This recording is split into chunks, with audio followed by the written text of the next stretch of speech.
The Noble Rogue. Part 1. Chapter 1. This act is an ancient tale new told. Shakespeare. M. Legros, tailor-in-chief to His Majesty Louis Roman XIV and to the court of Paris and Versailles, bowed himself out of the room. With back bent nearly double, and knees trembling in the effort, he receded towards the door even whilst Monseigneur the Archbishop spoke a final and encouraging benediction. "Have no fear, my good Monsieur Legros," pronounced Monseigneur with urbane kindness. "Your affairs shall come under the special notice of the Holy Father. Be of good cheer, right and justice are on your side. Solemn vows cannot be flouted even in these days of godlessness. Go in peace, my son, you are dismissed." "And if the Holy Father I mean if Monseigneur would take cognizance of the fact that I will place," stammered M. Legros with some confusion. "I mean, Monseigneur, that is, I am a man of substance, and if the sum of 50,000 francs or 100,000. "Nay, my son, what would you suggest?"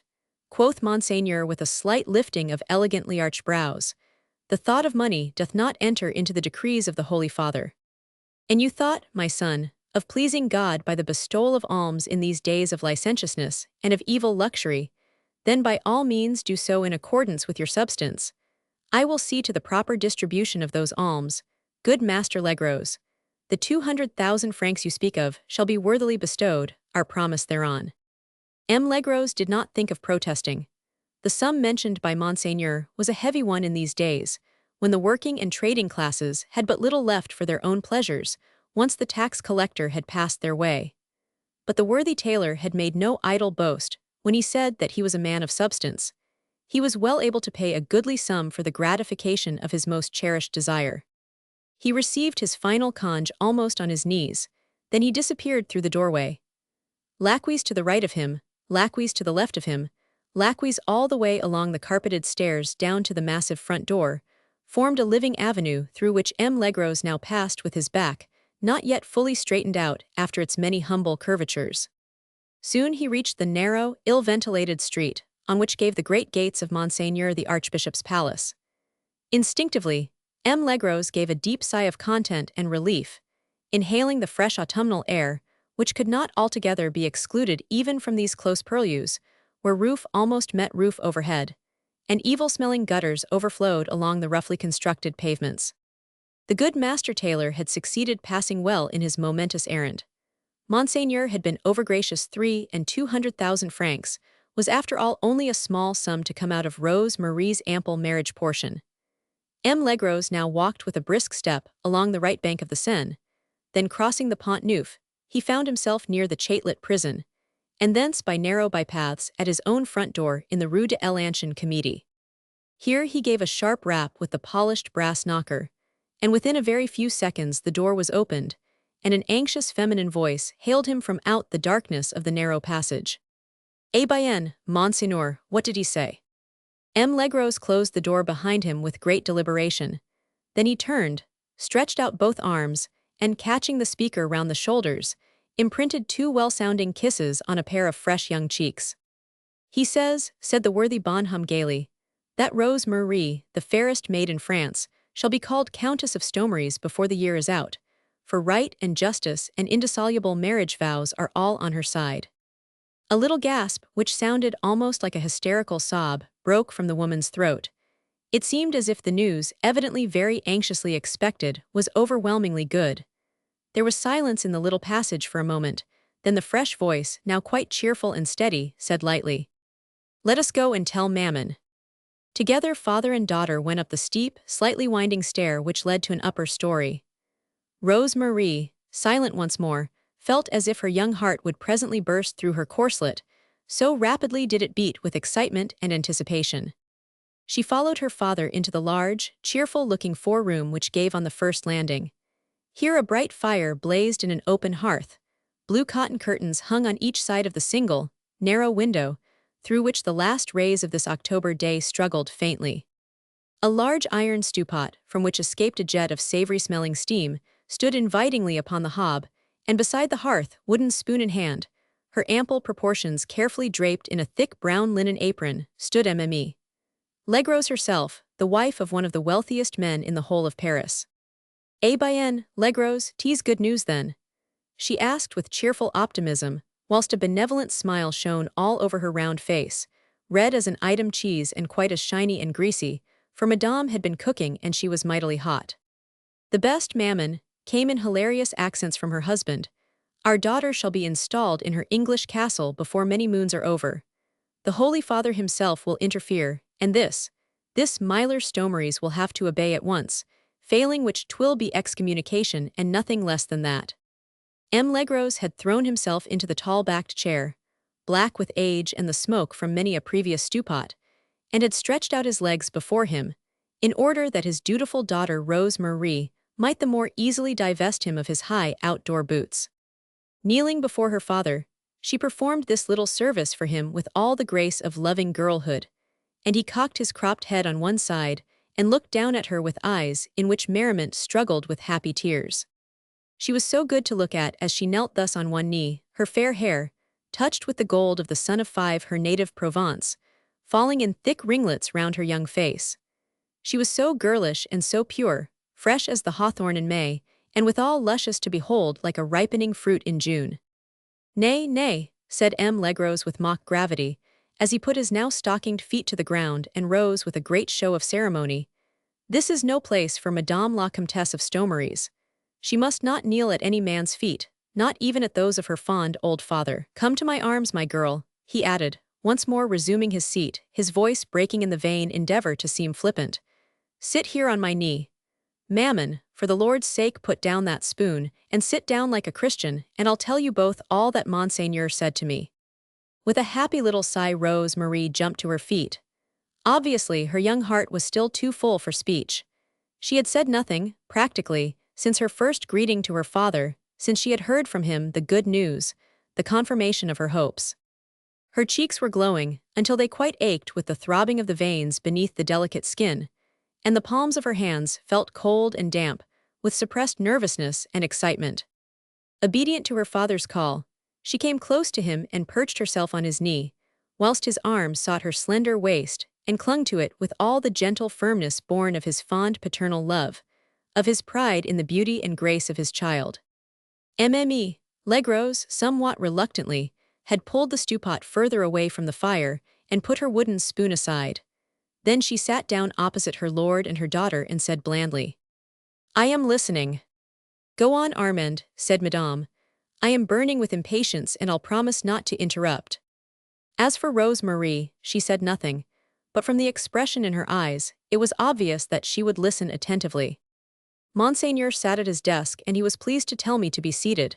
Then he said, "Commence, my son, I am all attention." He fixed his eyes upon me and I then began my narrative. "My wife had a distant relative," I said, "married to an officer in the army of the English king. At a time of great pecuniary distress, this fashionable lady bethought herself of her connection with the humble tailor of Paris, and wrote to him an amiable letter suggesting a visit to his modest home." "That was so, was it not, mammon?" he asked, turning for confirmation to his buxom wife.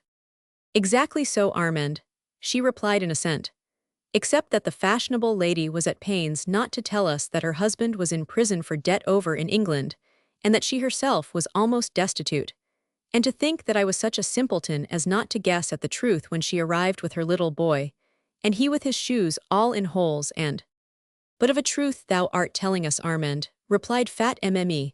Legros blandly. "Then I pray you to remember that I said I would not be interrupted, else I shall lose the thread of my narration." "But thou didst ask me a question, Armand, and I did answer."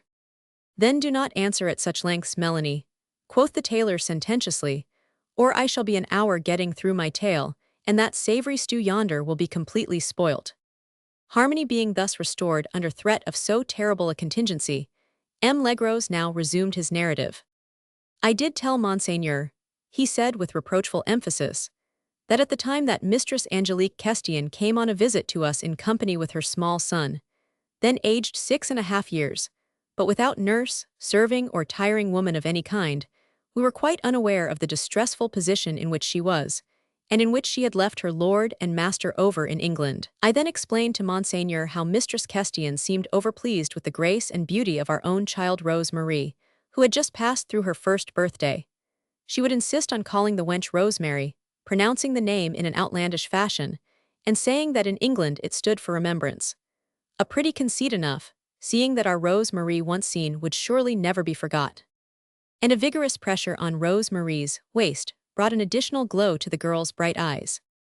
At this point, continued M. Legros, it pleased Mon Eight Seigneur to show such marked interest in my story that he appeared quite impatient and said with a show of irritation, which could but be flattering to me, "Yes, yes, my son, but there is no need to give me all these trifling details. I understand that you are rich, are of somewhat humble calling and have a daughter, and that the English lady was poor if highborn and had a son. Ergo, the children were betrothed." Which methinks showed vast penetration on the part of Monseigneur, added the worthy Bonhomme naively, and gracious interest in my affairs. Whereupon, warming to my narrative, I exclaimed, "Not only betrothed, Monseigneur, but married with the full rites and ceremonials of our holy church as by law prescribed. My wife and I, so please your greatness, thought of the child's future. It has pleased God to bless my work, and to endow me with vast wealth which in the course of time will all pass to our Rose Marie. But here in France, the great gentleman would always look askance at the daughter of the man who made their coats and breeches. Not so in England, where trade, they say, is held in high esteem, and in order that our child should one day be as great a lady as anyone in the land, and as noble as she is beautiful, we wedded her to a high and mighty well-born English gentleman, who is own great-nephew to one of the most illustrious noblemen in that fog-ridden country, the Earl of Stomeries, so he is called over there, Monseigneur. And you may be sure, continued M. Legros, that I mentioned this fact with no small measure of pride. Well, and what did his greatness say to that? Queried Mme. Legros, who would not curb her impatience, even for those few seconds whilst her man paused in order to take breath. We should not have given Rose Marie to a Protestant, Armand, you should have told that to Monseigneur. No, not if he had been the King of England himself, retorted Mme. Legros indignantly. The King of England is as good a Catholic as any of us, so 'tis said, commented M. Legros. But this is a digression, and I pray you, Melanie, not to interrupt me again. I felt that his greatness had lapsed into a somewhat irritable mood against me, which no doubt I fully deserved, more especially as Monseigneur did not then know. But 'tis I am digressing now, resumed the good man after a slight hesitation. In less time than I can repeat it all, I had told Monseigneur how directly after the marriage ceremony had been performed, we found out how grossly we had been deceived, that Le Capitaine Question, the husband of Mistress Angelique, had been in a debtor's prison in London all the time that his wife was bragging to us about his high position and his aristocratic connections. We heard that the great Earl of Stomeries not only refused to have anything to do with his nephew, who was a noted rogue and evildoer, but that he had a son and 3 grandsons of his own, so that there were 10 a goodly number of direct inheritors to his great title and vast estates.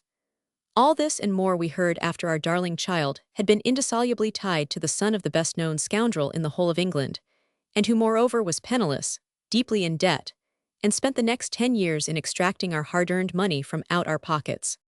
The recollection of those same 10 years seemed to have even now a terrible effect on the temper of M. Legros. Indignation at the memories his own last words evoked seemed momentarily to choke him. He pulled a voluminous and highly colored handkerchief from the pocket of his surcoat and mopped his perspiring forehead, for collar had made him warm. Mme.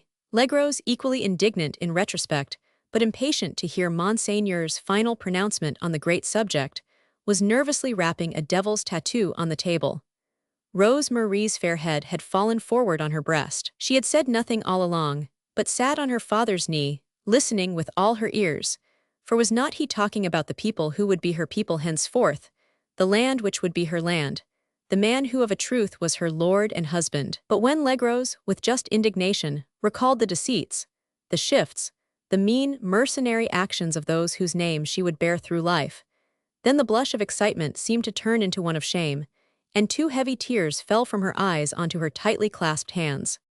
"Father, father," cried fat Mme. Legros in horror, "cannot you see that you have made the child cry?"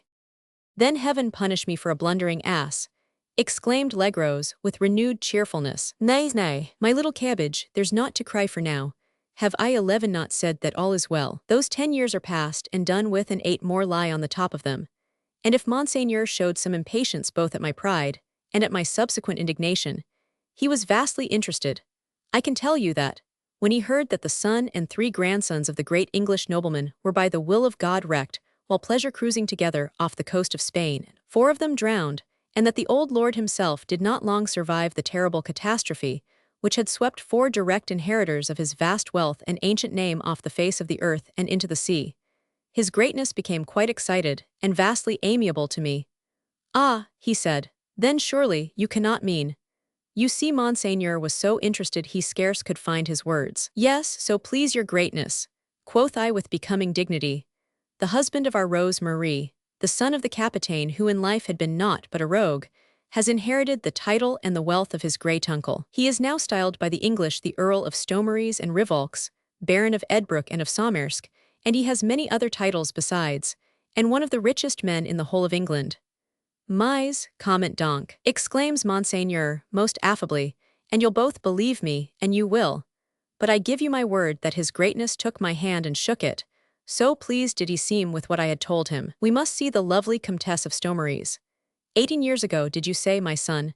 And she was a baby then. The decrees of God are marvelous of a truth, and your Rose Marie a great English lady now, eh? With a quantity of money and a great love for the church. By the Mass, my son, we must arrange for a solemn Te Deum to be sung at St. Etienne, before the beautiful Comtesse leaves 12 the sunny shores of France for her fog-wrapped home across the sea. Nay, but his greatness said much more than that. He spoke of the various forms which our thank-offering might take, the donations which would be most acceptable to God on this occasion. He mentioned the amount of money which would most adequately express the full meed of our gratitude to Providence, by being given to the Church, and I most solemnly assure you that he simply laughed at the very thought of the Earl of Stomeries contemplating the non-fulfillment of his marriage vows. I pointed out to his greatness that the young man seemed inclined to repudiate the sacred bond. We had not seen him since the ceremony 18 years ago, and after our final refusal to further help his parents with money or substance, we had even ceased to correspond. His parents had gone to live in some far, very far-off land across the ocean, where I believe cannibals and such like folk do dwell. They had taken the boy with them, of course. We thought the young man dead, or if alive then as great a rogue as his father, and mourned that our only child was either a girl widow or the wife of a reprobate. "'Tis 18 years," I said, "since those marriage vows were spoken." "Were they 50, retorted his greatness, "they would still be sacred. The Catholic Church would scorn to tie a tie which caprice of man could tear asunder.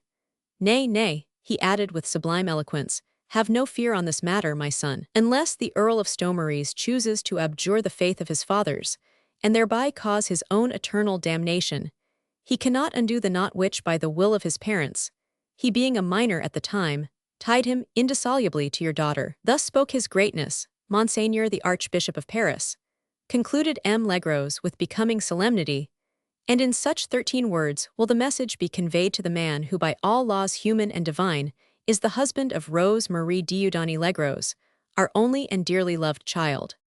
There was silence in the small room now.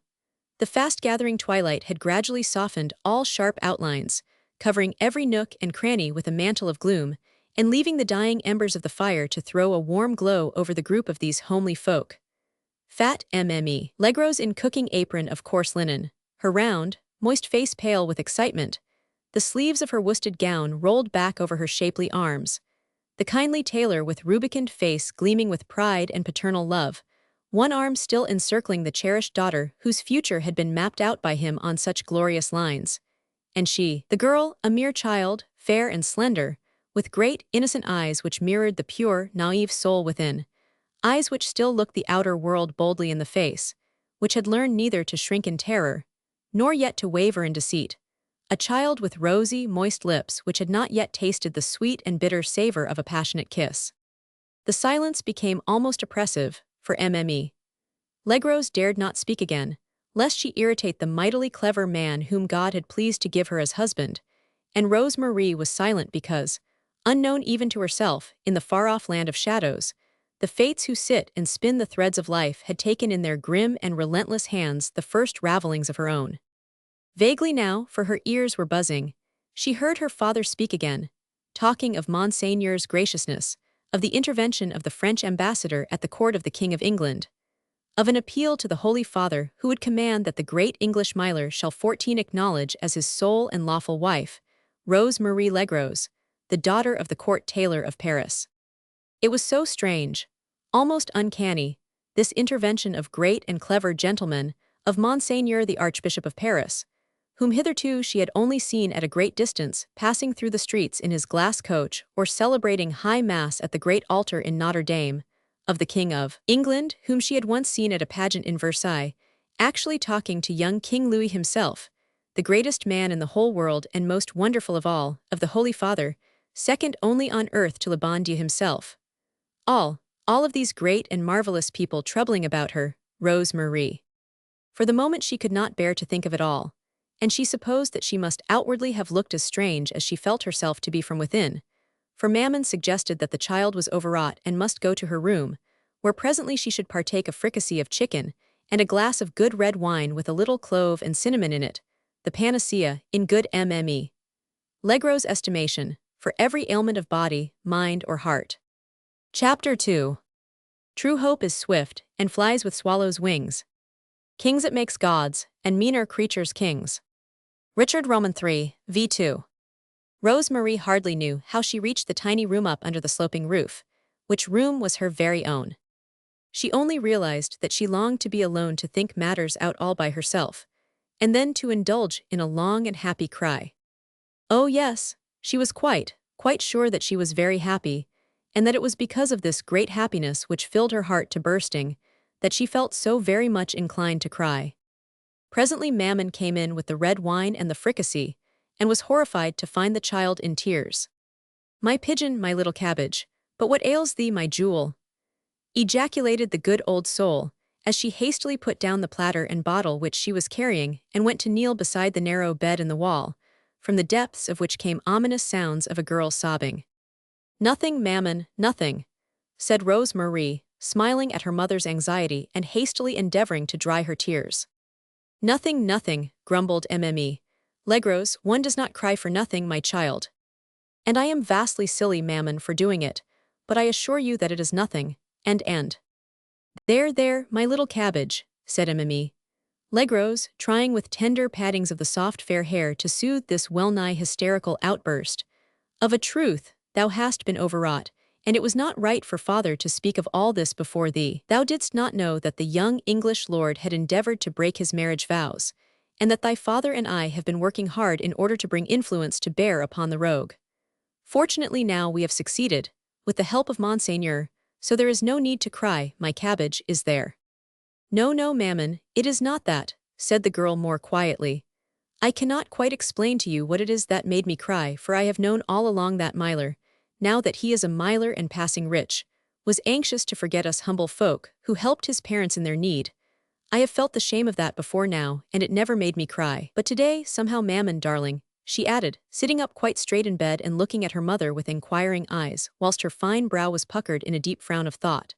"Somehow I cannot quite explain how it is, I feel as if my old life was finished, quite finished, as if nothing would ever be quite the same again. My little room here, the pink curtains, that chair over there, they do not seem the same, not quite the same, Mammon chérie, I suppose you don't understand."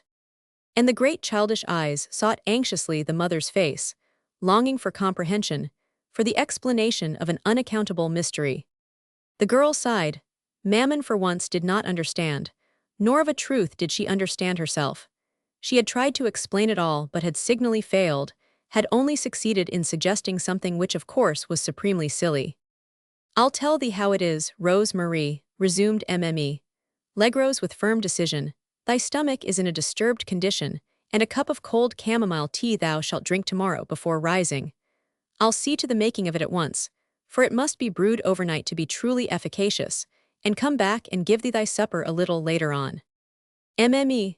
Legros struggled back to her feet, happy to have found in a prospective cup of chamomile tea a happy solution for Rose Marie's curious mood. She took up the platter again, for the fricassee must be kept hot, and the child must eat some supper a little later on. The good woman's heart was filled with that cheerful optimism which persistently seeks the good side of every eventuality and nearly always finds it. In this case, Mme. Legros failed to see that anything but good could come out of the present position. That same wonderful optimism of hers had not been altogether proof against the events of the past years, when she first began to realize that the marriage which she, more so than her husband, had planned in conjunction with 18 Mistress Angelique Questian, was destined to prove a bar to her daughter's happiness. In those far-off days 18 years ago, Legros had still fostered in her homely bosom the, since then, aborted seeds of social ambition. Well connected on her mother's side, with a good English family, she had wedded the Paris tailor for pecuniary rather than for sentimental reasons, and she had a sufficiency of sound common sense to understand that as a tradesman's wife she could not in these days of arbitrary class distinction aspire to remain within that same social circle to which her connections and parentage would otherwise have entitled her. But though the seeds of ambition lay dormant in the homely soil of her husband's back shop, they were not then altogether destroyed. Melanie de Baudelaire had been well past her youth when she married Armand Legros. When her baby girl was born, and the mother with justifiable pride realized that the child was passing fair, those same seeds once more began to germinate. The visit of the English relative, highborn, well-connected and accompanied by a boy not yet 7 years of age, brought them to final perfection. What Melanie de Baudelaire had failed to obtain, Rose Marie Legros should possess in measureless plenty, and little Rupert Questian, great-nephew of an English milor, should be the one to shower the golden gifts on her. All these schemes seemed at first so easy of accomplishment. It had been useless afterwards to cry over undue haste. At the time it seemed right, fitting, and proper. Times then were troublous in England. Mistress Angelique Questian feared the democratic spirit there. It seems that the English were actually fighting against their king, and that the fate of the great noblemen in the country was in 19 consequence somewhat uncertain. But only temporarily, of course, for King Charles Stuart would soon overcome his enemies and duly crush the rebellious traitors who had taken up arms against him. In the meanwhile the children would grow up, and anon when the court of England had resumed its former splendor, Rupert Questian, the dearly loved relative of the powerful Earl of Stomeries, would introduce his beautiful bride to the charmed inner circle of English aristocracy. It all seemed so clear, so simple, as if, of a truth, the match and its glorious consequences had been specially designed by Providence for the glorification and social exaltation of Rose Marie Legros. Surely no one in those days would have thought that any blame could be attached to the parents for hurrying on the marriage ceremony between the two children, whose united ages fell short of a decade. The catastrophe came afterwards, when the tale of deceit and of fraud was gradually unfolded. Then came the requests for money, the long voyage to America, the knowledge that Milor Stomeries not only had no love for these relatives of his, but had finally and irrevocably refused to help them in their distress, unless they took ship for a far-distant colony and never troubled him with sight of their faces again. Good Armand Legros, who adored his daughter, was quite broken-hearted. Madame tried to remain hopeful against these overwhelming odds, always thinking that, though it had certainly pleased God to try the Legros family very severely for the moment, something would inevitably turn up which would be for the best. The immediate result of that unvarying optimism was that she continued Rose Marie's education on the same 20 lines as she had originally intended, as if the girl-wife was indeed destined anon to grace the court of the King of England. The child was taught the English language by one of the many impoverished English gentlemen who had settled in France after the murder of their king. She learned to write and to read, to spell and to dance. She was taught to play on the virginals and to sing whilst playing a thoroughbass on the harpsichord. Nay, her knowledge, so 'twas said, extended even as far as geography and the Copernican system. Her mother kept her apart from girls of her own age, unless these belonged to one of those few families where learning was esteemed. She was never allowed to forget that some day she would leave her father's shop and be a great lady in England. Whilst Legros and the kindly Bonhomme Armand gradually drifted in their middle age to the bourgeois manners and customs of their time and station, they jealously fostered in their only child that sense of elegance and refinement which mayhap she had inherited from one of her remote ancestors, or mayhap had received as a special gift from the fairy godmother who presided at her birth. Legros cooked and scoured, Master Armand made surcoats and breeches, but Rose Marie was never allowed to spoil her hands with scrubbing or to waste her time presiding over the stew-pot. Her father had bought her a pair of gloves. These she always wore when she went out, and she always had stockings and leather shoes on her feet. As the girl grew up, she gradually assimilated to herself more and more this idea that she was to be a great lady. She never doubted her future for a moment. Her father from sheer fondness, her mother from positive conviction, kept the certitude alive within her.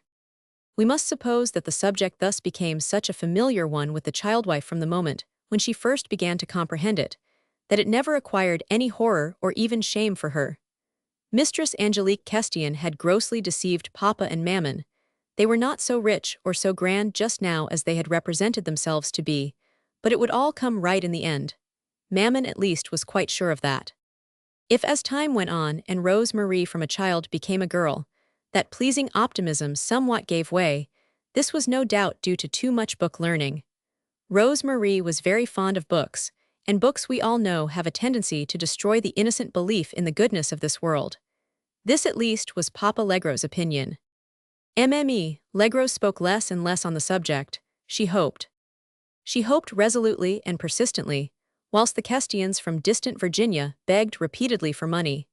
She went on hoping even whilst urging her husband to cut off further supplies, after 10 years of this perpetual sponging. She still hoped, whilst no news whatever came from the emigrants, and when the rumor reached her that young Rupert Questian had died out there. At this point, however, her optimism took a fresh turn. She hoped that the rumor was true, and that Rose Marie 22 was now free to wed some other equally highborn but more reliable gentleman.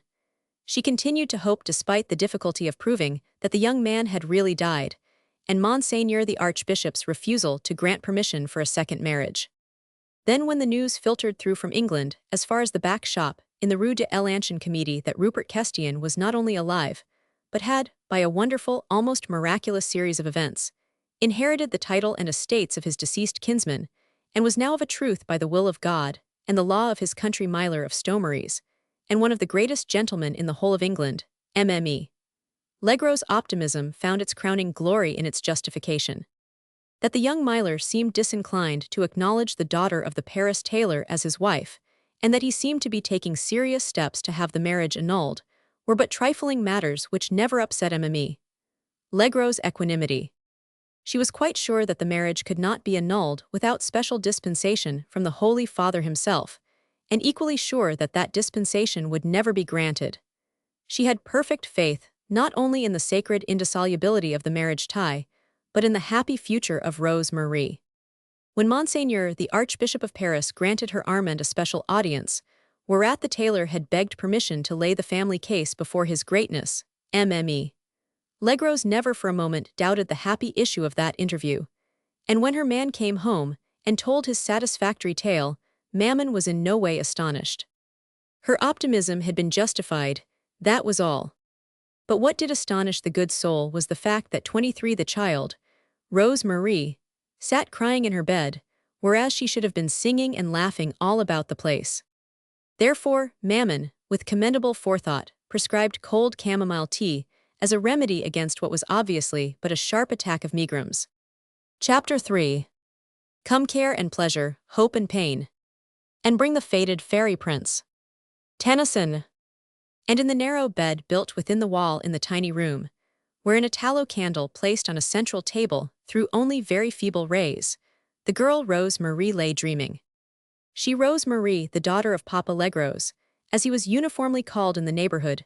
She was now a great lady, by the will of God and the decree of the Holy Father himself.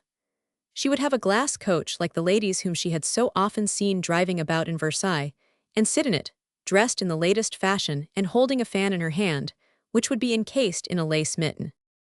At this point in her dreams, Rose Marie sat up in bed, very straight and dignified, with her little hands folded over the cotton coverlet, and she bent her young head to right and to left, like one saluting a number of passers-by. A nod accompanied by an encouraging smile indicated the greeting to a supposed friend, whilst a condescending nod and a haughty stare suggested the presence of an acquaintance of somewhat low degree. Thus Rose Marie had seen the ladies behave in their coaches in Versailles. She had seen Maria Mancini bow serenely to her admirers, and the Queen Mother bestow the stony stare on her detractors.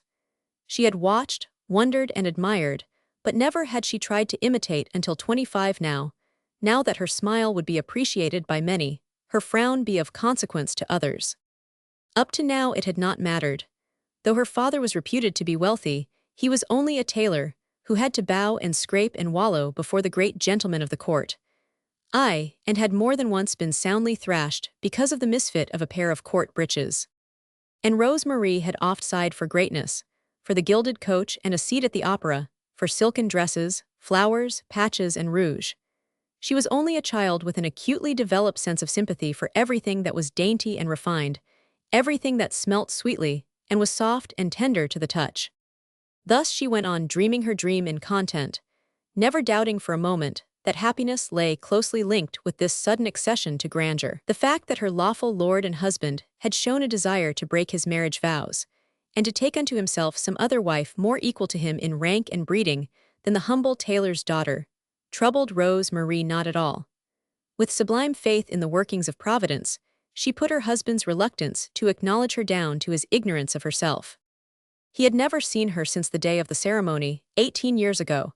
She was a baby in arms then, whilst now. Rose Marie drew in her breath and listened. Mammon was evidently not yet coming up. All was still on this upper floor of the house. Rose Marie put her feet to the ground and rose from her bed. She picked up the candle from the table and tripped across the room to where, on the whitewashed wall opposite, there hung a small gilt-framed mirror. We may take it that this scrutiny, which lasted nearly 20 minutes, was of a satisfactory character, for presently, with a happy little sigh, and heaving breast, Rose Marie tripped lightly back to her narrow bed in the wall, and squeezed herself well within the further dark angle, to which the flickering light of the tallow candle had no access. This she did because she had heard Mammon's step on the stairs, and because her own cheeks now were of a flaming red. Part 2. Chapter 4. For what is wedlock forced but a hell? 1 Henry Roman 6, v. 5. My lord is sad. So, my lord is weary. Zing. A pause. Mistress Julia Peyton, you understand, was waxing impatient. Can you wonder? She was not accustomed to moodiness on the part of her courtiers, to a certain becoming diffidence mayhap, to tongue-tiedness, if we may be allowed so to call it, on the part of her young adorers fresh from their country homes, fledglings scarce free from the gentle trammels of their mother's apron strings, to humility in the presence of so much beauty, grace, and wit as she was wont to display when taken with the desire to please, to all that yes, yes, and 1,000 times yes, the adorable Julia was fully accustomed. But to silence on the part of the wittiest gentleman about town, to moodiness akin to ill humor on the part of the most gallant young rake this side of Westminster. No, no, and 1,000 times no. Mistress Julia would have none of it. Her daintily shod foot beat a quick measure against the carpets. Her fingers, delicately tipped with rouge, played a devil's tattoo on the polished top of the tiny marqueterie table beside her, and her small teeth, white, and even as those of a kitten, tore impatiently at her under lip. At last, Mistress Julia found herself quite unable to control her annoyance any longer. Granted that Lord Stomeries was the richest, most promising party that had ever come her way, that he was young, good-looking, owned half the county of Hertford, and one of the oldest names in England, and that, moreover, he was of sufficiently amiable disposition to be fashioned into a model husband by and by. Granted all that, say I, had not all these advantages, I pray you to admit, caused the fair Julia to hide her ill humor for close on half an hour, whilst the young man frowned and sighed, gave curt answers to her most charming sallies, and had failed to notice that a filmy handkerchief, lace-edged and delicately perfumed, had been dropped on that veriest exact spot of the carpet, which was most conveniently situated for sinking on one knee within a few inches of the most adorable foot in London. But now the irascible beauty was at the end of her tether. She rose, wrathfully kicking aside that same handkerchief which her surly visitor had failed to notice, and took 3 quick steps in the direction of the bell-pull. And now, my lord, she said, I pray you to excuse me. And she stretched out her hand in a gesture, intended to express the full measure of her wrath. Lord Stomeries roused himself from his unpleasant torpor. "Ay, my good lord," she replied with a shrill note of sarcasm very apparent in the voice, which so many men had compared to that of a nightingale. "I fain must tear myself away from the delights of your delectable company, though I confess 'twere passing easy to find more entertaining talk than yours has been this last half-hour. Would you be cruel to me now, mistress?" he said with a deep and mournful sigh. "Now when?" "Now when what?" she retorted still pettishly, though a little mollified by his obvious distress. She turned back towards him, and presently placed a hand on his shoulder. "My lord," she said resolutely, Either you tell me now and at once what ails you this afternoon, or I pray you leave me, for in your present mood, by my faith, your room were more enjoyable than your company. He took that pretty hand which still lingered on his shoulder, and pressing it for a few lingering seconds between both his, he finally conveyed its perfumed whiteness to his lips. Don't send me away, he pleaded pathetically. I am the most miserable of mortals, and if you closed your doors against me now, you would be sending your most faithful adorer straight to perdition. Tut, man, she rejoined impatiently, you talk like a gaby. In the name of heaven, tell me what ails you, or I vow you'll send me into my grave with choler. I have been trying to tell you, mistress, this past half hour. But Lud help me, I cannot. Then it's about a woman, she concluded with firm decision. He gave no reply, the conclusion was obvious. The fair Julia frowned. This was threatening to become serious. It was no mere question of moodiness then, of ill humor anon to be forgiven and dissipated with a smile. There was a woman at the bottom of my Lord Stomery's ill humor. A woman who had the power to obtrude her personality between his mental vision and the daintiest apparition that had ever turned a man's brain dizzy with delight. A woman, in fact, who might prove to be an obstacle to the realization of Mistress Julia Peyton's most cherished dreams. All thoughts of anger, of petulance, of belle-poules and peremptory conges fled from the beauty's mind. She sat down again opposite the young man. She rested her elbows on her knees, her chin in her hands. She looked serious, sympathetic, interested, anything you like. A sufficiency of moisture rose to her eyes to render them soft and lustrous, appealing and irresistible. Her lips parted and quivered just sufficiently to express deep emotion held courageously in check, whilst from beneath the little lace cap one or two rebellious curls free from powder, golden in color, and silky in texture, were unaccountably allowed to escape. Thus equipped for the coming struggle, she repeated her question, not peremptorily this time, but gently and in a voice that trembled slightly with the intensity of sympathy. What ails my lord? Nothing short of despair, he replied, whilst his eyes rested with a kind of mournful abnegation on the enchanting picture so tantalizingly near to him. Quite. An entanglement. No, a marriage. Outwardly she made no sign. Mistress Julia was not one of those simpering women who faint, or scream, or gasp at moments of mental or moral crises. I will grant you that the color left her cheek, and that her fingers for one brief instant were tightly clutched, no longer gracefully interlaced, under her chin. But this was in order to suppress emotion, not to make a show of it. There was only a very momentary pause, the while she now, with deliberate carelessness, brushed a rebellious curl back into its place. A marriage, my good lord, she said lightly. Nay, you must be jesting, or else mayhap I have misunderstood. A marriage to render you moody. Whose marriage could that be? Mine, mistress, my marriage, exclaimed Lord Stomeries, now in tones of truly tragical despair. Curse the fate that brought it about, the parents who willed it, the necessity which forced them to it, and which hath wrecked my life. Mistress Julia now made no further attempt to hide her fears. Obviously the young man was not jesting. The tone of true misery in his voice was quite unmistakable. It was the suddenness of the blow which hurt her so. This fall from the pinnacle of her golden dreams. For weeks and months now she had never thought of herself in the future as other than the Countess of Stomeries, chatelaine of Mary's Castle, the leader of society both in London and in Newmarket, by virtue of her husband's wealth and position, of her own beauty, tact, and grace. But Squire Peyton, it appears, had more money than he had owned to in his lifetime. He had been something of a miser apparently, for even his young widow was surprised when at his death, which occurred, if you remember, some 24 months ago, she found herself possessed of quite a pleasing fortune. This was the beginning of Mistress Julia's golden dreams, of her longings towards a more brilliant future, which a lucky second marriage could easily now secure for her. The £1,000 a year which she possessed enabled her to take a small house in Holborn Row, and to lay herself out to cut a passable figure in London society. Not among the court set, of course, but there were all the young idlers about town, glad enough to be presented to a young and attractive widow, endowed with some wealth of her own, and an inordinate desire to please. The first few idlers soon attracted others, and gradually the pretty widow's circle of acquaintances widened. If that circle was chiefly composed of men, who shall blame the pretty widow? It was a husband she wanted, and not female companion 33 ship. Lord Swans, if you remember, paid her his court, also Sir Jeremiah Harfleet, and it was well known that my Lord of Cray, like the true poet that he was consumed with love of her. But as soon as Mistress Julia realized that richly feathered birds were only too willing to fly into her snares, she aimed for higher game. A golden eagle was what she wanted to bring down.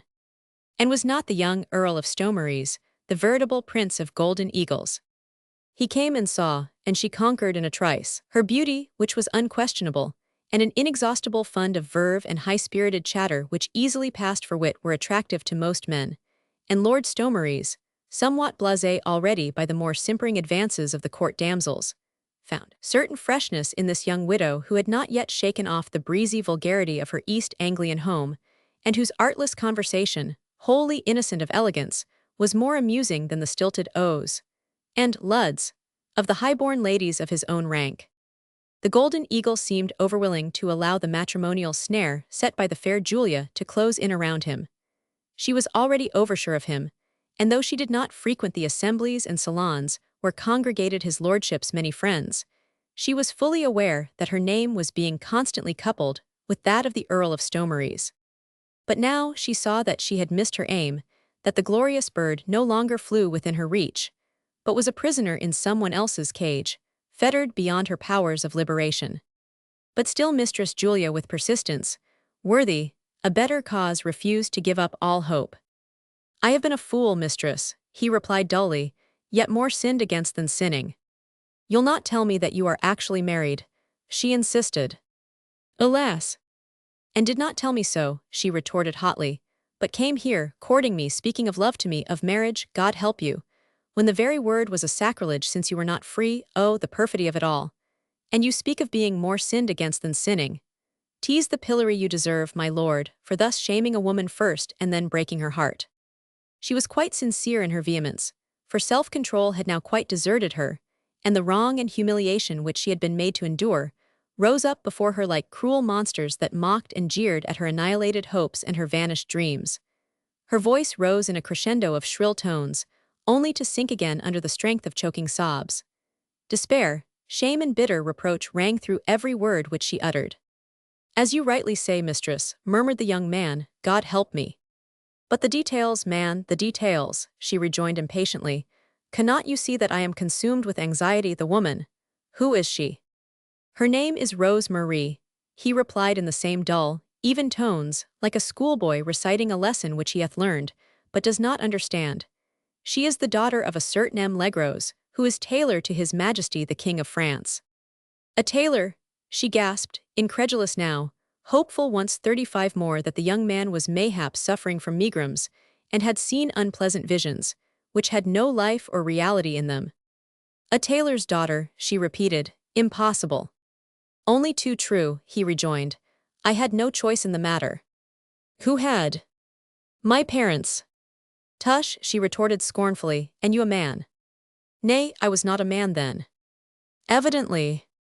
"I was in my 7th year," he exclaimed pathetically. There was a slight pause, during which the swiftly risen hope a few moments ago once more died away. Then she said dryly, "And she, this Rose or Mary, daughter of a tailor, how old was she when you married her?" "In her 2nd year, I think," he replied meekly. "I just remember quite vaguely that after the ceremony she was carried screaming and kicking out of the church. That was the last I saw of my wife from that day to this." "Bah!" "My great-uncle, the late Lord Stomeries, shipped my father, mother and myself off to Virginia soon after that. My father had been something of a wastrel all his life, and a thorn in the flesh of the old miser. The 2nd time that he was locked up in a debtor's prison, Lord Stomeries paid up for him on the condition that he went off to Virginia at once with my mother and myself, and never showed his face in England again. I remember hearing something of this when you, my lord, came into your title. But these tailor people, who were they?" "She is rich, of course. Legros, the tailor, owns millions, I believe, and Rose Marie is his only child. It was the first time that my poor father, Captain Kestian, found himself actually in prison and unable to pay his debts. The Earl of Stomeries, a wicked old miser, if ever there was one, refused to come to his rescue. My mother was practically penniless then. She had no one to whom she could turn for succor except the cousin over in Paris, who had always been kind to her, who was passing rich, burning with social ambition, and glad enough to have the high-born English lady beneath her bourgeois roof. And that same burning social ambition caused the worthy tailor to consent to a marriage between his baby daughter and the scion of one of the grandest families in England, commented Mistress Julia calmly. It were all so simple, if only you had had the manhood to tell me all this ere now. I thought that miserable marriage forever forgot. Pshaw, she retorted, was it likely? I had heard nothing of the Legros for many years, he said dejectedly. My father had died out in the colony. My mother and I continued to live there on a meager pittance which that miserly old reprobate, my great uncle, grudgingly bestowed upon us. This was scarce sufficient for our wants, let alone for enabling us to save enough money to pay our passage home. At first my mother was in the habit of asking for and obtaining help from the Legros. You understand? She never would have consented 37 to the connection, added the young man with naive cynicism, had she not intended to derive profit therefrom. So whenever an English or a French ship touched the coast, my poor mother would contrive to send a pathetic letter to be delivered in Paris, at the house of the king's tailor. But after a while answers to these missives became more and more rare, soon they ceased altogether, and it is now 8 years since the last remittance came. The worthy tailor and his wife were getting tired of the aristocratic connection, commented Mistress Julia dryly. No doubt they too had intended to derive profit therefrom, and none came. Was I not right, mistress, in thinking that ill-considered marriage forgotten? Quoth Lord Stomeries with more vehemence than he had displayed in the actual recital of the sordid tale. Was I not justified in thinking that the Legros had by now bitterly regretted the union of their only child to the penniless son of a spendthrift father? Tell me, he reiterated hotly, was I not justified? I thought that they had forgotten, that they had regretted, that Rose Marie had found a husband more fitted to her lowly station and to her upbringing, and that her parents would only be too glad to think that I too had forgotten, or that I was dead. There was a slight pause. Mistress Julia's white brow was puckered into a deep frown of thought. Well, my lord, she said at last, ye have told me the past, and though the history be not pretty, it is past and done with, and I take it that your concern now is rather with the present. Alas! Nay, sigh me not such doleful sighs, man, she exclaimed with angry impatience, but in the name of all the 38 saints get on with your tale. What has happened? The Legros have found out that little Rupert Kestian hath now become Earl of Stomeries and one of the richest peers in the kingdom. That's it, is it not? Briefly, that is it, mistress. They demand that their daughter be instated in her position and the full dignities and rights to which her marriage entitle her. Failing which, she asked curtly, oh, scandal, disgrace, they will apply to the Holy Father. The orders would then come direct from Rome. I could not disobey under pain of excommunication. Such tyranny. The Kestians have been Catholics for 500 years, said the young man simply, whilst a touch of dignity, the first since he began to relate his miserable tale, now crept into his attitude. We do not call the dictates of the Holy Father in question, nor do we name them tyranny. They are irrevocable in matters such as these. Surely a sum of money, she hazarded. The Legros have more of that commodity than I have, but it is not a question of money. Believe me, fair mistress, he said in tones which once more revealed the sorrow of his heart, I have thought on the matter in all its bearings. I have even broached the subject to the Duke of York. He added after an imperceptible moment of hesitation. Ah, and what said His Highness? Asked Mistress Julia, with that quick inward catching of her breath which the mentioning of exalted personages was ever wont to call forth in her.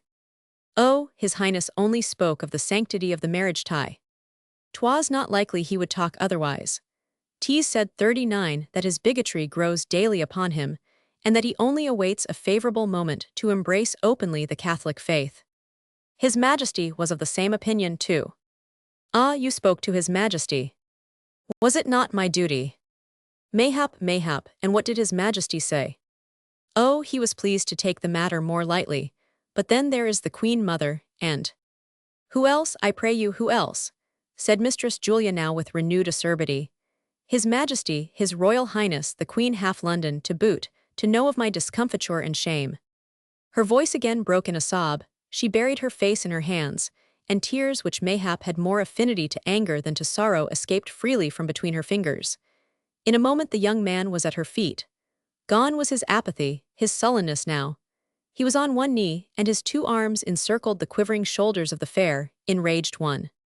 Mistress, mistress, he entreated, whilst his eager lips sought the close proximity of her shell-like ear. Julia, my beloved, in the name of the Holy Virgin, I pray you dry your tears.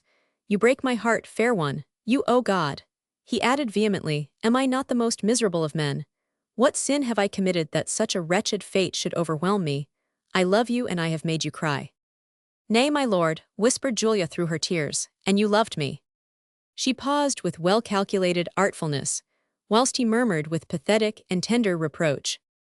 And I loved you, is not my heart bound to your dainty feet, my soul fettered by the glance of your eyes? Do you think, mistress, that I can ever bear to contemplate the future now, when for days, nay, weeks and months, ever since I first beheld your exquisite loveliness, I have ever pictured myself only as your slave, ever thought of you only as my wife? That old castle over in Hertfordshire, once so inimical to me, I have learnt to love it of late because I thought you would be its mistress. I treasured every tree because your eyes would behold their beauty. I guarded with jealous care every footpath in the park, because I hoped that some day soon your fairy feet would wander there. Mistress Julia seemed inclined to weep, yet more copiously. No doubt the ardently whispered words of my Lord Stomeries caused her to realize more vividly all that she had hoped for, all that was lost to her now. Oh, was it not maddening? Had ever woman been called upon to endure quite so bitter a disappointment? It's the shame of it all, my lord, she said brokenly. And, she whispered with tenderness, I too had thought of a future beside a man whom I had learned to love. I suffer as you do, my lord, and besides that, the awful shame. Your favors to me, my lord, have caused much bitter gall in the hearts of the envious. My humiliation will enable them to exult, to jeer at my discomfiture, to throw scandalous aspersions at my conduct. I shall of a truth be disgraced, sneered at, ruined. Let anyone dare, muttered the young man fiercely. Nay, how will you stop them? Tease the women who will dare the most. Oh, if you loved me, my lord, as you say you do, if your protestations are not mere empty words, 41 you would not allow this unmerited disgrace to fall upon me thus. Who shall say what tortuous thoughts rose in Mistress Peyton's mind at this moment? Is there aught in the world quite so cruel as a woman baffled? Think on it, how she had been fooled. The very intensity of the young man's passion, which had been revealed to her, in its fullness now that he knew that an insuperable barrier stood between him and the fulfillment of his desires, showed her, but too plainly, how near she had been to her goal. At times, ere this, she had dreaded and doubted. The brilliancy of his position, his wealth and high dignity had caused her sometimes a pang of fear lest he did not think her sufficiently his equal to raise her to his own high rank. At such moments she had redoubled her efforts, had schemed and had striven, despite the fact that her efforts in that direction had, as she well knew, not escaped the prying eyes of the malevolent. What cared she then for their sneers so long as she succeeded? And now, with success fully in sight, she had failed, hopelessly, ridiculously, ignominiously failed. Oh, how she hated that unknown woman, that low-born bourgeoise who had robbed her of her prize. She hated the woman, she hated the family, the Parisian tailor and his scheming wife. God help her, she even hated the unfortunate young deceiver who was clinging passionately to her knees. She pushed him roughly aside, springing to her feet, unable to sit still, and began pacing up and down the small room, the tiny dainty cage wherein she had hoped to complete the work of ensnaring the golden bird. Julia! He too jumped to his feet. Once more he tried to embrace the quivering shoulders, to imprison the nervous, restless fingers, to capture the trembling lips. But she would no longer yield. Of what use were yielding now? Nay, nay, I pray you leave me, she said petulantly. Of what purpose are your protestations, my lord? They are but a further outrage. Indeed, I pray you go. Once more she turned to the bell-pull, and took the heavy silken cord in her hand, the outward sign of his dismissal. Some chivalrous instinct in him made him loth to force his company on her any longer, but his glowering eyes, fierce and sullen, sought to read her face. When may I come back? He asked. Never, she replied. But we may be allowed to suppose that something in her accent, in her attitude of hesitancy, gave the lie to the cruel word, for he rejoined immediately. Tomorrow. Never, she repeated. Tomorrow, he insisted. What were the use? I vow, he said with grim earnestness, that if you dismiss me now, without the hope of seeing you again, I'll straight to the river and seek oblivion in death. 'Twere the act of a coward, she retorted. Mayhap, but fate has dealt over harshly with me. I cannot face life if you turn in bitterness from me. Heaven only knows how I can face it at all without you, but your forgiveness may help me to live. It would keep me back from the lasting disgrace of a suicide's grave, from eternal damnation. Will you let me come tomorrow? Will you give me your forgiveness then? He tried to draw near her again, but she put out her hand and drew resolutely back. Mayhap, she said hurriedly. I know not, but not now, my lord, I entreat you to go. She rang the bell quickly, as if half afraid of herself, lest she might yield after all. Mistress Julia knew but little of love. Perhaps until this moment she had never realized that she cared for this young man, quite apart from the position and wealth which he would be able to give her. But now, somehow, she felt intensely sorry for him, and there was quite a small measure of unselfishness in her grief at this irrevocable turn of events. The glance which she finally turned upon him softened the cruelty of his dismissal. Come and say goodbye tomorrow, she murmured, then she raised a finger to her lips. Sh, she whispered scarce above her breath, say nothing more now, I could not bear it, but come and say goodbye tomorrow. The serving man's steps were heard the other side of the door. He was coming in answer to the bell. Lord Stomeries dropped on one knee. He contrived to capture a feebly resisting little hand and to impress a kiss upon the rouge-tipped fingers. Then, after a final low bow, he turned and walked out of the room. Chapter 5. There is nothing but roguery to be found in villainous man. I Henry Roman IV, Roman II, 4. Mistress Julia Peyton waited for a few moments, until the opening and shutting of the outer door proclaimed the fact that young Lord Stomeries had really and definitely gone. Then she went to the little secretaire which stood in an angle of the room, drew forth a sheet of paper, took a heavy quill pen in her hand, and feverishly, though very laboriously, began to write. It was a difficult task which the fair lady had set herself to do, for neither writing nor spelling were among her accomplishments, being deemed unnecessary and not pertaining to the arts of pleasing. But still she worked away, with hand cramped round the rebellious quill, dainty fingers stained with the evil-smelling black liquid, and her brow puckered with the intensity of mental effort, until she had succeeded in putting on paper just what she wished to say. To Sir John Iloff at his residence, in Lincoln's Inn Fields. Honored Sir Cosson, this to tell yo that I wish to speak with yo this do, and at ons upon a matter of life and death. Obet served. Julia Peyton. A goodly number of blots appeared upon this missive, as well as upon Mistress Julia's brocaded kirtle, before she had 45 finished. But once the letter duly signed, she folded and sealed it, then once more rang the bell. Take this to the house of Sir John Iloff at once, she said peremptorily to her serving man who appeared at the door, and if he be within bring him hither without delay. If he be from home, seek him at the Coffee Tavern in Holborn Bars, or at the sign of the Three Bears in the Strand. But do not come back until you've found Sir John. She gave the letter to the man, and as the latter with a brief word indicative of obedience and understanding prepared to go, she added curtly, and if you do not find Sir John and bring him hither within half an hour, you may leave my service without notice or character, but with 20 blows of the stick across your back. You understand, now you may go. Then, as the man finally retired, Mistress Julia was left alone to face the problem as to how best she could curb her impatience until the arrival of Sir John. Her threat would lend wings to her messenger's feet, for her service was reckoned a good one, owing to the many lavish gifts and unconsidered trifles which fell from the liberal hands of Mistress Julia's courtiers, whilst her old henchman, a burly East Anglian relict of former days in Norfolk, loved to wield a heavy stick over the backs of his younger subordinates. If Sir John Iloff was at home, he could be here in 10 minutes. If he had gone to the Coffee Tavern in Holborn Bars, then in 20. But if the messenger had to push on as far as the Strand, then the full half-hour must elapse ere the arrival of Sir John. And if he came, what should she say to him? Of all her many adorers, Sir John was the only one who had never 46 spoken of matrimony. A distant connection of the late Squire Peyton's, he it was who had launched the young widow on her social career in London, and thus enabled her to enter on her great matrimonial venture. Sir John Iloff, who in his early youth had been vastly busy in dissipating the fortune left to him by a thrifty father, was chiefly occupied now that he had reached middle age in finding the means to live with outward decency, if not always with strict honesty. Among these means, gambling and betting were of course in the forefront. These vices were not only avowable, they were thought gentlemanly and altogether elegant. But how to gamble and bet without cheating is a difficult problem which Sir John Iloff never really succeeded in solving. So far chance had favored him. His various little transactions at the hazard tables or betting rings had gone off with a certain amount of luck and not too much publicity.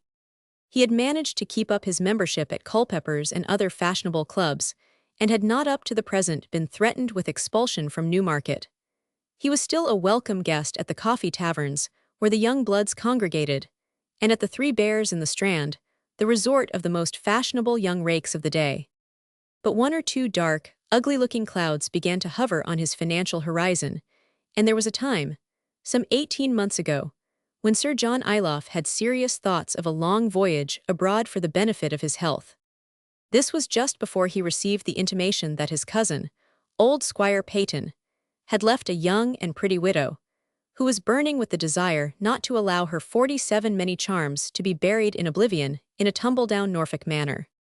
Although Mistress Julia Peyton knew little if anything of spelling and other book lore, her knowledge of human, or rather masculine, nature was vast and accurate. After half an hour's conversation with her newly found kinsman, she had gauged the use which she could make of him and of his impecuniousness to a nicety. He was overready, on the other hand, to respond to her wishes. The bargain was quickly struck, with cards on the table, and the calling of a spade by its own proper appellation.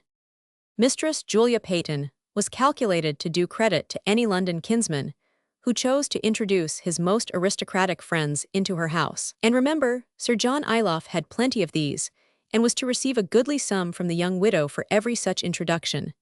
Such matters were not difficult to arrange at a time when money was scarce and love of display great. The fair Julia lost nothing by the business. Her house, thanks to Sir John, was well frequented by the pleasure-loving set of London. Then there loomed ahead the final and great project, the marriage of Mistress Julia, and herein Sir John's cooperation was indeed to be well paid. From £1,000 up to £5 was to be his guerdon, according as his fair kinswoman's second husband was a wealthy baronet, a newly created peer, or the bearer of one of those ancient names and high dignities or titles which gave him entrees at court, privileges of every sort and kind, which his wife would naturally share with him. When the brigantine Speedwell went down off the Spanish coast with all on board, the late Earl of Stomeries lost at one fell swoop his only son and heir, and the latter's 48 young boys, who were all on a pleasure cruise on the ill-fated vessel. The old man did not survive the terrible shock of that appalling catastrophe. He died within 6 months of the memorable tragedy, and Rupert Kestian, the son of the impecunious spendthrift who was lying forgotten in a far-off grave in a distant colony, became Earl of Stomeries, one of the wealthiest peers in England. In a moment he became the most noted young buck of the court of the Restoration, the cynosure of every feminine eye. He was young, well-looking, and his romantic upbringing in the far-off colony founded by his coreligionists made him a vastly interesting personality. Mistress Julia, as soon as she heard his name, his prestige and his history, began to dream of him, and of herself as Countess of Stomeries. Once more Cousin John was appealed to. £6,000 for you, cousin, the day on which I become Countess of Stomeries. Only the introduction was needed. Mistress Julia, past mistress by now in the art of pleasing, would undertake to do the rest. Young Lord Stomeries was a member of Culpeper's. Sir John Iloff contrived to attract his attention, and one day to bring him to the house of the fascinating widow. Sir John had done his work, so had the beautiful Julia. It was chance who had played an uneven game, wherein the two gamblers, handicapped by their ignorance of past events, had lost the winning hand. And it was because she felt that Cousin John had almost as much at stake in the game as she had, that Mistress Julia Peyton sent for her partner, when chance dealt what seemed a mortal blow to her dearest hope and scheme. Chapter 6. 'Tis dangerous when the baser nature comes. Between the pass and fell incensed points of mighty opposites. Hamlet v. 2. Less than 20 minutes after the dispatch of her missive, 20 minutes, which seemed to Julia more like 20 cycles of immeasurable time, Sir John Iloff was announced. He entered very composedly. Having been formally announced by the servant, He waited with easy patience that the man should close the doors and leave him alone with his fair cousin. He scarcely touched her fingers with his lips, and she said quickly, "'Twas kind to come at once, you were at home." Waiting for this summons, he replied. "Then you knew?" she asked. "Since last evening," he said simply. He was of a tall, somewhat fleshy build, the face, good-looking enough, rendered heavy by many dissipations and nights of vigil and pleasure. His eyes were very prominent, surrounded by thick lids, furtive and quick in expression like those of a fox on the alert. The heavy features, nose, chin and lips, were, so 'twas said, an inheritance from a Jewish ancestress, the daughter of a rich Levantan merchant, brought into England by one of the Ilofs who graced this country in the days of Richard Roman III. It was the money of this same ancestress, which had N50 riched the impoverished family, and had at the same time sown the seeds of that love of luxury and display, which had ruined the present bearer of the ancient name. From that same Oriental ancestress, Sir John Ilof had no doubt inherited his cleverness at striking a bargain, as well as his taste for showy apparel. He was always dressed in the latest fashion, and had already adopted the new modes lately imported from France, the long vest tied in with a gaily colored sash, the shorter surcoat with its rows of gilded buttons, and oh, wonder of wonders, the huge French periwig, with its many curls which none knew better than did Sir John how to toss and to wallow when he bowed. His fat fingers were covered with rings, and the buckles on his shoes glittered with shiny stones. Julia, quivering with eagerness and excitement, which she took no pains to conceal, now dragged Sir John down to a settee beside her. "You knew that my Lord of Stomeries was a married man, and that I have been fooled beyond the powers of belief," she ejaculated, whilst her angry eyes searched his furtive ones in a vain endeavor to read his thoughts. "I heard my lord's miserable story from his own lips last night," reiterated Sir John. "Ah, he told it then over the supper table between 2 bumpers of wine to a set of boon companions as drunken, as dissolute as himself. Man, why don't you speak?" she cried almost hysterically, for she had suffered a great deal today. Her nerves were overwrought and threatening to give way in the face of this new and horrible vision conjured up by her own excited imagination. "Why don't you describe the whole scene to me, the laughter which the tale evoked, the sneers directed against the unfortunate woman who has been so hideously fooled?" Ilof listened to the tirade with the patience of a man who has had many dealings with the gentle if somewhat highly strung sex. He patted her twitching fingers with his own soft, pulpy palm, and waited until her paroxysm of weeping had calmed down. Then he said quietly, "Nay, dear cause, the scene as it occurred round the most exclusive table at the Three Bears in no way bears resemblance to the horrible picture which your fevered fancy has conjured up. My Lord of Stomeries told his pitiable tale in the midst of odd and sympathetic silence, broken only by brief exclamations of friendship and pity." "And my name was not mentioned?" she asked, mollified but still incredulous.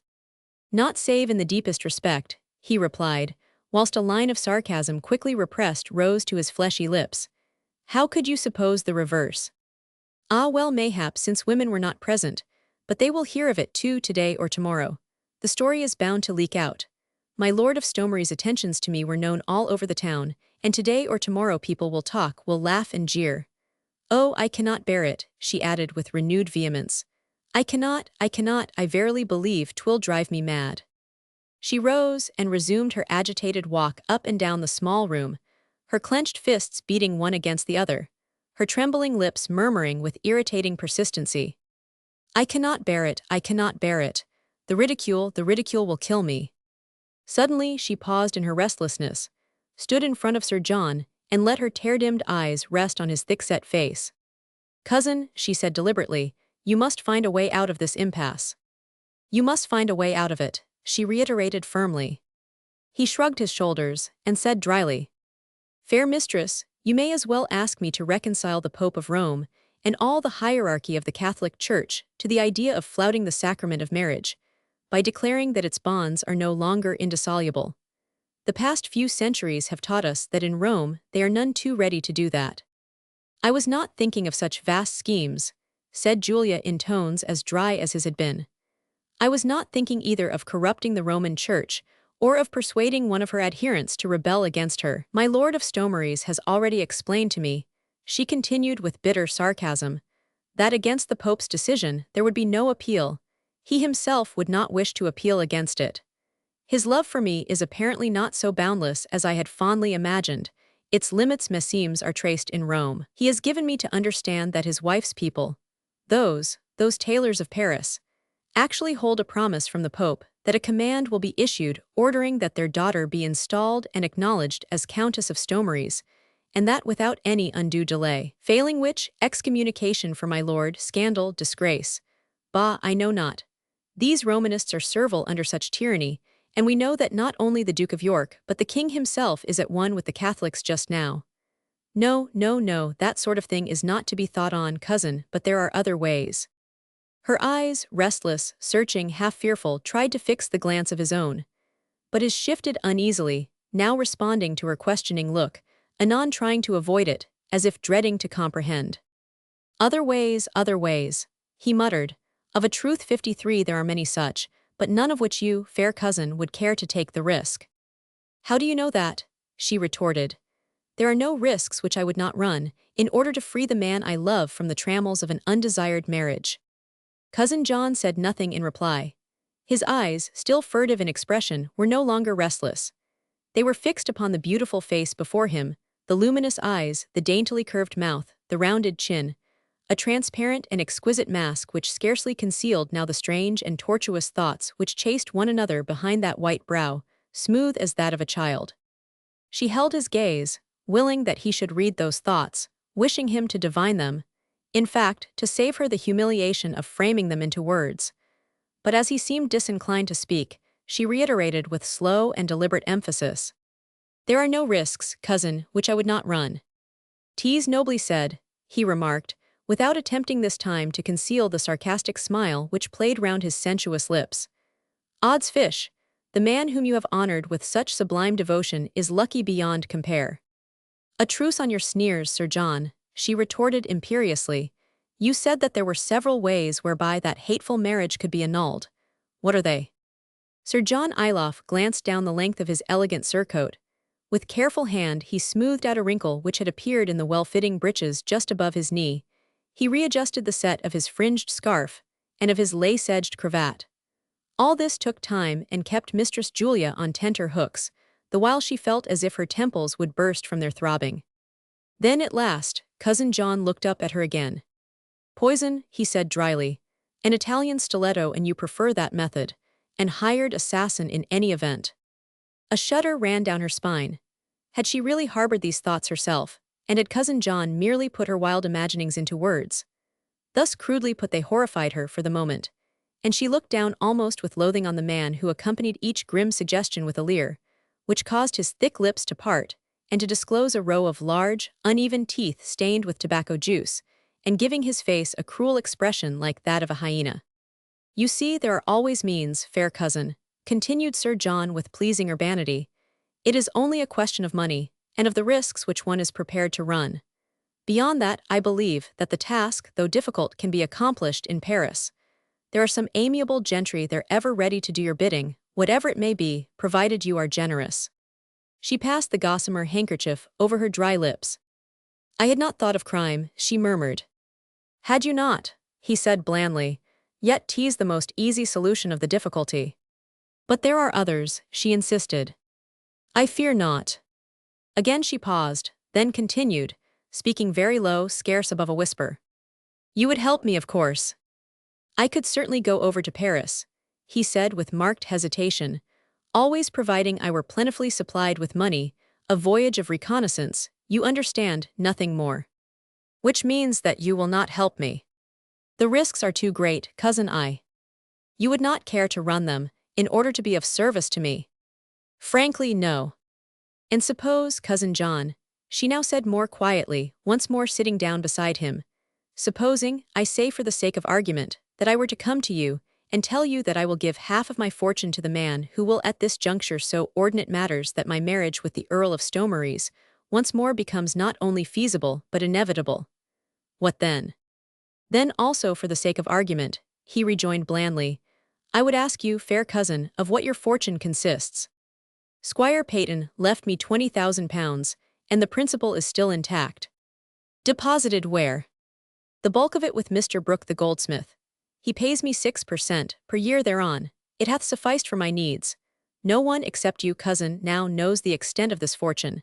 Half of it will suffice me for pin money once I am Countess of Stomaries. My lord would marry me if he were free, and I had not a groat to my name, nor more than one gown to my back. £10,000 shall be yours, cousin, if you can bring this about. Call it £12,000, mistress, and it shall be done, he said cynically. How will you do it? Let that be my secret for the nonce. I'll give you no advance, remember, she said quickly, for she had seen the swift glitter of joy in his eyes at the first mention of money, and she knew full well that she 56 could not count on the most elementary feelings of honesty on the part of this unscrupulous gambler. Then I can do nothing, he concluded decisively. What do you mean? Only this, fair cousin, that putting aside the question, a somewhat humiliating one for me, you must admit, that your refusal to place certain funds in advance in my hands implies a singular, and if I may say so, an ill-considered want of trust on your part. Putting this question aside, I say, you must understand that nothing in this present world can be accomplished without money, and I am reduced to my last shilling. Have I not said that £10,000 shall be yours the day that my marriage with Lord Stomaries is irrevocably settled? £12,000, he corrected suavely. Very well then, £12,000. We'll have the bond duly writ out and signed. And you, fair cousin, will immediately place in my hands a first installment of £2,000. Failing which, as I have had the honor to tell you, I can do nothing. This is my last word, fair cousin, he added, seeing that Mistress Julia still seemed inclined to hesitate. There was silence in the little room for a few seconds, a silence all complete save for the solemn ticking of a little French clock over the hearth. Sir John Iloff lounging on the settee with one firm leg clad in the new-fashioned tight breeches stretched out at full length, the other doubled inwards, so that the satin shimmered and crackled over his knee, his jeweled hands toying with the lace cravat, or with the dark curls of his periwig, looked now the picture of supreme indifference.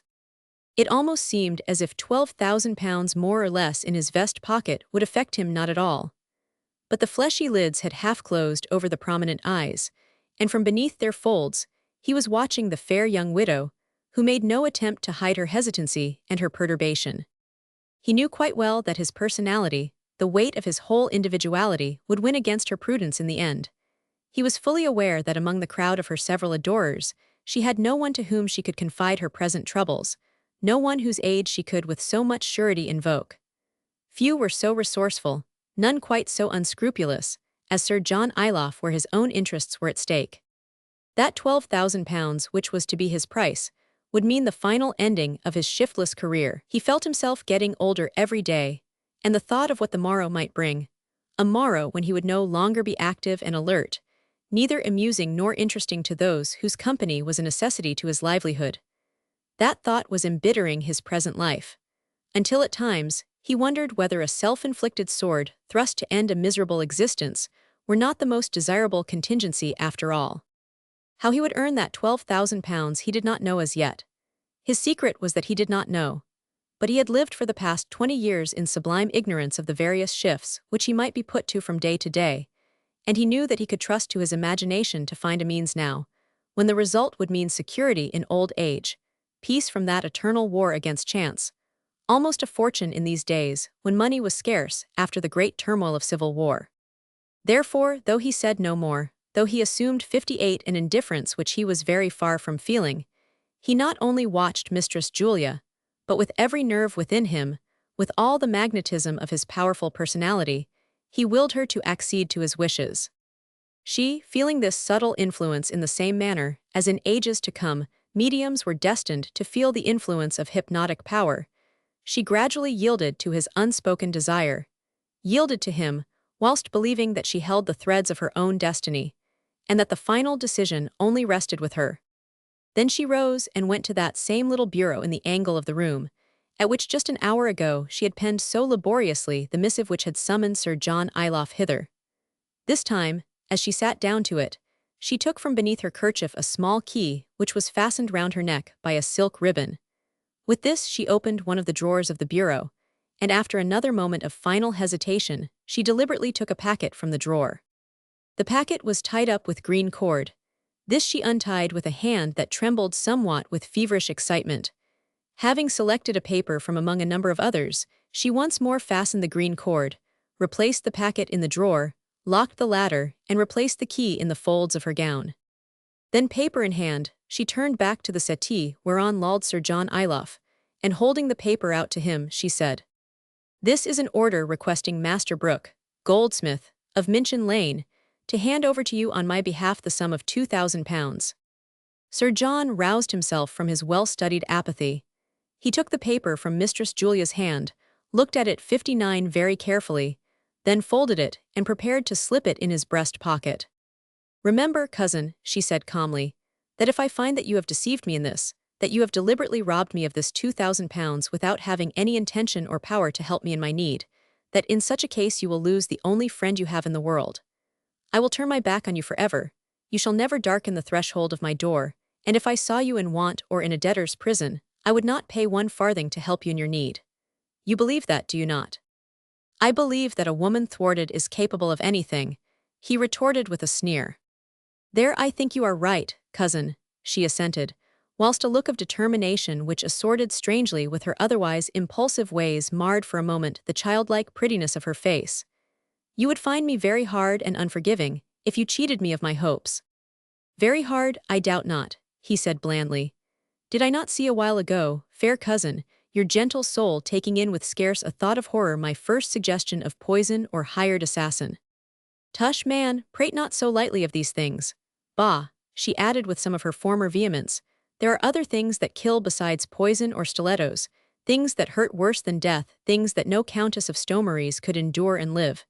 You have your £2,000, man, go and think, a fortune and you succeed."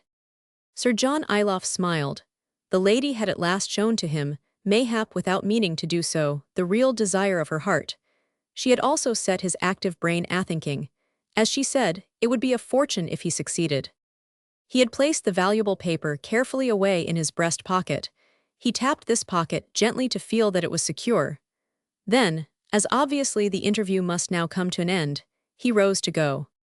Vague thoughts were already floating in his mind, and when she too rose to bid him farewell, and her fevered eyes found his and held them, he responded with a look of distinct encouragement.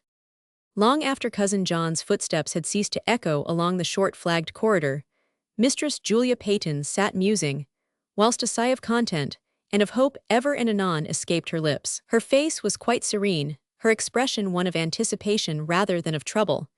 Never for a moment did a pang of conscience trouble her. Remember that the unknown Countess of Stomeries, the daughter of the Paris tailor, was but a shadowy personality to her. Less than 2 hours ago, Mistress Julia was not aware of her existence. Was it wrong then to wish her out of the way? With commendable satisfaction, the outraged beauty realized that she felt no direct wish for any bodily harm to come to her successful rival. And pray, how many women would have had such scruples? A certain feeling of self-righteousness eased Mistress Julia's soul at the thought. No, she wished the real and only Countess of Stomeries no bodily harm. She had made Cousin John understand that, she hoped. Crime might mean remorse, which would be unpleasant, also fear of discovery. Mistress Julia hoped now that she had made Cousin John understand quite clearly that she wanted neither poison nor hired assassin for the end which she had in view, not at first at any rate. Later on, mayhap, if other schemes had failed. There are things which hurt worse than death. And 61, Mistress Julia had placed in the hands of an unscrupulous gambler the means whereby such things could easily be brought about. If such things be crimes, they certainly were not of the kind which troubled Mistress Julia's conscience. Having settled these abstract points to her own satisfaction, she adjourned to her tiring room and rang for her maid. She told the wench to prepare that new butter-colored satin gown with the pink rosebuds broidered thereon, a vastly becoming gown for setting off the fair Julia's style of beauty, and also the Calvertine pinner, which had the advantage of making any woman look demure. She had her hair redressed in the newest fashion with immense tora and puffs, which made her small head look wide, and her tiny face more childlike and innocent than ever. She meant to finish the day at the King's Playhouse, there to witness a vastly diverting comedy by the late Master Shakespeare. She wished to see and to be seen by His Majesty, by the Duke of York, and all London society. Knowing that her name would be in everybody's mouth, she wished to appear radiant with beauty and good spirits, and in no way concerned with the ugly rumors anent the tailor's daughter over in Paris, and the ridiculous cock and bull story that my lord of Stomeries was other than engaged to wed Mistress Julia Peyton, ere the London season had fully run its course. Chapter 7. Inquire at London, monks the taverns there. Richard Roman II, v. You know the place well enough, or failing yourself, if so be that you are less than 60 years and 10, then your father would remember it well. It was situate in the Strand until that time, close to its junction with Fleet Street, and within a peble's throw from St. Clement's. A tall, narrow building, raftered and gabled, the timbers painted a dark chocolate color, with alternate lines of a luscious creamy tint rendered mellow with the dirt and smoke of London. It stood on that self-same spot 200 and more years ago, when it was the favorite resort of that band of young rakes who adorned the court of the merry monarch. It were somewhat difficult to say why my Lord of Cray, or Sir Anthony Wykeham, or the Earl of Stomeries had chosen this very unprepossessing tavern for their evening assemblies. The exterior, as your father could tell you, was certainly not inviting, for the gables were all askew, the stories low and widening one over another, all awry as if ready to fall. The front door, too, was cracked from corner to corner, nor were the public rooms much more alluring. In the coffee room, the window with its small panes of bottle glass hardly allowed any daylight to filter in.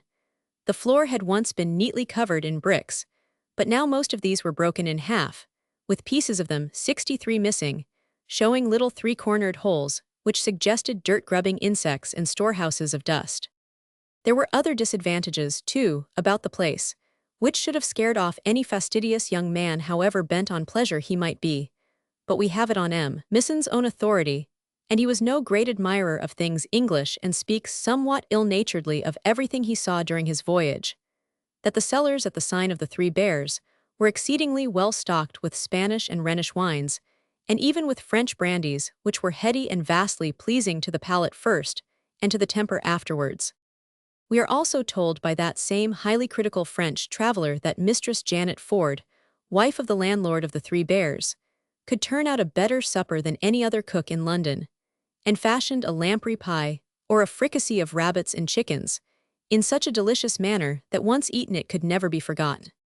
Be that as it may, we know it for a fact that in this year of grace, 1678, the tavern in the Strand at the Sign of the Three Bears was, every evening after the hour of 8, frequented by the very elite of London society. Supper was served in one of the smaller rooms at a table, around which sat those same gentlemen who in the earlier part of the day had graced His Majesty's levee, or the court of the unhappy Queen, or that narrow circle which stood as a phalanx round the person of the unpopular Duke of York.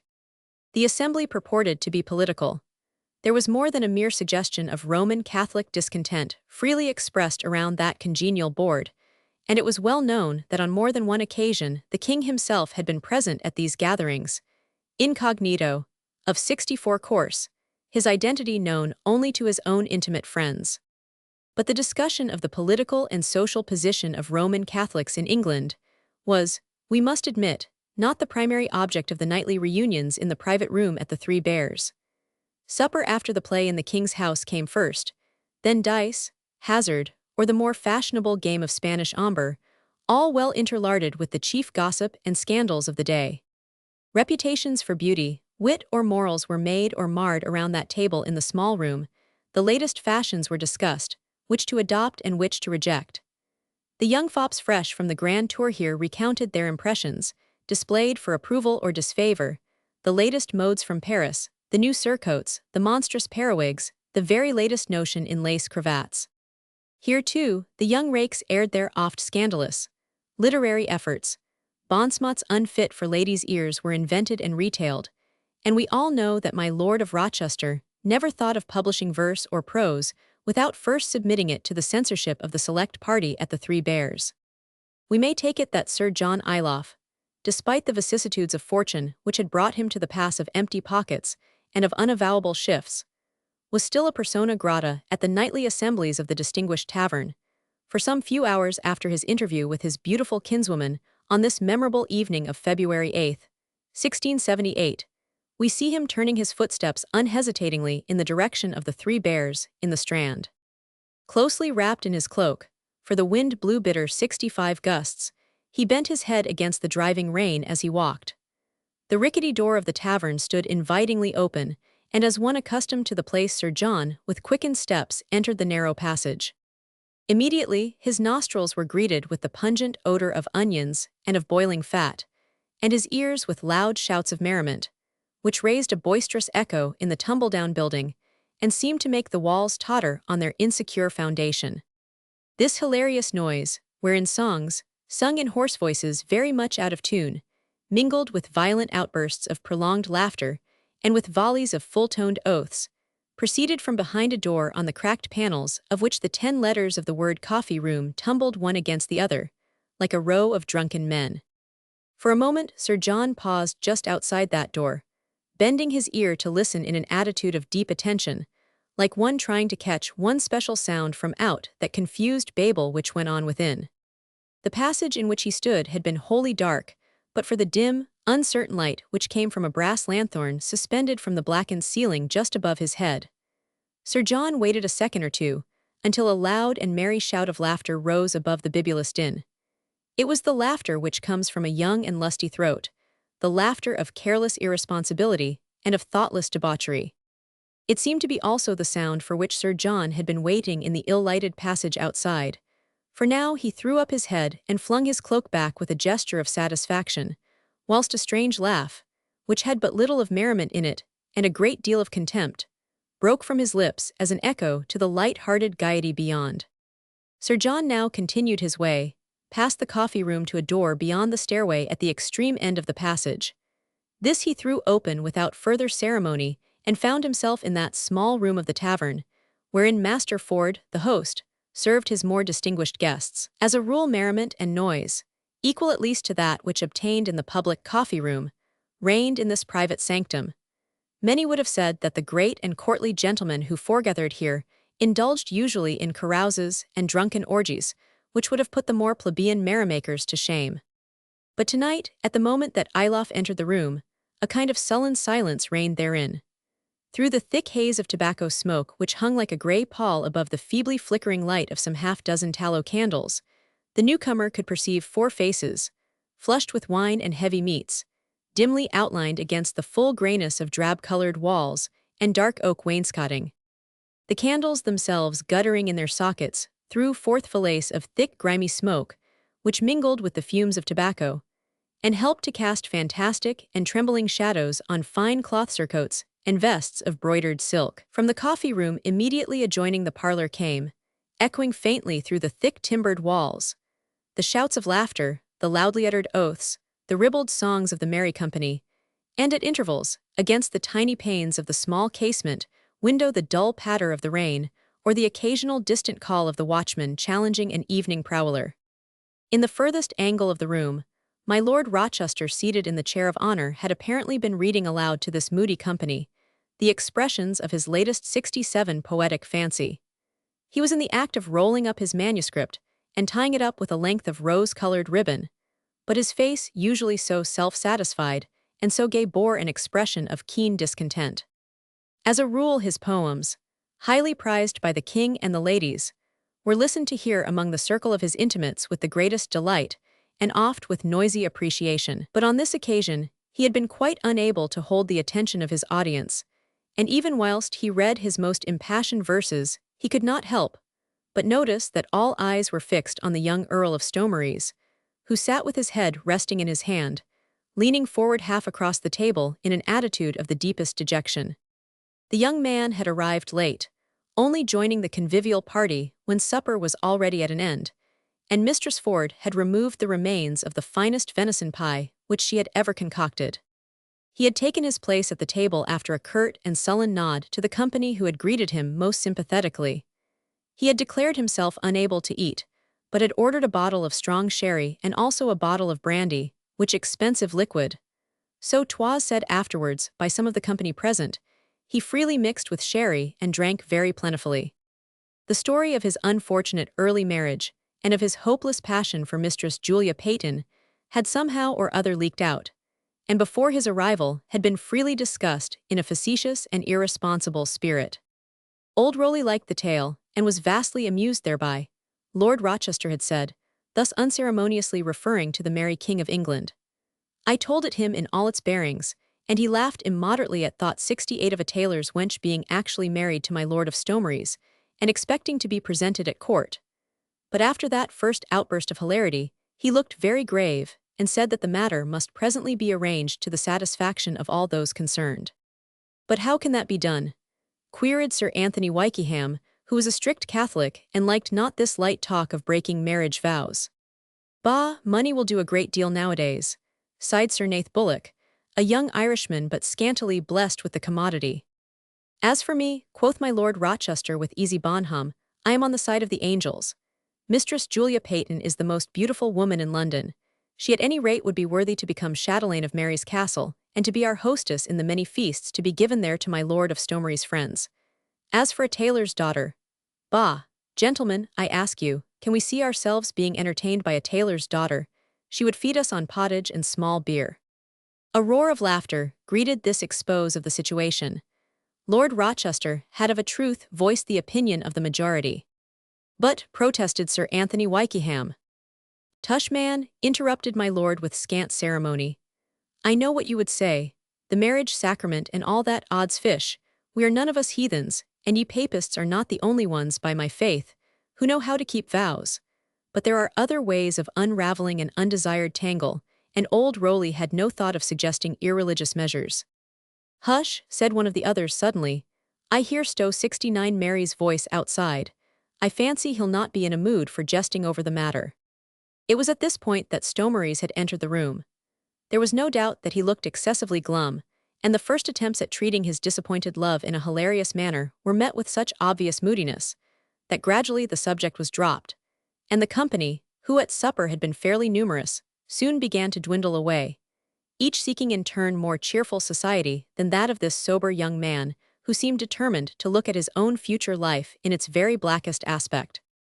Only Lord Rochester remained a while longer, for he wanted an audience for his latest poem. Also Sir Anthony Wykeham, an intimate friend of my Lord Stomeries, and Sir Nath Bullock, an irresponsible youth who seemed to scent an adventure in the romantic child marriage, and vaguely hoped to find sport therein. These three gentlemen with Lord Stomeries himself formed the little group around the table of the private parlour at the Three Bears, at the moment that Sir John Iloff entered it. Chapter 8. I was a nameless man, you needed me. Why did I proffer you my aid? There stood a certain pretty cousin at your side. Brownings. With a quick glance thrown on each of the four faces, shrewd Sir John had quickly appraised the mood of this small clique. Stomeries in sullen rage against the whole world because of this thwarting of his most cherished desire, Rochester and the Irishman, flippant and eager for sport, with Wykeham as the sobering influence, the self-constituted guardian of religious obligations. It was also obvious to this keen observer of other people's moods that there would be no need for circumlocution. Though silence reigned in the room, the subject of Stomeries' marriage was uppermost in the minds of his friends. Sir John, therefore, having thrown aside his hat and cloak, went boldly up to the table, and greeting the others with easy familiarity, he placed one fleshy hand on Stomeries' shoulder and said abruptly, Tush, man, be not so downhearted. My faith on it, have I not seen worse plights even than yours, yet from which a man of daring and resource soon found a means of extricating himself. The interruption was a welcome one, for though Sir John Iloff was no longer very popular with the gilded clique of young and noble rakes, since he was known to be at his 71 last resources, and was oft in sore straits to pay his gaming debts. Nevertheless, at this moment, his lusty, cheery voice helped to dissipate the gloom, which was such an unusual atmosphere for these ribald pleasure-seekers to breathe, and one or two voices with obvious signs of relief cordially invited the newcomer to sit. Then you, too, know our friend's melancholy story? Queried Lord Rochester, as he pushed with hospitable intent a mug of wine in the direction of Iloff. Yes, replied the latter. Mistress Julia Peyton is my kinswoman, 'tis from her I heard the tale. Stomeries' frown grew even darker than before. He liked not the suggestion thus implied, the more than obvious hint of this second sentimental complication in his life.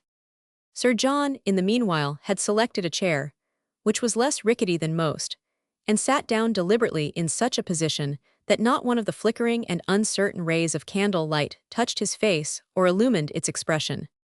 He took the cup of wine offered him by my Lord Rochester and drank it down slowly, and at one draught, the while a few ribald remarks flew across the table. Ilof's advent seemed certainly to have brought a new atmosphere into the room. Despite Stomery's frown and Wykeham's protests, Rochester and Sir Nath took up the lighter side of the past events. They refused to appreciate the solemnity of the subject or the serious obligations resulting from that solemn sacrament of matrimony performed between children over 18 years ago. Sir John waited patiently, whilst a volley of somewhat coarse jests was fired at the gloomy hero of the romantic adventure, and until he saw that Stomery's was on the 72 verge of losing his temper, and Wykeham on the point of quarreling with Bullock. Then he pushed the empty cup away from him and leaning forward across the table, he broke in quietly. "Nay, Sir Anthony," he said with pleasing urbanity, "we all know what you would say. Esdeath, and I mistake not you have harped on that string passing often in the last hour or so, and we all know too that Lord Stomery's is not desirous of seeing it snap. But I maintain that if a gentleman is placed in so terrible a predicament as is my lord, then it is the duty of all his friends to try and effect an honorable rescue." The earnestness with which he spoke had silenced the jocose as well as the moody tongues, but Sir Anthony Wykeham now protested hotly. "That is impossible," he said. "The sacrament of marriage cannot be set aside." "Only under certain conditions," corrected Sir John. "Methinks this is braggart's talk," muttered young Bullock, who had no love for the older man. "How will you do it?" queried Stomery's with moody hopelessness. "With his tongue chiefly," sneered the Irishman. But Ilof seemed in no way abashed by the hostility which his statement had evoked. He returned the sarcastic or angry glances leveled at him with a stare of assurance. Leaning heavily upon the table, his prominent eyes fixed boldly on the overexcited faces before him, he looked a strange contrast to the small, chattering crowd which was grouped around him. Unlike the others, he had supped soberly at home and drunk little or no wine. His head was clear, his tongue glib, and the only uncertainty apparent in his demeanor was that with which from time to time he 73 seemed to be listening to the noise in the next room. Then a look of vague doubt would suddenly overshadow his steady gaze and cause a more furtive, more anxious look to creep into his eyes. "Nay, gentlemen," he resumed after a slight pause, vaguely smiling in a condescending manner like one who tells an obvious fact to a child. "'Tis no braggart's talk to speak of saving a friend from the most dire calamity that can befall any man. I repeat most emphatically that this can be done, effectually and easily, and without interfering with any of those religious scruples, which do my Lord of Stomery's and his friend here so much honor." He spoke so quietly, so confidently, and with such an air of certitude that instinctively the sneering tongues ceased to aim their shafts at him, and 4 pairs of eyes were now fixed upon the speaker, who with a calm gesture of indifference was readjusting the lace of his cravat. He waited thus for a while like the true entertainer who husbands his effects.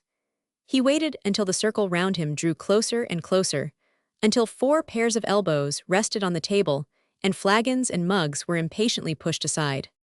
Sir Anthony Wykeham was the last to hold aloof, but even he said at last with a distinct ring of excitement in his voice, "Tell us more fully what you mean, man. Cannot you see that Stomery's is devoured with impatience?"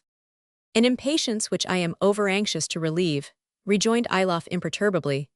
"But firstly let me ask Lord Stomery's himself, who I assert is a wealthy man, whether he would not give a good 10th of his fortune to be conveniently rid of an unwelcome wife, without hindrance to his belief or conscience." "I would give half my fortune, good Sir John," sighed Stomery's dolefully. "Half is too much, good my lord," responded Sir John blandly. "Popular rumour deems your lordship worth some £400,000 in solid cash, besides the rent rolls of half Hertfordshire. Methinks 1/4 of that should purchase the freedom which you seek." "Are you minded to earn that fortune, Sir John?" asked the other not without a sneer. "Nay, my lord, I am neither young enough, nor sufficiently well favoured for that desirable task," retorted Sir John imperturbably. "What have looks or favours to do with it all? Odds fish!" growled Stomery's more vehemently, and bringing a clenched fist crashing down upon the table so that mugs and bottles rattled. "Meseems that you, Sir John, are trying to fool me, God help me, are even trying to bring ridicule upon my sorrow. By the mass, sir, if that be so, you'll not find me in a mood to be trifled with. Good my lord, I pray you to calm your temper. Am I a man to trifle with your feelings? Have I not professed myself to be your friend? Am I not the kinsman of the lady whom you have honored with your addresses? On mine honor, I have her welfare at heart even more so than yours. Can you wonder that I should wish to see you wed her? Shrewd Sir John had played a trump card. There was no denying the logic of his statement. He had owned to having much at stake, yet had done so with no lack of dignity. With a certain graciousness not altogether free as yet from his original surliness, Lord Stomeries owned himself in the wrong. You must pardon my evil temper, Sir John, he said with a self-deprecating sigh, for I am vastly troubled. This brief interlude had but whetted the curiosity of the others. From Sir John's manner and mode of speech, it was fully evident now that his was no empty talk, but that he had assuredly come here this night, with some definite plan for what he termed the welfare of his kinswoman, which no doubt he had much at heart. The idea pleased these young pleasure-seekers more and more.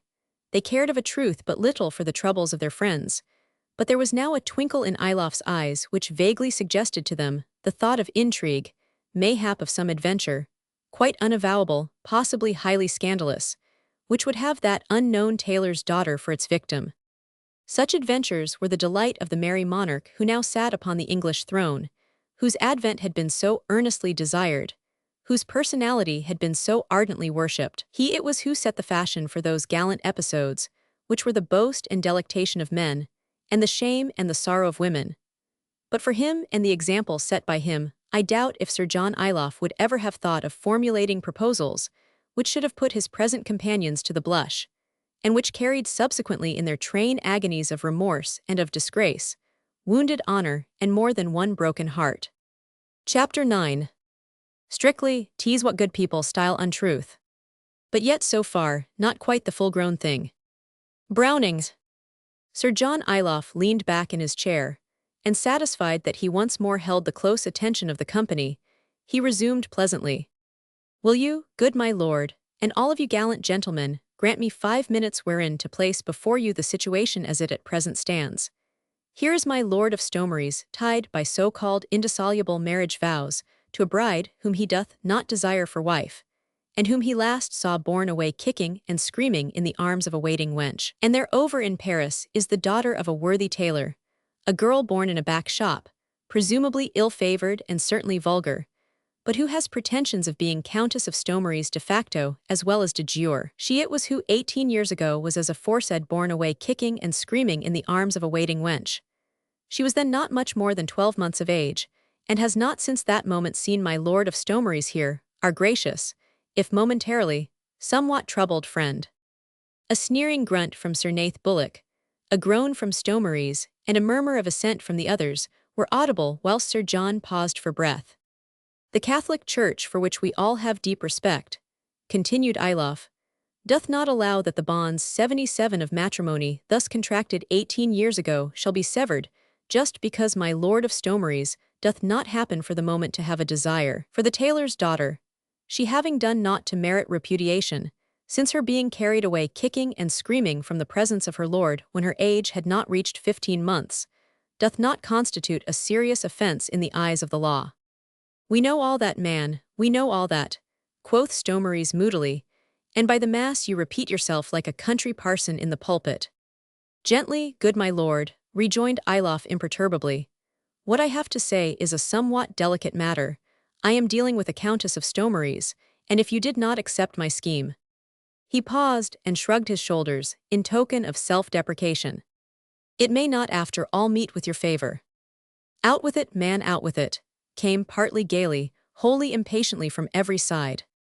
'Tis simple enough, said Sir John, but were easier to say, and you, gentlemen, would help me by guessing.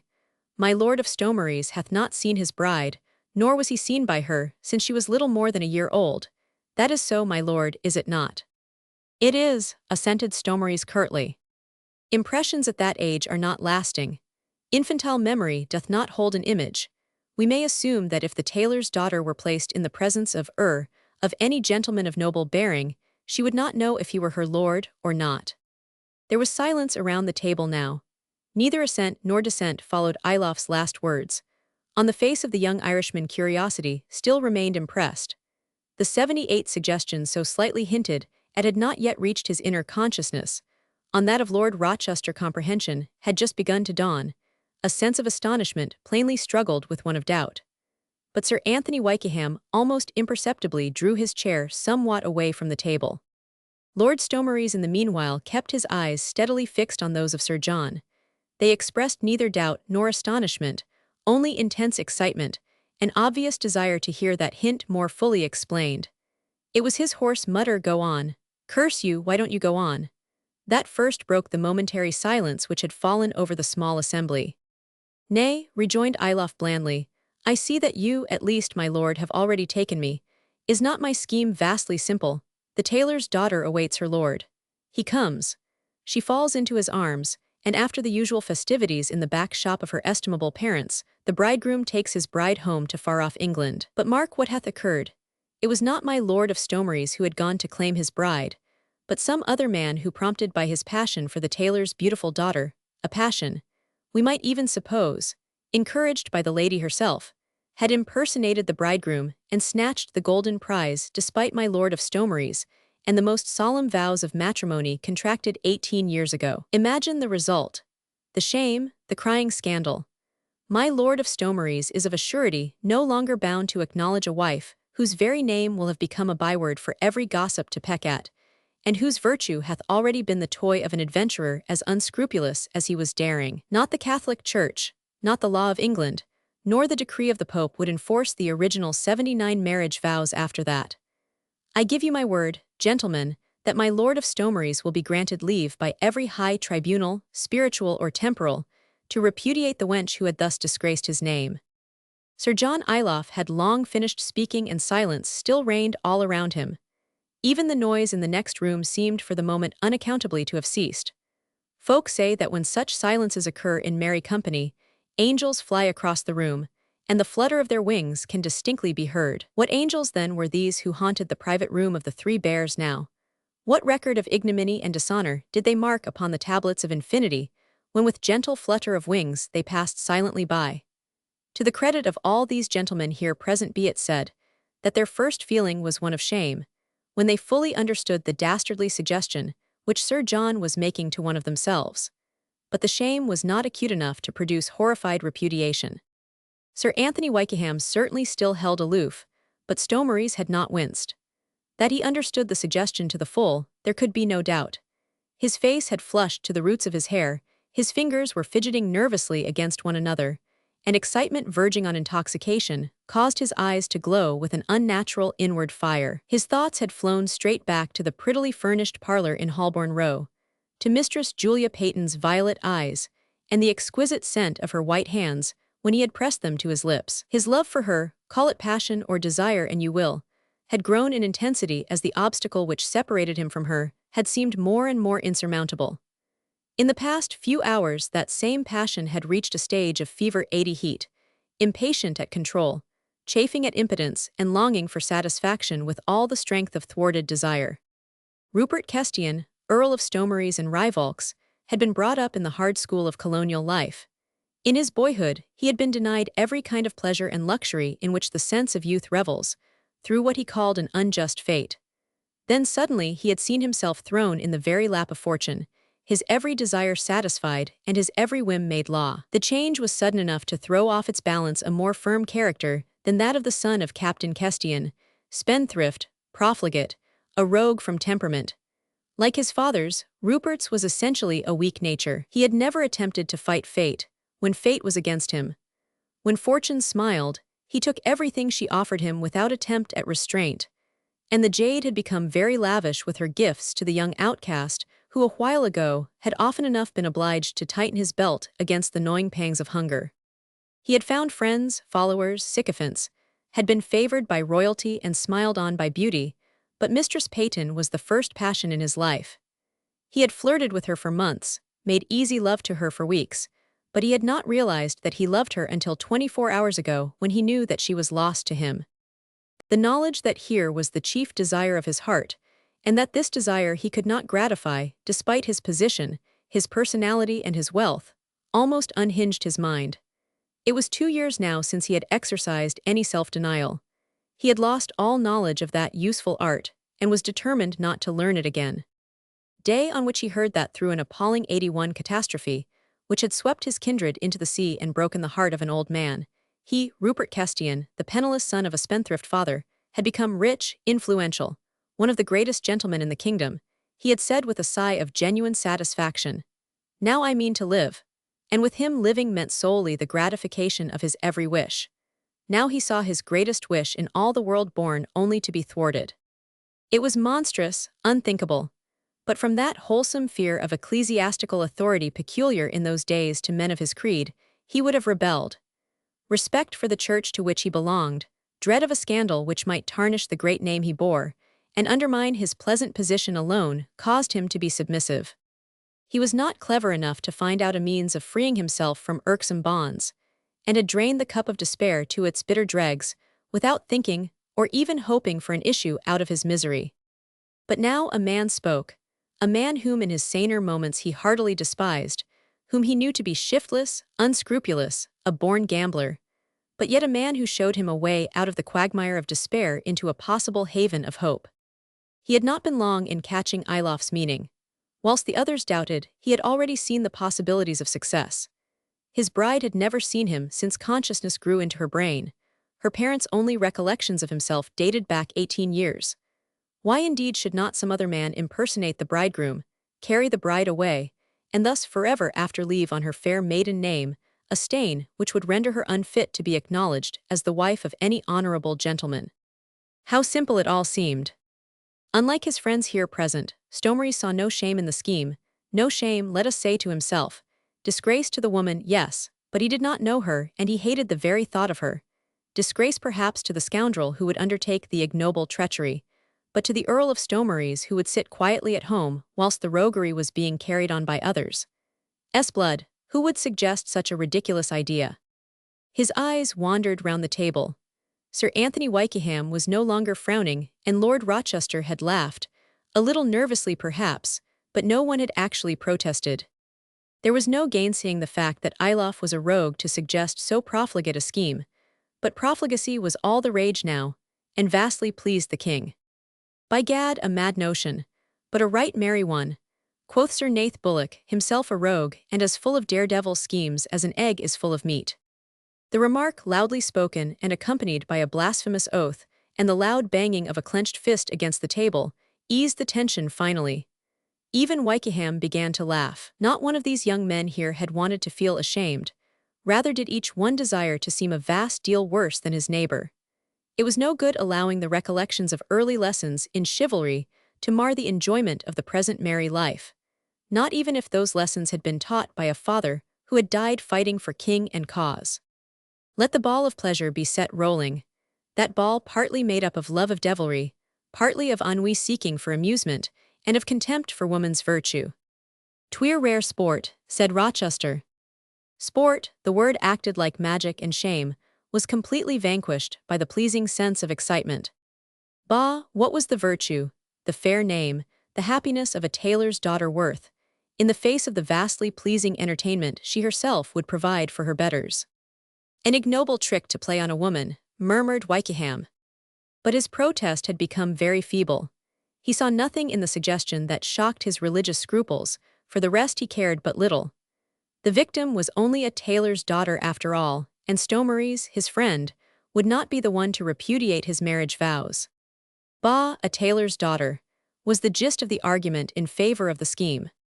"She shall have full compensation," quoth my Lord Stomeries somewhat tonelessly, for his throat felt parched, and his tongue seemed to be several sizes too large for his mouth. He drank down a large bumper full of sherry, into which Ilof had unobtrusively thrown a dash of raw brandy.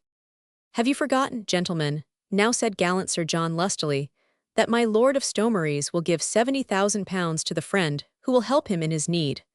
A fortune, methinks, which should tempt any young gallant in search of romantic adventure and a pretty wife.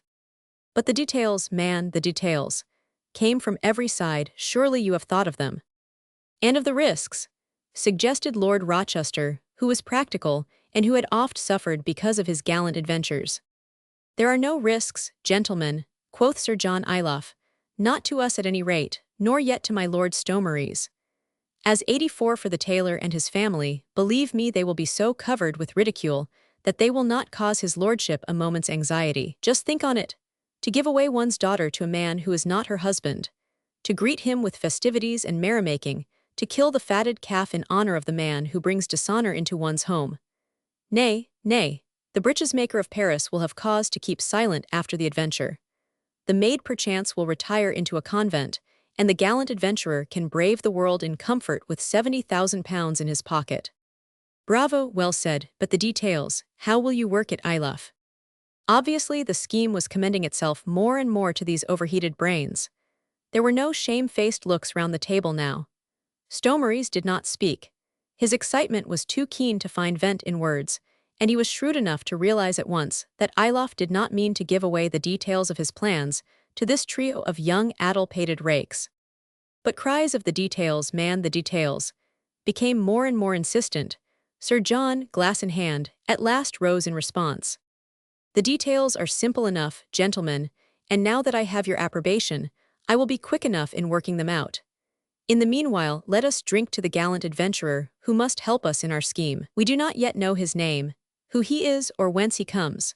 The fairy prince who will free my lord Stomeries from irksome bondage, and the tailor's daughter from the fetters of a respectable home. What we do know is that this prince must be young, else he could not pass for milor of Stomeries. He must be well-favored, else the lady might fight 85 shy of him. But he may be as poor as the proverbial church mouse, since 70,000 pounds, and the fortune of the richest tailor in Paris are jointly to be his. Come, gentlemen, will you take my toast? Loud banging of pewter mugs against the deal table greeted this merry sally. The young men jumped to their feet. To him, to the unknown, they shouted laughing with one accord. There were loud calls for Master Ford, and confused orders for more Spanish wine. Sir John called for brandy, and anon when the worthy hostler filled the bumpers all round the table, Ilaf followed him adding brandy here and there to the wine, laughingly insistent, praising the quality of the liquor for inducing to gaiety, and all the elegant qualities of amiable drunkenness, so fashionable in a gentleman of the period.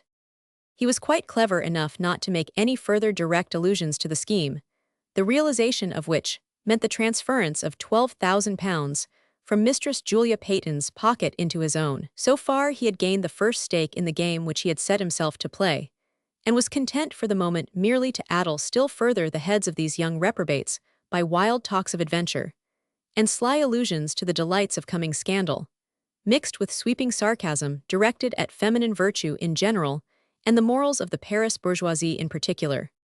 He knew well enough that Stomeries was at one with him by now, but that he never would have succeeded in persuading the young man to enter into such villainous schemes if he had been alone with him. Away from the glamour of his rakish friends, of the atmosphere of the tavern, of the smell of wine and tobacco, 86 Stomeries' better nature and the inherited instincts of honor would have rebelled against the roguery. Any of these young men here present would individually have repudiated the monstrous proposal, whilst collectively they were over-ready to trample on any nascent idea of chivalry, each one ashamed to be called squeamish or puritanical by the other. There was nothing really depraved in these young men, only a desire to outdo each other in profligacy, in a show of anti-puritanism, the immediate outcome of the enforced restraint of the past generation. Ilaf knew this, and therefore he had chosen the supper hour and the presence of a select number of the worst rakes in London, Rochester and Bullock, for testing Stomeries' willingness to enter into his own villainous scheme. He wanted the support of confused brains, of rowdy excitement, of shouts, and of laughter to drown the preliminary call of conscience. This once smothered, would probably never lift a warning voice again, and details could be comfortably settled in private later on. Believe me, gentlemen, he said gaily, that tailor's minx will thank us all on her knees for the entertainment which we will provide for her. Odds fish, and I mistake not she hath but little stomach for becoming an honourable British matron, and you may be sure that 'tis only her parents who force her into an unwelcome marriage. We shall be the rescuers of beauty in distress, and will provide the wench with such an adventure as will draw the eyes of half Europe upon her, and give her that notoriety which all women prize far beyond those virtues which are only vaunted by the old and ugly ones of their own sex. A bumper on it, gentlemen. I pledge the tailor's minx, ill-favoured though she be, my word on that. She'll become the talk of London. I drink to her 87 adventure, and to the bold man who will share in it, by my halidame, were I but 20 years younger, I'd apply for the post myself. Ilof's irresponsible talk, and the heady wines mixed with alcohol completed the work of destruction. Lord Stomeries and his friends contrived within the next hour or so to lose more self-respect than their fathers had gained in a lifetime through sublime adherence to a forlorn cause. Chapter 10. But indeed words are very rascals, since bonds disgrace them. 12th Night Roman 3, 1. I think that we shall have to accept Sir Anthony Wykeham's account of how the proceedings finally terminated. He avers that by the time the church clock of St. Clement's had struck the hour of 10, Sir John Ilof was the only man present in that small private room who could at all be called sober. At that hour my Lord of Rochester, it seems, lay right across the table with flushed face hidden in the bend of the elbow, snoring lustily at intervals, and at others lifting a heavy head, in order to hurl a bibulous remark at impassive Sir John or overexcited Stomeries.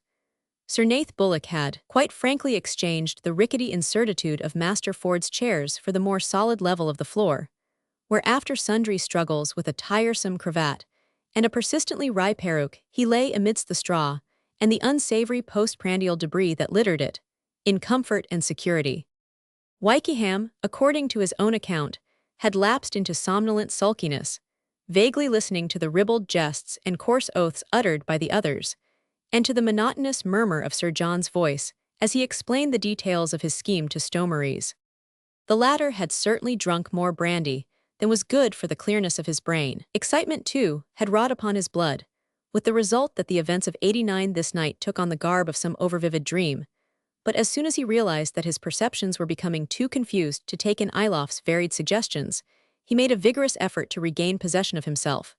He called for a bowl of iced water and dashed its contents into his face and across his eyes. After that, he steadily refused to drink any more, nor did Sir John press him any further. The insinuating poison had done its work. There was no fear now that Stomeries would wish to draw back. "I pray you draw your chair nearer, my lord," said Ilof after a while, when of a truth he saw that the rest of the company was quite helpless. "These gentlemen are not like to disturb us now." With unaccountable reluctance Stomeries did as the older man bade him, and presently the two men withdrew altogether from out the circle of dim light thrown by the guttering tallow candles. "Your lordship, I take it then, agrees with the broad basis of my scheme," said Ilof, speaking quite low, only just above a whisper.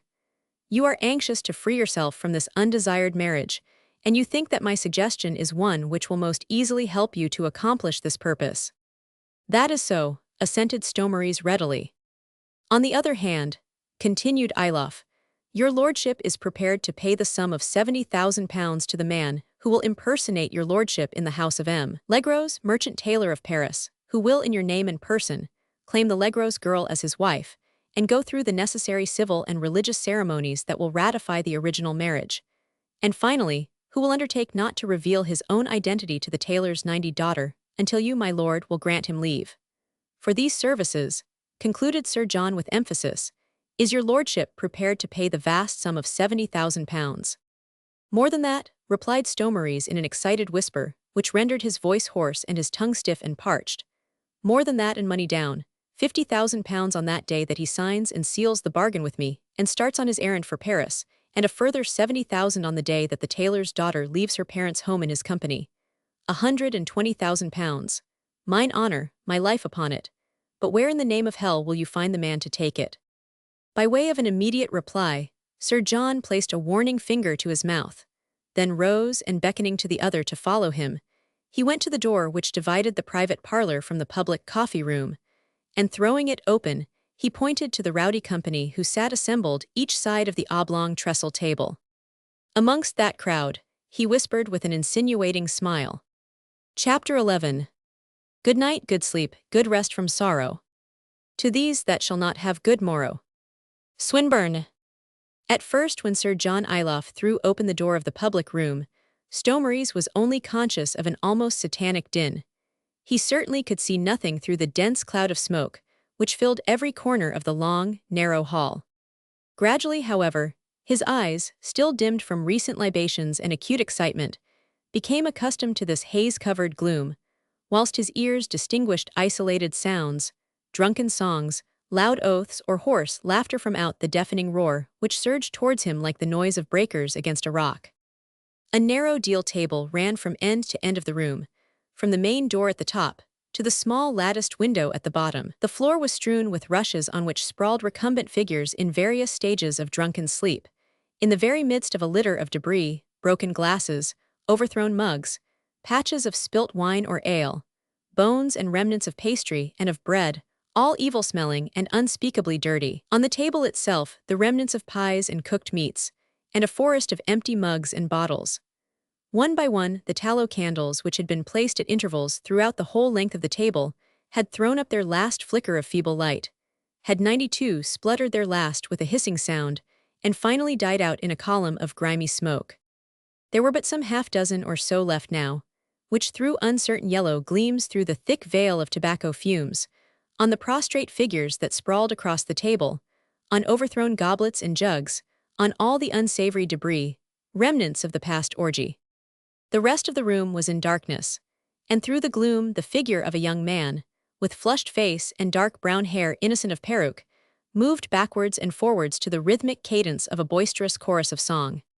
The draught from the badly fastened window wafted the strips of cotton which hung in lieu of curtains, straight into the room, with a swishing, moaning sound around which, soft though it was, could be heard like a long drawn-out sigh of pain, in the pauses of lusty laughter and of ribald song.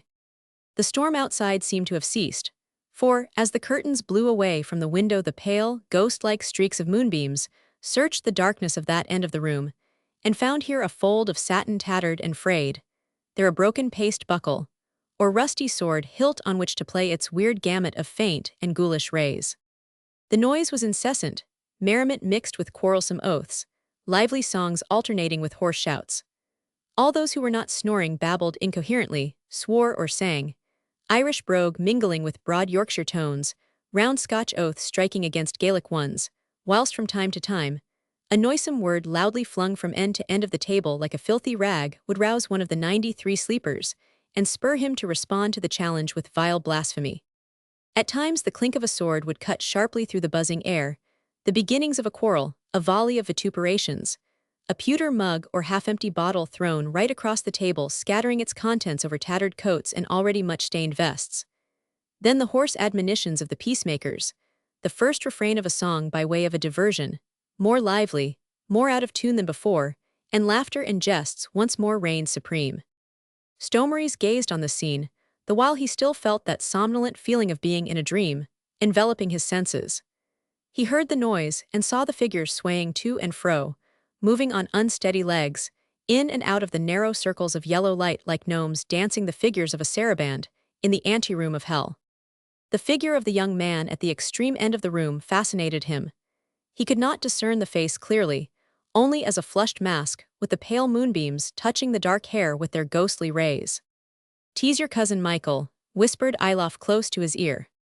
Stonemarys gave a sudden start. He understood now why Sir John had shown him this scene, the picture of this rowdy crowd composed of the ne'er-do-well, unclassed profligates who had flooded the country ever since the Restoration, hurrying back to England from Flanders or from Spain, under the guise of royalist loyalty which had suffered exile for the great cause, and was now eager and ready for reward. Boisterous, unscrupulous, disrespecters of persons and of dignity, they traded on the people's avowed dislike of the 94 canting Puritans who had ruled in England for so long. Jeering, mocking, and carousing they filled London with their noise, the open scandal of their lives, the disgrace of their conduct. By day they paraded the streets loudly singing licentious songs, dressed in the rags and tatters of cavalier accoutrements long since thrown away, seeking the peaceful citizen with the Puritan leanings, who chanced to find himself in their way, and holding him up to ridicule, the butt of their uncontrolled merriment. By night they filled the taverns and coffee houses of the city, and only the small hours of the morning witnessed their final retirement into the small brothels of evil repute, where alone they could obtain lodgings. There were hundreds of these men about the London streets during the few years which followed the Restoration. The Great Plague had decimated them somewhat. The fire of 1666 had scattered some of them broadcast, but in this present year there were still a goodly number of them about. They were the terror of the night watchmen and the despair of the ill-organized and inefficient police patrols, and rendered the lesser streets of the city well-nigh impassable to quiet citizens and to decent women. And it was amongst these men that Michael Kestian was most often to be found, shouting with them by day, drinking and gambling with them by night. Michael Kestian, cousin to my lord of Stomeries, and like him descended from those who in medieval days had writ their name largely on the pages of history. Michael, the ne'er-do-well, the wastrel, the profligate. Michael the idler who strove in such company to forget that he had been born a gentleman, and that he held a claim to the title and estates of Stomeries, which many thought was passing just. Chapter 12. Oh, the strife of waves at the stone, some devil threw in my life's mid-current thwarting God. Brownings. For Michael Kestian was a man with a grievance. A just grievance enough, since many held that he, and not his cousin Rupert, should have been the present Earl of Stomeries. But possession in those far-off days was even more absolutely an integral part of the law than it is now. Rupert Kestian was de facto established at Mary's castle, whilst Michael had to begin life by selling his sword or his skin to the highest bidder, and all because his father and grandfather before him had been either very supine or hideously neglectful of their own respective sons' interests, to enforce the decree of King Edward Roman III anent the family succession. That the decree existed no one attempted to deny. It was embodied in a document which, with other family archives, was actually in the possession of Michael Kestian the Pretender. These papers, in fact, were the only inheritance bequeathed to him by his father, besides a legacy of hatred and covetousness against the usurpers of the name and fortune of Stomeries. But ye shall judge if the reigning earls were usurpers or not. It seems that in those distant days when Edward Roman III reigned over England and France, the then Lady of Stowe 96 Marys presented her lord with twin boys, born within an hour of another. Fine boys they were, so tradition hath it, well grown and sturdy, and as like to one another as two peas lying in the same pod. The fond mother, as she gazed proudly upon these children, who of a truth were each endowed with a powerful pair of lungs, little guessed the mischief which their joint arrival would cause in the ancient and noble family of Kestian. According to the laws of military tenure, the eldest of these two boys, older remember than his own brother only by a short hour or so, should have been held to be the heir to the titles, dignities, lands, and appurtenances held in fief direct by the Lord of Stomeries from his suzerain liege Lord Edward Roman III, by the grace of God King of England and of France. But as evil chance, presided over by some imp of mischief, would have it, the twins, when scarce a few hours old, being placed by my lady's tiring woman side by side in the bed, presently took to vigorous quarrelling. My lady thereupon was much perturbed, and her women were all hastily summoned to her bedside, so that they might administer such soothing draughts as were usual under the circumstances. When my lady was once more restored to her former quietude, she asked for her boys, requesting that the eldest be first placed in her arms. Alas, the mischief was done. The tiring woman could not remember which child she had lain on the right side of the bed, and which on the left, nor could her astuteness combined with the adoring mother's searching eyes state positively afterwards which boy was heir to the barony of Stomeries, and which the mere younger son. Imagine the confusion which ensued. Stories of innumerable quarrels between the brothers as they grew up to boyhood's estate have been handed down to their posterity. The father himself was at a loss what to do. He had a great love for both his boys, and not knowing which was the elder and which the younger son, he had a vast fear of doing an injustice either to the one or to the other. What could he do but ask the advice and ascertain the wishes of his suzerain liege? This, we are told, he did as soon as the children had reached the mature age of 10 and owed military service to their lord. King Edward Roman III, we all know, was a model of justice and of sound common sense. He declared it impossible that either of the boys should be deprived of what might be his lawful inheritance. Therefore, by a special decree signed by his own hand manual, he declared that on the death of his faithful cousin, the Baron of Stomeries, the title, estates in fief or military tenure, and other lands and appurtenances thereof should devolve jointly on the twin sons of the said lord, and that the first-born child in the next generation should then once more reunite in his own person the titles and estates of Stomeries. Moreover, the king decreed that if at any future time a lady of Stomeries should take it into her gracious head to present her lord with twins, this same rule of succession should apply. Thus said His Majesty King Edward Roman III, and my Lord of Stomaries was thereby satisfied. The brothers were henceforth brought up as joint heirs of one of the finest baronies in the kingdom, and we hear nothing more of family feuds or dissensions. That the twins eventually did jointly succeed to their father's title and estates we know from the records anent 98 the twin barons of Stomaries, who fought under the banner of John of Gaunt in the days of Richard Roman II. And from the fact that King Henry Roman IV in 1410 created the then Baron of Stomaries, Earl of Stomaries and Rivolks, we may infer that one of those turbulent twins did have a son who succeeded alone to his father and uncle, and once more united in his own person all dignities and lands belonging to the ancient family. Thus the carelessness of a tiring wench had for the time being no further serious consequences on the fortunes of the Kestians. For some generations to come, it seemed that the ladies of Stomaries had no predilection for twins. But in the year 1552, so the family archives tell us, the wife of John, Earl of Stomaries, Grand Master of the ceremonies to King Edward Roman VI, presented her lord with a sturdy pair of boys. As like to one another as the proverbial peas were these two new scions of the ancient family of Kestian, and mightily proud of them was their fond mother, but there never was any confusion as to their identity. One of them, Rupert, was born fully 2 hours before his brother Michael, and was ever after looked upon as his father's heir. Nor, on the death of the Earl, did anyone seem to have thought of disputing his sole right to the title and estates of Stomaries.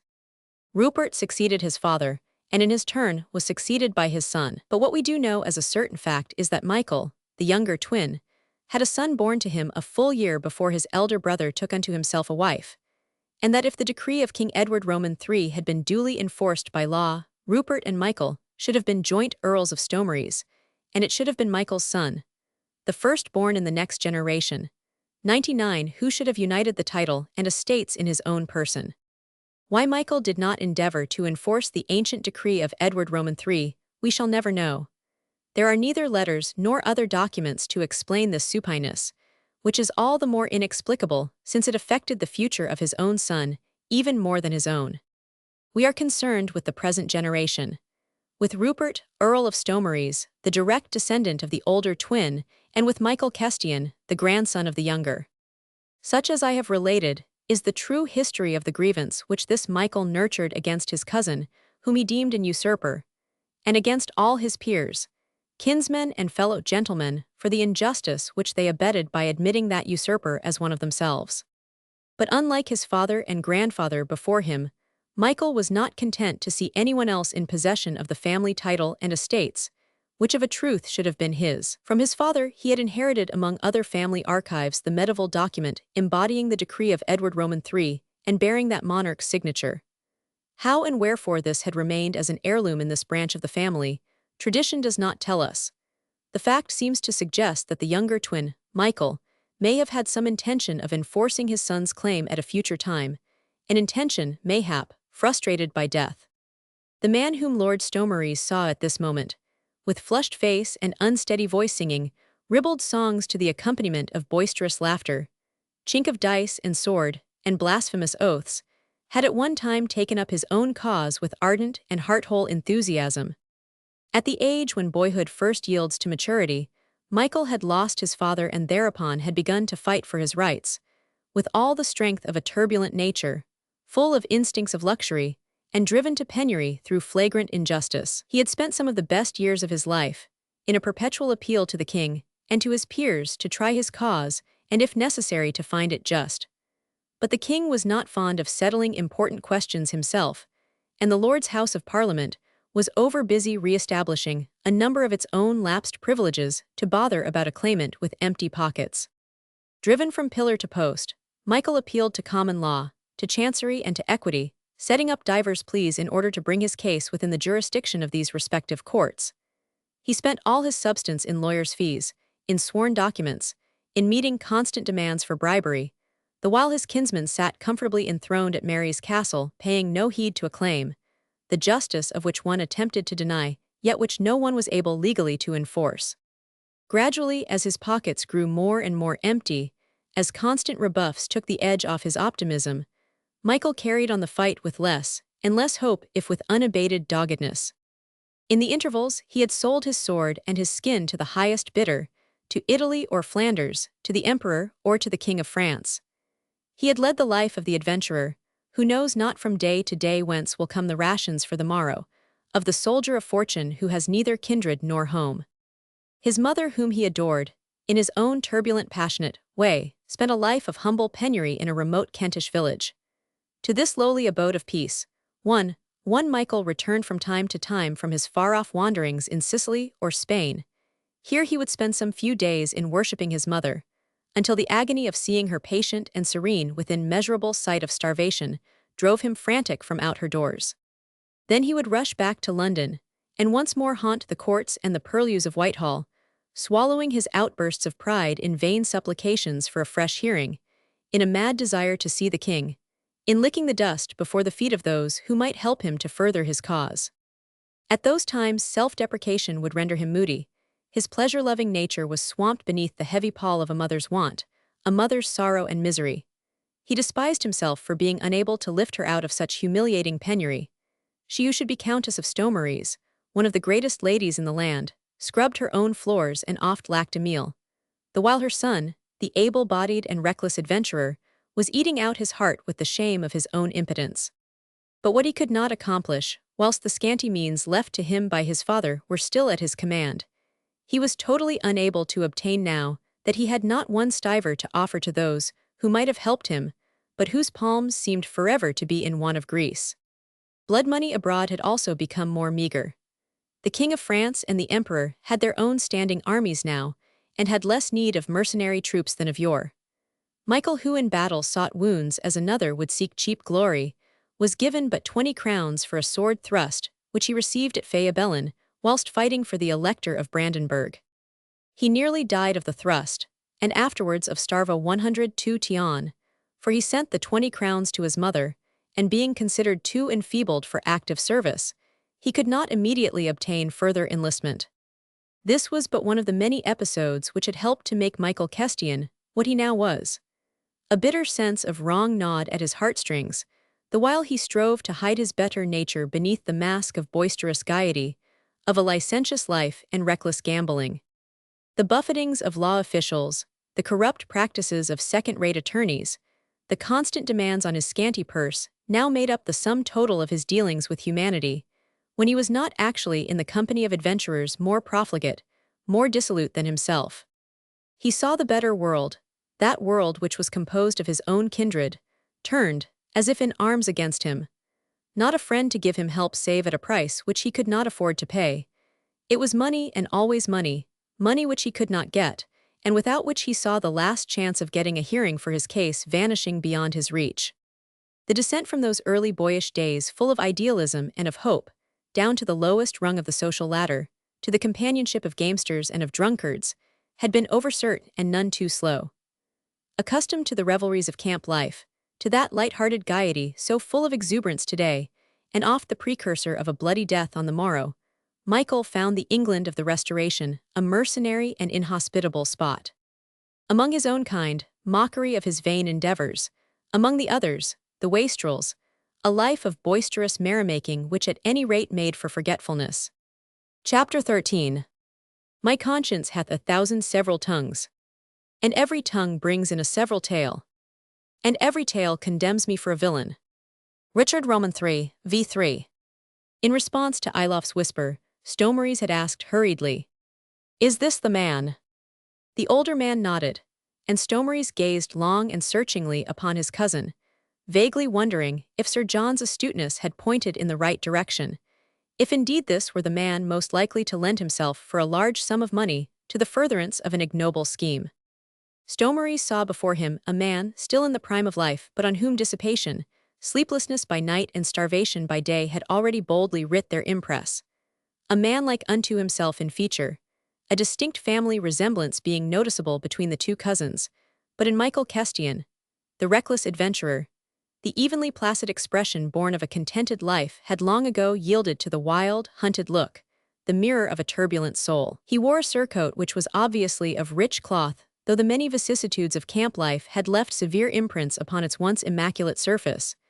Beneath this coat there peeped out innocent of vest, the shirt, which once had been wrought by loving fingers, of fine linen and delicate stitchery, but now presented the appearance of a miscellaneous collection of tatters and darns with one of four here, and there a dark stain on it, which spoke of more than one sword thrust in the breast, of the miseries of that life of fighting and of toil, of aches and pains, and of ill-tended wounds. The rest of Michael's attire was in keeping with the surcoat and the shirt, the faded silk sash long since deprived of tassels, the collar free from starch, the breeches a veritable motley of patchwork, and the high boots of untanned leather, stained a dark greenish-brown from exposure to constant damp. This then was the man who was most like to sell himself for so much money, and Stomeries, noting the squalor of Michael's attire, the dissipated yet wearied look in his face, ceased to wonder how it came that Sir John had thought of this wastrel, and in his mind fully approved of the choice. Suddenly Michael Kestian caught sight of the two men standing under the lintel of the door. He greeted them at once with a shout of welcome. "My worthy cause," he said gaily, "and if I mistake not, 'tis gallant Sir John Iloff, the finest rogue that ever graced a court. Gentlemen," he continued mocking, and advancing with mincing and unsteady steps towards the two men, "pray tell us, though by the mass I call you right welcome, what procures this humble abode the honor of such distinguished company?" Whilst the young man spoke, most of his companions had ceased both song and laughter. Several faces, all flushed with heady liquor, were turned towards the door, whilst glances wherein suspicion fought with the confusing fumes of alcohol were directed on the newcomers. But Sir John Iloff, with determined good humor, had returned Michael's greeting with easy bonhomie. "Nay, friend Michael," he said, the while he prudently closed the door behind him and Stomeries, lest the noise in the coffee-room awaken his sleeping friends. "Your amiable cousin and I myself were tired of the sober assembly in the parlor, and had desire for more merry company. I hope your call of welcome was no mere empty word, and that of a truth we may join your hospitable board." With much gravity Michael surveyed Iloff and Stomeries up and down, from the diamond buckles on their shoes to the elaborate curls of their gigantic perukes. Then he turned to his friends, who had followed his every movement with that solemn attention peculiar to the drunkard, which tries yet fails to comprehend what is going on before him. "What say you, gentlemen?" he said. "Shall we admit these noble rogues to our table? My cousin here, as you see, has but lately emerged from the surveillance of his keeper. He inhabited a monkey garden for a considerable time, and hath collected a vast amount of hair on his head from the shavings of his many companions." A terrific and prolonged shout of laughter shook the very walls of the room, the while Stomeries, who suddenly had become pale with rage, placed a quivering hand on the hilt of his sword. "Insolent beggar," he murmured in a hoarse voice, which however was completely drowned in the bibulous noise which had greeted Michael's impertinent sally, and which rose and fell in a continuous roar for some considerable time, the while Michael himself, satisfied at the effect which he had produced, struck up the refrain of a drinking song. "In the name of the lady whom you honor with your love, good my lord," whispered Iloff close to Stowe 106 Mary's ear, and with impressive earnestness, "I entreat you to keep your temper. We have need of this wastrel for the success of our scheme, and a quarrel would of a surety ruin it completely." Michael Kestian now turned to his cousin once more. "I pray you take your seats, gentlemen," he said, pointing with unsteady gesture to a couple of empty chairs placed at the head of the table. "Though you may not be aware of it, my friends here have shown a desire for the continuance of your presence amongst us. Had they not desired it, they would have shown their disapproval by various hints more or less gentle, such as the throwing of a pewter mug at you, or the elevation of their toe to the level of your majestic persons. But as it is, ye may rest assured, ye are welcome here." "I thank you, good Michael," said Iloff pleasantly, as in response to Michael's invitation, he now advanced further into the room and took his seat at the head of the board, followed by Stomeries, who was making vain attempts to conceal his contempt of the proceedings, and to master his ill humor. "Indeed," continued Sir John, addressing with gracious familiarity the united company present, "I know not what we have done to deserve your favors. Believe me, we came as suppliants desiring to be entertained by the most noted merrymakers in London." Michael, with the same mock gravity, once more resumed his place at the table close beside Sir John Iloff. He drew 2 mugs towards him, and from a gigantic pewter jug, he poured out full measures of a thick red liquid, which had the appearance of spiced wine. The beverage certainly exhaled a remarkable methylic 107 odor, which from the nostrils seemed to strike straight into the brain, making the blood seethe in the head, and the eyes glow as with the heat of running fire. Moreover, the mugs which Michael had filled, and then pushed towards the newcomers, were not over clean. Even Sir John had much ado to keep his outward show of geniality, and to mask his friends' more and more marked impatience and disgust. "By the mass, merry sirs," quoth Michael with boisterous hilarity, "an you really desire to be of our company, we will grant you admittance. But first must ye pledge us in a full bumper of this nectar, concocted by good Master Ford for the complete undoing of his most favoured guests. We drink to you, gentlemen, brother rogues, and you please. If you are saints, do not drink. The liquid will poison you. To you all, brother rogues," came in lusty accents from Sir John Iloff as he jumped to his feet, bumper in hand, "and may you accept us as two of the worst rogues that ever graced your hospitable board." He quaffed the sickly, very heady liquid at one draught. He had kept himself uncommonly sober throughout the evening, and the potion, he knew, could not do him a great deal of harm. He had a solid head, and was not unused to the rough concoctions made up of cheap wines, of alcohol and sundry spices, wherewith these noisy louts were wont still further to addle their over-confused pates. Stomeries would have demurred, despite the warning look thrown at him from beneath Sir John's heavy lids. But looking up, he saw Michael's deep-set eyes fixed upon him with a measure of amusement not altogether free from sarcasm, which vastly irritated him, and without attempt one aiding to hide his disgust, he raised the heavy mug with a gesture of recklessness and contempt, and he too drank it down at one draught. There were loud shouts of approval at this, and the occasion was further improved by more drinking and the singing of various snatches, culled from the most noted and most licentious songs. But Michael was now examining Sir John Iloff very attentively. The latter, having drunk, expressed distinct appreciation of the beverage, and even made pretense, as he once more resumed his seat, of asking for more. "You are looking at me with strange persistence, good Michael," he said at last with unalterable blandness, as he returned the younger man's questioning gaze. "May not a cat look at a king?" retorted the other lightly, "or a beggar gaze on the exalted personality of Sir John Iloff? By all means, and welcome. But on my faith, my personality is in no wise exalted, therefore, I may be permitted to ask again, what is the cause of your flattering attention?" "Curiosity," replied Michael curtly. "Curiosity? Yes, I was wondering in my mind why you are here tonight, and why you have brought mine estimable if somewhat weak-minded cousin with you here, in the very midst of the most evil-reputed crowd in London." "Oh," protested Sir John gallantly, "'tis not the most evil-reputed crowd by any means. We, who are accustomed to the profligate life of a gentleman, look over leniently on the innocent if somewhat flashy debaucheries of these pleasure-lovers here."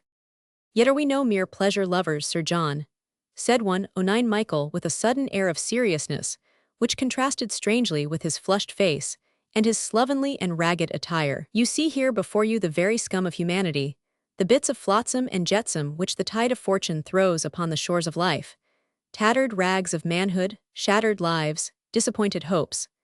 This room is full of these wreckages, like morsels of poisonous seaweed or of empty shells that litter the earth and make it foul with their noisome putrefaction. Elegant gentlemen like you and my fair cousin here should not join in this melee wherein crime falls against crime and moral foulness pollutes the air. We are rogues here, sir, all of us," he added, bringing his hand open-palmed crashing down upon the table, "rogues that have long ago ceased to blush, rogues that shrink neither before crime nor before shame. Rogues, rogues, all of us, not born so remember, but made rogues because of someone else's crime, someone else's shame. But damned rogues for all that." He drank another bumper full of spiced wine. He had spoken loudly and hoarsely with wrathful eyes gazing straight ahead before him, as if striving through the foul smoke and vitiated air of this den of thieves to perceive that nook in a Kentish village, where in a tumble-down, miserable cottage, a woman who should have been Countess of Stomeries was often on her knees scrubbing the tiled floors. But Stomeries' laugh, loud and almost malignant, broke the trend of Michael's thoughts. "Aye, well said," he shouted as loudly, as hilariously as had done the others. "Well said, Michael, for you at least, and rumour doth not lie, are a damned rogue for all that." "Nay," interposed Iloff with mild amiability, 110, "you do your cousin Michael a grave injustice. I know that my Lord of Rochester would back me up in what I say. All these gentlemen here are rogues but a name. They shout and they sing, they parade the streets and make merry, but they are, of a truth, of a right good sort, and if only a pleasing turn of fortune came their way, they would all become peaceful citizens in a trice, and forswear all their deeds of profligacy, of which they are often cordially ashamed. 'Twas Michael's turn to laugh. He threw back his head so that the muscles of his neck stood out like cords, and he laughed loudly and immoderately, with a laugh that had absolutely no mirth in it. "Ashamed of our roguery," he said at last, when that outburst had ceased and he was once more leaning forward across the table with dark, glowing eyes wandering from one flushed face to another. "Hark at him, gentlemen, Sir John Ilof here would make saints of us. Hark ye, sir," he continued, bringing his excited face close to that of Sir John, "I for one delight in mine own roguery. I am what I am, do you hear? What the buffetings of fate and the injustice of man have made me. The more my mealy-mouthed cousin here exults in his courtliness, and in his honor, the more do I glory in mine own disgrace. If that is honor," he said, pointing with a trembling hand at Stomeries, who despite his brave attire cut but a sorry figure at the present moment, for he felt supremely ill at ease, "then am I content to be a rogue. The greater the villainy, the prouder am I to accomplish it, and if I am to go to hell for it, then let my damnation be on the head of those who have driven me thither." Stomeries shrugged his shoulders in moody contempt. 111 Sir John looked like one profoundly impressed at an unforeseen aspect of affairs. "As for me," growled one of the men sulkily, "pay me for it and I'll stick a knife into any person you list." He was an elderly man with a red face and straggly white hair. He had been a scholar once. Drunkenness and an inordinate love of gambling had made him what he now was. "For 10 golden sovereigns I'd poison the king," quoth another thickly. "For less than that I'd sell my soul," added another. "Thou canst not sell what thou hast not got," comes in a quick reply from the further end of the table. "And you, friend Michael, what would you do for a fortune?" asked Sir John, returning Michael's gaze with a firm, earnest look. "I'd ask the devil to spare my cousin here," replied Michael flippantly. "You would not play the part of an hired assassin, I am sure." "If I hated anyone well enough, I'd kill him without pay," retorted the other. "Or abduct a woman. And she pleased me, I'd not want money to tell her so." "Then meseems," sighed Sir John with a deprecating shrug of the shoulders, "that I have come to the wrong man with mine offer." "There was no offer," quoth Michael curtly. "I of a fortune," rejoined the other calmly. "Not a serious one. As serious as mine own presence here." "You have come here prepared to make me an offer." 112, reiterated the young man now, with contemptuous incredulity. "The offer of a fortune," reiterated Ilof quietly. "How much?" £120,000. £120,000, repeated Sir John with slow emphasis. "Bah, 'tis a stupid and a purposeless lie." And Michael, striving to look indifferent, leaned back in his chair, then fell forward again with elbows resting heavily on the table, the while his eyes, glowing with the excitement of heady liquor, and the vague suggestion, only half expressed, searched the face of the older man. "Who would give a ne'er-do-well £120,000? He reiterated in an unsteady voice. "And for what purpose? Are you fooling me, Sir John?" "On my solemn word of honor, no," asserted the latter calmly. "Then for what purpose?" repeated Michael, whilst a sneer which looked almost evil for a moment quite distorted his face. "Am I to murder some offending stranger in the dark, bribe the king's physician to poison him, or turn informant against my cousin's co-religionists in England, as is the fashion nowadays? Well, tell me what it is. Have I not told you that I am rogue enough to accomplish mine own damnation, at a price?" "My good Michael, you mistake my meaning. I propose no roguery unworthy a gentleman. And you'll accept my offer, you'd have no cause to regret it, for you'd be a rich, happy and contented man to the last day of your life." Instinctively, for the last 5 minutes or so, as their conversation drew into more serious channels, the two men had gradually dropped their voices, speaking almost in a whisper. They had drawn their chairs closely together to the corner of the table, with Lord Stomeries between them, silent and attentive. Sir John at this stage was sitting close to the end of the table, the full length of which stretched out on his right. He raised his head now, and gave a quick glance at the rest of the assembly. Those of the revelers who were not wholly incapable, either sprawling across the table, or lying prone upon the floor, had drawn up their chairs in groups. The rattle of dice in boxes was distinctly audible above the snoring of the sleepers, also muttered curses from the gamblers who were losing and the clink of brass money passing from hand to hand. Satisfied that the attention of the company had long since wandered away from himself and Michael, he once more turned to the young man and said quietly in response to that impatient, "For what?" "For marrying the pretty daughter of an amiable Paris bourgeois, the wench being overready to fall into your arms." Michael made no movement, but he studied Sir John's face, as if he thought that the man was not completely sane, or had succumbed to the fumes of spiced wine. "Must I repeat my words?" said Sir John imperturbably. "There is a wench over in Paris, as pure and good as the day on which she lisped her first Ave Maria at her mother's knee. For certain simple reasons which you will hear anon, a husband must be found for her within the next 14 days. And you'll be that happy man there will be £50,000 for you as soon as you agree to the bargain, and 70 more on the day that you bring home the bride." "Yes, that sounds simple enough, but now tell me the hitch." "The hitch?" "Yes, the hitch which forces you to ask a blackguard like myself to do the work for you. Why do you not become the happy man yourself, for instance?" "Oh, I am not young enough, nor yet well-favored. The first £50,000 will help to make of you the most dashing gallant in the 2 kingdoms." "But why a blackguard?" persisted Michael with cutting sarcasm. He felt agitated, even strangely excited. He was shrewd enough to see that Sir John was not fooling him, that there was more than a mere undercurrent of seriousness in this extraordinary offer made across this common supper table. His fingers were beating an incessant tattoo upon the boards, and his eyes, restless, keen as those of a wild beast scenting a trap, searched the face of his interlocutor. "Why a blackguard if the wench is a saint as you say, why a blackguard?" he insisted. "A blackguard, perish the thought," said Sir John lightly.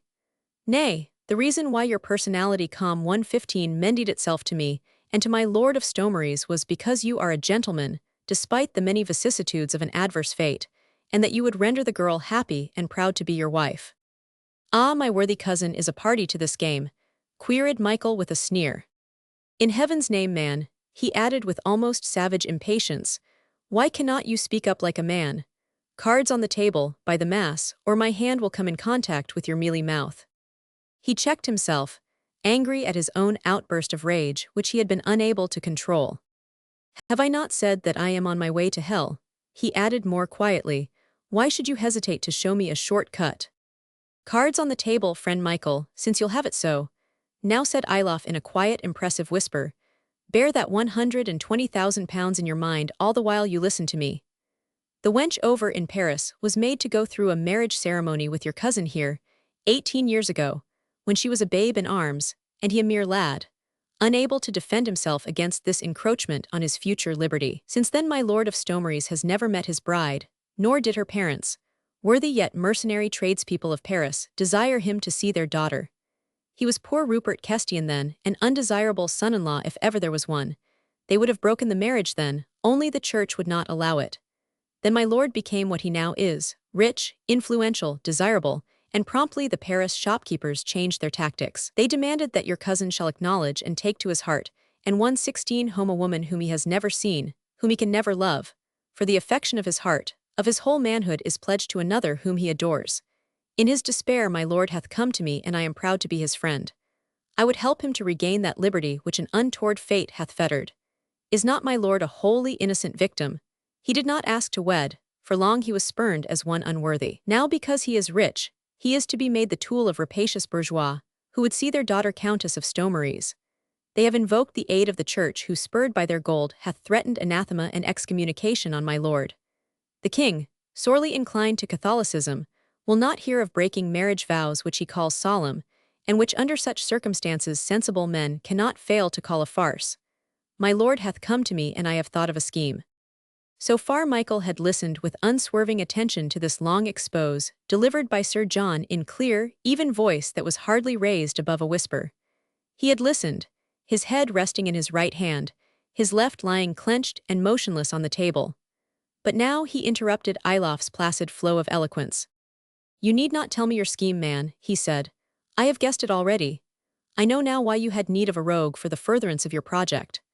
I, Michael Kestian, am to go to Paris and there impersonate my love-sick cousin, carry away the bride by that trick, and thus forever so shame her, that a dissolution of that child marriage will readily be granted by church and state. And that for the sum of £120,000, friend Michael, 121,17,000 a fortune that would tempt a king, added Sir John earnestly. Michael made no comment, and there was thus an instant silence at this end of the table where sat the three men. Only a second or two mayhap, during which a blasphemous oath uttered at the further end of the room seemed in some strange and occult way to mark the descent of a soul one step further down on its way to hell. One instant during which the tempter watched the tempted, and from the giddy heights of future satisfied ambition, showed him the world conquered at the paltry price of momentary dishonor. One fitful ray of a ghoulish moon searched, through a narrow slit between swishing curtains, the fleshy face of Ilof, the descendant of the Hebrew bondswoman, the thickly lidded eyes fixed like those of some poison-giving reptile upon the trapped victim. It played weird and ghost-like upon the dull scarlet of his cloak, and made strange shadows beneath his heavy brows, giving him an eerie, satanic expression which Stomeries, whose brain was on fire, was quick to note. He shuddered and instinctively drew away. But Michael Keyston, who had not stirred a muscle, who had scarce breathed during that moment's solemn pause, now leaned forward and said quietly, "For the sum of £120,000, I will do what you wish." Then noting that the look of satisfaction on Stomeries' face was not wholly unmixed with contempt, he added with a quick return to his flippant mood, "Nay, cousin, look not so loftily from adown the giddy heights of supposed integrity.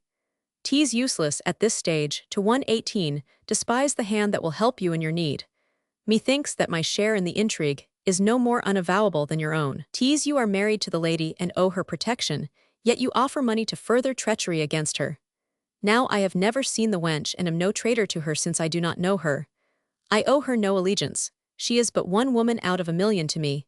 Have you never tried to win a woman by trickery, good cause?" He spoke lightly, even gaily. Only Sir John, the keen observer of his fellowmen, noted that the laugh which accompanied this tirade had a hollow ring in it, also that Michael, after he had spoken, drank down one after another 2 large goblets full of wine. "Do not let us split hairs, gentlemen, over the meaning of a word," said Ilof pleasantly. "Friend Michael, my hand on it, I devised the scheme, and confess that my thoughts flew to you for its accomplishment." He put out his hand, but Michael seemed to ignore the gesture. With a shrug of the shoulders indicating good-tempered toleration, the other continued glibly, "Let us own to it, gentlemen, we are all rogues, every one of us here present. I who made the proposal, my lord of Stomeries who pays the piper, and Michael who takes a fortune in exchange for a trick. Bah, gentlemen, 'tis but a merry jest, and on my honor, no harm can come to anyone. Is not Michael Kestian henceforth rich, as well as highly connected and amiable of mien? By gad, the practiced hand of his future father-in-law together with that of a court barber would soon turn him into the most gallant gentleman in the 2 kingdoms. "A truce on this nonsense," interposed Michael with a quick return to his impatient mood. "Tell me what you expect me to do, and I'll do it, but there's no cause for 119 such empty talk. I am being paid to act and not to listen." "We'll be serious, old sobersides," quoth Sir John with imperturbable good humor, "and think of the best schemes to bring our scheme to a successful issue. My lord of Stomeries, have I your leave to place the details of our plan before our friend here?" Scarce waiting for the impatient assent of the other, Ilof continued, speaking directly to Michael. "Firstly, then, tomorrow as soon as the shopkeepers have taken down their shutters, you shall go to the king's tailor in Holborn, and there order yourself various suits of clothes, befitting the many occasions when you shall have need of them in Paris and on your honeymoon. Once the bargain sealed between us, by word of honor as between gentlemen, your gracious cousin will place £50,000 in your hands. You will be a rich man tomorrow, friend Michael, and can attire yourself in accordance with your whim. From the tailors in Holborn, you had best proceed to the barbers in Fleet Street, who will provide you with the most fashionable perruques." "I know all that, man," interrupted Michael with ever-growing impatience. "I know that the monkey hath to be tricked out for parade. When I have been made to look like a fool in motley garb, what further shall I do? You'll hie over to France as soon as may be, for already at break of day tomorrow you, in your temporary name of Earl of Stomeries, will write a letter to M. Legros, merchant tailor of Paris, apprising him of your intentions, no longer to disobey the decrees of the Church, or the dictates of your own heart, which of a truth has ever been true to your baby bride. Also you will tell him of your desire to proceed forthwith to Paris in order to claim your wife, to have the marriage ceremony of 18 years ago 120 formally ratified, and finally to bring her back in state and solemnity to her new home in England. "Am I to write all these lies myself?" asked Michael. "Nay, I'll constitute myself your secretary," replied Ilof. "You need only to sign Stomaries. As I mistake not, 'tis a name you would gladly sign always, 'twill not come amiss for once. You may have to sign papers over there, 'twere better that your handwriting be known at once. When do I start for Paris? What say you to a fortnight's hence from this day? 'Twill give you ample time for the completion of your toilet, and you will allow me I will provide you with a retinue worthy of your rank. It must be composed of men whom we can trust, and men who do not know my lord of Stomaries by sight, and are not like to guess that something is amiss. 3 will be sufficient. I will engage them at the last, so that there may be no fear of our secret reaching their knowledge."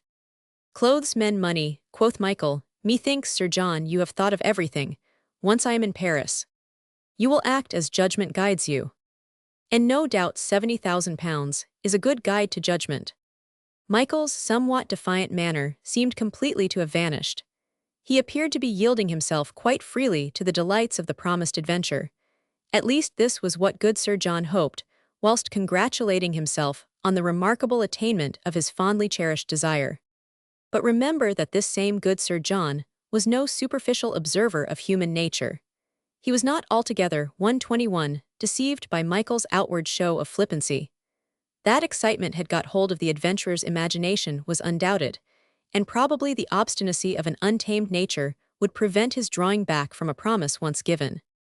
At the same time, the glint of excitement in Michael's eyes had but little genuine merriment in it. It was more like the unnatural fire produced by fever-heated blood. It was the money which had tempted Michael, so concluded Ilof in his own mind. The money which mayhap would help the claimant to bring forward his cause once again into the light of day. Money which would mean bribes, high enough to tempt corrupt judges or even, who knows, a pleasure-loving king. What Michael thought of the adventure itself, what it cost him to acquiesce in it with an outward show of careless gaiety, even the astute Sir John could not have said. He himself had achieved his own ends, and personally, he cared little what Michael felt so long as the young man fulfilled his share of the ignoble contract. Was it so ignoble after all? Sir John, with a smile of self-contempt, found himself wondering in his mind whether anyone would indeed be the loser by it. Stomaries, certainly not. He could well afford to pay twice 100,000 pounds for the gratification of his most ardent desire, his freedom to marry the woman whom he loved. Michael. Of a truth, Michael would lose a little more self-respect than he had already done, but then he must have so little left, and he would become passing rich. As for the tailor's wench, bah! One husband was as good as another, concluded Sir John with a splendid cynicism, and if Michael Kestian was not actually Earl of Stomaries, by gad he was mighty near to it, and who knows? With 120,000 pounds in his pocket, might yet oust his cousin from that enviable state. And he, Sir John Ilof, gambler on his beam ends, would henceforth look forward to a comfortable old age with Mistress Julia Peyton's 12,000 pounds, carefully placed at interest, so that there might be no temptation to dribble it away. All was for the best in the best possible world. Chapter 14. Like a hellbroth boil and bubble. Macbeth Roman 4:1. But there was one more card which Ilof, the gambler, desired to play ere he lost sight momentarily of the man who was to be his tool in the carving of their respective fortunes. He now rose from the table and went up to the door which gave on the private parlor. This he opened and looked in. Just as he had anticipated, there was but little change in the attitude of the 3 gentlemen whom he had left in the room. Sir Anthony Wykeham still sat moodily leaning back in his chair, a shade more confused in his brain than he had been before, his eyes more shifty and uncertain in expression. A couple of empty bottles in front of him mutely explained the reason for this gradual change in the emphatic moralizer of a while ago. Sir Nath Bullock was still lying on the floor, in the midst of the straw which with idle hands he had gradually heaped up all round him, so that he seemed reclining in a nest. But he was not asleep now. He was singing chorus to the songs of my Lord Rochester, who, frankly tipsy, made as much noise and sang as thoroughly out of tune as any of the plebeian revellers in the coffee-room. "Hello, Sir John," he shouted lustily, "where in the devil's name have you and Stomaries been hiding yourselves?" His tongue was thick, and the words fell inarticulately 124 from his quivering lips. Sir Nath Bullock rolled over in the straw in order to have a good view of the intruder. "Where the devil sh Stomeries?" he babbled as incoherently as his friend. "We have been busy finding an alternative husband for the tailor's daughter," said Sir John gaily. "And have you found one?" queried Wykeham with vague, somnolent eyes fixed upon the speaker. "Aye, that we have. And I pray you gentlemen to join the merry company in the coffee-room, and to pledge the bold adventurer in a monster goblet of wine." "Egad, you don't mean that hiccuped Bullock, who had rolled right over in the straw and now looked like a giant and frowsy dog with prickly wisps standing out of his peruke and sticking to his surcoat and velvet breeches. He contrived to work himself about until he got onto his feet, whereupon he stood there tottering and swaying the while his bleary eyes tried to take in what was going on around him. A great shout issuing from the coffee-room, great banging of mugs against the boards, loud laughter, and the first verse of a song roused Rochester from his apathy and Wykeham from his moodiness. "They are passing roisterous over there," remarked the latter, gazing covetously toward the open door. "They are toasting the gallant adventurer," said Sir John. "I pray you, gentlemen, come and join us. Let us drink to the future husband of the tailor's daughter, the future possessor of £120,000 in solid cash, and of my Lord Stomery's eternal gratitude. Let us drink to Michael Kestian." "Michael Kestian is it?" babbled Sir Nath. "I say hurrah for Michael Kestian," roared my Lord Rochester lustily. "The beggar hath pluck. By gad, won't old Rowley laugh at the adventure? Would I'd had the impudence to go through with it myself. I say hurrah for Michael Kestian." He lurched forward in the wake of Sir John, who had once more turned towards the coffee-room, and closely followed by the others, all four men shouting, "Hurrah for Michael Kestian! Hurrah for the tailor's daughter!" Their advent was greeted by more vigorous shouting, more singing and cries of "Hurrah!" which issued from out the darkness. For by now only one last tallow candle was left spluttering and dripping, its feeble yellow rays illumining but one narrow circle of light wherein the remnant of a pie, an overturned bottle and a pool of red wine, stood out as the sole objects actually visible in the room.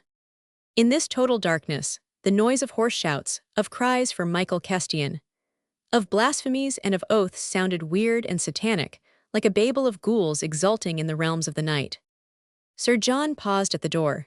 He had wished to see Michael Kestian commit himself finally before these other three gentlemen, who were almost partners in the conspiracy. He wanted to see the bond sealed with the word of honor of the rogue, who, as Ilof well knew, would never break a pledge once given. Therefore he called loudly to Michael, and listened for the cheery tones of his voice. But no response came, only from out the gloom a curt answer from Stomeries. "Oh, 'tis no use calling for Michael, he hath gone." Chapter 15. Still his soul fed upon the sovereign hour. That had been, or that should be. Swinburne. Michael in the meanwhile was running through the deserted streets like a man possessed. Cloakless and hatless he ran, bending his head to the gusts of wind which tore down the narrow byways in the neighborhood of the Strand. Fitful clouds chased one another over his head, obscuring the moon, and from time to time descending in sharp showers of icy rain. But Michael loved the wind and cared not for the wet. The rags he wore were soon soaked through, but he did not attempt to take shelter beneath the various yawning archways which he passed from time to time. On the contrary, he liked the cold douches of these winter showers which seemed to cool his head, burning with inward fever. Michael Kestian, the gambler, the adventurer, the wastrel, had begun the fight against his own soul. For the space of a few seconds, there in the overheated tavern-room in the midst of all those drunkards, those profligates, scums of humanity, dying honor had called out in its agony, "Wilt sell me for gold?" But Michael had laughed out loud and long, and smothered those warning cries with the recklessness of the soldier of fortune who stakes his all on the winning card. She was dying of want, of actual hard, bitter starvation. Michael knew it and could do naught to help, and in the midst of the dissolute life of the town had vainly striven to forget that even at the cost of his life's blood, which he would have given gladly drop by drop, he could not purchase for her a soft bed on which she would finally go to her eternal sleep. His claim, his rights, her happiness, the happiness of the one being in the whole wide world who had clung to him, who loved him for what he was and did not despise him for what he had become, this he could purchase for £120,000. Had not Sir John Ilof himself said that 'twas a fortune which would tempt a king? The lawyers had told Michael that only money was wanted to bring his claim before the Lord's House of Parliament now, and once publicly debated, justice could not stand against it.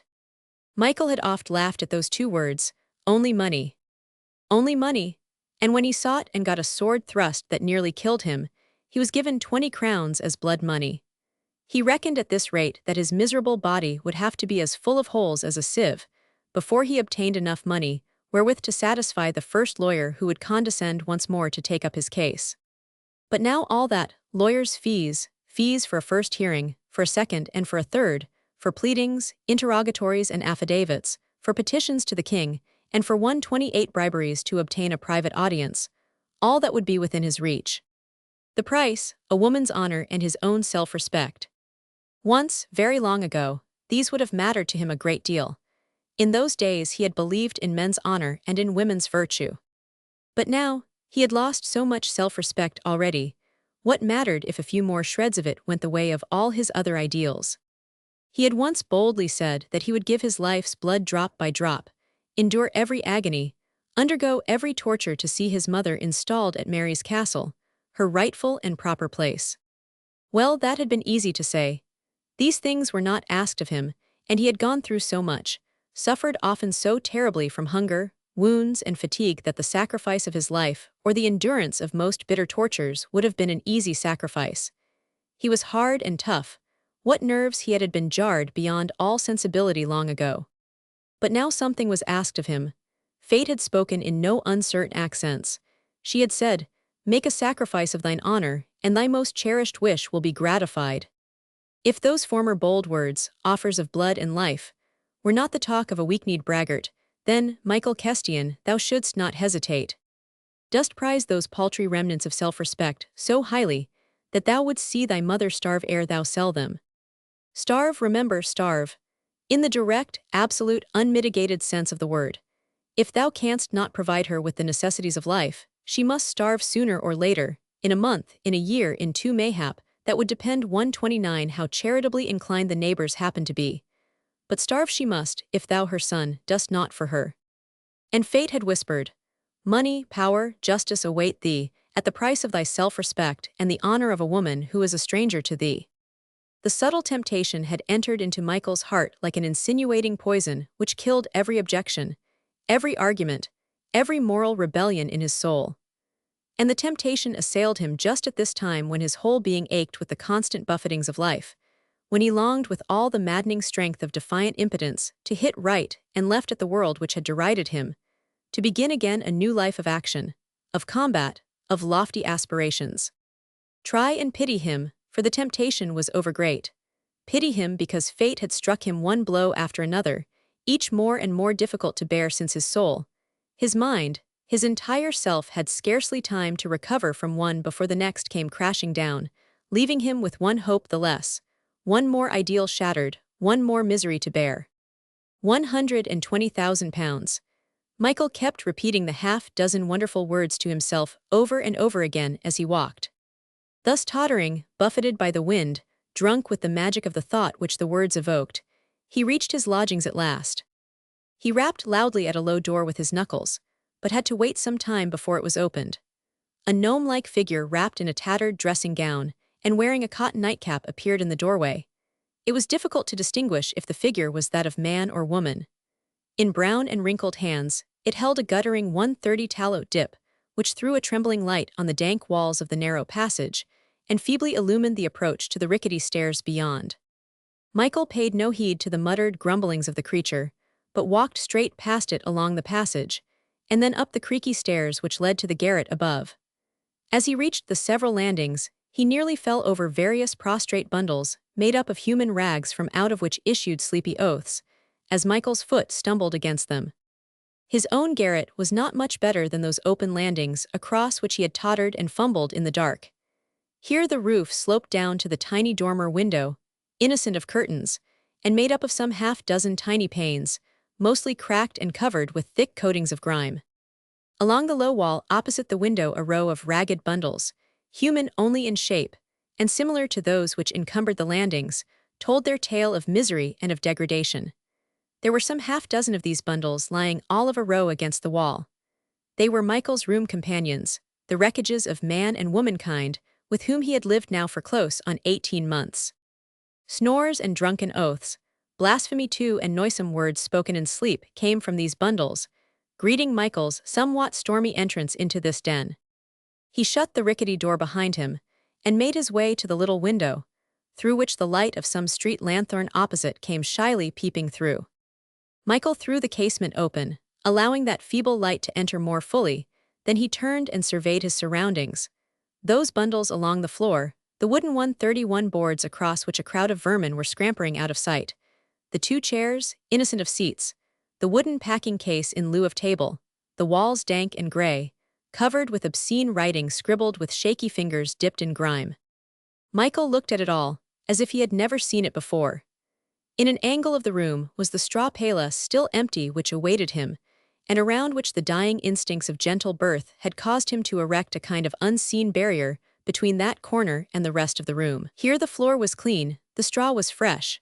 Above the palace the wall had been carefully wiped clean and rubbed over with lime, and on an overturned wooden case beside the miserable bed there were 1 or 2 books, and a small metal crucifix which profane fingers had apparently never dared to touch. But these very trifling attempts at cleanliness were the only luxury which had come within Michael's reach, ever since he came home from that last campaign in Brandenburg and sent his last crown to his mother in Kent. And remember that such garrets, such degrading propinquity, such misery and such dirt, represented the only kind of life which London offered in those days to the poor, to the outcast and the homeless. There was nothing else except the gutter itself. Michael stood in the center of this garret and looked upon the picture, his life. His life such as it had been for the past 18 months, such as it would continue to be, until he became too old and too feeble to drag himself up from that straw palace in the corner. Then he would lie there sick and starving, until he was taken away feet foremost down the rickety stairway to the pauper's graveyard, out beyond St. Paul's. Was this self-respect, this den of rogues, this herd of miserable ne'er-do-wells, these filthy walls, this life of misery, of wretchedness, of shifts, growing day by day more unavowable for obtaining bread for the morrow? Was this manhood to stand against such odds? Was this honor to endure such a life? Bah, if it was, then far better sell it for the price of oak boards sufficient to make 2 coffins, one for the man, the other for the old woman living the same life and enduring the same misery. Michael turned back to the window, and with a brusque, impatient gesture tore open the second casement. A gust of wind found its way into the musty corners of the garret and scattered the vitiated air, the while the moon, emerging triumphantly from her long imprisonment behind the clouds searched with bluish and ghostly, raised the gray walls opposite, the drunken sleepers on the floor, the vermin scuttling between those litters of straw, more fit for cattle than for human beings. The blustering wind, as it tore at the rickety casements, roused some of the sleepers from their dreams. Volleys of oaths were flung at Michael, but he heard nothing now. He leaned out of the narrow window, as far out as he could, and looked on the forest of chimney stacks, the irregular roofs and tall spires of this great and heartless city. There was no longer any compunction in Michael's heart, and certainly no shame. "I am a man," he said, speaking to those unseen shadows, "and what I do, I do." The freshness of the air came as a bath of moral cleanliness to his soul. He felt an excitement, too, akin to that of a war horse when scenting the coming battle. To Michael now the whole transaction, to which on the morrow he would affix the seal of his pledged word, was but a mighty combat wherein a powerful weapon would be placed in his hand. He would at last be able to hit right and left, to be even with that world which had buffeted him, which had scorned his efforts, but allowed his mother to starve. Aye, he was a turbulent soul, a soul created to fight and not to endure.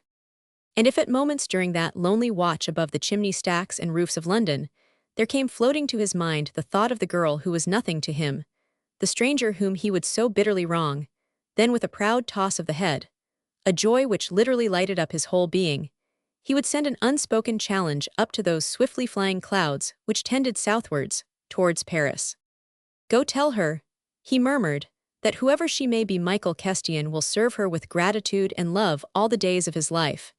On his knees will he worship her and devote his life to her happiness." And he added mentally, whilst a quiver of excitement shook his broad shoulders, "Tell her that an she desires to be Countess of Stowe 134 marries, Even that desire Michael Kestian will gratify, for he will make her that.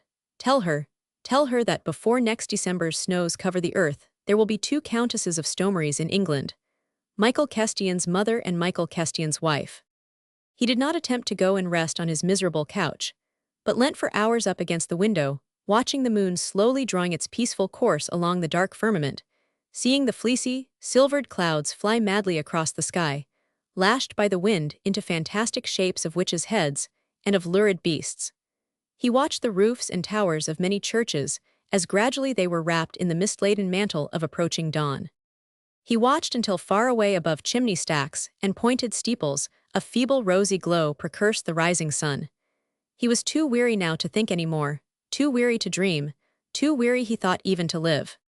And through the gathering mist, it seemed to him that the ghostly specters of his tumultuous past came to him enwrapped in white palls, monstrous and majestic, towering above mighty London, and that walking slowly in their wake, tottering and shy, was his mother, enfeebled by starvation and the wretchedness of her life.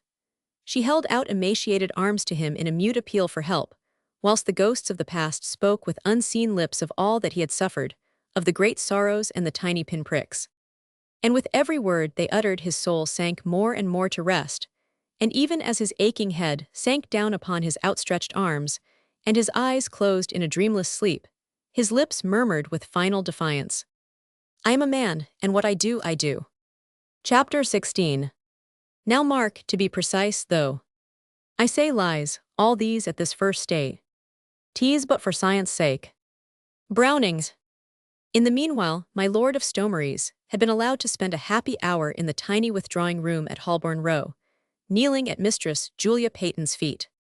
He had been so excited, so full of Sir John's proposals and their more than probable success that, like Michael Kestian, he had no desire for rest. He had soon wearied of the crowd in the coffee-room, and presently had allowed Ilof to lead him out into the streets. Instinctively, his footsteps turned in the direction of Holborn Row, the while he lent a somewhat inattentive ear to what Sir John was saying to him. Ilof was talking of the details of his scheme, of the payment of the money to Michael on the morrow, if the latter finally pledged himself to the bargain, £50,000 then, and a further 70 on the day that the tailor's daughter left her home in her husband's company. "We must be as good as our word, my lord," said the astute Sir John. A word misplaced, the faintest suggestion of withdrawal on any point, might upset Michael's curious temper and turn his acquiescence into obstinate refusal. Ilof had no doubt of Stomeries' integrity, only the sum was such a vast one, and the worthy baronet was 136, so unaccustomed to the handling of thousands, that he could not help dreading the fact that the young man had mayhap overestimated his power of paying away such large sums at such short intervals, and that, when the time came for disbursement, a hitch might occur which would rouse Michael's antagonism and upset the perfectly laid scheme once and for all. Stomeries, however, seemed to attach very slight importance to this question of money. "I am a man of my word," he said curtly. "I have no wish to draw back. What I've said, I've said." What cared he if it cost him twice, £100,000, if indeed he were free to wed the beautiful Julia? He was overeager to be at her feet now, and showed marked impatience to rid himself of Ilof's company.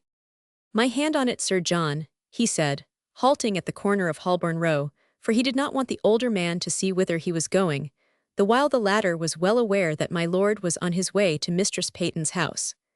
"My hand on it, and tomorrow Michael Kestian shall have his £50,000 if he finally agrees to do what we want. This he must do in the presence of witnesses. My Lord of Rochester or Sir Nath Bullock would favour us as much. Yet have I no fear that the rogue will play us false. 'Tis the money he wants, and 50,000 were not enough to tempt him. 'Tis that further 70 that he'll crave for most." I know," said Stomeries, impatiently anxious to get away, now that he had perceived, as he thought, a light in one of the windows of his fair Julia's house. "He shall have that too. The money is at interest with 137 Master Vivish the diamond merchant. I can get it at any time. We promised it to Michael on the day that the tailor's daughter leaves her father's home," urged the overprudent Sir John. "On that day he shall have it," rejoined the other. "Then your lordship would have to journey to France in order to fulfill that promise." "I'll to France then," retorted the young man who had come to the end of his tether, "and you'll go to hell now and leave me in peace." Ilof laughed good-humoredly. Usually prone to quarrel, he was determined to keep his temper tonight, and as he felt that nothing further would be gained now by talking, whilst Stomeries was so obviously waiting to be rid of him, he said nothing more, but gave his friend a cordial good night, and turned on his heel in the direction of Lincoln's Inn Fields. Stomeries, as soon as the other was out of sight, walked down Holborn Row, and had soon reached the familiar door. In response to his loud knocking, the East Anglian serving-man came to open it. With the stolidity peculiar to his race, he showed no surprise at the untimely visitor, and with solemn imperturbability held out his furrowed hand even before Stomeries had produced the small piece of silver which alone would induce the old man to permit that visitor to enter. The piece of silver being deemed sufficient to overcome the man's scruples, he shuffled along the flagged passage without uttering a word, leaving Stomeries to follow as he liked, and presently he threw open the door which gave on the small parlor. She had spent the last 2 hours in that narrow room, now pacing up and down like a caged rodent, now throwing herself down in a chair in an agony of restlessness. The advent of my Lord Stomeries occurred in the nick of time, for she was on the verge of hysterics. He knelt at her feet, adoring and excited. He told her all that had occurred during that momentous evening, humbly begging her pardon for having betrayed the secret of their mutual love, his own passion and his despair, to some of his most intimate friends. Mistress Julia, whose flushed face when my lord entered might have been caused by shyness at his stormy entrance, or by anger at the untimeliness of his visit, looked adorable in her obvious agitation. She chided him gently for his impetuosity, and for disclosing her tender secret to those who mayhap would sneer at her hopeless love. Then my lord told her of Sir John Ilof's scheme, the proposed public disgrace of the tailor's daughter, which would render the dissolution of the child marriage not only probable but certain. Mistress Julia looked quite sad and shed sympathetic tears. She was so sorry, so very sorry for the poor dear child. But when she heard that my lord had actually promised £120,000 to his cousin Michael Kestian for rendering him this service, the fair Julia frowned and checked an angry exclamation which had risen to her lips. "The sum seems overvast," she remarked with affected indifference. "The bribe had to be heavy, mistress," replied my lord. "Michael was the only man who could help us. He might have refused for less. It had to be a fortune worth a gentleman's while to accept. Michael is a gentleman despite his roguery, and we were asking him to do a mighty villainous action. He had to be well paid for it," repeated the young man decisively. "Methinks that for less he would have refused." Mistress Peyton allowed the subject to drop for the moment and her lover to wander back into the realms of dithyrambic utterances, of vows and of sighs. But anon she recurred to the question of the money, showing a desire to know how and when it would be paid over. "Tomorrow, when we have Michael's final acquiescence," said Stomeries, eager to dismiss this question, "I will hand over £50,000 to him, and another 70,000 the day on which Rose Marie Legros leaves her father's shop in company with mine adventurous cousin." "You talk lightly of such vast sums, my lord," said Julia. "Would I not give my fortune to win you?" he rejoined.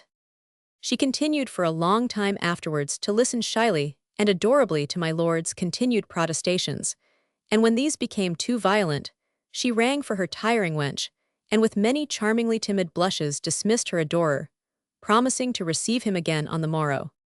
He went away quite happy, vowing that he would gladly 140 have given not only his entire fortune, but also his family estates and titles, to Michael for enabling him to regain his freedom, and to marry the most adorable woman in the whole world. But Mistress Julia Peyton was not quite so content as all that. After my lord's departure, she went up to her sleeping room, and exchanging her stiff brocade for a loose and easy wrap, she sat down in order to think various matters out.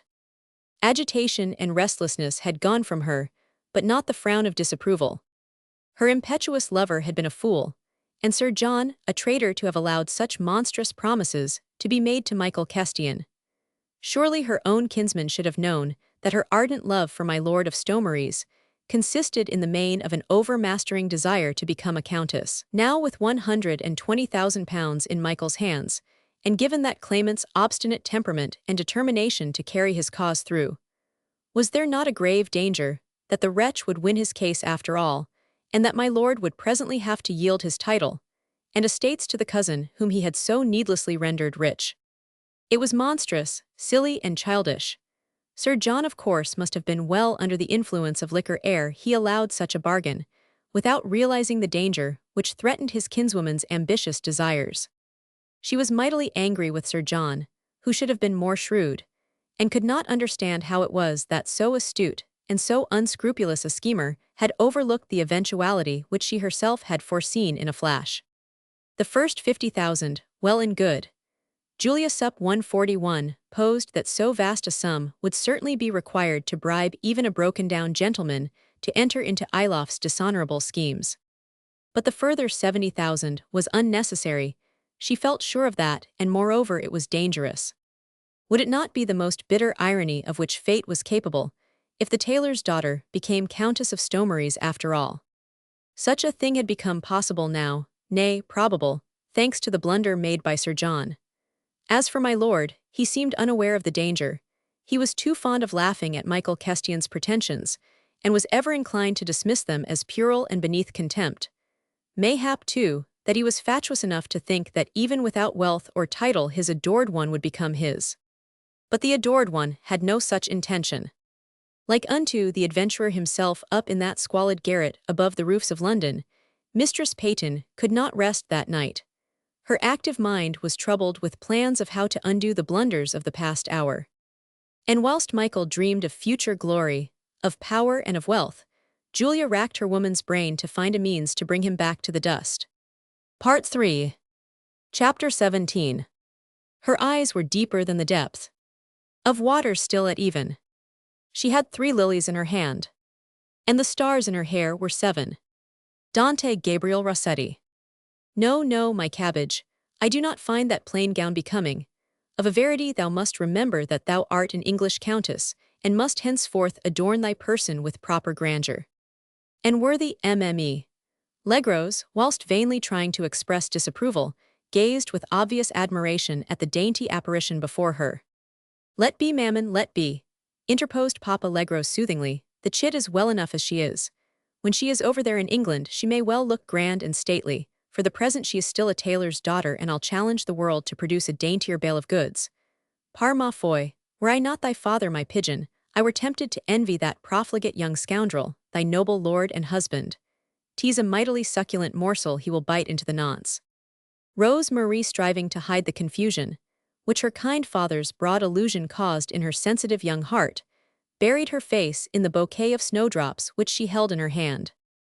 No wonder that her adoring parents were proud of her 144, she looked a picture on this cold winter's morning, standing there in her little room beneath the eaves, clad in pure white like the snow which lay thick on the narrow window-sill and along the streets of Paris. She had fashioned her gown herself, of white grogram with a beautiful openwork lace pinner and delicate kerchief demurely folded across her young bosom.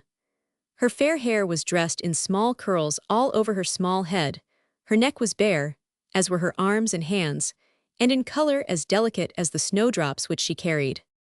The spring was still in its infancy, and snowdrops were very scarce. Worthy M. Legros had paid a vast sum of money in order that Rose Marie should carry a bouquet when first she met her lord. All white she looked, almost like a little snow image, only that her cheeks glowed with the excitement in her blood, and her bosom rose and fell with unwonted rapidity beneath the filmy folds of her muslin kerchief. My lord of Stomeries had arrived in Paris the evening before, and had sent one of his serving men round to say that he would come and pay his respects before midday. Oh, there seemed no laggardness about him now. The influence of Monseigneur the Archbishop, and no doubt his own better nature, had prevailed at last, and since a fortnight ago when his letter arrived announcing his coming, he seemed to have lost no time in useless preparations. Now he was here in Paris, and Rose Marie had put on her pretty gown in order to receive him. She did so mightily desire to please him, for she on her side was quite ready to give him that respectful love which husbands demand of their wives. Mme. Legros had fussed round the child all the morning, and though she grumbled at the simplicity 145 of the gown, she could not help but admire the exquisite picture of innocent girlhood which her daughter presented with such charming unconsciousness. Rose Marie had been singularly silent all the while that she dressed. She was very anxious to be beautiful, and thought that this could not be accomplished without much care and trouble. This she bestowed ungrudgingly on every curl as she twisted and pinned it up, on every fold of her kerchief, on the tying of her shoe. She had taken over 2 hours in completing her toilet, selecting with scrupulous care each article of dainty underlinen, which her own fingers had embroidered months ago, in anticipation of this great day. The white stockings, the silken garters, the beribboned shift and petticoat. When she was ready, she called to Mammon to come and inspect, and to criticize if there were any fault to find, which Mammon of a surety would detect. Legros, determined not to let affection blind her, had turned the snow-white apparition round and round, seeking for defects, where none existed, readjusting a curl here, a ribbon there, and finally calling to good M. Legros to come and give his verdict on the picture. But good M. Legros was far too adoring to do aught but admire. So now Rose Marie, if not quite free from doubt, was at any rate satisfied that everything which could be done to render her beautiful and desirable had of a truth been done. "We had best go down, Mammon," said Legros at last, when he had finished feasting his eyes on the beauty of his daughter, "and make ready to receive Myler. The child had best remain up here, and not enter the parlor until her lord is there, ready to greet her as she advances." The worthy tailor was more agitated than he cared to 146 own. He felt fussy, and could not manage to sit still. It still lacked nearly an hour to midday, and he was ready and over-ready to receive Myler. He bustled Mammon out of the room, then ran back to have a final look at Rose Marie. "Keep calm, my treasure," he said agitatedly. "Pardieu, there's no need for excitement. Thou art not the first and only bride who has ever been claimed by an unknown husband. 'Tis Myler, no doubt, who feels flustered. He has been in the wrong and comes to make amends. Not a very pleasant position for a proud English lord, my pigeon, but thou art within thy rights and wilt receive him with becoming dignity." With gentle, insinuating gestures, Rose Marie contrived to lead her father out of the room, and finally to close the door behind him. Time was hurrying on, and she did so want to be alone and to think. This was the end of the old life, the beginning of the new with all its hopes, its fears, its mysteries. She had put it very pertinently to her mother when she said that nothing would ever be quite the same again. Now that dear Papa Legros' heavy footsteps had died down the steep staircase, Rose Marie could sit by the open window and just think of it all, for the last time, before these mysteries of the new life were revealed to her. I think that what struck her as most curious in the future was the idea that she would never be quite alone again. For she had, despite the loving care of adoring parents, been very much alone. We must remember that there is never complete harmony between the young and the old. The former live for the future, the latter for the present, oft-times only for the past. Papa and Mammon Legros found their joy in seeing Rose Marie grow up and live, like some 147 beautiful flower, carefully tended, guarded against the tearing winds of life, nourished, fed, and caressed. But Rose Marie thought she cherished her parents, dreamed of the time when she would be a woman with another home, with other affections, with other kindred. Therefore she was lonely even in the midst of her happy home. There was a great deal that Rose Marie did not understand in life, but there was an infinity which Mammon would never comprehend. Would this newcomer, this stranger, understand better than Mammon, she wondered? Would he know what ailed her when in the very midst of joy she suddenly felt inclined to cry? Would he then know just the right word to say, the right word to soothe her, and to fit in with her mood? There were other thoughts that flew through Rose Marie's mind during this, the last lonely hour of her girlhood, but these she would not allow to linger in her mind, for they caused her cheeks to blush, and her heart to beat with sudden, nameless fear. She had seen the girls and boys of Paris wandering arm in arm in the woods of Fontainebleau. She had seen a fair head leaning against a dark head, and lips meeting lips in a furtive kiss, and now in her innocent heart she wondered what it felt like thus to be kissed. Hush, sh, no, Mammon was not there to see the quick blush which at the thought rose to the girlish cheek. Mammon would not understand. She would say gaily, "Pardy, my cabbage, but thy husband shall kiss thee of a truth and right lustily on thy fresh cheeks or thy budding mouth. A good, round, sounding kiss, and he loves thee, which of course he will."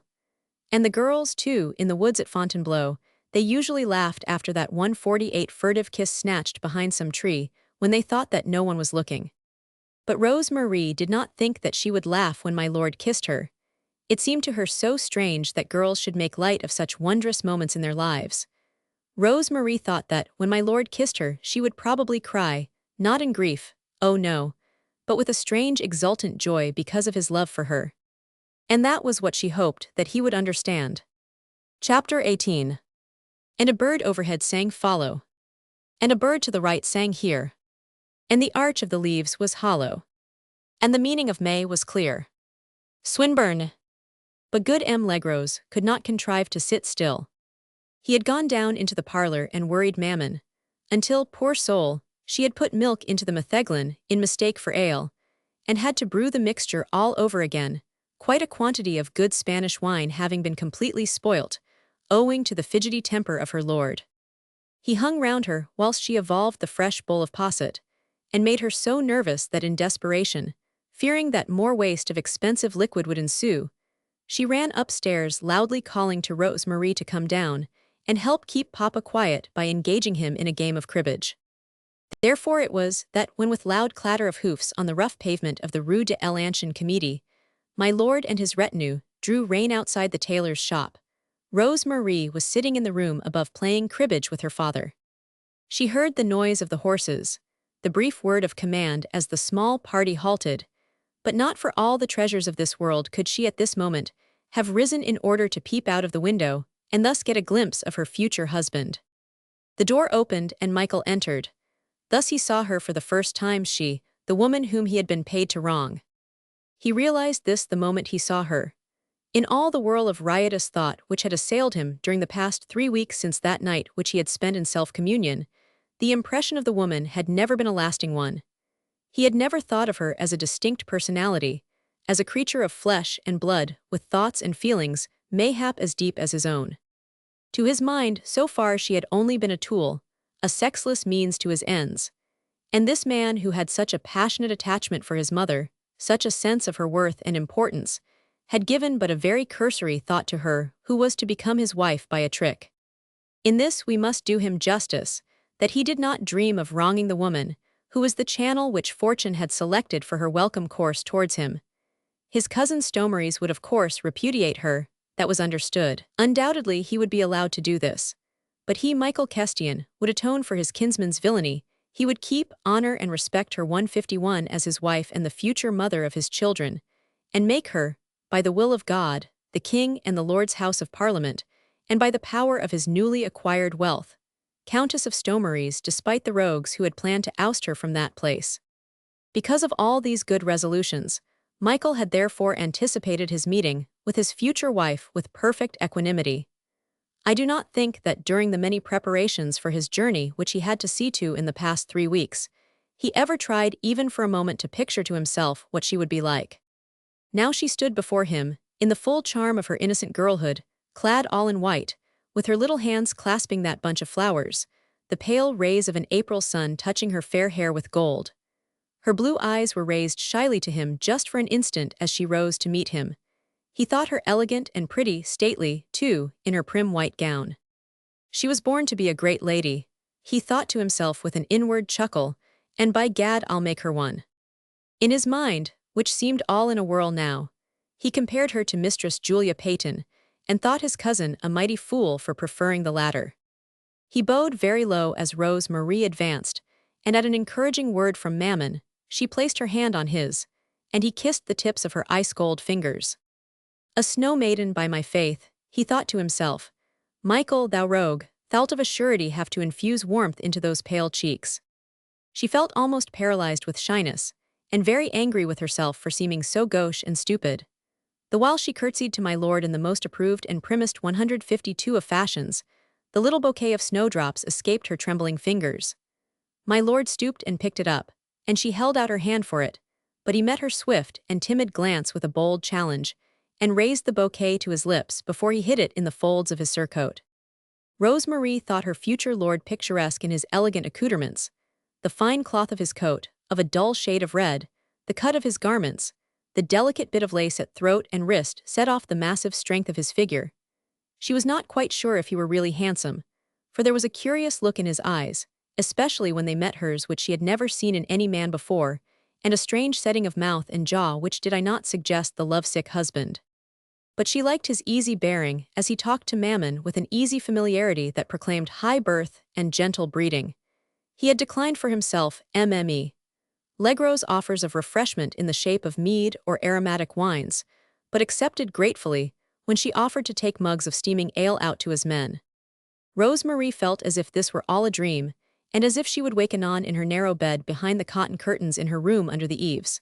She took several furtive glances at her future lord, and felt not a little piqued that he took so little heed of her. After that first-hand kiss, and that quick flash of his deep-set eyes, when he hid her bouquet in his coat, she had not caught him once looking at her. Was it because he did not think her fair? Papa talked incessantly, and presently Mammon came back, and in that same vague dreamlike way Rose Marie seemed to hear them talking about the wedding ceremony. My lord seemed impatient and anxious to get through the necessary formalities prescribed by the church, and then to 153, take his bride away with him to England as quickly as possible. Obviously she was not to be left alone with her future husband just now, and though in her young heart she had looked forward to the moment when she would be alone with my lord, she now felt relieved at the thought that it was not to be. Poor Rose Marie was bitterly disappointed. It had all been so very, very different, this first meeting, to what she had anticipated. She felt very angry with herself indeed for being so childish and so timid. No doubt by now my lord had set her down as a silly goose quite unfit to be a great English lady. At this thought she felt tears of shame welling to her eyes, and was infinitely relieved when Mammon took hold of her hand and led her out of the room. She bowed to my lord, and then held her head very erect as she walked past him to the door. She wanted to look proud and defiant now, for she had felt those strange deep-set eyes of his fixed upon her with an expression she could not define. And when she was alone in her room, she went straight to the image of the Virgin Mary, which hung against the wall close to her narrow bed. She knelt on the prie-dieu beneath it, and she begged the Holy Mother of God to teach her not to be rebellious, and to be ready to obey her Lord in all things, to give him love and respect. And O Holy Mary, Mother of God, she added with a pitiful little sigh, if it be in your power to make my Lord love me, then I humbly pray you tell him so to do, and whisper to me from on high what I must do to please him and to find favor in his sight. Chapter 19. Smiling, frowning evermore. Thou art perfect in love lore. Tennyson. My cabbage, said Mammon Legros in that decisive tone, which she only assumed on great occasions, and which then no one dreamed of contradicting, what thou dost ask is entirely out of the question.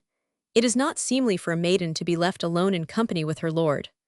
Why, every one down the street would know of it, thy father's prentices would make mock of thee, and thy reputation would be as surely gone as is thistledown after a gale. But Mammon, hazarded Rose Marie, bold for the first time in her life, in the face of Mammon's stern refusal, my lord is not my future husband. He is my husband, and surely I have the right to talk to him alone sometimes. Rose Marie, thou talkest like a goose that cackles without understanding, replied Mammon sternly. Though my lord is thy husband by law and by the will of the church, he will not be thy true lord until the day after tomorrow, when thou wilt ratify thy vows to love, honor and humbly obey him, which vows I thy mother took in thy name 18 years ago. Before thou hast spoken them with thine own lips, after high mass on Wednesday, thou dost an unseemly and unmaidenlike act in wishing to be alone in his company. Truly thy guardian angel must be veiling his face with the shame of thee at the present moment. She commenced proceedings by allowing her blue eyes to be veiled in tears, then seeing that Mammon turned her face away so as not to be forced to look on those pathetic dewdrops, the rogue went close up to her mother, and kneeling beside her put two loving arms round the old woman's shoulders. Mammon, she whispered with quivering lips. Tea's no use, retorted Mammon obdurately. Only one very tiny, short quarter of an hour, Mammon chérie, after dinner, when Papa goes downstairs to set the afternoon work to the prentices, you could be busy in the kitchen, accidentally, just for 1/4 of an hour, Mammon chérie. The pleading voice was hard to resist. Mammon tried to steal her heart and obstinately turned away from those liquid eyes, drowned in tears. But in the name of the Holy Virgin, child, she said gruffly, what is there that thou wouldst say to my lord, that thou canst not do in thy mother's presence? "'Tis not what I would say, Mammon," rejoined Rose Marie in a soft murmur quite close to Mammon's ear. "Then what?" "I want to hear him speak to me, Mammon chérie. Oh, I am sure that he will say naught that is unseemly. He is too proud and too rigid for that. But when you and 156 Papa are in the room he never speaks to me at all. I have oft wondered if he thought me a goose. When he comes, he greets me of a truth as if I were a queen, he kisses my hand and bows in the most correct manner. Then, when I sing to him and play on the harpsichord, he praises my voice and coldly thanks me for the entertainment.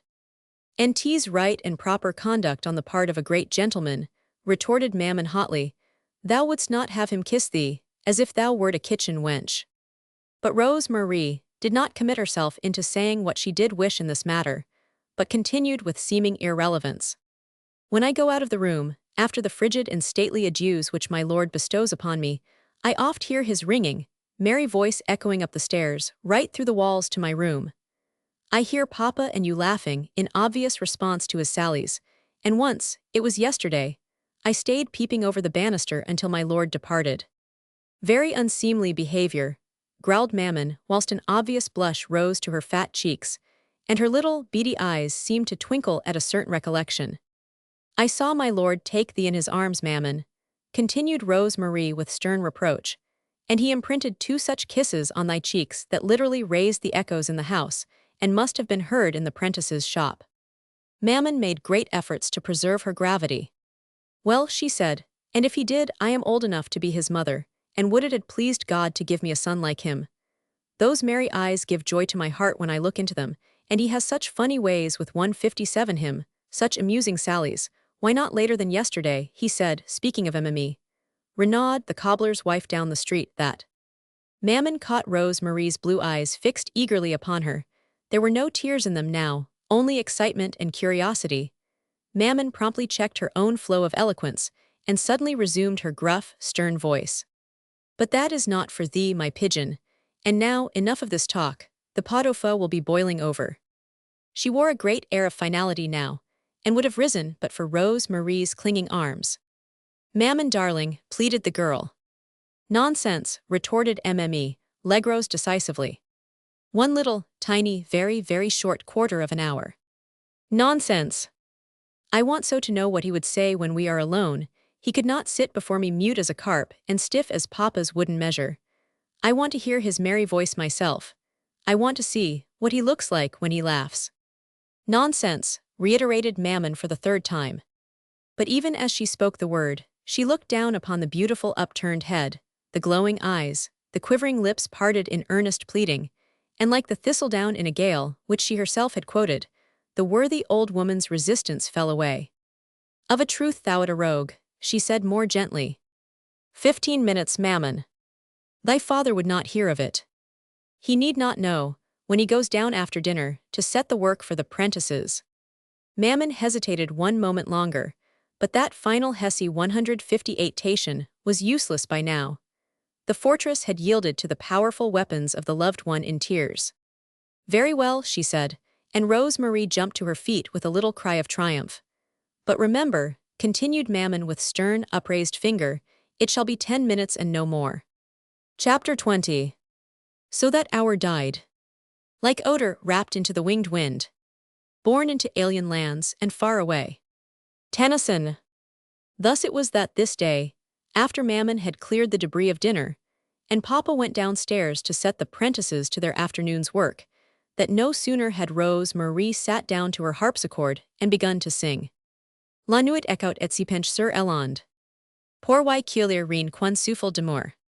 Then Mammon gave a slight cry of surprise, and jumped to her feet exclaiming, "Oh mon Dieu, I had forgot the pot au feu, it must be boiling over," and incontinently ran out of the room.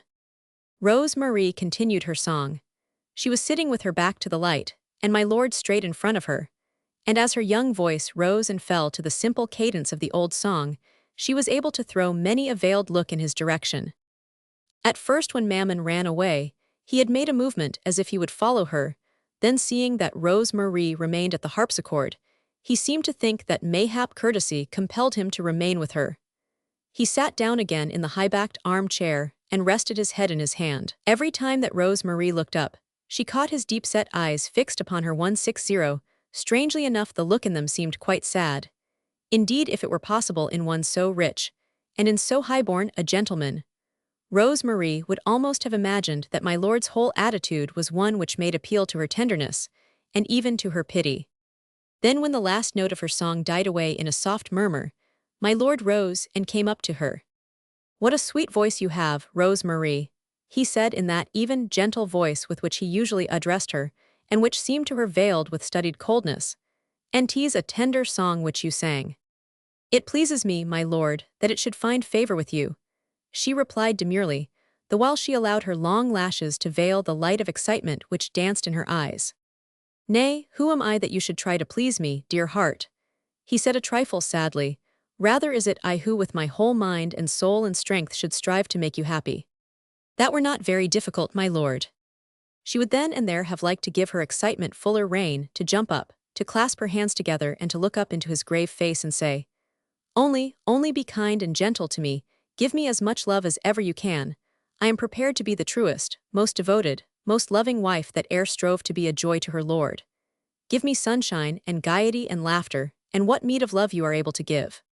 But she did not quite dare to say and do all that, for Mammon's admonitions were still fresh in her mind, and her guardian angel would of a surety have had to veil his face again before this unseemly behavior on the part of his turbulent charge. Therefore she added somewhat tamely, "I have been taught to be easily contented, and meseems that by honoring me with your love, you, my lord, would be doing all that God doth ask of you." Though she had spoken lightly, almost flippantly, for her heart was glad, and her mind free from any presage of sorrow, his face, which all along had been passing grave, now looked deeply troubled at her words. "Doing all that God doth ask of me," he exclaimed with sudden vehemence, whilst a tone of bitterness, which she could not understand, rang through his usually clear and fresh voice. "Nay, little snowdrop, therein you wrong divine justice, if indeed there be one. Dear heart, were I from this time forth to shed drop by drop all the blood of my veins, were I to give my life inch by inch, my flesh piece by piece to secure your happiness, even then I would not be doing all that God would ask of me." He had turned from her, and while he spoke, he paced up and down the narrow room like some untamed creature fretful of its cage. Then he broke into a laugh, not the merry laugh which she had so oft heard ringing through the house, but a harsh outburst of passionate sarcasm, which had an undercurrent in it of deep and hidden sorrow. Rose Marie felt a wealth of pity surging in her heart when she heard that mirthless laugh. Yet was it not passing strange that she, an humble tradesman's daughter with no knowledge of that great world in which lived my lord, that she should thus dare to pity this noble, high-born and rich English gentleman? But she could not combat the feeling, and her innocent blue eyes watching his restless movements, and that troubled look on his face, were filled with the tears of womanly compassion. She looked divinely pretty thus, sitting at the harpsy 162 chord, one delicate hand idly resting on the ivory keys, from which almost unconsciously she had just evoked one sweet and melancholy chord from out the soul of the old instrument, like a long-drawn-out sigh of unspoken sorrow. Her young bosom rose and fell beneath the folds of the primly folded kerchief, and her upturned face showed the white column of her throat round which nestled a string of pearls, large and translucent, his bridal gift to her. He paused beside her, and in his expressive face the signs of a great inward combat became strangely visible. Then he knelt down, close to her, and with a curious gesture half masterful and half appealing, he took both her hands and imprisoned them in his own. He looked straight into those tear-dimmed eyes, with a questioning look that seemed to probe the very depths of her soul. "My lord, you are troubled," she said gently. "I, little snowdrop," he replied, deeply troubled at sight of the exquisite purity which speaks to me with such mute eloquence from out the depths of your blue eyes. How dare I, miserable wretch, drag you from out that secluded garden of innocence, wherein you have grown to such perfect beauty? How dare I with impious hand guide you toward that great outer world which lies so far beyond the glorious land of your girlish dreams? It is a world, dear heart, wherein great monsters dwell, pollution, sin and evil, and that canker of corruption which will inevitably mar the calyx of the snowdrop, and cause her white petals to droop at its touch. "I have no fear of that great world, my lord," she rejoined simply, "since I will enter it in your company." "No, no, you must not talk like that, dear heart," he said with strange persistence. "You must not trust me so. What do you know of me or of my life? You so young, so pure, so exquisite, and I—" He paused, and pushing her hands away with a rough, impetuous movement, he jumped to his feet, and once more resumed his restless wanderings up and down the room. "Have you ever wandered, little one, in the forests round Cluny?" he asked with one of those sudden transitions in voice and manner which puzzled her so, and paused beside that pool which the country folk about there call the Lake of Sighs. Yes, I see from your telltale eyes that you do remember it. Well then, you must oft have seen it lying silent and stagnant beneath the shades of the overhanging willows, whilst on its smooth, dark surface water lilies as white as snowdrops rear their stately heads in June. You should see these in the spring tall and majestic, with graceful upright stems and fragrant, wide-open buds, which seem to invite with a kind of cold aloofness the rough caresses and kisses of the bee. Tall and majestic like you, dear heart, pure and coldly innocent like your soul, the spring, coy and cool, smiles and passes by, leaving those lilies to face the scorching breath of awakened summer. Have you stood beside the lake of sighs, little one, when dying a summer draws out her last sigh of agony? When rank weeds and poisonous plants begin to grow apace from out the slimy ooze which encircles the pool, and throw out sinewy, death-dealing arms along its peaceful surface, then noisome trails of slugs and grime skim the once pure waters of the pond, and rank growths of coarse weeds cover the slender stems of the lilies, and drag them down, down until the stately flowers, weighted with mud-scattering rain, bend their proud heads to the mire, the while in their slimy hovels, loathsome toads croak their chorus in unison. The world to which I must take you, little snow 164 drop, is just such another pool, you the lily and I the weed, and men and women the loud-voiced croakers who are always ready to proclaim triumphantly the pollution of a work of God. Whilst he spoke, he halted opposite to her, and looking down into her face, he studied every line of it, watching for the first look of horror which would mar its perfect peace. He was conscious of a strange desire to see her afraid of him, to feel that at his words her innocence would rebel, that if after what he had said he attempted to touch her, she would shrink away in unexplainable horror. Now that he was alone with her for the first time, and could study at leisure every line of her graceful form, the perfect shell which contained a perfect soul, the first poisoned fangs of remorse fastened themselves into his heart, and impatient of the monster's attack, he strove to smother it, and thus longed to see her less trustful, less innocent, even God help him, less pure. Already he was searching for justification for that great wrong which he was about to commit, nay, which he did commit with every word of gentleness which he spoke to her, with every moment that he spent in her company. Therefore he tried to make his voice harsh and rough.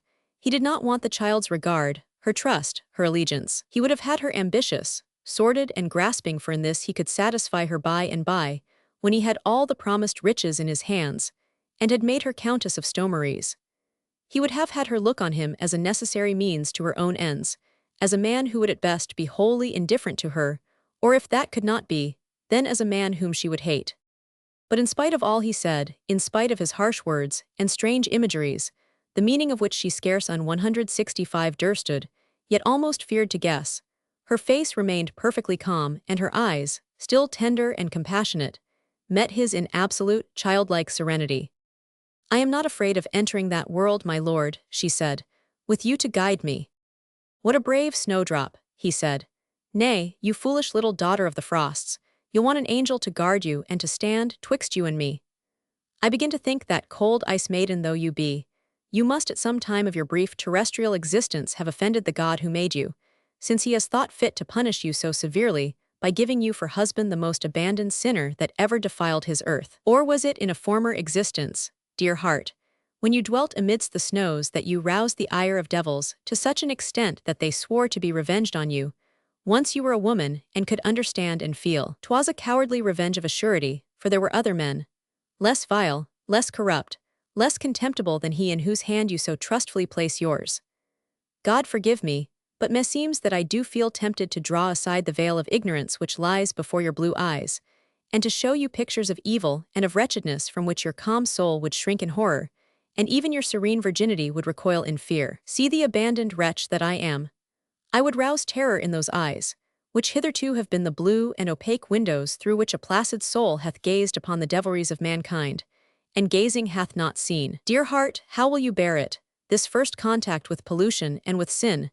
My hand to guide you, my finger to be the one to point the hideous way. Broad the priests call it, and an easy descent to hell, lined with the grinning faces of monstrous ghouls, 166 of which is called drunkenness, the other licentiousness, whilst blasphemy is the constant companion of both. And right and left from the road itself stand those hideous booths where poverty and degradation shrink out of sight in the dark hours of the evening gloom, and where hovers, like a gigantic bat with black and loathsome wings outspread and claw-like feet that grip and tear, that cruel titan called remorse. Little snowdrop, snow white and so pure, how will you trust after that, the hand that would guide you still further on the way, the voice that in its agony of shame would yet murmur in your ears promises of a turning out of the hideous road, a turning which leads to happiness and peace. His voice broke in a sigh which was almost a sob.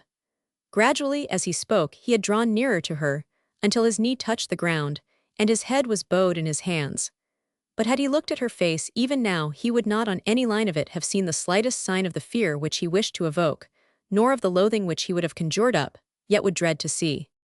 Only her eyes, as pure, as childlike as before, were veiled in the tears of infinite pity. There was silence for a while in the little parlor.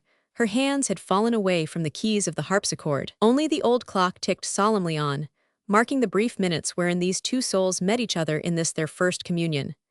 Then, as she did not speak, his whole soul recoiled at thought of losing her, and a great dread seized him, lest after all she had understood, and in understanding, turned away from him in fear. And humbly, gently, not daring to look up, and murmuring scarce above a whisper, he said, "Little snowdrop, would you trust me still?" And whilst despite iron will, obstinacy and pride-hot tears would surge to his eyes and sear his aching lids, he suddenly felt a light touch, soft and cool as a snowflake, a tiny hand resting upon his shoulder. "I trusted you ere this, my lord," she said simply, "trusted and honored you, mayhap a little feared you as my lord and master. But now, methinks that a great sorrow lies buried in your heart, you choose to call it sin. Mayhap it is that I do not know I am a woman soon to be your wife but never your judge, my lord. And if you have sinned, then you stand nearer to me, who am so far from that perfection which, alas, you see in me. If I feared you before, my lord, meseems that I could love you now."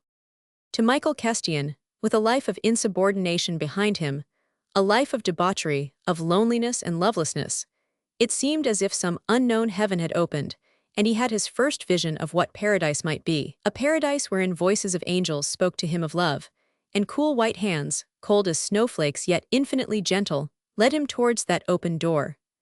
That tiny snowflake fell from his shoulder onto his own burning hands, and to his vague astonishment it did not melt at the contact, but lay there cool and soft, mayhap a little trembling, having suddenly changed into some fairy bird.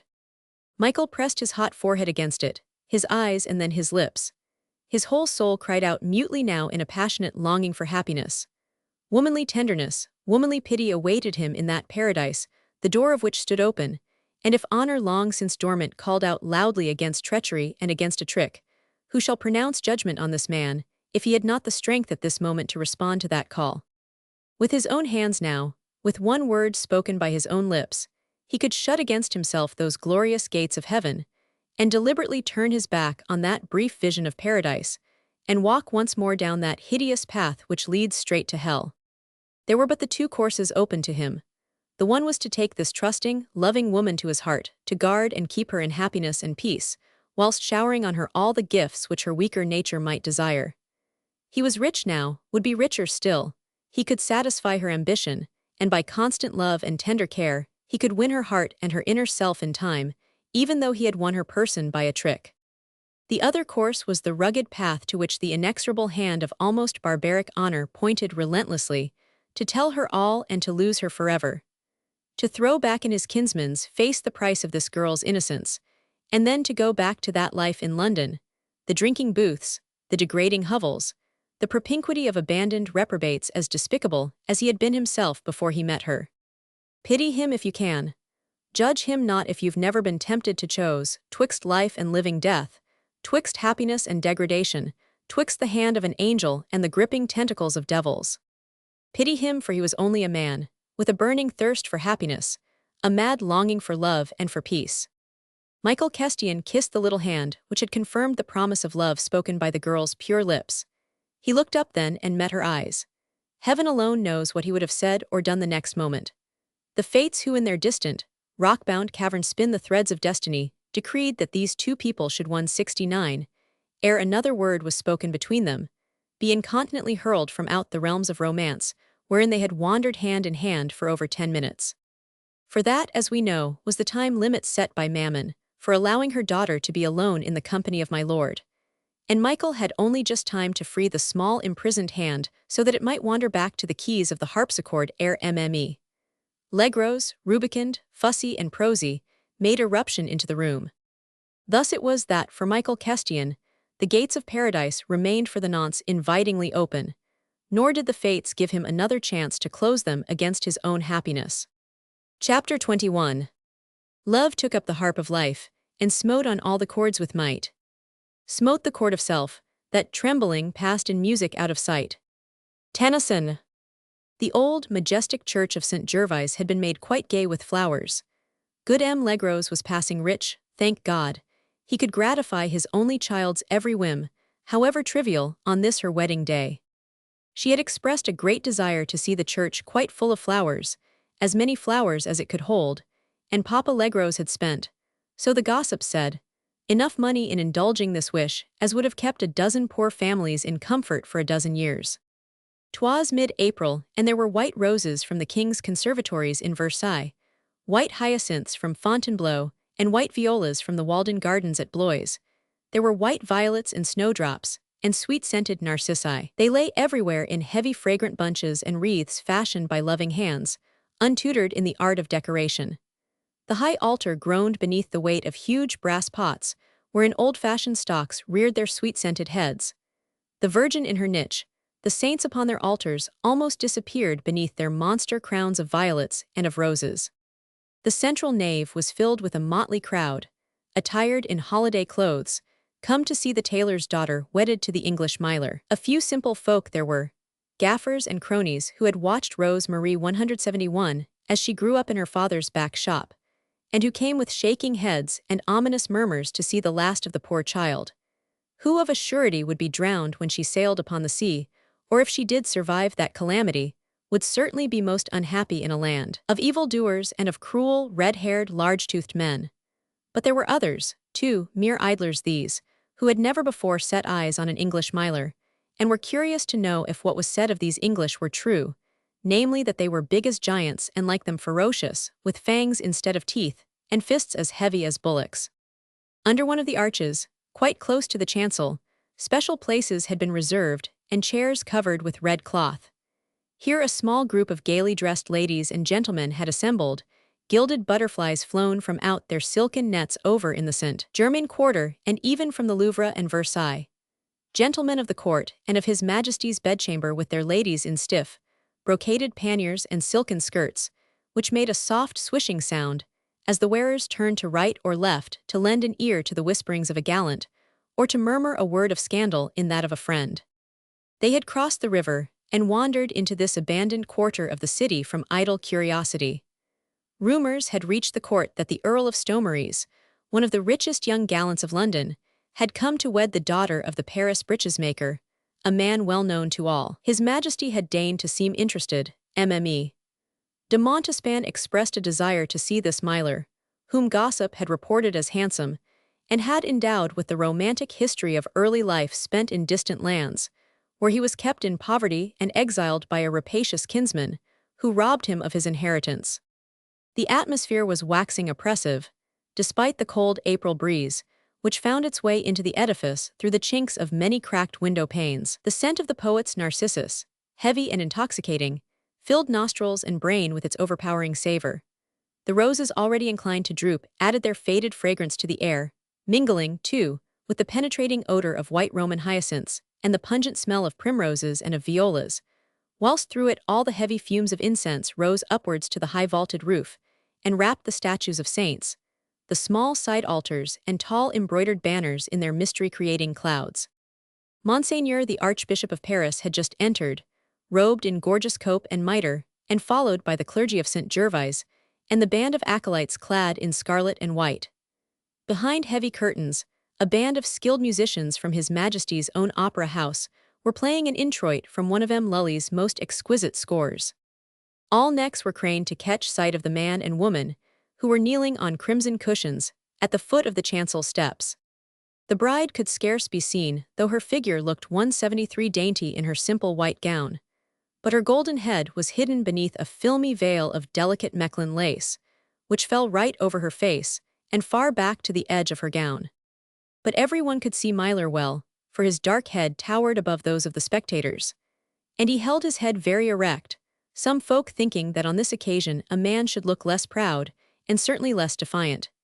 He was gorgeously clad in surcoat and vest of delicate ivory-tinted silk, with exquisite embroideries of gold and silver, which the gaffers thought must have cost a mint of money. But then English milers were all so rich, and this one, so 'twas said, was one of the richest amongst all. He certainly was one of the most handsome. Goodly to look at was the verdict of the women, with his dark hair innocent of those monstrous perruques which the Jeunesse dorée of Paris and Versailles had lately affected. He wore neither beard nor mustache, and everyone could see what a firm, strong mouth and jaw he had. An obstinate one, murmured some of the ladies. A masterful one, sighed the others. Mme. De Montespan, enthroned on a velvet-covered armchair, made vain attempts to draw his dark, deep-set eyes to hers. But Mylor looked straight before him, and his arms were crossed over his broad chest. When Monseigneur kneeled at the foot of the altar and began to recite the first verse of the Introibe, Mylor knelt too, beside his bride, and buried his face in his hands. M and Mme. Legros, clad in their Sunday best, knelt quite close to the bridal pair. Mammon, in rich puce-colored brocade, her scanty locks hidden beneath a remarkable confection of lace, was frequently mopping her eyes.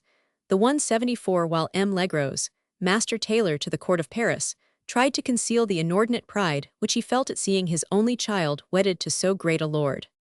Now Monseigneur bent his broad shoulders, and sotto voce murmured the Confiteor. Rose Marie, in the innocence of her heart, prayed to the Virgin to make her quite perfect, as good as my lord thought her to be, lest he be deceived and disappointed in her. She had not spoken to him alone again after that happy yet sad quarter of an hour when she had seen his proud head bent before her, and felt that unutterable pity for him, which so quickly then became unutterable love. That his self-accusations were only the result of an oversensitive conscience she firmly believed, and if in his early youth my lord had sinned as other young men sin from thoughtlessness and want of a guiding hand, who was she that she should judge him, now that he had honored her with his love? And as Monseigneur at the altar read the Holy Gospel, wherein the good God himself enjoins man and woman to cleave to one another, Rose Marie's whole heart went out to the man by her side, and the magnetism of her enthusiastic sacrifice of her whole self to him drew his dark eyes down to hers. Michael, as in a dream, saw the exquisite white-clad figure close to him. Never, he thought, had he beheld aught so lovely, so pure, so worthy of love. Then looking from her to the great altar before him, he saw through the moving clouds of incense phantom figures and objects from out his past.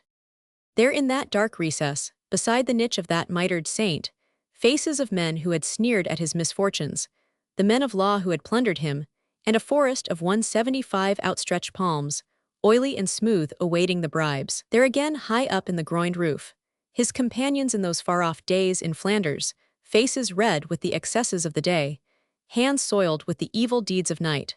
The miserable camp followers in the wake of a starving mercenary army, dissolute men and intemperate women, and all around him the poor, miserable scum of London, the men with whom he had herded, beasts like himself, no more human since wretchedness had killed all manhood in that perpetual, that degrading search after forgetfulness. All these monsters and ghoulish phantoms grinned at Michael now, polluting the sacred edifice with their imaginary presence. They floated corpse-like on the shifting clouds of the ever-rising incense, and taunted Michael with their grinning faces, daring him now to turn from the broad path of happiness, whither the snow-white hand of an ignorant girl was so trustingly leading him. Follow the path of honor, follow truth and loyalty now, Michael, and tomorrow thou'lt be one of us again, one with the grinning and dishonest skeptics, one with the profligate crowd of mercenary soldiers, one with the flotsam and jetsam of criminal London, the drunkards, the roisterers, gods damned upon earth. Truth leads the way to perdition. Follow truth now, Michael, and you can. And as, up high on the altar steps, Monseigneur now held up for the adoration of the multitude the sacred mysteries, which no brain of man can understand, Michael, bowing his head, and looking within himself with searching, conscience-stricken eyes, saw nothing but loyalty to the girl who was thus unwittingly snatching him from out the yawning abyss of misery and degradation, of humiliation for himself and starvation for his mother. To her, the girl, it was a sacrament, this confirmation of the vows spoken in her name when she was too young even to lisp them. For him, it was the word of honor of a man who throughout a rough life had never succeeded in burying honor out of sight. Both pronounced their vows without thought of ever rebelling against them, both pronounced the solemn "I will" with fervor as well as gladness. The assistants almost held their breath. Instinctive awe had silenced every chattering tongue, stilled every careless laugh.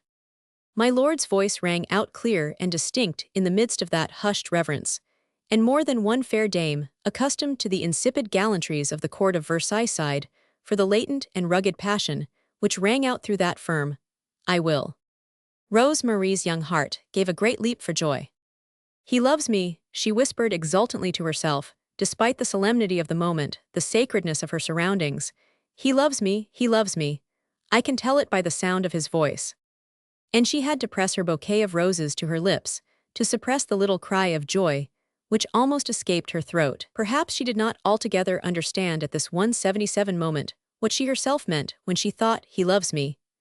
Mayhap some of those ladies in the stiff brocades, who cast admiring glances at my lord, knew, and guessed much more of what went on in his mind, than did the simple tradesman's daughter with the innocent mind, and the pure heart of childhood still undefiled within her. And now Monseigneur came right down the altar steps, and my lord and Rose Marie had to rise, and to pass through the wrought iron gates of the rude screen, then pause, standing just below the communion rail. Monseigneur stood there awaiting them, and the good cure of St. Gervais was near him holding a jeweled salver, whereon rested 2 circlets of gold. My lord took one of these between his fingers, and someone whispered in Rose Marie's ear to hold out her hand. From far away came in sweet muffled sounds the opening bars of Lully's beady omnes exquisitely played on the string instruments. All round Rose Marie's feet lay a carpet of white roses, which sent their last dying fragrance into the air. She felt my lord's strong hand grasping her own, and the tiny band of gold being slipped on her finger, the sign of her bondage to her lord. She was so happy that she could have cried for joy, so happy that she longed to kiss that cold little circlet which now irrevocably bound her to him. She raised her eyes and saw his dark head bent just over her hand, and it seemed as if a magnetic fluid ran from his veins into hers, for she felt the passion which quivered in his pulse, and though she might not wholly understand it as yet, she nevertheless responded to it with all the strength of her young nature, full of the joy of love and of life. Monseigneur had begun to speak the final prayer. Bride and bridegroom had partaken of the sacrament together, and Monseigneur had declared that the other sacrament, that of matrimony, had indissolubly now renewed the ties which already bound them to one another since childhood. This was not a marriage, he said, but the repetition of solemn vows made in their name when they were too young to understand, the consecration by the Church of those bonds, which she forged for them 18 years ago. The solemn Amen was pronounced and sung. The king's musicians played the first bars of a stirring wedding march, specially composed for this great occasion by Mater Callas of His Majesty's orchestra. There was a general movement amongst the spectators, a great sigh of excited satisfaction as Monseigneur, having stood for a few moments whispering final admonitions to Myler, now turned and walked with slow steps out through the chancel door. One by one, the glittering group of gorgeously clad priests and acolytes disappeared out through the narrow opening. The strains of the hidden orchestra swelled in glorious volume until they filled every corner of the vast building, like a pan of triumph and of joy. There was a general frou-frou of silken skirts, a clink of swords, a scraping of chairs against the flagged floor, as my lord now led his young bride down the nave. He pressed her trembling hand against his side, the while he frowned, despite himself, at this crowd of peering faces, this sea of importunate looks which made him restive and impatient. He longed to take his snowdrop away with him, out of this indifferent throng, far, far away to some hidden nook 179 among the Kentish hills. There, where the lime trees were just beginning to unfold their delicate leaves of emerald tinged with gold, where lying on a carpet of primroses and violets, beneath a cool sky, his burning head fanned by the cold, spring breezes, he could kneel at her feet and tell her that with her small, icy tendrils she had already twined herself around his heart, that her blue eyes, cold and pure as those of a forget-me-not beside a brook, had taught the miserable reprobate his first lesson of love. Then when the pale tints of the limes turned to a more vivid green, when primroses had paled beneath the shadows of brilliant Lent lilies, then he would try his hand at the great miracle of which he dreamed, the transmutation of the white snowdrop into a glowing crimson rose. Chapter 22. Sometimes lurk I in a gossip's bowl. A Midsummer Night's Dream. By the mass, but the blackguard bears himself bravely, and you, my lord, have no cause to be ashamed of your substitute." It was Lord Rochester who spoke. He, together with Lord Stomeries and Sir John Iloff, was standing on the top of the steps beneath the ancient stone portcullis which surmounts the porch.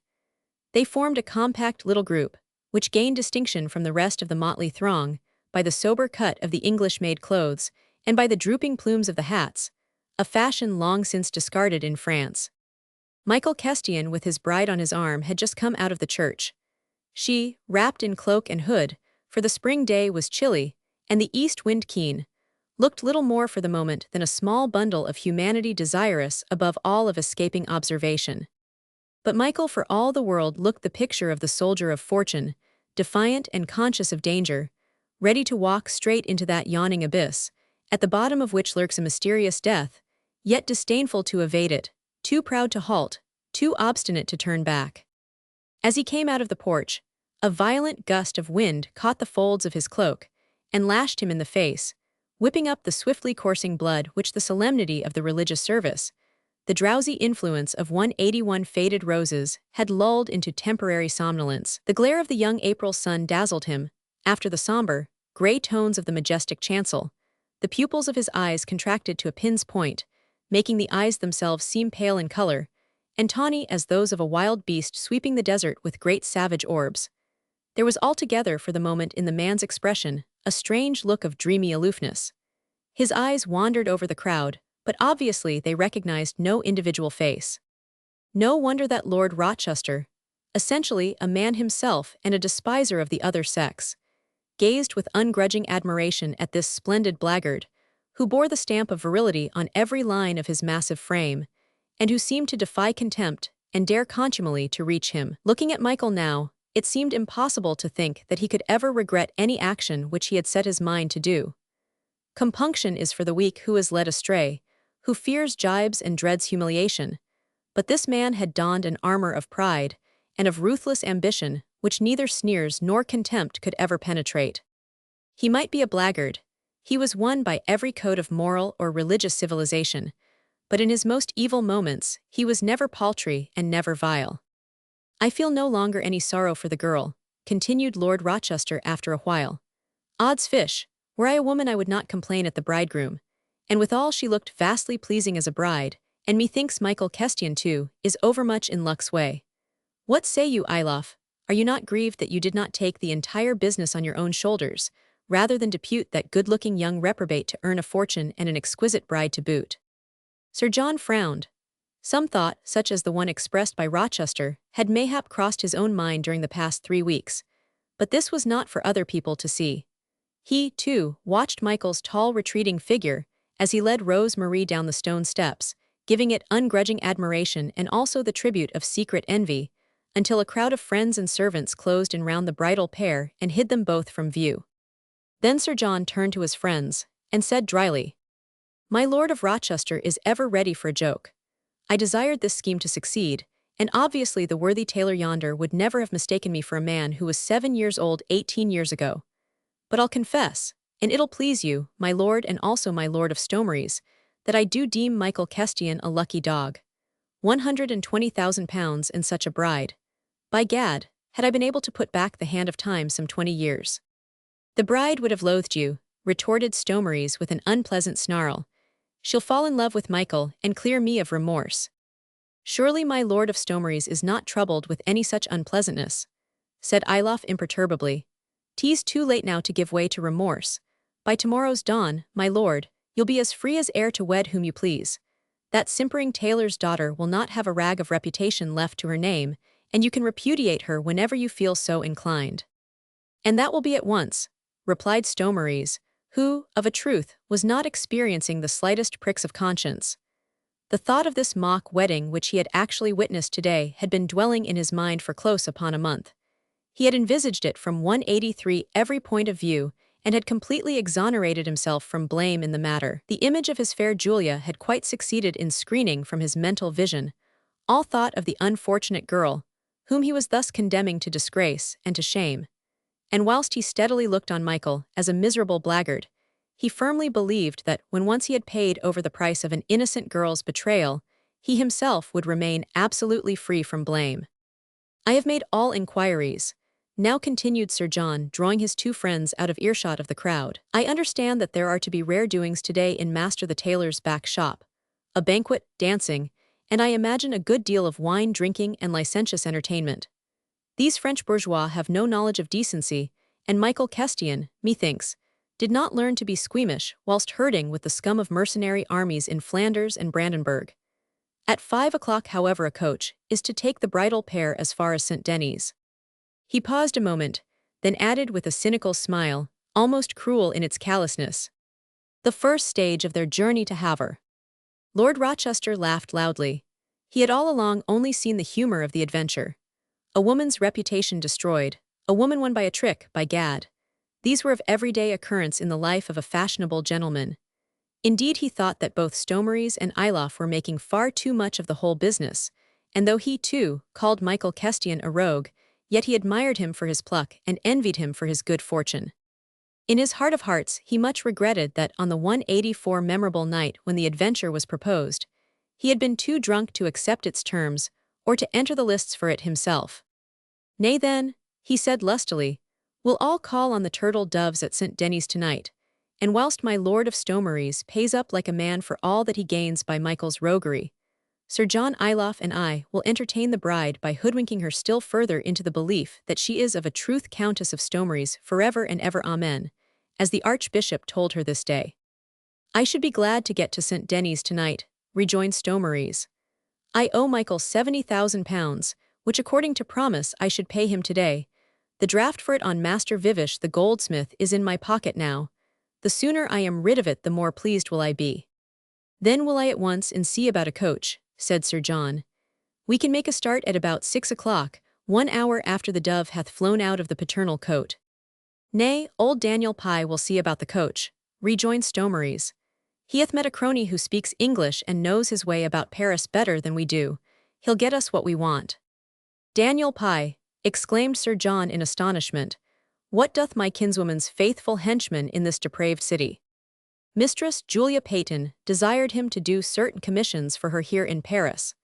When she heard that I was making the journey, she requested that I should allow her servant to travel in the company of my men, since he was unversed in foreign ways and knew nothing of the French language. Sir John made no further comment, but he wondered 185 vaguely in his mind as to why the fair Julia had sent old Pye over to Paris. The question of commissions was of course nonsense. Daniel could no more choose a length of silk or even of grogram than he could trim a lace coif or fashion a pinner. Mayhap my fair cause is jealous, was Sir John's mental comment, and the conclusion to which he arrived with that convenient cynicism of his, with which he usually disposed of any problem wherein feminine motives or feminine actions played an important part. She hath mayhap deputed that old sinner, Daniel Pye, to watch over young Stomeries, and to make report in case the wiles of this wicked city make my lord forget his allegiance to herself. Thus content with his own explanation of the circumstance, Sir John dismissed the old serving-man from his mind, but not without deciding to question Pye closely as soon as he had an opportunity so to do. Most of the crowd had dispersed by now. The bridal pair with good M and Mme. Legros were being escorted by a merry crowd of prentices, servants and friends as far as the worthy tailor's house in the Rue de l'Ancien Comedie. This cortege had already turned the angle of the street, and the noise of laughter and of songs, sung to the accompaniment of flute and hautbois, was gradually dying away in the distance. The few laggards who remained behind were discussing the chief actors in the pageant which they had witnessed. Mme. de Montespan and her gaily chattering court were gossiping whilst waiting for their chaises.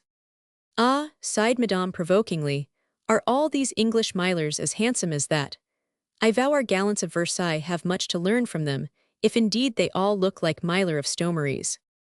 And while the gallants there present protested in dismay and ill-concealed jealousy, Madame's roving eyes had discovered the small group of Englishmen close by, and amongst them had recognized Lord Rochester. Ah, Myler, she exclaimed, I pray you approach. I did not know you were in Paris. What brings you hither, I pray? Lord Rochester, obedient to the call, had already advanced, and was duly allowed to kiss those fingertips whereon royal lips were ever wont to linger. Englishmen were in high favor with Madame for the next half-hour at least. Why are you in Paris? She repeated. To catch a glimpse of the most beautiful woman in Europe, replied my Lord of Rochester with bold gallantry. Then you'll come see her in Versailles, she replied, drinking in the full measure of his flattering speech, the obvious falseness of which would not have deceived a child. Nay, now that I have seen her, he retorted, I must hie me home to England again.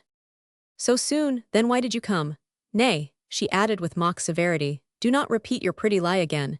You could not imagine to see me in this old church today. I came out of curiosity to see this strange, ill-assorted marriage. Tell me what makes the rich Earl of Stomeries wed a tailor's daughter.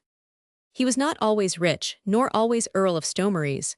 The ceremony was not a marriage, it was a confirmation. And you came to witness it. And to take part in an adventure. I might have guessed, who is the lady? The bride of half an hour ago. I do not understand, said Mme. de Montespan with a frown. Pray explain. I'll do even more than that, Madame la Marquise, retorted Lord Rochester, as he stepped a little to one side and disclosed the person of my Lord of Stomeries. I will with your permission present to you my friend, the Earl of Stomeries and Rivolks, the only Earl of Stomeries whom I or His Majesty the King of England would ever acknowledge as such. The Marquise looked very bewildered. Her great violet-hued eyes opened wide and wandered in puzzlement from the face of Lord Rochester to that of his friend. The only Earl of Stomeries, she exclaimed in astonishment. I vow, Myler, that you have vastly puzzled me. Then who was that handsome young Myler who just now swore to love the tailor's daughter, the while the hearts of 2 duchesses and 1 other marquise besides myself were pining for his glance? My Lord of Rochester, however, kept Madame on the tenterhooks of expectation, whilst he effected the elaborate presentation of his friend, which the etiquette of the time demanded. He introduced my Lord of Stomeries to Madame la Marquise de Montespan, and performed a like service for Sir John Iloff. Then only did he partly satisfy Madame's curiosity. The young reprobate, he said airily, whom the most beautiful marquise in Christendom has honored with a glance of her myosotis eyes is, well, just a young reprobate, whom my Lord of Stomeries here is paying handsomely to take an unwelcome bride from off his shoulders. My Lord of Stomeries was 7 years old when he wedded the tailor's daughter. Now he has other matry 188 monial views, also a handsome cousin, who was not averse to stepping into his shoes for this occasion, which we have all witnessed today. He'll be well paid. Neither bride nor bridegroom will have much to complain of. The bridegroom was a wastrel heir. My Lord of Stomeries proposed this adventure, and the bride is only a tailor's daughter. She will have a handsome husband, if Michael Kestian chooses to acknowledge her. If not, there is always the nunnery handy for those saintly women like herself, who have made a temporary if not wholly voluntary diversion from the strict paths of decorum and virtue. Et puis voilà. Mme. de Montespan had listened attentively to this tale so cynically told. Her friends, too, had closed in round her. Everyone was vastly interested, and I assure you not the least in the world shocked. The court of Le Roi Soleil abounded in such adventures. The convents of France were filled with the grief-stricken victims of the dissolute idlers of the day. Lord Rochester's story evoked nothing but amusement, and Lord Stomeries at once became the center of an admiring little crowd. But par ma foi, commented Madame with a sigh not altogether free from envy, you English gentlemen are mighty blackguards. We do our best, Madame, rejoined Rochester lightly, to emulate our confreres in France. His Majesty shall hear of your gallantries this very night. I pray you, Lord Rochester, do not leave us yet, nor you, my Lord of Stomeries, nor you, Sir Iloff. His Majesty would delight in your company. He so loves a bold adventure, and I am much mistaken he'll wish to see our handsome young reprobate, too. Michael Kestian, did you say? She added, prettily mispronouncing the 189 English vowels. 'Tis an ugly name. But oh, he hath fine eyes and a manly bearing, and did he really do it for money? She called Lord Stomeries to her side and closely questioned him, until she knew the entire discreditable story from beginning to end. Her amusement in the recital of the tale, her appreciation of the adorable wickedness which had prompted the scheme for the cruel hoodwinking of another woman, did much to dissipate once, and for all any lingering thoughts of remorse, which Stomeries may still have been troubled with. Nothing would do but the imperious beauty's decree that after the call at St. Denis, which was the call of honor since it meant the paying of money for services rendered, the 3 English gentlemen must straightway back to Versailles, where they would be sure of a cordial welcome from His Majesty and from every lady and gentleman at his court. And, urged Madame, when at last she was installed in her chaise and was bidding farewell to her array of courtiers. "If you can bring that adorable young blackguard with you, you'll earn a gratified smile from the lips of King Louis, and I'll promise not to do more than turn his head and make him forget that he was paid in order to wed the daughter of a tailor. Brrr. The thought makes me shudder. The rogue is an Apollo, Milers, Elsa Hercules, and has just that wicked look which makes us poor women tremble and which we adore." And with this parting shot leveled at those who would have fought to the death for praise such as this, Madame ordered her serving men to bear her away.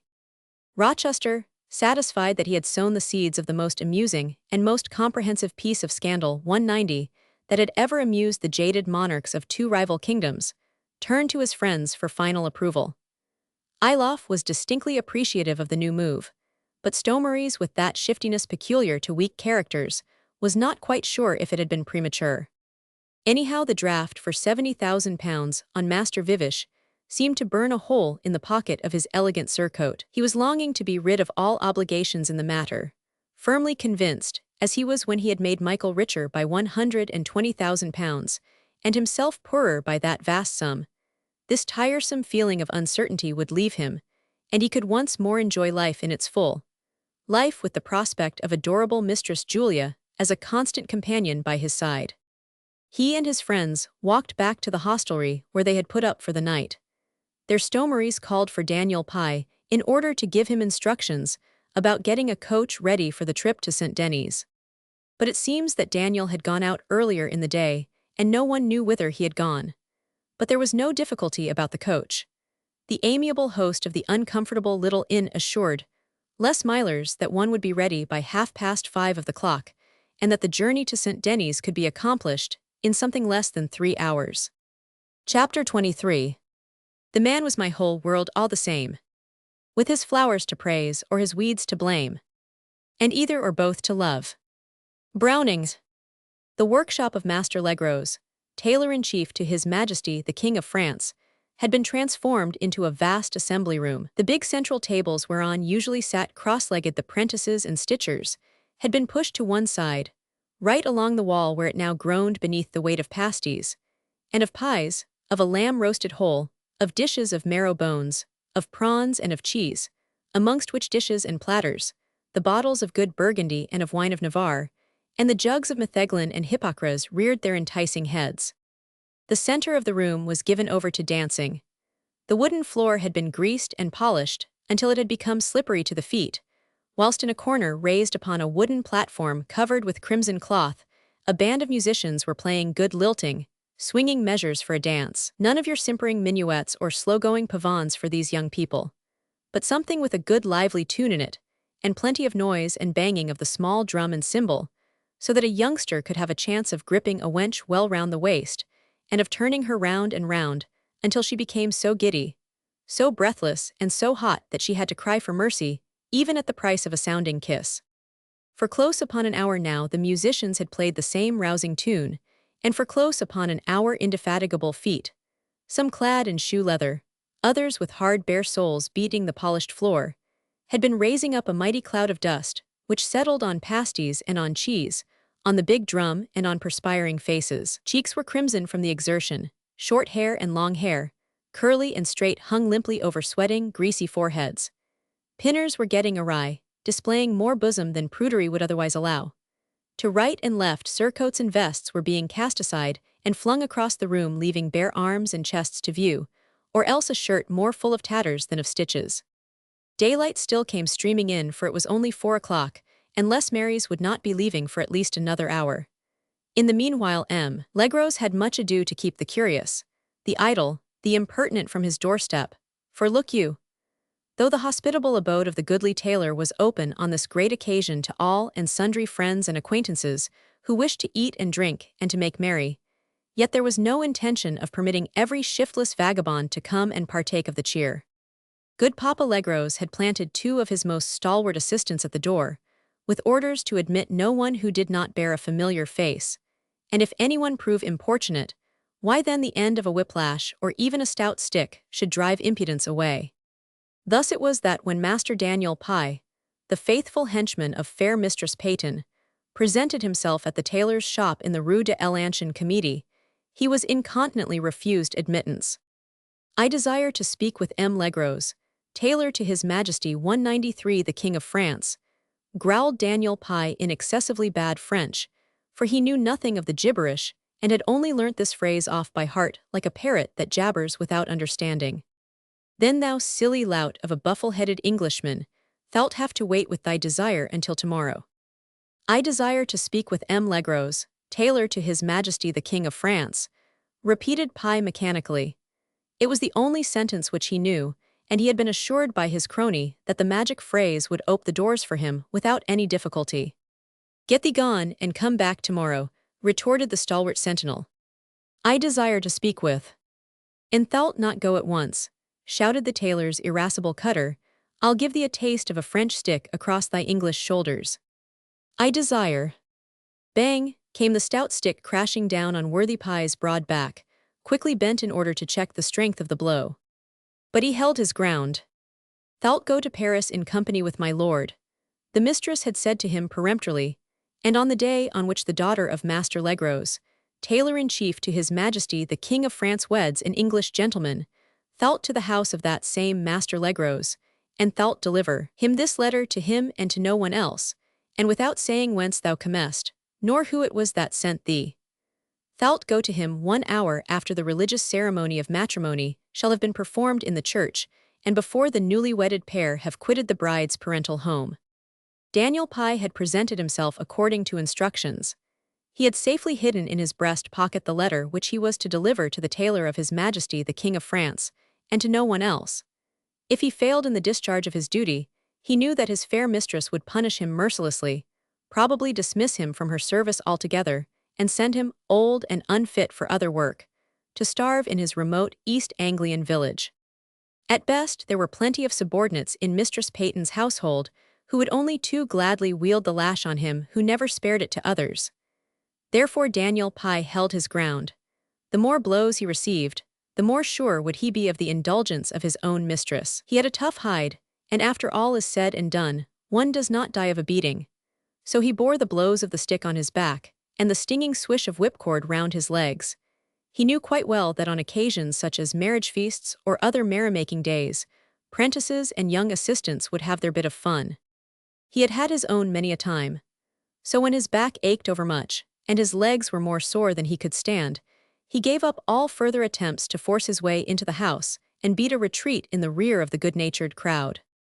He would, he thought, find a means to speak to Master Legros a little later on, when everyone's attention would be more fully concentrated on merrymaking, and the door was not so closely guarded.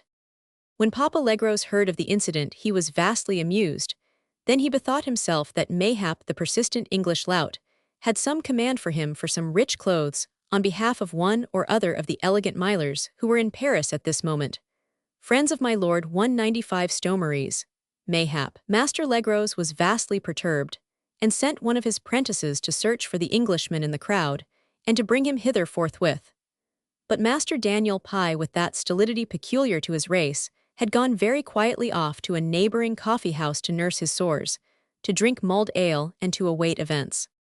In the meanwhile within the house itself much time had been spent in eating and drinking, as the debris which at this hour littered Emmuska. Legros' kitchen could well testify. The banquet had lasted for nearly 2 hours, and had gone on at intervals ever since. M. Legros had made a speech which had caused his fair young daughter to blush, and made everyone their clap mugs against the table and shout, "Long live, long live," until the old rafters and beams shook with the mighty echo. 1 or 2 buxom maids of all work, with muscular, bare arms and streaming, red faces had since then brought in fresh relays of victuals, and any number of bottles of wine, quite enough for every prentice in the shop to get as drunk as any lord. The noise in the back shop was now incessant, and the shouting of the dancers, the screams of the girls, the laughing and hooting of the boys, almost drowned the cymbal, hautbois and big drum. The intoxication of pleasure had whipped up the blood of all these youngsters. Aye, and of the sober folk too, for behold Emmuska. Legros in her beautiful puce silk footing it with good M. Dumas, the shoesmith, and displaying a length of stockinged leg such as no decent matron should show except to her husband. But what would you? This is an occasion such as only occurs once in a lifetime, the marriage of an only daughter 196, and that to the handsomest, richest, most noble seigneur that ever dwelt at the court of the King of England. Then vogue la galère, let us dance and make merry, dance until every sinew in the body aches and clothes slip off dripping shoulders. Mais va donc, vieux tortue, shouted some of the young prentices to the musicians as these poor wretches, perspiring profusely, straining their arms and puffing out their cheeks, tried to keep up the measure to the required rapidity. C'est un enterrement par Dieu, yelled another, as he whirled his partner round until both her little feet gave way, and she and the indefatigable youth collapsed with a violent thud upon the hard floor. A terrific shout of laughter greeted the catastrophe. The musicians, in response to vigorous shouts, struck up the measure with renewed quickness. They blew and puffed at such a rate now that no foot of man could have kept up with the tune, at least not after an hour of this same exertion. Essays, not so fast, morbleu. But the players evidently had resented the previous comments anent their slowness, and now would listen to no admonition in the contrary direction. Faster and faster they played. The exhausted, sweating prentices tripped it with frantic efforts. The girls loudly clamored for the music to stop. They were giddy, they were toweringly hot. The young men's breath almost burned their cheeks. Enough, partout les diables. These musicians have the devil in them. The couples fell back one by one, panting against the wall. Only one pair remained in the center, now twirling, and 197 twisting in a cloud of dust. The girl's white skirts flew out all round her like 1,000 wings which seemed to lift her off her feet. The man held her tightly, his strong arms twined round her as if he never would let her go again, but meant to dance and turn, to whirl her through space even to eternity. His head was bent, for he was overtall and towered above everyone else in the room. He was a head taller than she was, but he looked straight down at her as he held her, straight into her eyes, those beautiful blue eyes of hers which he had thought so cold. They were dark now, almost as dark as his own, and flashed with curious purple lights and deep velvety shadows. Her lips were parted with the effort of breathing, they were red and full, and showed glimpses of small pearly teeth, and the red moist tongue between them. The man's heart gave a great bound of joy. This was no ice maiden wrapped in a mantle of snow, the tips of whose chaste fingers he had hitherto hardly dared to touch with his lips. No, this was a living, breathing woman full of passion, full of the joy of life, a woman moreover who was ready to love him, to return passion for passion, and kiss for kiss. Ye gods, Michael, but thou'rt a happy man. He held her close in his arms, for is not God's most glorious, most perfect creation upon earth a woman who is pure the while she burns with passion? And that priceless treasure was his. Fate had given her to him, fate and his own damnable action. Nay, Michael, thou blackguard, if thine action be damnable, then by all the saints in heaven and by all the devils in hell do thou go and be damned, but hold this woman first. And wild, mad thoughts went coursing through his brain, thoughts of himself and of her. I am a man, and what I do, I do. With mine honor did I buy thee, with mine own humiliation and shame have I conquered thee. Thou who art no snow maiden but living lava melting at my touch, thou whom I adore, for whom were it to be done again, I would lie and I would cheat, I would descend to hell or conquer paradise. I am a man, and what I do, I do. Perish honor, perish life itself, and eternal salvation if to gain honor mean to forsake thee. These were the tumultuous coursings of his excited brain, the while he held her thus, swirling and whirling in his arms, swaying as a reed in the embrace of a blasting wind. The cloud of dust enveloped them, as on the Brocken, the steam from unseen cauldrons envelops the witches in their revels. Through this haze Rose Marie saw nothing but his face, and in it she read mayhap something that was passing in his mind, something of that passion which her mind as yet could not understand, even though her blood and heart were so ready to respond. But strangely enough, she was not afraid. The child whose life boundary did not extend far beyond the walls of the parental home looked out on a limitless horizon of men's passions and men's sins. But even beyond that horizon the personality of the man to whom she had given her innocent love stood out, clear and pure, the master to obey, the hero to worship. That she had roused a great love in him, she could not fail to see, of that she was proud, for her feminine instinct whispered that the greatness of his love transcended any sin which he ever might commit. How it all happened she never afterwards could say, but it was all so different to what had been prearranged 199 by mother and father, and by all the friends. Rose Marie had not heard the pawing of horses' hoofs outside, nor yet the rumble of the coach. Truth to tell, she was so lost in the wild dream of the moment that she had forgotten all about what was to come. The farewell to Mammon and Papa, the noisy goodbye to friends, the conventional departure accompanied by shouts and cheers and showers of rose leaves, which all richly dowered brides have to experience. In her case, too, it had all been duly planned, but it happened so differently. She had been dancing with her lord, looking up like a fascinated bird into his face glowing with ardent love. Then the room began to spin round and round. She could see nothing very clearly, yet a delicious languor stole into her every limb. She closed her eyes and gave herself over limp and motionless into his embrace. Suddenly, she felt herself lifted off her feet and carried by strong protecting arms through door and passage, until the cold April wind struck her cheeks and forced her with the power of his frolicsome will to open her eyes once more. She saw as in a quick vision a rearing horse, 2 or 3 men in sad-colored surcoats, one of whom clung to the horse's bridle, whilst the other held the stirrup, and then, as a background of curious faces, the crowd of street gaffers standing gaping round. Behind her the dense throng of prentices and wenches, of friends and serving maids pressed forward down the narrow passage, shouting, clamoring, cheering to the echoes. In the forefront of these Papa and Mammon half laughing, half crying, waving hands and mopping tears. But it was only a vision swift and sudden, for everything happened so quickly, and she was still so dizzy with the frantic whirl of the dance that she hardly remembered being lifted up onto the saddle and landed safely in the strong 200 arms of her lord. The words of command had been so quickly spoken. My lord had jumped with such rapidity into the saddle. No wonder that she did not know exactly how she came to be where she was, clinging to him with all her might, and making herself very, very small lest she hindered him in the guiding of his horse. She knew exactly how to hold on and how to sit, for she had oft sat thus ere now, on her father's saddle when he took her with him for a ride. He bent on some business errand, she enjoying the movement, and the fresh air as soon as the grime and smoke of Paris had been left behind. But no other ride had ever been quite like this one, for soon the horse settled down to an easy, swinging canter in the soft mud of the road, and there was an infinite sense of security in the clasp of the sinewy arm which held her so deliciously close. Just one slight shifting of her lissom body to settle herself more comfortably, one little movement which seemed to bring her yet a little nearer to him. "Is it well with you, my snowdrop?" he asked, bending his head in a vain endeavor to catch sight of her face. He only could see the top of a small, fair head, from which the hood had slipped off, disclosing the wealth of quaint curls and puffs, the formal bridal coiffure since then somewhat disarranged. The wealth of curls shook in obvious assent, and presently a shy voice murmured, "Why do you call me Snowdrop?"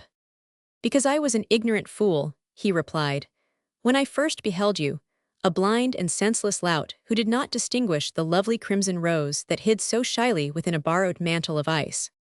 "They call me Rose Marie," she whispered. "Rosemary to me," he said fervently, "which is for remembrance." "To Ames?" she asked, but so softly that whilst she wondered if he would hear, she almost hoped that the April breeze would fail to carry her words to his ear. Of course he did not reply. There is no answer to that exquisite question when it is asked by the loved one's lips, but his right arm tightened round her, until she felt almost crushed in the passionate embrace. Chapter 24. Love that keeps all the choir of lives in chime.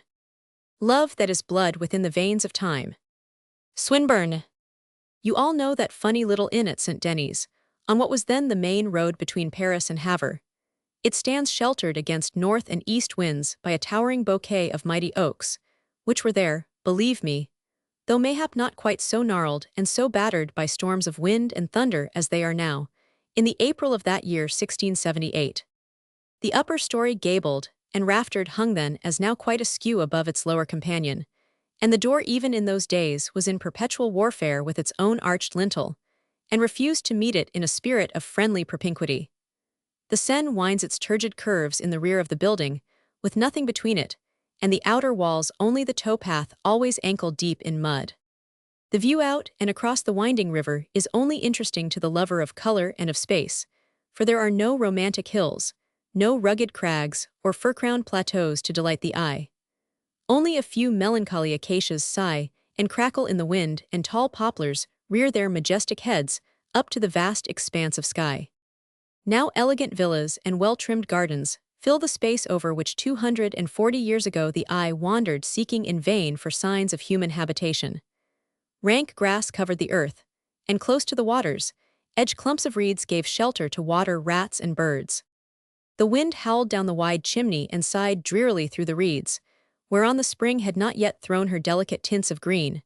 But Michael thought the sound divine, for it mingled in his ear with the tones of a fresh, young voice which had prattled gaily on throughout supper-time, of past and of future, not of the present, for that was sacred, too sacred even for her words. She was a little tired at first, when he lifted her off the saddle, and the amiable hostess of the ramshackle inn took charge of her and saw to her comforts. But after a little rest in her room, she came and joined him in the stuffy parlor, the window of which gave on that far horizon, beyond which lay the sea, England and home. She seemed a little scared when she found herself quite alone with him, without Mammon or Papa to interrupt the tete-a-tete. She was so young, and oh, how tender and fragile she appeared to him as she came forward a little timidly, with great, blue eyes opened wide, wherein her pure love fought with her timidity. Her whole appearance, her expression of face as she yielded her hand to him, and allowed him to draw her closer, ever closer to his heart, made appeal to all that was best, most humbly reverent within him.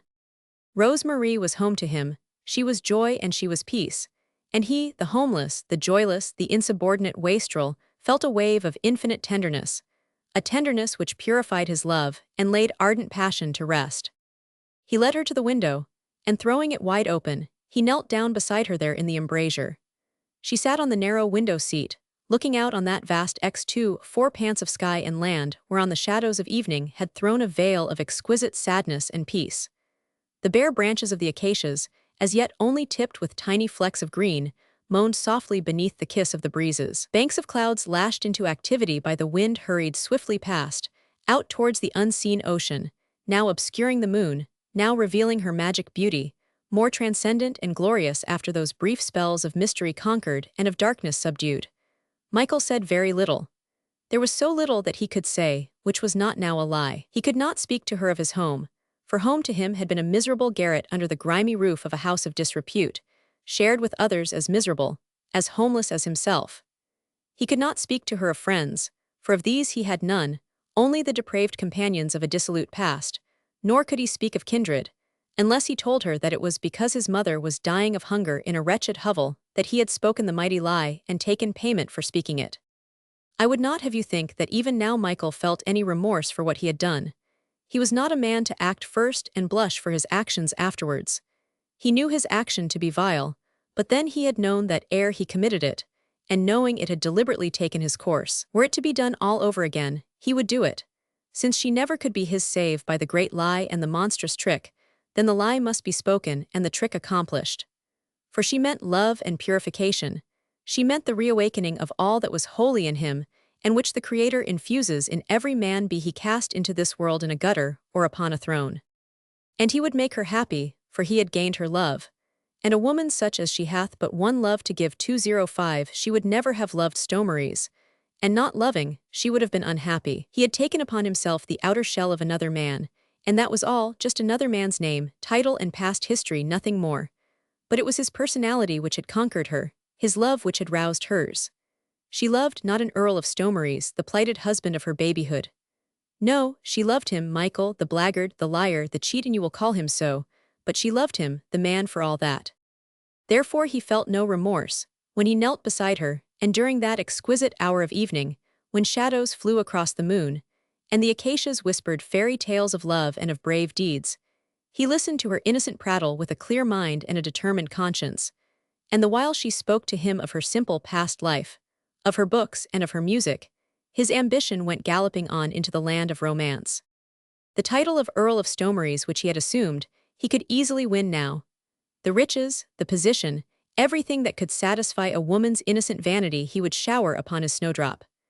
She would have all that her parents wished for her, all and more, for she would have a husband who worshipped her, whose boundless love was built on the secure foundation of a great and lasting gratitude. It was in this same boundless gratitude that he kissed her hands now, those little hands which had been the exquisite channels through which had flown to him the pure waters of love and of happiness. How quaint she looked, with her fair hair almost wild round her little head. The dance first, then the ride through wind and space had loosened most of the puff's 206 and curls from their prearranged places. That tired look round the eyes, the ring of dark tone which set off the pearly whiteness of her skin, the beads of moisture on her forehead, these gave her a strangely pathetic air of frailty, which most specially appealed to Michael's rugged strength. Her white gown was torn here and there. Michael remembered catching his foot in it in the mazes of the dance. It was crumpled, too, and hung limply round her young figure, showing every delicate curve of the childlike form, every rounded outline of budding womanhood. Think you it was an easy task for Michael to keep his tempestuous passion in check, he who throughout his life had known no control save that of cruel necessity? Think you he did not long to take her in his arms, to cover those sweet lips with kisses, to frighten her with the overwhelming strength of his love, and then to see fright slowly changing to trust, and the scared look give way beneath the hot wave of passion? But with all that mad desire coursing through brain and blood, Michael knelt there at her feet, holding her hands, and listening to the flow of talk which like a cooling stream rippled in his ear. She asked him about England and about his home, and wanted to know if in springtime the white acacias were in bloom in Sussex, and if rosemary, her namesake, grew wild in the meadows. In the woods round Fontainebleau, the ground was carpeted with anemones. Were there such sweet white carpets in the English woods? Then she looked about her in the ugly, uninteresting little room, and saw a broken-down harpsichord standing in a corner. She jumped up gay as a bird and ran to open it. There were several broken keys, and those that still were whole gave forth quaint, plaintive little sounds, but she sang, "Si tu m'aimes, tu serais roi de la terre." And he remained beside the window, with the cold breeze fanning his cheek, his head resting in his hand, and his eye piercing the gloomy corner of the room from whence came the heavenly song. Indeed, was he not king of all the world? Thus passed a delicious hour. Anon the coach, which originally should have brought the bridal pair hither, had not Myler carried off the bride in such high-handed fashion, came lumbering up to the door. Prudent Mammon had dispatched it off in the wake of the impetuous rider. It contained a bundle of clothes and change of linen for Rose Marie, and had my lord's effects, too, in the boot.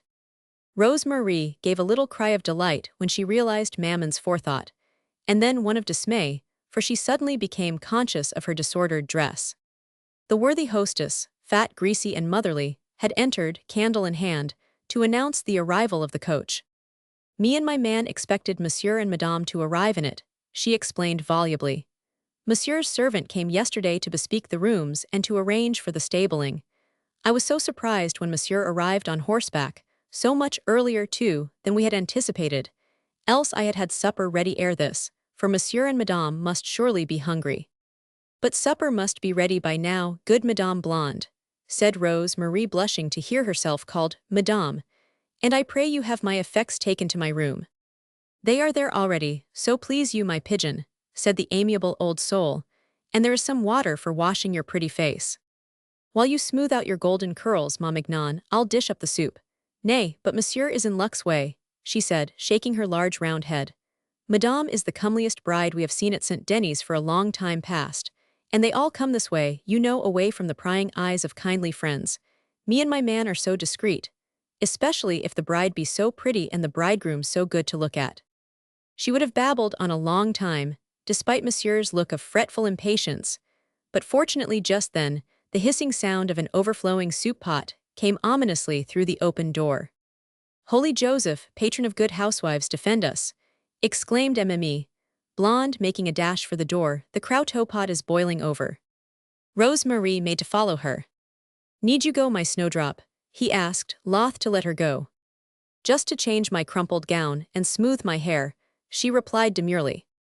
You are so beautiful like this, I would not wish to see one single curl altered upon your head, or one fold changed upon your gown. She was standing against the table, the fingers of one hand resting lightly upon the blackened oak, her head bent slightly forward the while her blue eyes half sought, half shrank from his gaze. He went up to her and drew her to him. The desire was irresistible, and she almost called for that first kiss by her beauty, her innocence, her perfect girlishness which 209 was so ready to give all bliss and to taste all happiness. He kissed her fair hair, her eyes, her delicate cheeks now suffused with blushes. Then with a look he asked for her lips, and she understood and yielded them to him with a glad little sigh of infinite trust. The hand of time marked these heavenly minutes. Surely the angels looked down from their paradise in envy at this earthly heaven. Outside the wind sighed amid the branches of the acacias, wafting into the room something of the pungent odor of this spring air, of the opening buds of poplars, and of beeches, and the languorous odor of newly awakened life. Gently, she tried to disengage herself from his arms. "I must go now," she whispered. "Not yet. For a moment, and I'll come back." "Not yet. Let go, dear Lord, for I would go. Not till I've had another kiss." Happiness and the springtime of the earth, joy and life and love dancing hand in hand with youth. O time, why dost not stop at moments such as this? The sighing of the reeds on the river bank came as the sound of a fairy lullaby. The scent of the spring reached the girl's nostrils like an intoxicant vapor, which clouded her brain.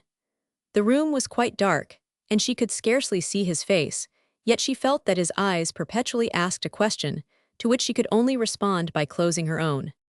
"To Ames," he whispered, and the heavy lids falling over ardent eyes made mute response to him.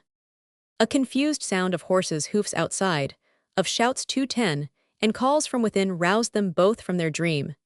She succeeded now in disengaging herself from his arms, and still whispering, "I'll come back," she retreated toward the door. Just as she reached it, the moon so long obscured burst forth in full glory from behind a bank of clouds. Her rays came straight into the narrow room, and lighted on the dainty figure of the girl, standing with crumpled white dress and hair disarranged, cheeks rosy red and eyes full of promise and love against the dark background of the heavy oaken door.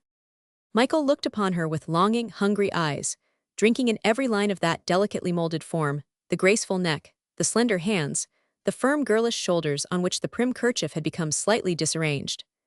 Then as she retreated further into the next room, she vanished from his sight.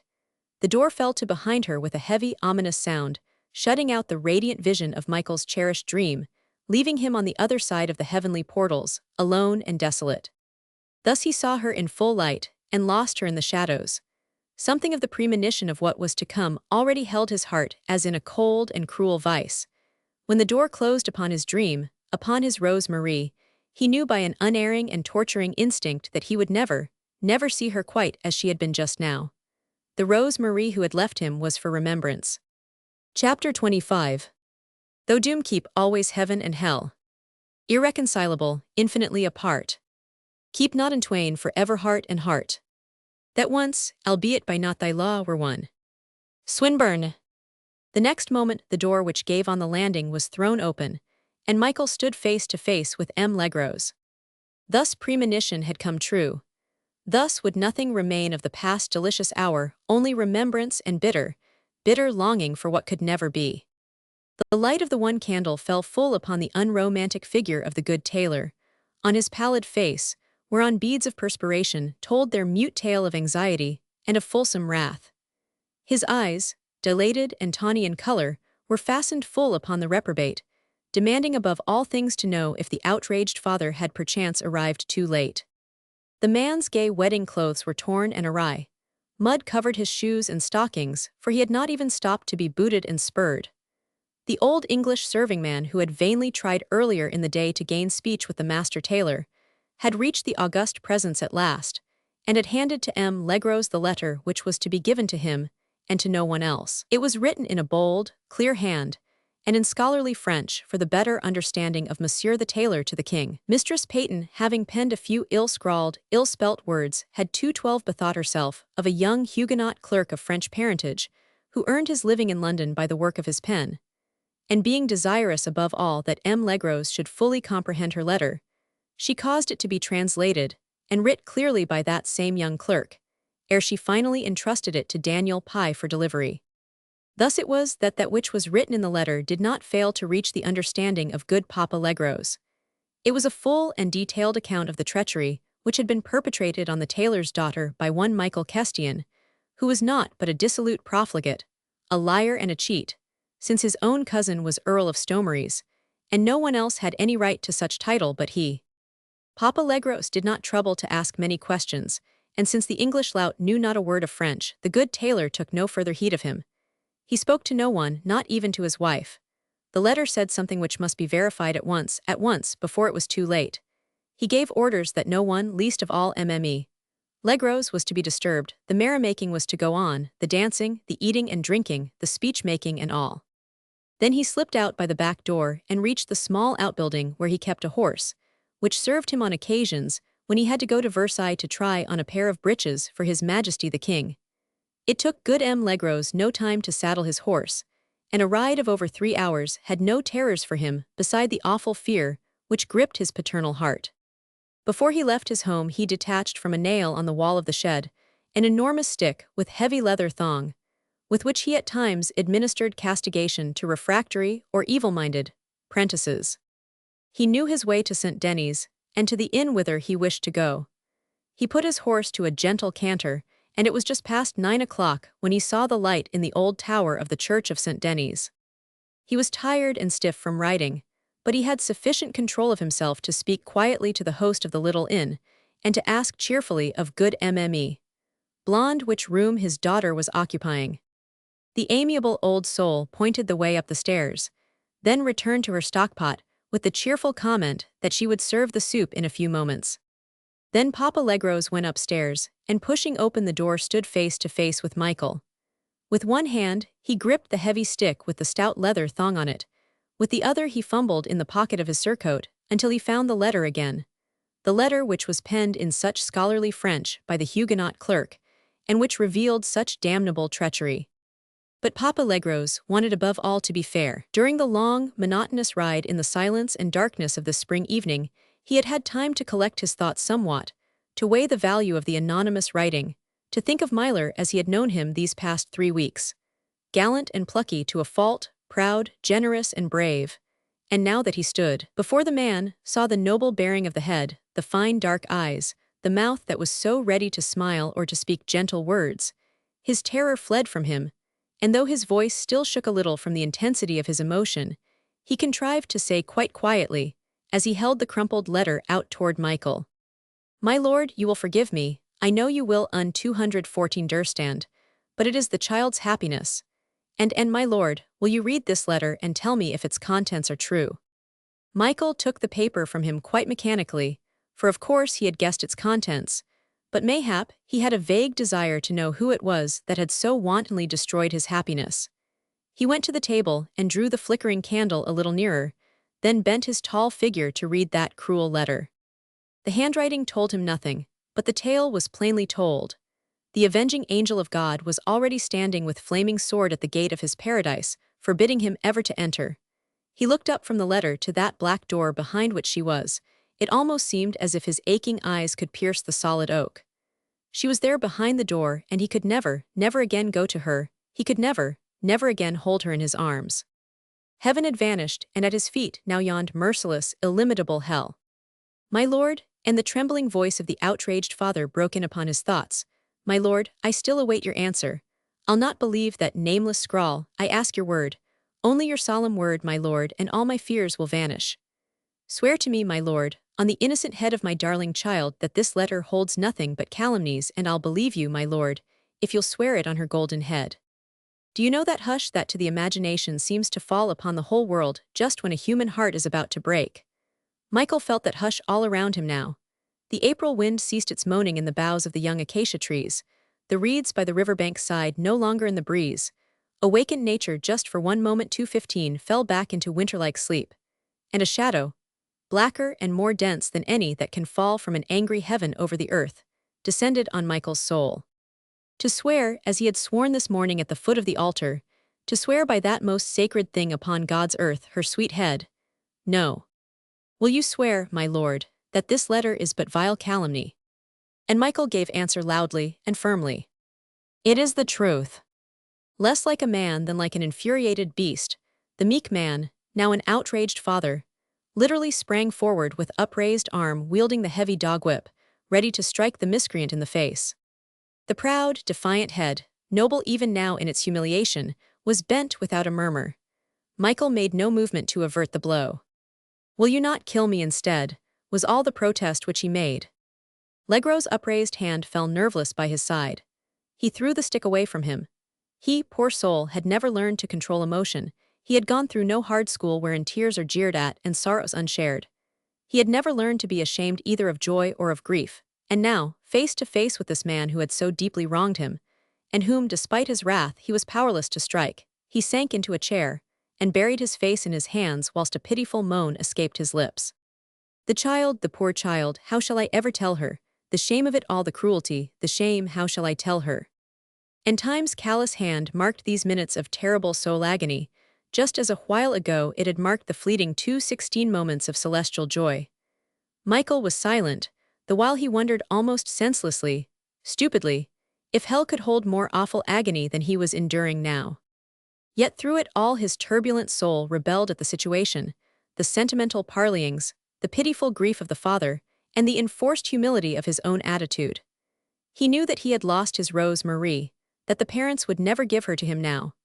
The solid and indestructible wall of bourgeois integrity stood between him and those mad, glad dreams of triumph and of happiness. It was characteristic of the man that he never for a moment attempted to guess or to find out the channel through which his own misery had come to him. He certainly never suspected his cousin of treachery.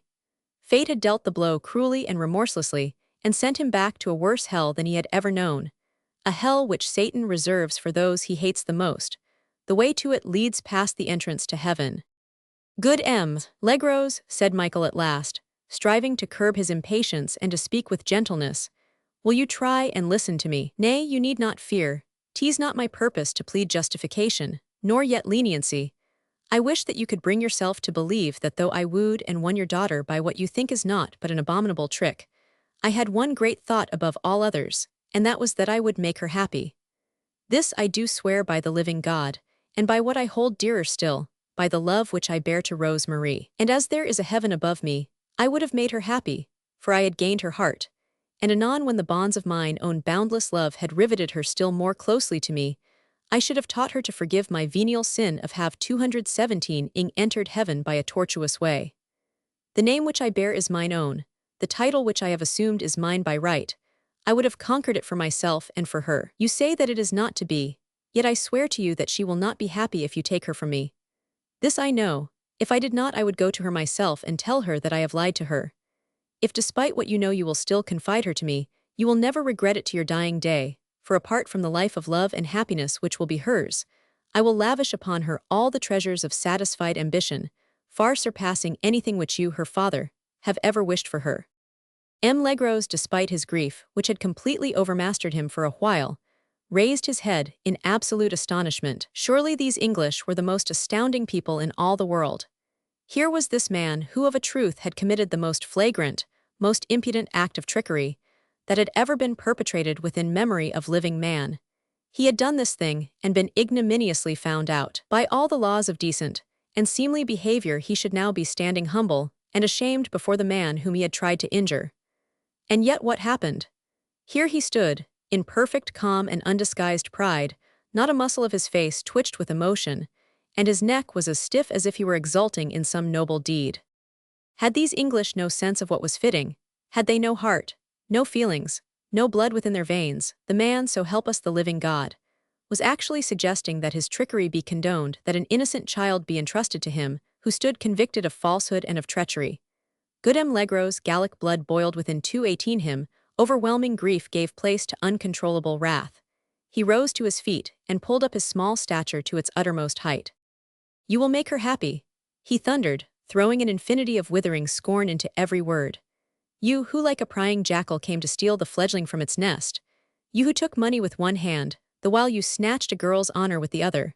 With lying lips and soft, false words you stole our child's heart, even until father and mother were forgotten for the sake of the liar and the cheat who. Michael held up a quick warning hand, and instinctively the insults died on the other man's lips. Rose Marie, white as the clinging, crumpled gown which she had hastily refastened, when anon she heard her father's voice raised in angered scorn. Rose Marie, silent and still, and with great eyes fixed on Michael Kestian, was standing in the doorway. At sight of her, good Legros' grief swept over him with renewed force. Once more he sank into a chair, and buried his face in his hands, whilst a moan of painful soul agony escaped his lips. The child, my God, how to tell her. But Rose Marie's voice came quite clear and distinct. There was no catch in her throat, nor tremor in the gentle tones as she said quietly, "Nay, my dear father, and there is aught to tell. Myler will best know how to say it to me." Chapter 26. As the dawn loves the sunlight, I love thee. Swinburne. Papa Legros at first had been too dazed to protest. Truly, his loving heart had been for hours on the rack at thought of the awful task which lay before him. The opening of his child's eyes to the monstrous trick played upon her by the man to whom her innocent heart had turned in perfect love and in perfect trust. He, the father, who worshipped this dainty, delicately nurtured daughter, who had spent the past 20 years of an arduous life in trying to smooth away every unevenness from the child's pathway of life, now suddenly saw himself like unto the scarlet-clad executioner, rope and branding irons in hand, forced to bind his beloved one on the rack, and himself to apply the searing torture of sorrow and of shame to her soul. The child's calm words, as she stood confronting the miscreant, had almost brought relief. Why indeed should not the villain accomplish his own unmasking? Papa Legros, hating the man who had done him and his child an infinite wrong, had a sufficiency of perception in him to realize, with that subtle cruelty of which the meek are alone capable, that he could not inflict more exquisite torture on his enemy than by forcing him to stand self-convicted before the child. Just for the moment, and truly he may be forgiven for it, all that was good and kind in the gentle nature of the tailor had been ousted by his wrath as a father and 220 as a man. He had found himself unable to strike the liar just now, but he longed for the power to torture his very soul, to bring him to the dust in sorrow and humiliation, to see the proud head down in the mud of abject shame. Great God! Did you not know that Papa Legros had learned to love this man like he would his own son, and that the grief which he felt was in part for Rose Marie, and in part for the miscreant who had twined himself around his heartstrings, and whom he cherished the while he longed to chastise him with infinite cruelty? "Father dear," said Rose Marie after a slight pause, "will you not allow me to speak with Myler alone? I would not trust thee 1 second in his keeping, child, now I know him for what he is." "You need have no fear, dear," she rejoined calmly, "and 'twere best methinks for us all if Myler were to tell me himself all that I ought to know." The candle flickered low, and Michael stood back amidst the shadow. Thus the good tailor failed to see if his own shaft had gone home, if it had pierced that armor of stolid English indifference which the descendant of Gallic forebears found so difficult to comprehend. Certain it is that Michael raised no protest, and that not even a sigh escaped him as this final insult was hurled at him with the utmost refinement of vengeful cruelty. Rose Marie went up to her father and placed her small cool hands on his. Then with gentle persuasion she drew him up. He yielded to her, for vaguely at the bottom of his heart he knew that he could trust the man whom he loved and hated, yet even now could not wholly despise. For one moment as father and daughter stood side by side, he took her in his arms and kissed her forehead. She rested against him cold and placid, and when he released her 221 from his embrace, she took his rough toil-worn hand and kissed it tenderly. Then with supreme yet irresistible gentleness she led him out of the room. As he passed close to Michael, he held out the fateful letter to him. "You will show her that," he almost commanded. "And you wish it," replied the other, as he took the letter from him. A curious instinct prompted Michael to blow out the flickering light, just as Rose Marie, having closed the door behind her father, turned back into the room. He went up to her, but she retreated a step or two at his approach, and of her own accord went to the window seat, there where a brief hour ago she had sat with him in perfect communion and perfect happiness. The casement was still open, and the moon which had been so fitful throughout the evening poured her cold radiance straight on the dainty silhouette of the girl, just as she had done a while ago, ere the gates of paradise were closed, and the angels had ceased to sing their glad hosannas. Outside, the sighing of the reeds and the moaning of the wind in the young acacias made a sound as of innumerable feet of restless spirits stirring the dead leaves of an unforgettable past. "That letter, Myler," said Rose Marie, "will you give it me, since my father hath so commanded?" Without a word he handed the paper to her, and when he saw that she could not read it, for the room was dark and the rays of the moon not sufficiently bright, he took out his tinderbox and relighted the guttering candle. Then, as the wind blew the feeble flame hither and thither, he shielded it with his hand, and held the candle so that she might read, and yet not move from that window seat. When she had finished reading, she looked up and he threw the candle far away out through the window. "Then you had lied to me," was all that she said, and she said it so calmly, so quietly, like the true snow maiden which she had once more become, now that he who alone had the power to turn the snow to living fire was proved to be treacherous and false. Then she folded up the letter and slipped it under her kerchief.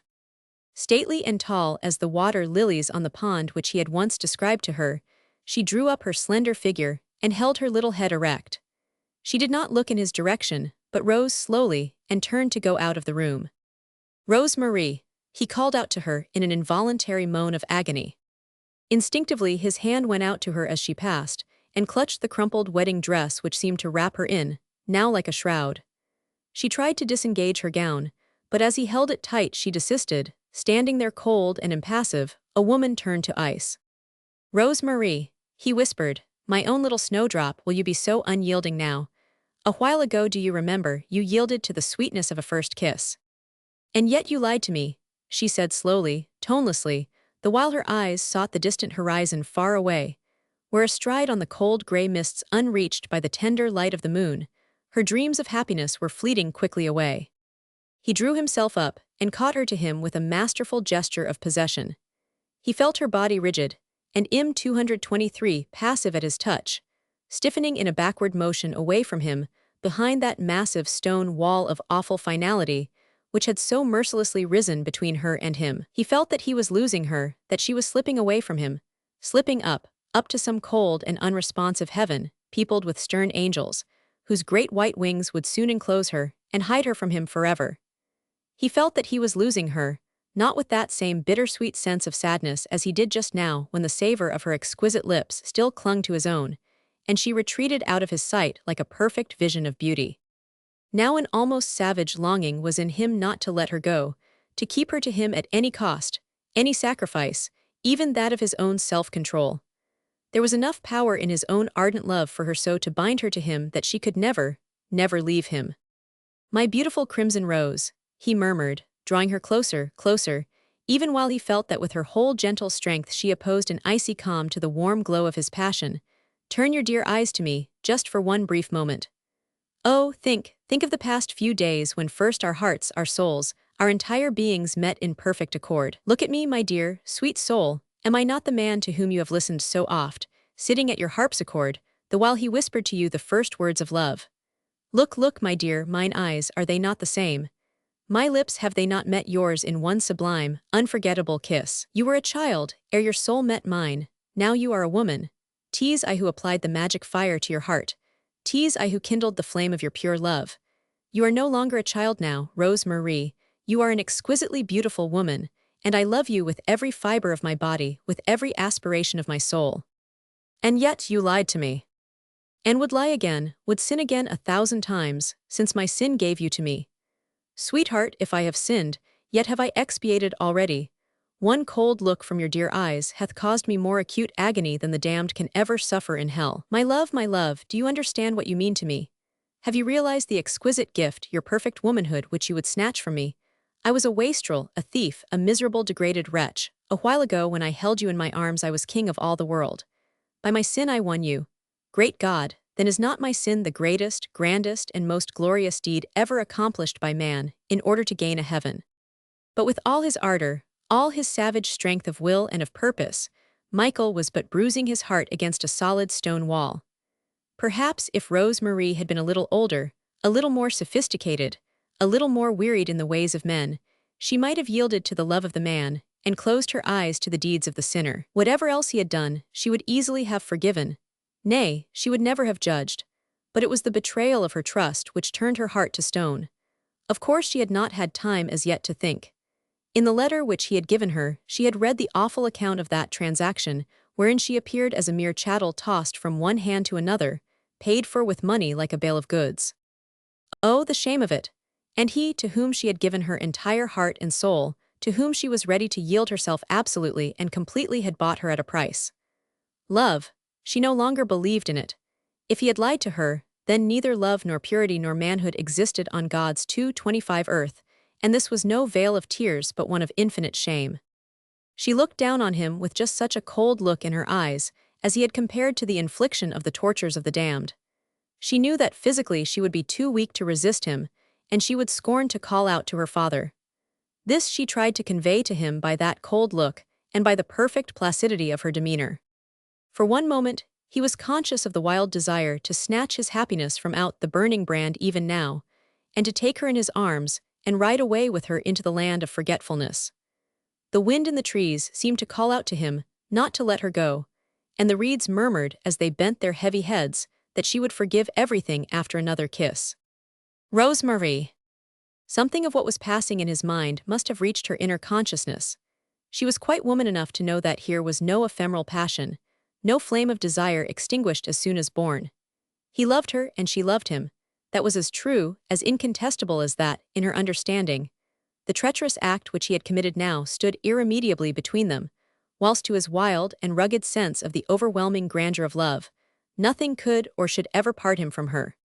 In her eyes the betrayal was greater than the love which, in his, had by its very existence atoned for everything. But throughout her deeply resentful feeling of wrong done to her and hers, there was mayhap an unconscious sense of weakness, a desire to bring forth a greater array of willpower, and set it up against the insinuating persuasion of his voice, the insidious magic of his touch. Certain at 2:26 is that she felt suddenly compelled to break the rigid silence, which throughout his impassioned pleading, she had so deliberately imposed upon herself. Held in his nervy grip, she could not altogether withdraw from him, but her eyes, cold and calm, sought his in the gloom. "My lord," she said quietly and firmly, "since I know you by no other name, therefore still my lord to me, I would have you recall the day when sitting in my father's house, you whiled away an idle afternoon by telling a foolish maid the pretty allegory of water, lilies growing on the weedy pond at Cluny, and of the slime which oozes from unclean things and pollutes the white petals of the flowers. 'Twas a pretty tale, and no doubt it afforded you much amusement to see the look of puzzledom in the eyes of an ignorant tailor's wench. Well, my lord, the wench is no longer ignorant now. She understands the rude imagery. Her eyes have seen such pollution, such miserable corruption as will forever leave them tainted with the villainy which they have seen. Whoever you are, sir, I know not. What other deeds of evil and disgrace you may have committed I care not. I only pray God that we may never meet again. You no doubt will find pleasures elsewhere, some other flower to pollute with your touch, some other heart to break. That you brought shame upon me, mayhap God will one day forgive you. I could perchance have forgiven you that had your sin rested there, but you tried to bring dishonor on my father's house. You did succeed in bringing sorrow and shame into it. My father and mother, who loved you almost as a son, will never again hold their heads high among their kind. A dishonored daughter, for I am that now, for my true husband will cast me off as a woman unfit to be his mate. A dishonored 227 daughter is a lasting curse upon a house. That is your work, stranger, whoever you are, and this deed like unto the treachery which by a kiss brought the beloved master to death upon the cross, cries out to heaven for punishment. It is writ on the very front page in the book of the recording angel, and all the tears which you may shed, all the blood and all the atonement could not now wipe that front page clean. All this I do know, and yet one thing more, and that is that you do err when you speak of my love for you. To you who have lied, who with soft words and false pretenses did enter my father's house, and stole that which is most precious to us humble folk, our honor and the integrity of our name, to such as that, I gave no love. 'Tis true that I did love a man once, for one brief hour he lived in my heart but nowhere else. He was true and loyal, too proud to lie, too noble to steal. He has vanished like the mist, leaving no trace of his passage, for my heart wherein he dwelt is broken, and even his memory hath faded from my ken. Her voice died away like a long-drawn-out sigh, mingling with the murmur of the reeds, and the moaning as of lost souls gliding through the branches of the acacias, in their restless wandering through infinite space. The next moment she was gone, leaving in Michael's trembling hands a scrap of torn lace, a tiny shred of her gown. All that was left of her, and the savor of a bitter memory, rosemary for remembrance. Chapter 27. Such a deal of wonder is broken out within this hour, that ballad makers cannot be able to express it. A Winter's Tale v2. It was about an hour later that a hired coach brought 3 English gentlemen to the small inn at St. Denis. M. Blonde was much perturbed. He was not accustomed to foreigners at any time, and he held the English theoretically in abhorrence, and now here were 4 of these milers actually under his roof at one and the same time.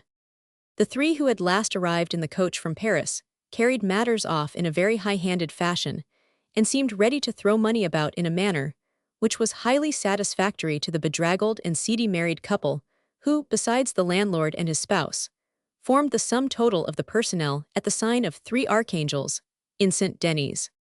Sir John Iloff had assumed the leadership of the small party. He gave his own name to the landlord and added that he and his 2 friends had come to pay their respects to my Lord of Stomeries, but lately arrived with his young bride. Now can you wonder at good M. Blonde's perturbation? The incidents which had crowded in at the sign of the 3 Archangels in the past half hour were enough to furnish food for gossip for many a long evening to come. In point of fact, M.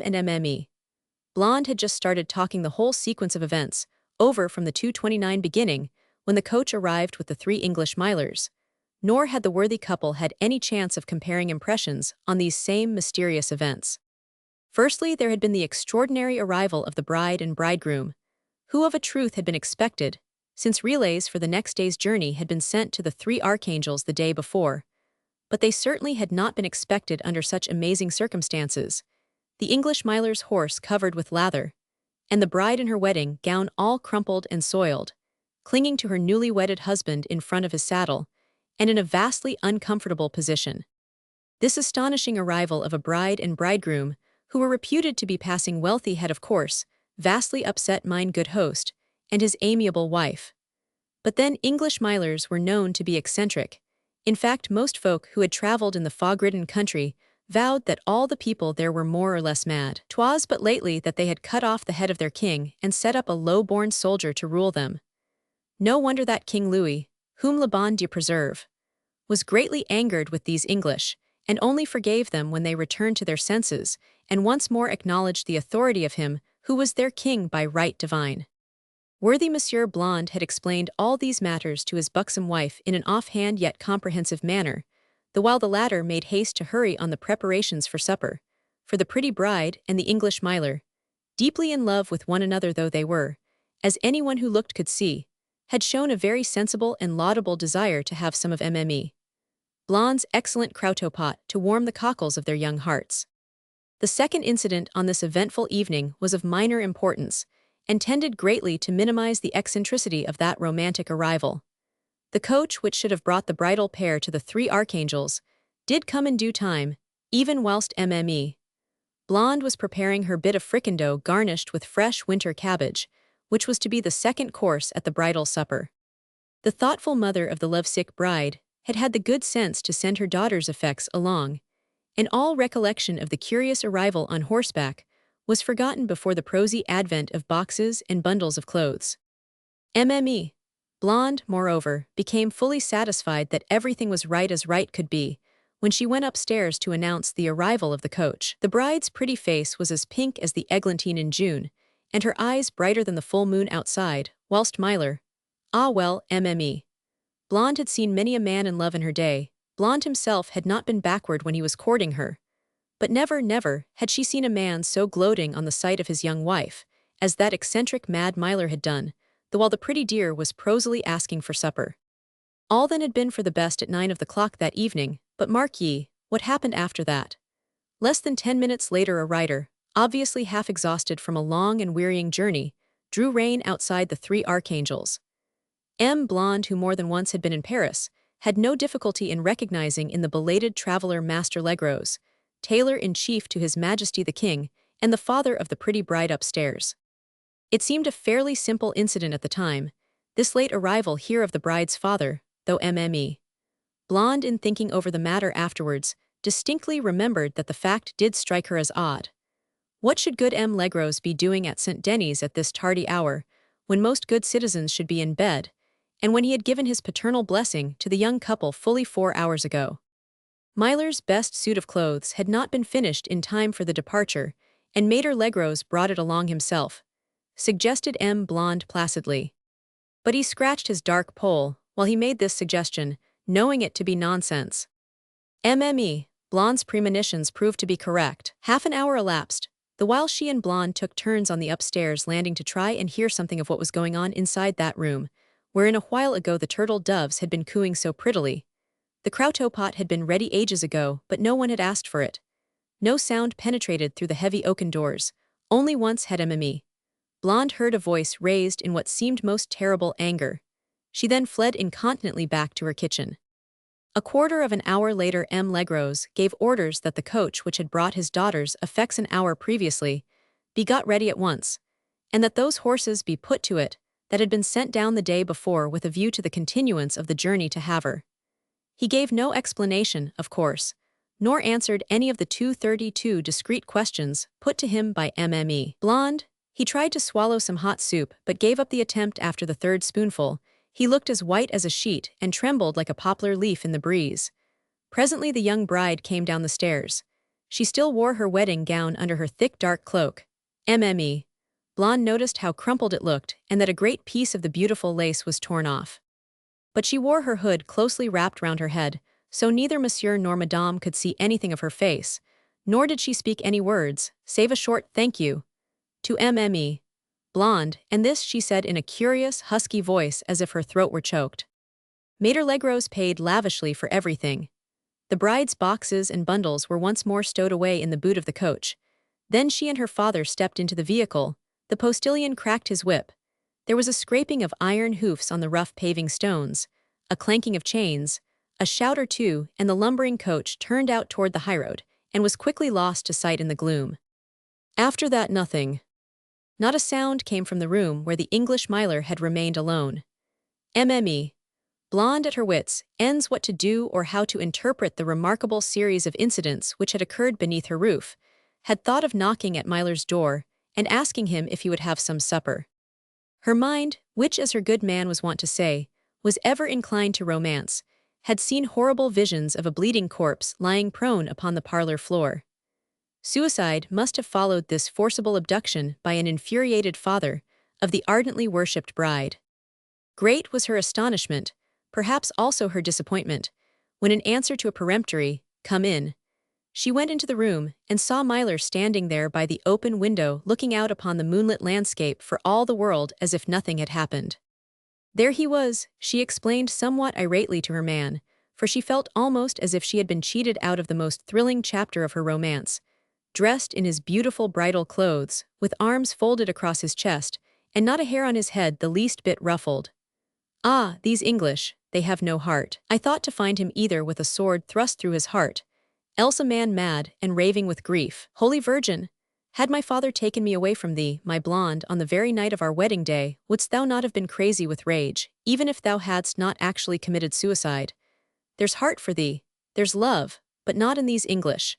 And wilt believe me that when I said something to Milor about supper, he did not even curse me but said quite quietly that he had no hunger. Well now, does not all that give furiously to think? Milor had no hunger, the bride had gone and the supper was ready. What could Mme. Blonde do better than to dish up the croûteau pot and the fricandeau with the winter cabbage, and to serve it to her man? Monsieur Blonde took off his heavy boots and donned a pair of cloth slippers. He covered his dark hair with a warmly fitting cap and drew the most comfortable chair to the table, preparatory to enjoying a supper fit for an English milor. But he was not destined to enjoy more than a preliminary sniff at the succulent croûteau pot. Mme. Blonde had been very talkative, and the dishing up process const 234 quaintly slow, and at the very moment when good M. Blonde was conveying the first spoonful of soup to his mouth, there was a loud noise of wheels grating against the slipper, the cracking of a whip, and a good deal of shouting, all of which were unmistakable signs that more mysterious travelers had chosen this eventful night for their arrival at the Three Archangels. Chapter 28. What whisperest thou, nay why? Name the dead hours, I mind them well. Their ghosts in many darkened doorways dwell, with desolate eyes to know them by. Dante Gabriel Rossetti. Michael Kestian had paid no heed to the noise of this last arrival. Indeed, he had heard nothing since that one awful noise, the departure of the coach which bore her away from him. How long ago that was he could not say. It might have been a moment or a cycle of years. Just before it he had had his last glimpse of her. She crossed the room in company with her father, who had come up to fetch her. She was wrapped from head to foot in cloak and hood. All that he could see of her was her torn wedding gown. He made no movement as she walked past him, and though his whole soul called out her name, his lips uttered no sound. What were the use? If she did not hear the silent call of love, no words could move her. Even his memory hath faded from my ken. Michael, vaguely remembering the sacred tale told him in his childhood by his mother of how God had hurled his sinful angels from heaven down to hell, could not recall that in his anger he had used words that were quite so cruel. Well, that page in life had been written, the book was closed. One brief glimpse at possible happiness, one tiny chink open in the gates of paradise, and then once more 236, the weary tramp along the road which leads to misery on this earth, to perdition hereafter. The gambler had staked his all upon one venture and had lost. But Michael Kestian was not made of the mold which rots in a suicide's grave or harbors a brain which goes crazy with grief. A weaker man would have felt regrets, a better man would have been racked with remorse. Michael, with her words ringing in his ears, thought only of redemption. My father and mother, who loved you as their son, will never again hold their heads high among their kind, for a dishonored daughter is a lasting curse upon a house. That is your work, stranger. It is writ on the front page in the book of the recording angel, and all the tears which you may shed, all the blood and all the atonement could not now wipe that front page clean. The gambler, in losing all, had, it seems, involved others in his ruin, innocent people who had loved and trusted him. The debt which he had thus contracted would have to be paid to them, not in the coin which Michael had tendered, since it had been dross in their sight, but in coin which would compensate them for all that they had lost. And it was because of the future redemption of that great debt, because of all that there was yet to do, that Michael held such a tight rein over his reason, the while it almost tottered beneath the crushing blow. Nor did he allow the thought of suicide to dwell in his mind. Yet madness and death, the twin phantoms born of cowardice, lurked within the dark shadows of the low-raftered room, after Rose Marie's last passage along the uneven floor, when her torn wedding gown swept over the boards with a sighing and swishing sound, which would reverberate in Michael's heart throughout eternity. Michael did not flee from the twin demons. He called them to his side and looked fully and squarely at their hideous, alluring forms. Madness and death, destruction of the mind or of the body, both would blot her image from his soul. Madness enticed by drink would mean the bestial forgetfulness of heavy sleep and addled intellect. Death would mean infinite peace. The struggle twixt devils and the man was fierce and short. Anon the crouching specters vanished into the night, and the man stood there in splendid isolation with the memory of a great crime and of a brief joy for sole companion of his loneliness. But the man was a man for all that. Body and mind were still the slaves of his will, not for the carving of his own fortune now, not for the spinning of the web of fate, but bound and fettered under the heel of an iron determination to wipe out the writing on that front page in the book of the recording angel. Not by tears, not by blood and cringing atonement, but by deeds and acts dark if necessary, heroic always, by vanquishing the wrongs of the past with the triumphant redemption to come. In this mood, the good landlady of the Three Archangels found him and marveled at British indifference in the face of a love tragedy. And he was still in this selfsame mood half an hour or so later, when my lord of 238 Stomaries and his friends came upon the solitary watcher in the night. Michael had not eaten, nor had he relinquished his place by the open window, for it seemed to his oversensitive mind as if the sound of those wheels which bore his snowdrop further and further away from him echoed against the distant bank of storm-portending clouds. And though the heartrending sound reverberated within him like unto the grinding of the rack, which tears the limbs and martyrizes the body, yet it still seemed something of her, the last memory, the final farewell. It was past 10 o'clock now, and of a surety Michael thought that he must have fallen asleep, dreaming by that open window, when the sudden noise of several familiar voices, a loud if somewhat forced laugh, and the peremptory throwing open of the door brought the dreamer back to the exigencies of the moment. The aspect of the room was almost weird, dark and gloomy, with only the slanting moonbeams to touch with pale and capricious light, the tall, solitary figure in the window embrasure. For a moment the three men paused beneath the lintel, their volatile imaginations strangely gripped by the picture before them, that dark silhouette against the moonlit landscape beyond, the total air of desolation and loneliness, which seemed to hang like a pall even in the gloom.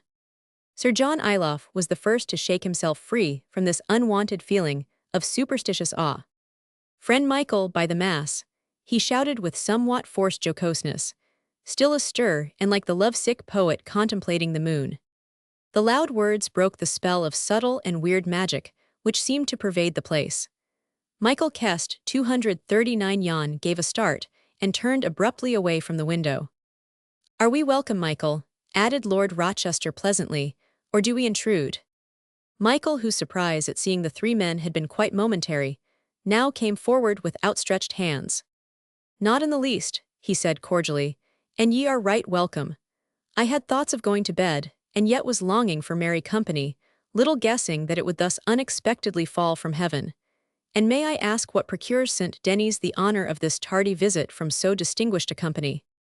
"The desire to see you, cousin," here interposed Lord Stomeries, "and if you'll allow us to sup with you, for we were not invited to your wedding feast, remember, and have not enjoyed the worthy tailor's good cheer." "We have not tasted food since the middle of the day," added Ilof, "and that was none of the best." "But mayhap Michael hath supped," suggested Lord Rochester, who, contrary to his usual freedom of manner and speech, seemed unaccountably reticent for the nonce. "Nay, nay, and if I had I could sup again in such elegant company," rejoined Michael. "But I was dreaming indeed, since I was forgetting that we were still in the dark. Our amiable host must bring us light as well as food. It will give me much pleasure to see your amiable faces more clearly." Even as he spoke he went to the door, and soon his calls to Mme. Blonde for lights and supper echoed pleasantly through the house. The three others were left staring at one another in blank surprise.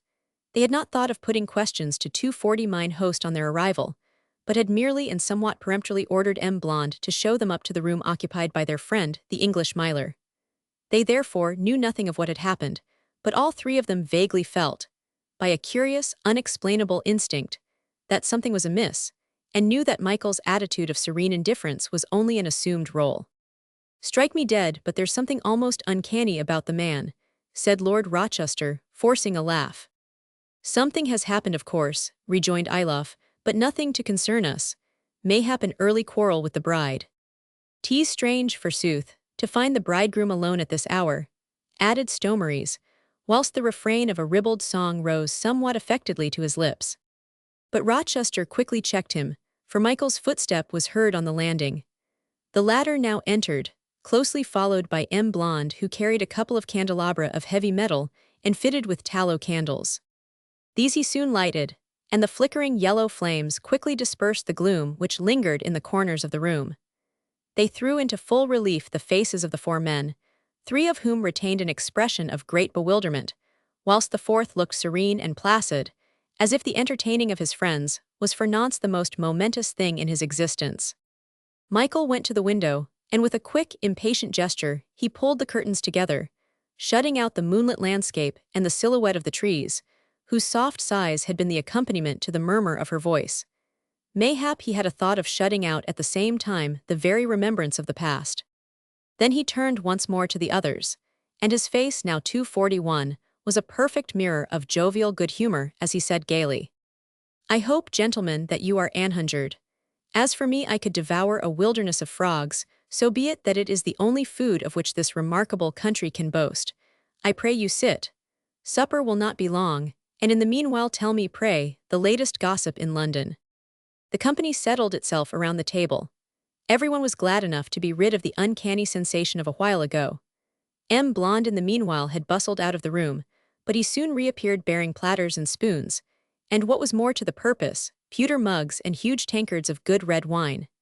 Close behind him came his portly spouse holding aloft with massive, outstretched arms the monumental tureen whence escaped the savory fumes of her famous crowto pot. Loud cheers greeted the arrival of the worthy pair. Mme. Blonde quickly fell to, distributing the soup with no niggardly hand, the while her man made the round, filling the mugs with excellent wine. Gossip became general. Rochester, as usual, was full of anecdotes, bits of scandal and gossip, retailed with a free tongue and an inexhaustible fund of somewhat boisterous humor. The soup was beyond reproach and the wine more than drinkable. "Gad's ounds," he cried presently when Blonde and his wife had retired, leaving the English company to itself. "This is a feast fit for the gods. Michael Kestian, our amiable host, I raise my glass to thee. Gentlemen, our host." He raised his glass, Stomeries following suit, but Ilof checked them both with a peremptory lifting of his hand. There was loud clapping of mugs against the table, then lusty shouts of the bride, the bride. The three men raised their bumpers and drained them to the last drop, honoring the toast to the full. Sir John looked keenly at Michael, but even his sharp, observant eyes could not detect the slightest change in the calm and serene face. Michael, too, had raised his mug, but Ilof noted that he did not touch the wine with his lips. Shrewd Sir John, ever alive to his own interests, fell to speculating as to what had gone amiss, and whether any event had been likely to occur which would affect his own prospects in any way. Mistress Peyton's £12,000 had not yet, remember, been transferred to Cousin John's pocket, and no one was more profoundly aware of the truth of the old dictum that there's many a slip than was Sir John Ilof himself. But there was naught to read on Michael Kestian's placid face, only the vague suspicion of carefully concealed weariness, and in Ilof's practical mind there was something distinctly unnatural in the serene calm of a man who was richer today by £120,000, not even to mention an excessively pretty and well-dowered bride. Sir John, relying on his own powers of observation, had every intention of probing this matter to the bottom, but in the meanwhile he thought it best not to let the others see, too clearly, what he himself had only vaguely guessed. Therefore it was he again who shouted more lustily even than before. He was on his feet waving his mug with every lusty shout. Then he drained it once more to the last drop, Stomeries and Rochester doing likewise, for time-honored custom demanded that such toasts must be responded to right heartily. Michael, however, made no acknowledgment as he should have done. He sat quite still with slender, nervy fingers idly toying with the crumbs on the table. "Respond, Michael, respond," cried Lord Rochester, who seemed to have quite shaken off his former diffidence. "Man, are you in the clouds? Of a surety," he continued with a knowing wink directed at his friends, "'twere no marvel on this eventful night, and with a pretty bride awaiting her lord not 30 paces away on the other side of that door. We saw her in church, Michael, and by gad, man, you are a lucky dog. But we did drink to the bridegroom, and I too drink to him," interposed Michael loudly, as he rose to his feet, bumper in hand, and turned directly to his cousin Stomeries. "To you, my lord and cousin, do I drink, the only bridegroom worthy of such a bride." To say the least of it, this speech was vastly astonishing. No one quite knew how to take it, and as Michael drained his cup Stomeries broke into a forced laugh. "You do flatter me, cause," he said, feeling strangely uncomfortable under the other's steady gaze, and realizing that some sort of reply was expected of him. "But of a truth the flattery is misplaced. The bride is yours and you have won her by fair means, and I in my turn will add something to my Lord Rochester's toast, something which, and I mistake not, will be vastly acceptable to you, a draft 244 for £70,000 on my banker, Master Vivish of Fleet Street, the final payment of my debt to you." And Stomeries took a paper from the pocket of his surcoat and handed it to Michael, who made no movement to take it. "Cousin," he said, "when I accepted the bargain which you offered me, I was more deeply in my cups than I myself had any idea of. Let us admit that 'twas an ignoble bargain, shameful alike to me and to you. Now I would pray you to return that draft to your pocket. 'Tis but little I have spent of that first £50,000. The balance of what remains you shall have on my return to London. As for the rest, that which I have so foolishly spent, I pray you to grant me a few months' delay, and I will repay you to the full. Thus we two who made the bargain, and these two gentlemen who witnessed it, will cease to have aught but a dim recollection of the shameful doings of a mad and roisterous night." Silence greeted this strange speech. The beginning of it had at once awakened surprise, the end left the three men there present in a state of complete puzzlement. Stomeries frankly gazed at Michael with wide-open eyes, wherein good-humored contempt fought with utter amazement. Then, as no one spoke, Michael added quietly, "I await your answer, cousin." "Tush, man, you are joking," retorted Stomeries with a shrug of the shoulders. "I never was more serious in my life," rejoined the other with deep earnestness, "and 'tis a serious answer that I ask of you. But I know not to what your lengthy speech did tend, how can I give it answer?" "Hold on, man, hold on," cried Stomeries almost in dismay, for it seemed to him that his cousin was bereft of his senses. "Odds fish, but you talk like a madman, and a dangerous one too, for you use words which, were I not your guest, I could not help but resent." "There is naught to resent, cousin, in what I say, nor is it the act or speech of a madman to ask you to rescind a bargain which tended neither to your honor nor to mine own. But by the mass, cousin, the bargain good or bad, righteous or shameful, is no longer in the making. Even were I so minded, which by Our Lady I vow that I am not, I could not now release you of your pledged word to me. What is done, and you have fulfilled your share of the bargain. Now 'tis my turn as an honorable gentleman to acquit myself of my debt to you. So I pray you take the money, it is justly yours, but do not prate any further nonsense. Aye, friend Kestian, added Ilof with his habitual bonhom, through which nevertheless the cloven hoof of sarcasm was quite perceptible. Do not allow your oversensitive conscience to persuade you into refusing what is justly your due. Odds fish, man, you have won the bride and thereby rendered Stomeries an incomparable service, quoth Lord Rochester decisively, and he was about to say more, but Michael interrupted him. I pray you, gentlemen, he said, grant me patience 246 for a while. I fear me that my gentle cousin did not altogether grasp my meaning. Cousin, he added, turning once more fully to Stomeries, will you put your money back into your pocket, and instead of fulfilling your engagements to me, fulfill them toward the lady who hath first claims on your loyalty? Tush, man, retorted Stomeries, who was waxing wrathful, cannot you cease that senseless talk? The thing is done, man, the thing is done. Gad, we none of us want it undone, nor could we, and we would. My Lord of Stomeries is right, concluded Lord Rochester decisively, and you, Kestian, do but run your head against a stone wall. And you feel remorse. I for one am sorry for you, but what has been has been. You no more can withdraw from your present position than you could erase from the book of life all that has passed today. So take your money, man, you have the right to it. Odds fish, £120,000, and you talk of flinging it as a sop to your perturbed conscience. Who talked of conscience, my lord? Rejoined Michael haughtily. Or yet of remorse? Surely not I. We have all been gambling on an issue, and I now offer my cousin of Stomeries his own stakes back again, and he'll pay his just debt to his wife rather than to me. My wife, man, are you joking? Retorted Stomeries hotly. After what has occurred, think you I would take for my countess? The purest, most exquisite woman, cousin, that ever graced a man's ancestral home, interposed Michael earnestly. To say less of her were blasphemy. Pshaw, ejaculated Stomeries with ill-concealed contempt. Cousin, I swear to you, reiterated Michael with solemn 247 emphasis, by all that men hold most sacred, by all that I hold most holy, that the lady is as pure today as when her baby hand was placed in yours 18 years ago, in token that she was to be your wife. She is as worthy to be the wife of a good man, the mother of loyal children, as I am unfit to tie the laces of her shoe. And you'll do your duty by her, you'll never regret it. All that you will regret will be the memory of that turbulent night, when in your madness you thought of wronging her. God, man, I swear that you are crazy, cried Stomeries, whose impatience had been visibly growing and who now gave full rein to his exasperation. Are you a damned, canting Puritan that you talk to me like that? Nay, and you wish to be rid of yon baggage, send her back to the tailor's back shop whence she came, throw her out into the streets. I care not what you do with her, but in G's name I tell you that you shall not palm off onto my mother's son a cast-off troll whom you no longer want. But even before the words had fully escaped the young man's lips, Michael had lifted his glass and thrown its full contents in the face of the blasphemer.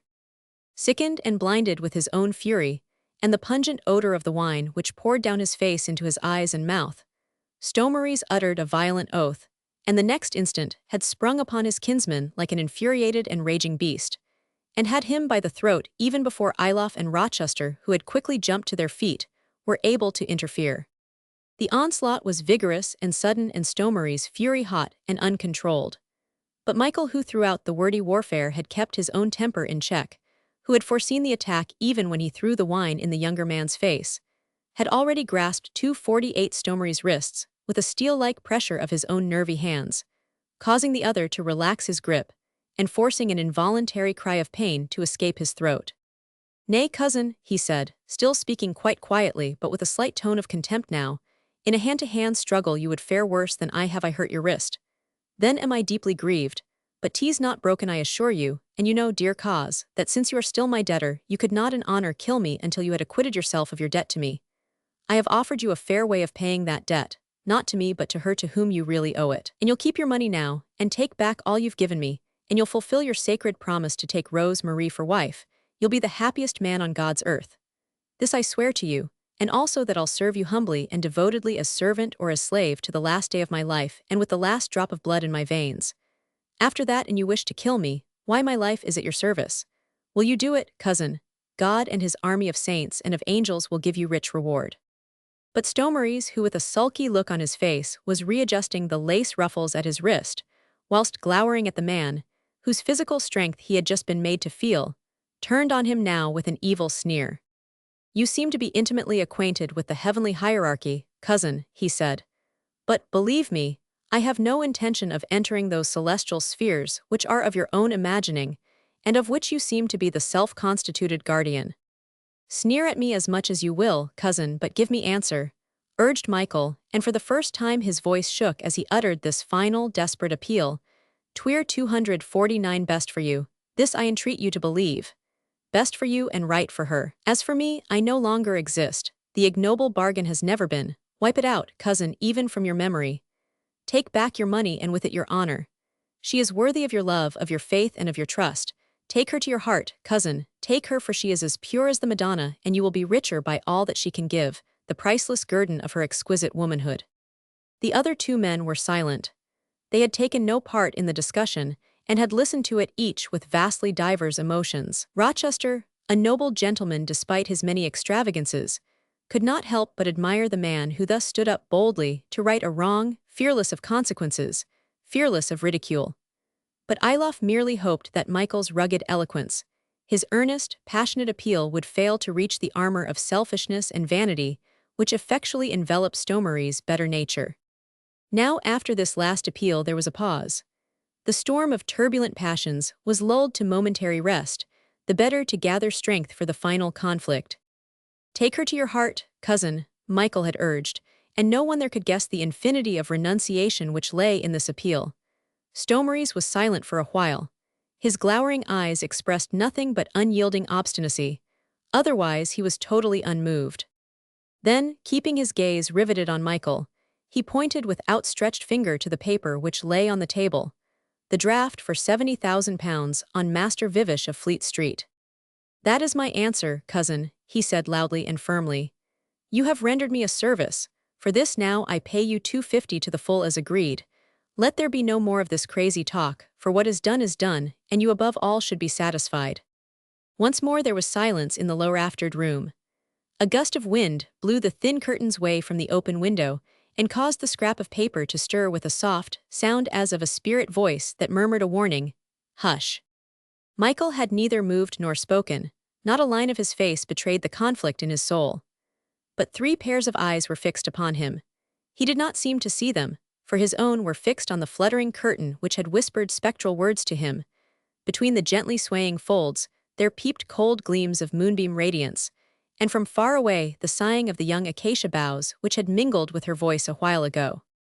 Then he turned his gaze back to the paper which lay before him, still gently stirring under the soft breath of the evening air. Deliberately, and with a firm hand, he took it up, folded it across, and slipped it in the inner pocket of his coat. "You know best, cousin," he said in a quiet, unmodulated voice. "As you say, I have rendered you a service. You have paid me in full according to our bond. We should both be satisfied. And now, gentlemen, shall we proceed with supper?" Part 4. Chapter 29.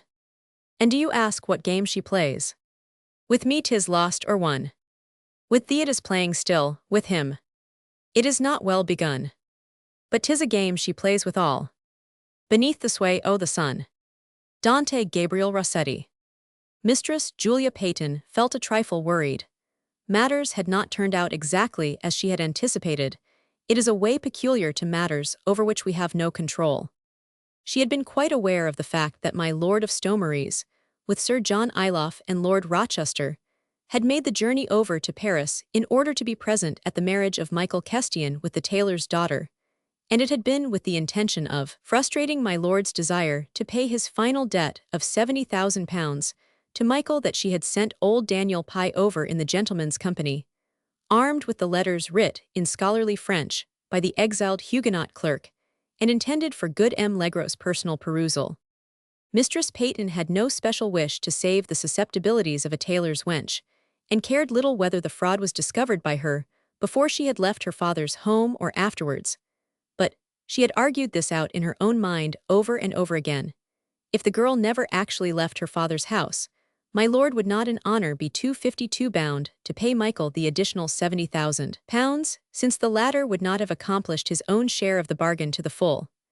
On the other hand, there would be quite enough public scandal and gossip round the girl, as it was, to enable my lord of Stomeries to justify his repudiation of the matrimonial bonds, contracted 18 years ago, on the grounds that the future Countess of Stomeries no longer bore a spotless reputation. That had been Mistress Peyton's subtle argument, and on the basis of this unanswerable logic she had laid her plans.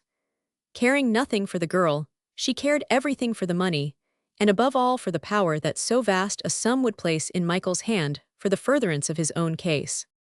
Daniel Pye had returned to England about a week after the wedding at St. Gervais. He was an unblushing liar, both by habit and by temperament.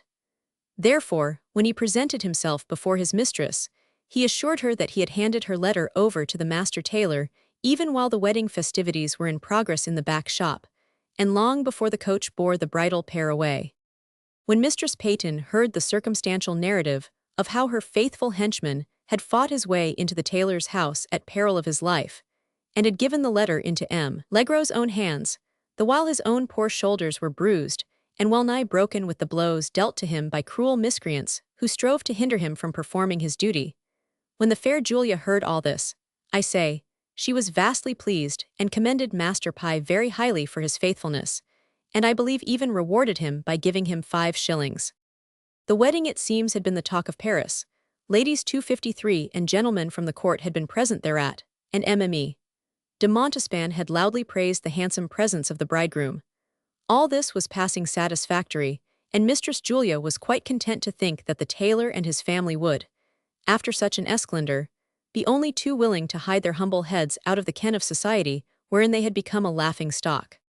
On legal grounds, my lord of Stomeries could readily command the nullity of the child marriage now. As for the religious grounds which had been the chief stumbling block hitherto, bah, argued the fair Julia naively to herself, His Holiness the Pope of Rome is a gentleman.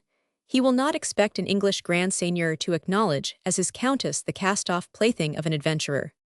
The disappointment came some 3 or 4 days later, when Cousin John in his turn presented himself at the little house in Holborn Row. Of course he had known nothing of his fair cousin's treacherous little scheme, and although he had greatly wondered at Master Pye's presence in Paris at the time of the wedding, yet he had been far from suspecting the truth with regard to its purport.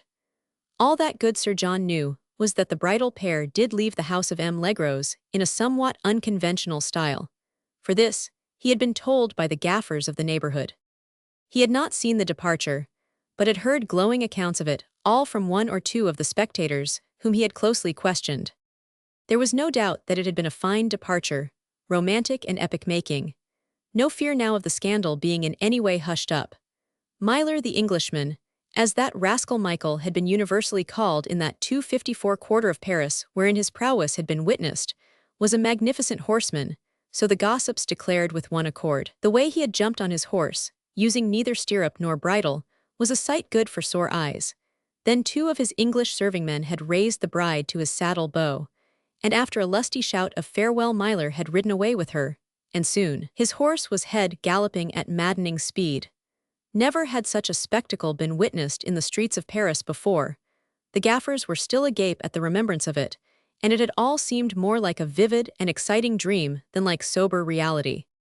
But no sooner had Myler and the bride disappeared round the bend of the narrow street than the first breath of gossip rose, apparently from nothingness, in their wake. Whence it originated nobody knew, but sure it is that within an hour the whole of the quarter was agog with the scandal. Cousin John prided himself on the fact that he had contributed more than his share in spreading the report from one end of Paris to the other, that the daughter of the mightily rich and highly respectable tailor-in-chief of His Majesty, the King of France, had eloped with an adventurer, who was even kinsman to her own husband, my lord of Stomeries and Rivolks. The scandal is quite immense, fair cousin, quoth Cousin John lustily, and with a merry guffaw the while he sat sipping sack posset in Mistress Peyton's elegantly furnished boudoir. Personally I see not for the tailor's wench but the inevitable nunnery, although Michael, but of this more anon. In the meanwhile Mme. de Montespan dotes on the adventure. Lord Rochester retailed it all to her outside the church porch, and you may well believe that it hath lost naught in the telling. She 255 quite fell in love with Michael's handsome presence, and His Majesty the King of France vows that English gentlemen are the primest rogues on this earth.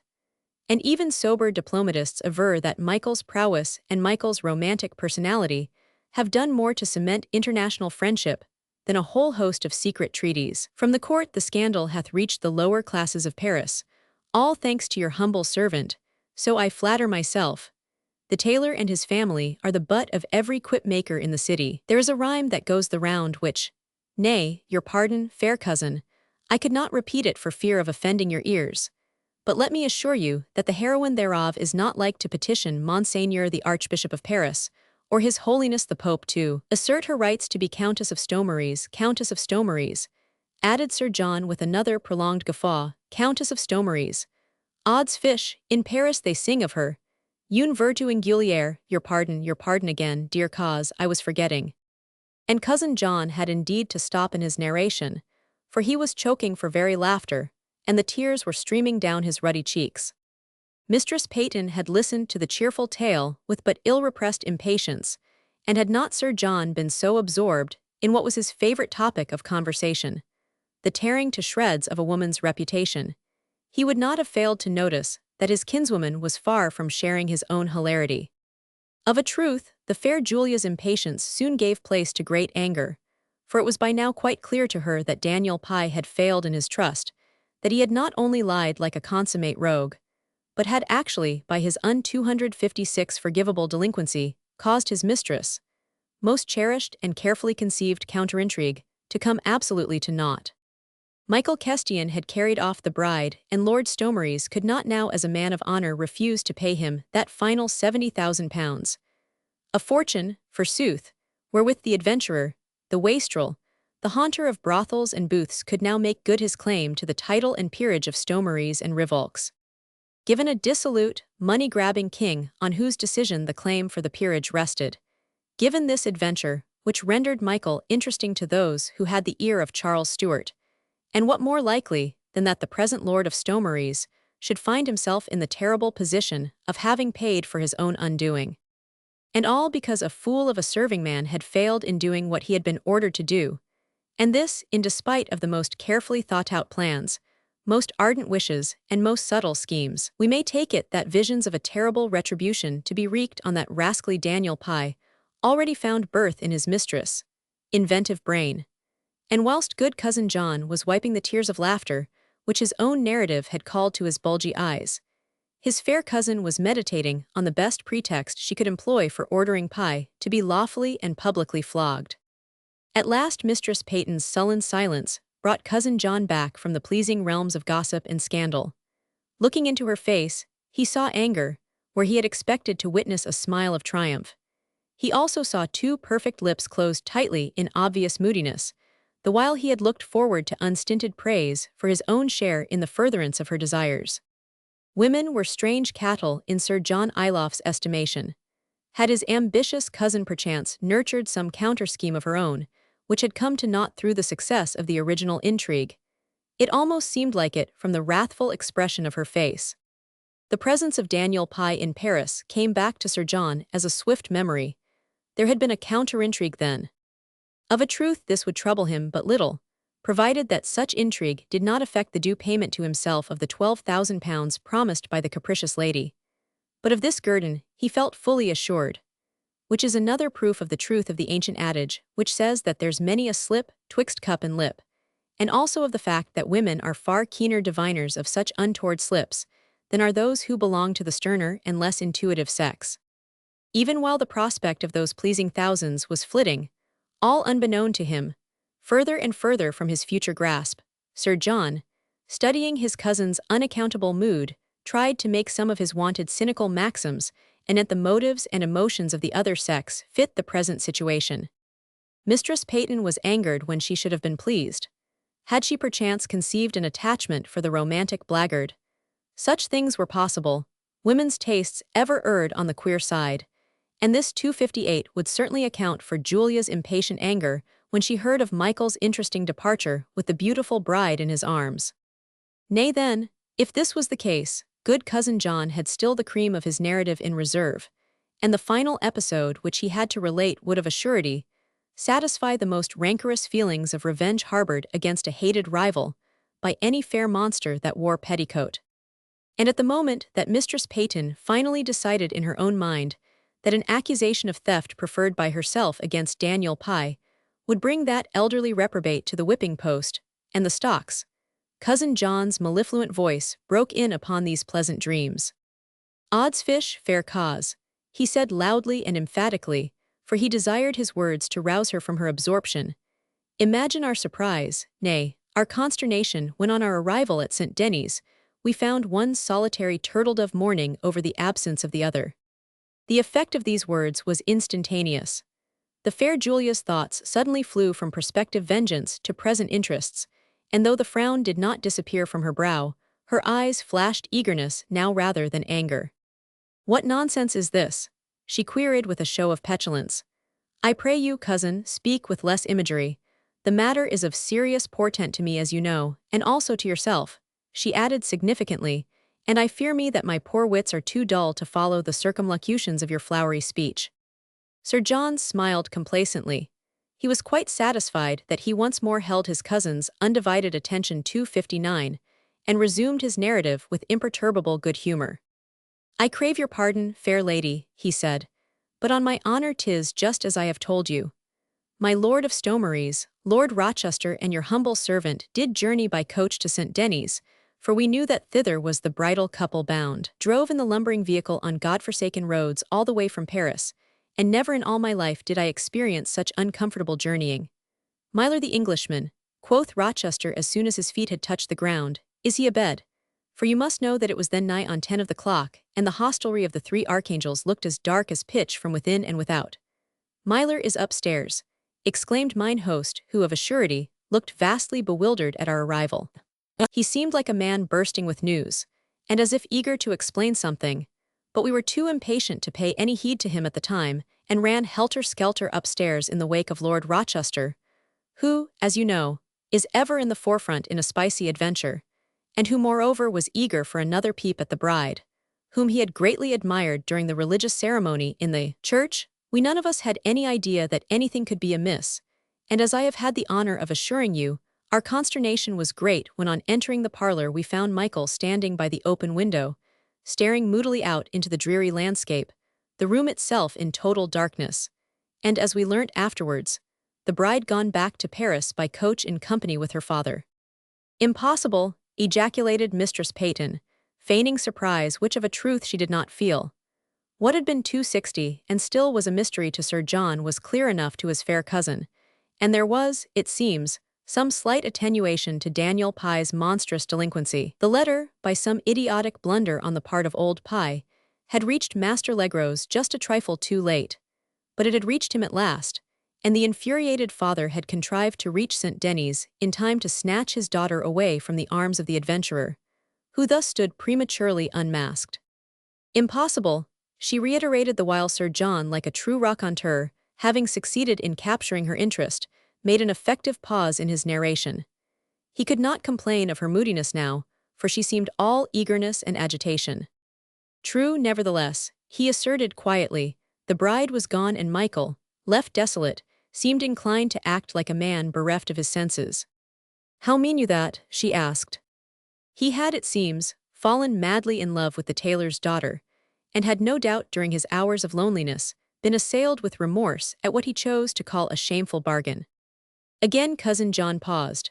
His large, prominent eyes were fixed once more upon his cousin. Clearly there was an undercurrent of intrigue going on here of which he did not as yet possess the entire secret, for he had distinctly noted that at his last words, the deep frown which had still lingered on Julia's snow-white brow now vanished completely, giving place to an excited look of hope. Something of the inner workings of her mind began to dawn on him, however, a vague, indefinable sense of what had gone before, what she had feared, and what she now hoped. Therefore he waited a while, watching her eager, impatient 261 face, the play of her delicate features, the nervous movements of her hands, ere he resumed with well-simulated carelessness. "I, my dear cause, the more I think on it, the more am I convinced that Michael in his love-sickness became bereft of reason, for you'll scarce believe it when I tell you that when my lord of Stomeries desired to acquit himself like an honourable gentleman of his debt to his kinsman, and held out to him the draft for 70,000 pounds, Michael refused to take it. This time there was no mistaking the look of pleasure which lit up the fair Julia's face. A less acute observer than was Sir John would have realized at once that this last item of news was essentially pleasant to the hearer. Mistress Peyton, of a truth, found her anxieties vanishing away, and was at no pains to hide the pleasure which she felt. Hope was returning to her heart, also gratitude towards fate, who, it seems, had been kind enough after all to play into her hands. Psychologically, the situation was interesting, and we may assume that Cousin John was no longer at sea now. He might not yet possess the key which opened the magic gate into his fair cousin's secret orchard, but he was essentially a gambler, an unscrupulous schemer himself. Money, to him, was the all-powerful solution of many an obscure puzzle. The mention of money had brought on the beautiful face before him the first smile of satisfaction since the beginning of his narrative. Ergo, argued Cousin John, the fair mistress entered into a private, villainous little scheme of her own, of calling the tune without paying the piper. Women have no sense of honor, where debts between gentlemen are concerned. He was angry with his pretty cousin, and showed it by keeping her on tenterhooks, dropping his narrative and ostentatiously draining a mug of posset to its last drop. He would force her, he thought, to disclose her treacherous little hand to the full. And he succeeded, for as he did not speak, she was quite unable to curb her impatience. Then the money, she asked with obviously affected indifference. What became of it? The money, he asked blandly. What money? The 70,000 pounds, she said, which Michael Kestian was to receive and which he refused to take. Cousin John looked at her over the top of his goblet. His round, bulgy eyes told her quite plainly that he had read her through and through, and that he for one was not sorry that her little counter-scheme had failed, since she had not thought fit to ask his advice. But he said quite lightly, as one who speaks of a trifle too mean to dwell in the memory, "Oh, the 70,000 pounds. They are where they should be, dear cousin, in Michael Kestian's pocket. The just reward for his services rendered to his kinsman, your future lord, fair cause." "But you said just now," she stammered on the verge of tears, for the sudden sense of disappointment had been very bitter to bear. "I said that Michael had been smitten with remorse, and had at first refused to take the money, but Lord Stomeries soon overcame his scruples and—" "Lord Stomeries is a fool," she interrupted hotly. Sir John feigned great astonishment. "A fool for acquitting himself of a debt of honor?" he asked in tones of mild reproof. "I, a fool and thrice a fool," she reiterated with increased vehemence, for she was no gaby and was not taken in now by Cousin John's blandness. He had divined her thoughts and guessed something of her aborted plans. There was no occasion therefore to subdue her annoyance any longer. "And Michael Kestian was such a dotard as to refuse a fortune," she continued. "Why should my Lord Stomeries be the one to force it upon him? Nay, the whole bargain was iniquitous or worse. Ridiculous it was of a truth, 120,000 pounds to a man who would have done the trick for so many pence. I marvelled at you, cousin, for lending a hand to such wanton waste, and did my best to circumvent your folly. But thanks to that dolt Daniel Pye, and apparently to my Lord Stomeries' idiocy, Michael Kestian is now in possession of the means whereby he can divest the cousin who paid him so well not only of his title, but of all his wealth. A blunder, cousin, an idiotic, silly blunder," she added as she jumped to her feet, unable to sit still, tramping up and down the room like a raging wildcat, lashing herself into worse fury by picturing all the evils which the unfortunate business would bring in its train, chief amongst these being my Lord Stomeries undoing 264, for which she really cared, not only in so long as it affected her own prospects. "The silly adventure is already the talk of the town. The king has asked to see Michael Kestian. Bah, the man sold his kingdom, the liberty and dignity of England for a sum not much larger than what Michael can now offer him for a favourable decision in a peerage claim. Ye saints above, what fools men are! What blind, blundering, silly fools, the moment they begin to prate of honor." Cousin John had allowed his fair cousin's vehement vituperations to pass unchallenged over his humbled head. That there was some truth in her argument he himself could not deny, and it was a fact that fears very akin to her own in the matter of the money had more than once crossed his mind. Feeling therefore that the reproof, though exceptionally violent, was not undeserved, he dropped his bland, cynical manner, And when at last the fair Julia paused in her invectives, chiefly for lack of breath, and also because tears of anger were choking her voice, he spoke to her quite quietly and almost apologetically. "Indeed, cause," he said, "I would have you believe that I am deeply touched by your reproaches, which, alas, I may have merited to a certain extent. Zeal in your cause may have rendered me less farseeing than I really should have been, considering what we both have at stake. But let me tell you also that I have not been quite such a dolt as you seem to think. You are quite wrong in supposing that Michael Kestian would have acted the part which he did for a less sum than we have given him. Nothing but a real substantial fortune would have tempted Michael." "Nothing," reiterated Sir John emphatically, seeing that Julia made a contemptuous gesture of incredulity. "He is 265, a curious mixture of the wastrel and the gentleman. If we could not satisfy his ambition, we could not attack his sense of honor.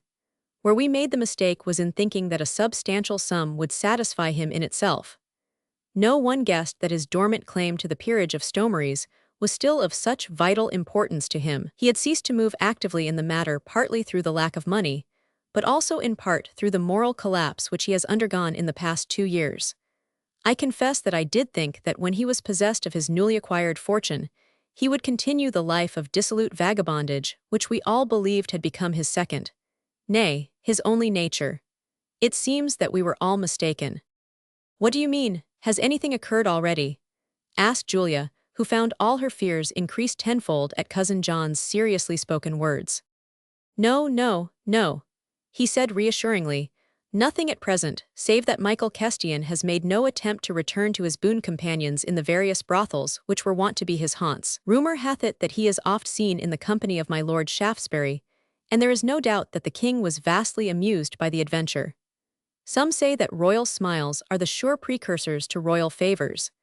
But between entertaining Charles Roman II with tales of spicy adventures, and obtaining actual decisions from him in important matters, lie vast gulfs of kingly indifference and of kindly indolence. There is nothing that the king hates worse than the giving of a decision, and believe me, that he will dilly-dally with Michael until that young reprobate will have spent every penny of his new fortune, and will have none left to offer as a bribe to our merry monarch. It is not cheap, believe me, to be a 266 temporary boon companion to Charles Stuart, and a great deal more than £100,000 would have to pass through Michael's fingers in keeping up a certain gentlemanly state, in tailors' accounts, in bets, and in losses at hazard, before the king would think of rewarding him in the only manner which would compensate him for all the money expended in obtaining the royal smiles."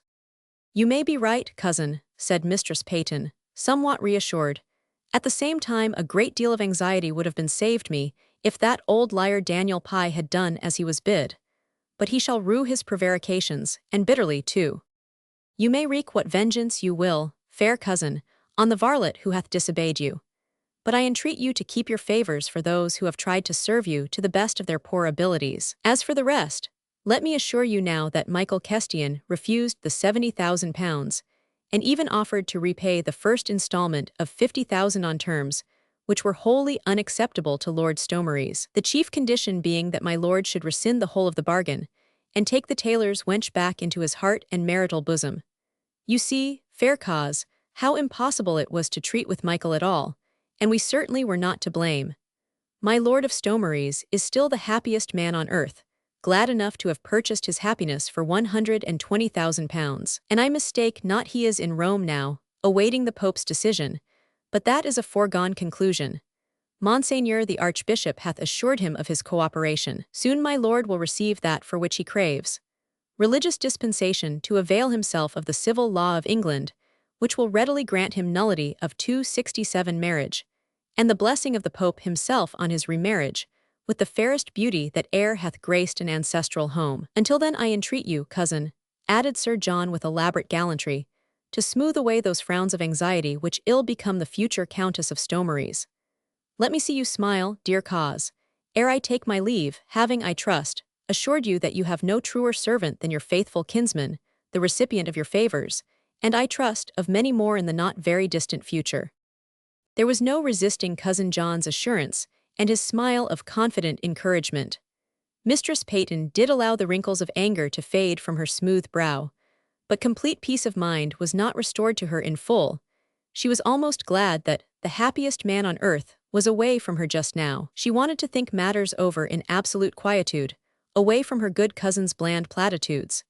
It almost seemed as if fate had reshuffled all her cards. She and her partners in the great life gamble, Lord Stomeries, Sir John and Michael Kestian too, had had fresh hands dealt to them. They needed sorting and the game mayhap reconsidering. It was even doubtful at the present moment what was the chief trump card. Daniel Pye with his clumsy fingers had abstracted one out of his mistress' hand. At thought of that the frown returned, and the fairest beauty that e'er graced an ancestral home looked not unlike a vengeful termagant gloating over the petty revenge which, in a small measure, would compensate her for all anxieties past, present, and to come. Chapter 30. How, old thief, thy wits are lame. To clip such it is no shame. I read you in the devil's name. Ye come not here to make men game. Swinburne. Daniel Pye, having arrived at that corner stone in Holborn Row which afforded him a full view of the house whence he had just been ignominiously dismissed, turned and shook a menacing fist in its direction. His body ached, he was smarting in every limb, and he had a grievance which clamored loudly for revenge. In Paris he had endured, whilst executing his duty, the buffetings and blows of a crowd of rowdy apprentices. This he had done not from any deep-rooted attachment to a capricious and exacting mistress, nor from any very exalted notions of abstract duty, but chiefly for the sake of the commendations and the rewards which the due fulfillment to Mistress Peyton's commands would naturally bring in its train. The fact that, in order to allay the futile anxieties of a pretty woman, good Daniel Pye subsequently went in for a somewhat highly colored tale of his adventures was, after all, a venial sin, and surely the minor transgression which he had committed in delivering the letter, half an hour later than he should have done, did not call for such malignant and cruel treatment as his ungrateful mistress had thought fit to impose upon him. Under a paltry accusation of 269 theft, which the lady herself must have known was totally unfounded, she had handed him over to the magistrate for punishment. Convicted of the charge on the most flimsy evidence, he had been made to stand in the pillory 2 hours, and been publicly flogged like some recalcitrant prentice or immoral wench.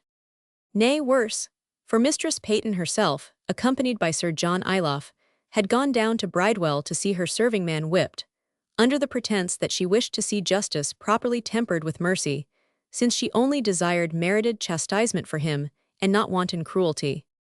And yet when he, Daniel Pye, was howling at the whipping post like one possessed, the while a crowd of young jackanapes, among whom were some of Pye's fellow servants, stood hooting and jeering, Sir John Iloff, at Mistress Peyton's special command, had ordered that an additional 10 strokes with the lash be dealt him with no lenient hand. And when Daniel anon stood in the pillory, bruised, sore, every limb in his body aching with the heavy blows, Sir John had caused baskets full of rotten eggs and scraps of tainted fish and meat, and decayed vegetable to be distributed among the spectators, so that the ribald youngsters might throw this evil-smelling refuse at the unfortunate man, whose sole crime had been a tiny lie spoken in order to reassure an ungrateful mistress. Finally Pye was dismissed from Mistress Peyton's service, despite his abject entreaties.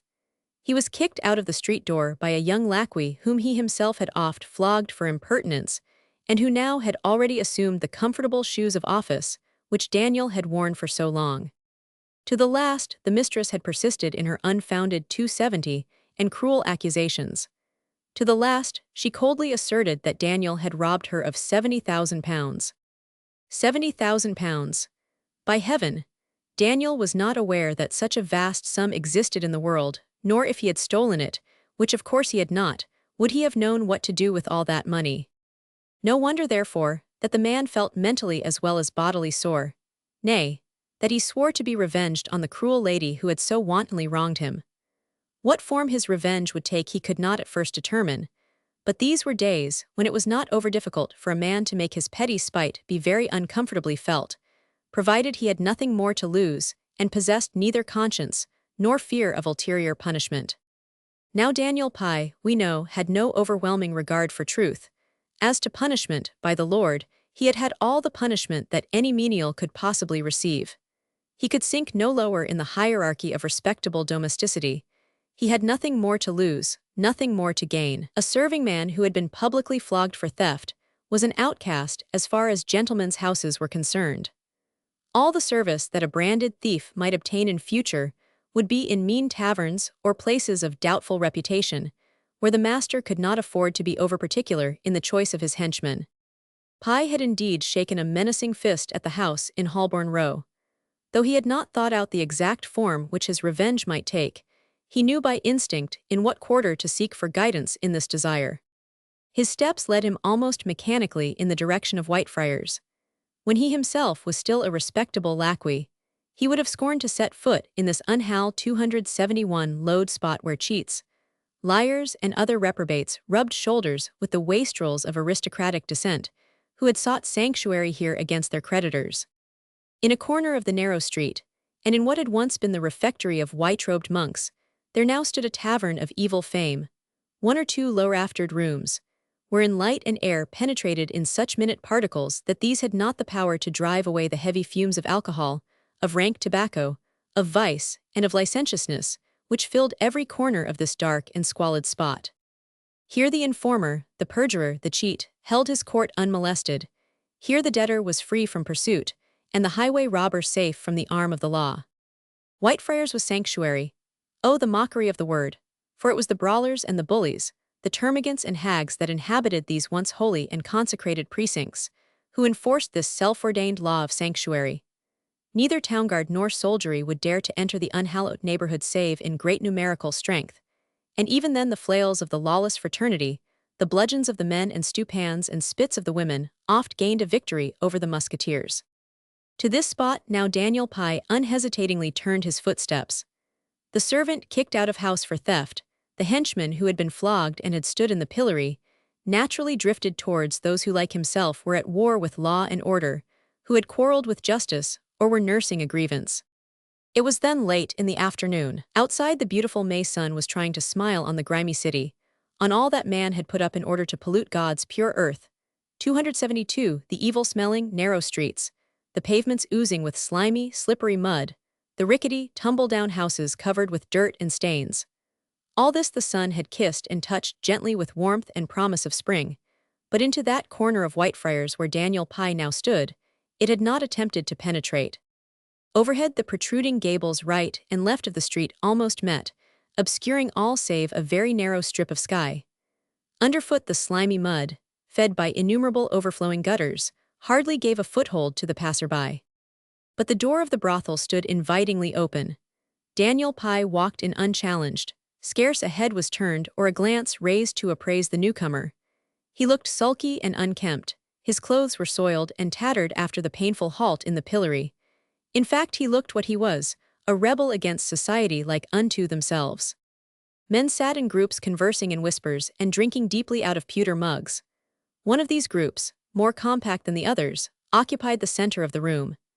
In the midst of it, a man with thin, long, yellow hair straggling round a high forehead, his thin shanks encased in undarned worsted stockings, his stooping shoulders covered by a surcoat of sad-colored grogram, seemed to hold a kind of court. Daniel slouched toward that group. The man in the sad-colored coat raised a pair of pale, watery eyes to him, and no doubt recognizing by that subtle instinct peculiar to the great army of blackguards, that here was a kindred spirit, he made way for the stranger so that the latter might sit on the bench beside him. After a very little while Pye found himself quite at home in that low-raftered room, wherein the air surfeited 273 with evil-smelling fumes was less foul than the sentiments, the lies, the blasphemies that were freely emitted here. The group of whom Mistress Peyton's ex-henchman had now become a unit, and over which presided the lanky-haired, pale-eyed youth, consisted of men who had neither the enthusiasm of their own villainy nor the courage of their own crimes. They were the spies that worked in the dark, the informers who struck unseen. False oaths, perjured information, lying accusations were their special trade. It did not take Daniel Pye very long to learn its secrets.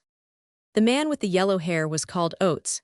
He had once been a priest, now he was a renegade, a sacrilegious liar, and maker of false oaths. Close to him sat another man, outwardly very different to look at, for he was stout and florid, and his eyes were bleary, but the perversion of the soul within was equal in these two men. Oates and Tongue, what a world of infamy do their very names evoke! They were the leaders of this band of false informers who lived and throve by this infamous trade. Oates soon made a fortune by those very schemes which he propounded to his henchmen on this memorable day when Daniel Pye drifted into their midst. The East Anglian peasant torn from his primitive home amongst the wheatfields of Norfolk, transplanted into the vitiated atmosphere of the great city, there to learn the abject lessons which the service of a capricious woman and the bribes of her courtiers do so readily teach to a grasping nature, now fell a ready slave to the insidious suggestions of these perjurers. Pye at first had listened with half an ear. His thoughts were still centered on vengeance and on his own aches and pains, and the denunciations against papists, which was the chief subject 274 of discussion between Oates and his audience, seemed to him of puerile significance. But the eye of the other, of him with the florid complexion, was constantly fixed on Daniel Pye. Gradually he drew the latter into conversation. A vague question here, a suggestion there, and the whole history of that day's bitter wrongs was soon poured into overwilling ears. The accusation of theft, the whipping post, the pillory. Pye felt no shame in retelling these humiliating woes to a stranger. Ever since he had been kicked out of the house, by that insolent subordinate, he had longed to tell the tale to someone. Truly, he would have gone raving mad with compressed rage if he had had to go silently to bed. The stranger was a sympathetic listener. "Strike me, but 'tis a damnable tale," he said. "Misdeeds that cry loudly for revenge. Cannot you, friend, be even with a woman who hath treated you so ill?" "How can I?" growled Pye moodily. "A woman, she is rich too and hath many friends." "Well-favored too, mayhap," suggested the other. "Aye, she's counted pretty. And her friends are mostly gentlemen, I imagine." "Mostly," replied Daniel impatiently, for he liked not this digression from the all-absorbing topic of his own woes. Tongue said nothing more for the present, but anon he called for mulled ale, and made Pye draw nearer to the table and partake largely of his lavishness. The ale had been strengthened with raw alcohol, and made heady with steaming and the admixture of spices. It had special properties, as all blackguards in search of victims or confederates well knew, of loosening tongues and addling feeble minds. Pye was quite unaware of the fact that Tongue was really questioning him very closely, and that he himself gave ready answer to every question. Within half an hour, he had told the other all that there was to know about Mistress Peyton and her household, but still, Master Tongue was disappointing in his offers of advice. Daniel was under the impression that the man with the florid face would help him to be revenged on his spiteful mistress, and yet time went on, and Daniel had told his story over and over again in every detail, and yet nothing had been suggested that sounded satisfactory. He wanted to dwell on his troubles, those final 10 lashes specially ordered, the rotten eggs thrown at him one by that damnable little scullion whom he himself had so often thrashed. Yet Master Tongue would no longer dwell on these interesting facts, but always dragged the conversation back to Mistress Peyton's household, or to the gentlemen who formed her court. "Surely, friend," he said somewhat impatiently at last, "you must have known some of these gentlemen quite intimately. If, as you say, your mistress was a noted beauty, she must have had many admirers, some more favored than others. Some of these must have been papists. The Duke of Norfolk now, did he come to see your lady?" "No," replied Daniel Pye, sulkily, "but just as that rascally scullion hit me in the eye."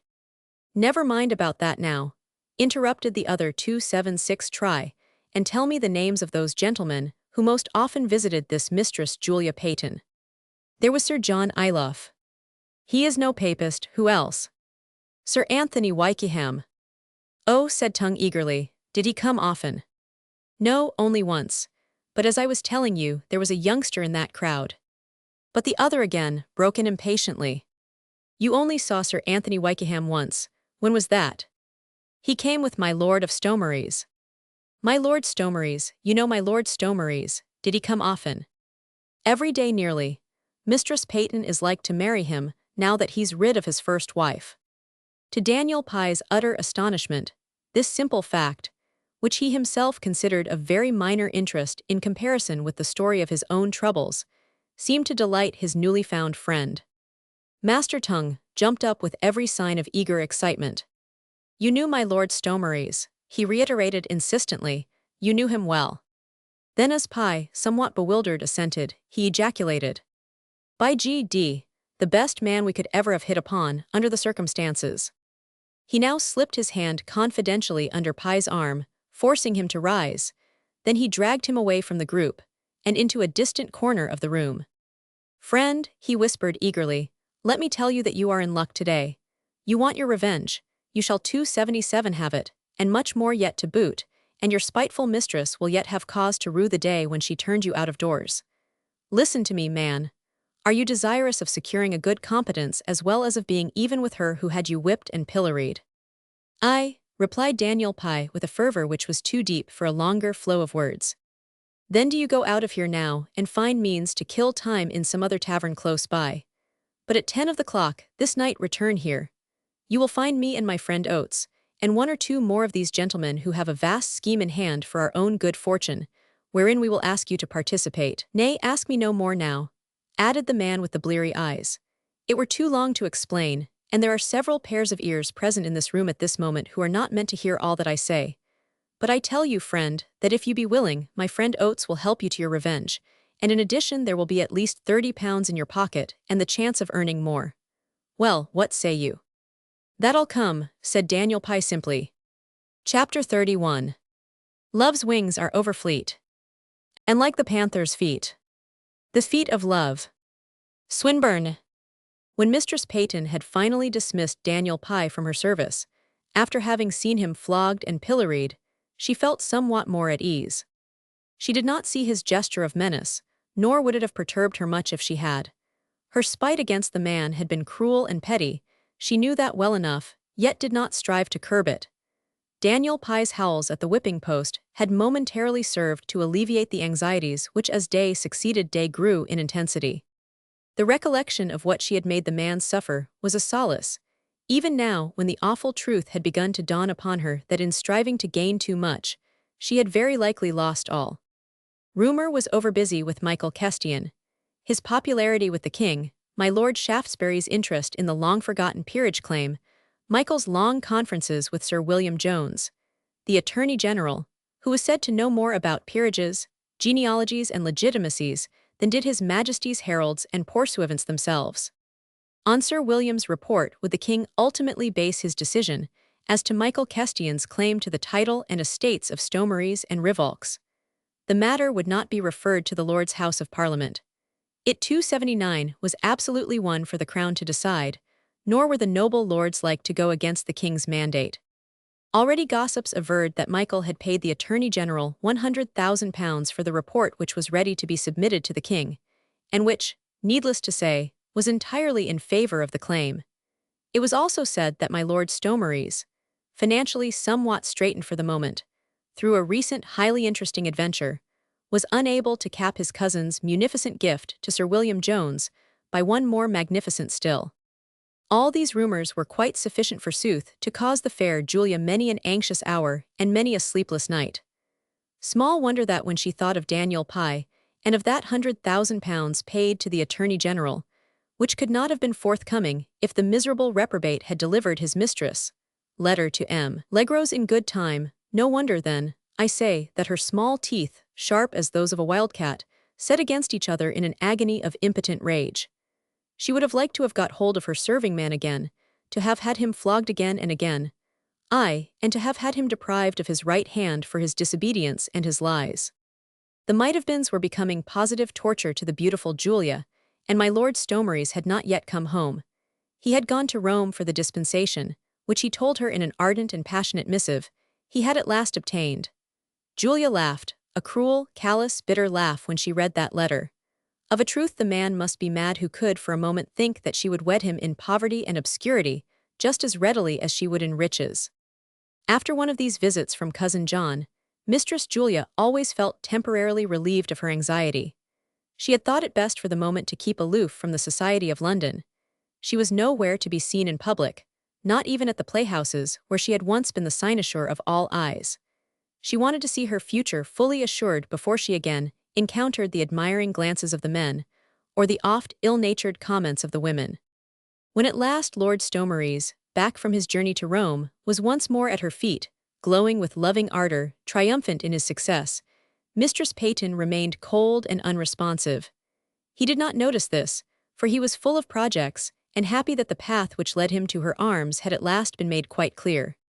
Madly as I longed for your sweet presence, my best beloved, he said whilst he covered her little hands with kisses, I would not return until I knew that I was free, quite free to place mine all, my name, my fortune at your feet. I journeyed to Rome, dear heart, immediately after the esclandre in Paris. I paid Michael his due, then flew to his holiness. When I returned homewards, I was eager to know how the scandal had spread. Nay, there is no fear now that the tailor will strive to interfere with me. There are various rumors current about the wench, one of them being that she will go to a nunnery, the other 281 which gains far more credence, being that King Louis, vastly interested in her adventure, hath cast eyes of admiration on her, and that Mme. de Montespan is deadly jealous. Be that as it may, Monseigneur the Archbishop of Paris is now wholly on my side. He gave me letters to His Holiness, whom I saw in Rome. And what said His Holiness, the Pope? Queried Julia, feigning eagerness which she was far from feeling. He has granted me religious dispensation to contract a fresh marriage, provided the courts of England do dissolve my present bonds, which is a foregone conclusion, said the young man triumphantly. My man of law tells me that it will be but a matter of a few weeks, and that the case will be decided as soon as heard, provided the tailor's wench doth not defend it, which under the circumstances she is not like to do. I am free, dear heart, free to marry you as soon as you will consent. Then, as she did not reply, he added reproachfully, You are silent, my Julia, will you not tell me that you are glad? She made no effort to smile. Indeed, my lord, I am glad, she said calmly, but I would not have you hasten matters too much. Why not? To me every day, every hour that separates me from you, seems like weary cycles of dull and deadly years. Methinks that if you would but allow me to proclaim you to the whole world as my future countess, I could wait more patiently then. Not yet, my lord, not yet, she said with a slight show of petulance. Why not? He urged. The times are troublous for your coreligionists, my lord, she said vaguely. Are you quite sure of that, my lord? One by one, the papists in the kingdom fall under the ban of public hatred.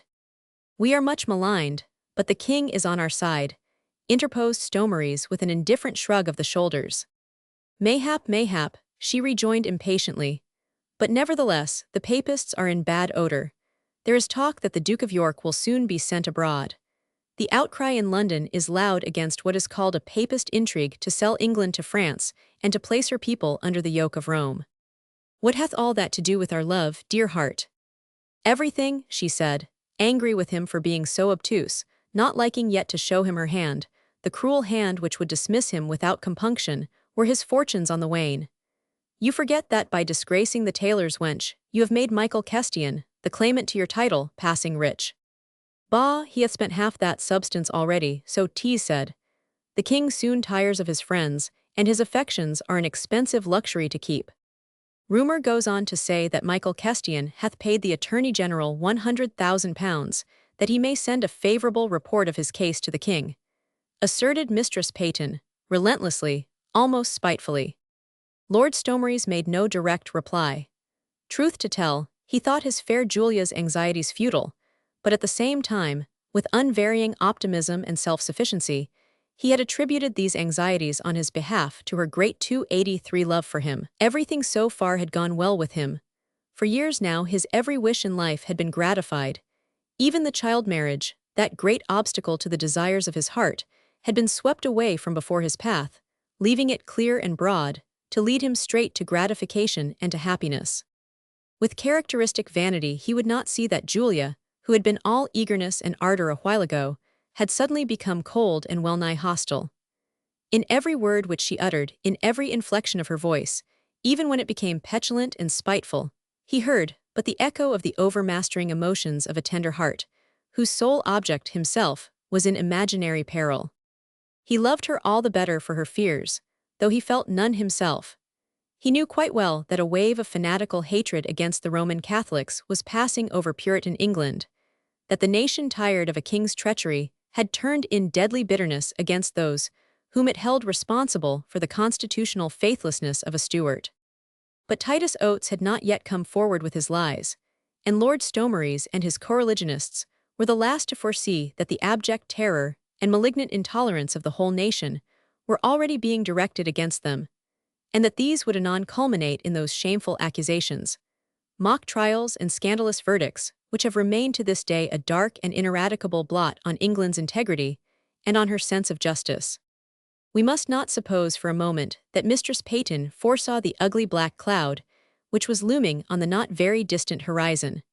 Her intuition in political matters only went so far as these affected her own prospects. But no one who lived in London in this year of grace could help but see that papists were held in a poor 284 rents and in fear.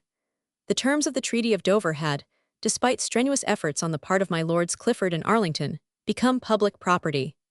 England, with eyes rendered unseeing by abject fear, saw herself the minion of France, the slave of the papacy. It only needed the tiny spark to kindle these smoldering ashes into raging flames. Mistress Peyton, keenly alive to her own interests, did not wish to tie her future irrevocably to a man who within the next few months might find himself divested of title and wealth, and mayhap in the dock for treason. Therefore, all Stomery's ardent entreaties received but little response. "There is time and to spare," was all the hope which the fair beauty chose to give to her adorer. "As you say, this wave of anti-Romanism will pass away. Michael Kestian will dissipate his newly acquired wealth in riotous living. Then you, my lord, will be free to think once more of marriage. I faith the bonds are scarce broken yet. Your nullity suit, my lord, hath not even been tried. The tailor may prove more obstinate than you think and give you trouble yet. On my soul, 'twill be better to wait till all anxiety is removed from you, until Michael Kestian is sunk back in obscurity and the tailor's baggage hid in a nunnery. Then, my lord, you may claim my promise, but not before." My lord of Stomery's had perforce to be satisfied for the present, though he chafed under this further period of incertitude. But the fair Julia would grant him no more for the present, although after her cold declaration that she herself would not be tied by a promise, she did exact from him a holy and solemn pledge that he considered himself bound to her irrevocably, and whatever might betide, so help him God. Chapter 32. They said that love would die when hope was gone. And love mourned long, and sorrowed after hope. At last she sought out memory, and they trod the same old paths, where love had walked with hope. And memory fed the soul of love with tears. Tennyson. M. Legros walked out backwards from the august presence of Monseigneur, the Archbishop of Paris, with head reverently bent to receive the benediction, not altogether ungraciously given. Through the close ranks of gorgeously attired, liveried servants he passed, then across the courtyard, and through the gilded gates out into the street. Then only would his sense of what was due to Monseigneur allow him to give vent to his feelings. He sighed and shook his head, and muttered vague words of despondency. Of a truth, how different had been this interview today to that other one a brief while ago, when with light elastic step, good M. Legros had left Monseigneur's presence with his heart full of elation, of triumph and of hope. It had been November then. The kindly tailor remembered how cold had been the night, with that penetrating drizzle which sought out the very marrow of the unfortunate pedestrian who happened to be abroad. But M. Legros had not heeded the cold or the wet then. His heart had been warm with the joyful news which he was about to bring into his home. Now the warm glow of a late 286 September sun was in the air. Not far away in the gardens of the Queen Mother's palace, the last roses of summer were throwing their dying fragrance into the air, even as far as the dismal streets which Legros traversed. Oh, with such a heavy heart. Indeed, he paid no heed to the scent of the flowers, the last tender calls of thrush and blackbird which came from the heavy bouquets of the Luxembourg, and he almost shivered despite the warmth of this late summer's afternoon. Monseigneur had not been encouraging, and even the tailor's philosophical temperament had shown signs of inward rebellion at the cold manner in which the Archbishop had received his just plaint. Wherein had he sinned, either he or his wife? They had been deceived, nothing more. Would not anyone else have been deceived in just the same way, by the soft words and grand manner of that splendid blackguard? And Rose Marie, the innocent lamb, was it not a sin in itself even to suggest that she had been to blame? Yet Monseigneur would not listen, despite good M. Legros' entreaties. "You should have guarded your daughter's honor more carefully," his greatness had said very severely. Prayers for help had been of no avail.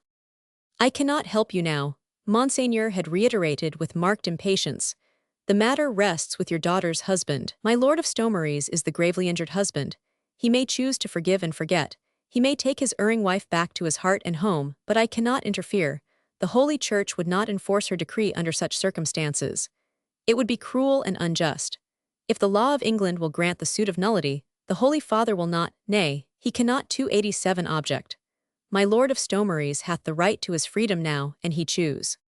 But my child is as pure and as innocent as the Holy Virgin herself. Legros had protested with all the strength of his poor broken heart.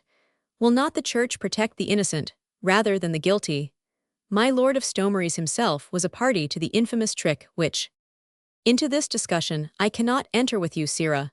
His Greatness had interrupted with overwhelming severity. The matter is one which doth not concern the Church. What doth concern her is that my Lord of Stomeries, who is a devout Catholic, hath asked for leave to appeal to the civil courts of his country for a dissolution of his marriage with a woman who no longer bears a spotless reputation. This leave, under the unfortunate circumstances and the undoubted publicity of the scandal around your daughter's fame, the Holy Father hath decided to grant. I can do nothing in the matter.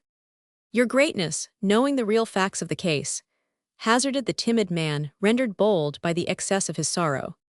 I only know the facts of the case, such as I see them, interrupted the Archbishop haughtily. But since you are so sure of your daughter's innocence, go and persuade my Lord of Stomeries to view it in the same light as you do. Transcendent virtue, added Monseigneur with a scarce perceptible curl of his thin lips, is sure to triumph over base calumny. I promise you that I will do nothing to fan the flames of my Lord's wrath. My attitude will be strictly neutral. Go, seek out Lord Stomeries. Let your daughter make a personal appeal. My blessing go with you. No wonder, therefore, that despair lay like a heavy weight on the worthy tailor's heart, as he made his way slowly along the muddy bank of the river, crossed the Pont Neuf, and finally turned in the direction of the Rue de l'Ancien Comité. Now as then, a girlish hand opened the door for him, in response to his knock. Now as then a pair of confiding arms were thrown around his neck. But it was a sigh which escaped his throat, and to the sigh there was no response from those girlish lips turned grave in sorrow. Mammon, with unvarying optimism, insisted on hearing a full account of the interview with Monseigneur. She weighed every sentence which was faithfully reported to her, queried indefatigably, and commented with somewhat forced cheerfulness on what she heard. Rose Marie sat, silent and absorbed, at her father's knee. She had never harbored any hopes from this long-projected audience. The result therefore in no way disappointed her. Not even Mammon knew what went on in the girl's thoughts, nor how complete and sudden had been the transformation from the child into the woman. Rose Marie, 289, when she returned home with her father on that never-to-be-forgotten night in April, had gone to bed tired and submissive. When she rose the next morning at her accustomed hour, she took up the threads of her former uneventful life, just as if they had never been snapped by that strong and treacherous hand. She studied her music, and delved deeply into her books. She read aloud to her father out of holy books, and oft sang to him whilst playing on the harpsichord. Legros oft wondered exactly how much she felt, for they loved her far too dearly to be deceived by these attempts at indifference. Something of Rose Marie's girlishness had gone from her, never again to return, something of the bird-like quality of her voice, something of the deer-like spring of her step. The blue eyes were as clear as ever, the mouth as perfectly curved, but across the brow lay, all unseen save to doting eyes, the ineradicable impress of a bitter sorrow. But the child never spoke of those 3 weeks that were past, nor was Michael's name ever mentioned within the walls of the old house in the Rue de l'Ancien Comité. Myler had come and stolen the girl's heart and happiness, wrecked the brightness of a home, and sown disgrace and shame. And yet to all these 3 people who should so ardently have hated him, his name seemed to have become, through the intensity of that grief which he had caused, almost sacred in the magnitude of his sin. It was as, when to a fanatic, the name of Lucifer becomes as unspeakable as that of God. The news that the real Lord of Stomeries had appealed to His Holiness for leave to contract a fresh marriage had not been long in reaching the tailor's house. For the past 295 months, now Legros had exhausted every means of persuasion and of bribery to obtain an audience of Monseigneur. The Archbishop had been overbusy with grave affairs of state, so the wretched man was invariably told whenever he tried, most respectfully, to press his claim for an early audience. It was only after the terrible news, which came direct from Rome, that at last Monseigneur consented to see the stricken father. Now that interview was over, on which so many feeble hopes had of a truth been built. His Greatness had been haughty and severe, and the only consolation which he had deigned to offer was advice which was indeed very hard to follow. At the first suggestion, somewhat hesitatingly put forward by Papa Legros to his daughter, she rose up in revolt. "Make appeal to my Lord Stomeries," she said indignantly. "Never, how could Monseigneur suggest such a course?" Papa was silent, and even Mammon sighed and shook her head. Rose Marie had gone to the window, and her cheeks aflame now, she was staring out into the street. "Are we beggars," she murmured, proudly defiant, "that we should be bidden to sue for grace?" From where she sat, could her vision but have pierced through the forest of houses, and thence through the sunlit distance, she might have beheld the forest of Cluny, and that silent pool whereon the water lilies reared their stately heads. Here she had sat, just by this same window, when with bitter words, cruel in that irresistible appeal which they made to her heart, he had told her about that pool, the lilies stained with mud, the slimy weeds that spread 291 and girt the graceful stems, the ineradicable smirch of contact with the infamies of this world. Even now his captivating voice seemed to ring in her ears. The blaze of wrath fled from her cheeks, and the terrible, awful pain gripped her heart, which she knew would never find solace whilst she lived. At the other end of the room, her parents were conversing on the ever-present topic. Mammon's hitherto indomitable optimism was at last giving way. She had held up bravely throughout these 5 weary months of waiting, hoping, almost against hope, sometimes, that everything would come right in one audience with Monseigneur. With unvarying confidence, she waited for the summons for Papa Legros to appear before his greatness. Once the Archbishop heard the truth, he would soon put the matter to rights, and His Holiness himself would see that the child was righted in the end. But now the long-looked-for audience had taken place, and it was no longer any use to disguise the fact that the last glimmer of hope had flickered out behind the gilded gates of Monseigneur's palace. Mammon, too, had felt indignant when first she heard the Archbishop's callous advice to Papa Legros. Her mother's heart rebelled at the very thought of seeing her child a suppliant. She would not add fuel to the flames of outraged pride by showing what she thought on the matter, but when Rose Marie rose in revolt with the indignant outcry of "Are we beggars?" she, the mother, quietly went up to her stewpot and kept her own counsels to herself, the while she stirred the soup. Anon, when the first wave of angry rebellion had subsided, when Rose Marie sat quiescent by the open window 292, Mammon Legros put down her wooden spoon and went up to her husband, putting her heavy, rough hand on his shoulder, with a motherly gesture of supreme consolation. "Perhaps Monseigneur is right, Armand," she said with her own indomitable philosophy. "Why not make appeal to Lord Stomeries? He may not be a bad man after all." "You have heard what the child said, Melanie," replied M. Legros sadly. "Are we beggars that we should be bidden to sue?" A great sob rose in Rose Marie's throat. It was the sorrow, the humiliation of these two dearly loved folk that was so terrible to bear. They had been stricken in what they held most dear, in their integrity and in their child. Self-reproach, too, played no small part in their grief, and they had not even a memory on which to dwell. She, Rose Marie, had had her glorious 3 weeks of perfect happiness, before she had known that the man she loved was a liar and a cheat. For the sake of those few brief days of unalloyed joy, because of the memory of that unclouded happiness, she had endured such an intensity of pain that at times she felt, nay, hoped that death or madness would end the agony. But she had been happy. Remembrance brought an overwhelming shame, but she had been happy. Sometimes she thought that her whole soul must have become perverted, her sense of virtue warped, for bitter as was the pain of it all, she dwelt oft and oft in her mind on those 3 exquisite weeks of perfect happiness. Her heart, starved and aching, now lived on that memory. Her ears seemed to catch again the timbre of his voice vibrating with passion, her eyes rendered dull and heavy with all the unshed tears, seemed in closing to see him there, standing near her with his arms held ready to end 293 fold her. And that burning, ardent look in his dark eyes which had shown her visions of an earthly heaven, such as she had never dreamed before. Was it wicked to dwell on it all? Sinful, mayhap, and surely not chaste, for he had lied to her when he said. And then an insidious spirit voice would interrupt this train of thought and whisper in her ear. No, he did not lie when he said that he loved thee, Rose Marie.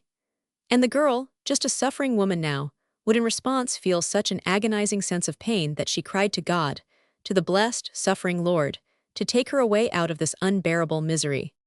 But they, the dear old folk, had no such bittersweet memories on which to dwell, nothing but blank, dull sorrow, with no longer now any hope of seeing the load lifted. It would grow heavier and heavier as the years went by. Rose Marie had noticed that the streaks of gray on Mammon's smooth hair had become more marked of late, and Papa Legros seldom rose from a chair now without leaning heavily on his stick, with one hand, and on the arm of the chair with the other. Yet Mammon still strove to be cheerful. Even now, she said with that new touch of philosophy in her, which seemed to have taken the place of her former optimism. Ah well, Armand, if the child will not go, we cannot force her, poor lamb. But 'tis not saying that we are beggars, and I cannot help thinking that Monseigneur may be right in his advice after all. Then as Papa Legros sighed and shook his head, staring in mute depression straight out before him, Rose Marie rose from the window seat and came close to where her parents sat. Kneeling beside the kind father, whose every 294 sigh cut into her heart, looking up at those streaks of gray in her mother's smooth hair, she said simply, "We are beggars, father, mother dear, beggared of happiness, of joy, of pride. Father, will to England when you will. We'll seek out my lord of Stomeries and make appeal to him, that he may restore to us that which in wantonness he hath taken away." "The child is right, Armand," said Mammon, and like a true phnix from out the flames, her optimism rose triumphant. "I do verily believe," she said cheerfully, the while she surreptitiously wiped her eyes with the corner of her apron, "I do verily believe that the young man when he sees our Rose Marie will repent him of his folly, and will be joyful to take her to his heart." Chapter 33. Brute worshippers, or wielders of the rod. Most murderous even of all that call thee God. Most treacherous even of all that called thee Lord. Swinburne. No one, not even her parents, knew what the proposed journey cost the girl in bitter sense of shame. She had, in order to consent to this pilgrimage of humiliation, to put aside all thoughts of her own feelings in the matter. She as a sentient, thinking, suffering woman must for a while cease to be. Her individuality must sink into nothingness. Her pride, alas, must be broken on the wheel of her filial affection, crushed out of all desire for rebellion. If the dear folk thought that a personal appeal to Lord Stomeries was a possible loophole out of the present abyss of sorrow and disgrace, then she, Rose Marie, would lend herself to that appeal. And that not as a martyr, a saint going to the rack, but as readily, as cheerfully, as if the meeting with the man who had despised and discarded her, who had sold her to another man, as if seeing him face to face was at least a matter of indifference to her. Once having made up her mind to the sacrifice, Rose Marie would not allow herself to think of it. She set to her little preparations for the journey with well-feigned eagerness. Even Mammon was at times deceived, for the child would sing whilst she put a few stitches to the clothes which she was to take away. One word of protest from her even at this 11th hour, and the journey would have been abandoned. But she made no protest, and the day for the voyage was fixed.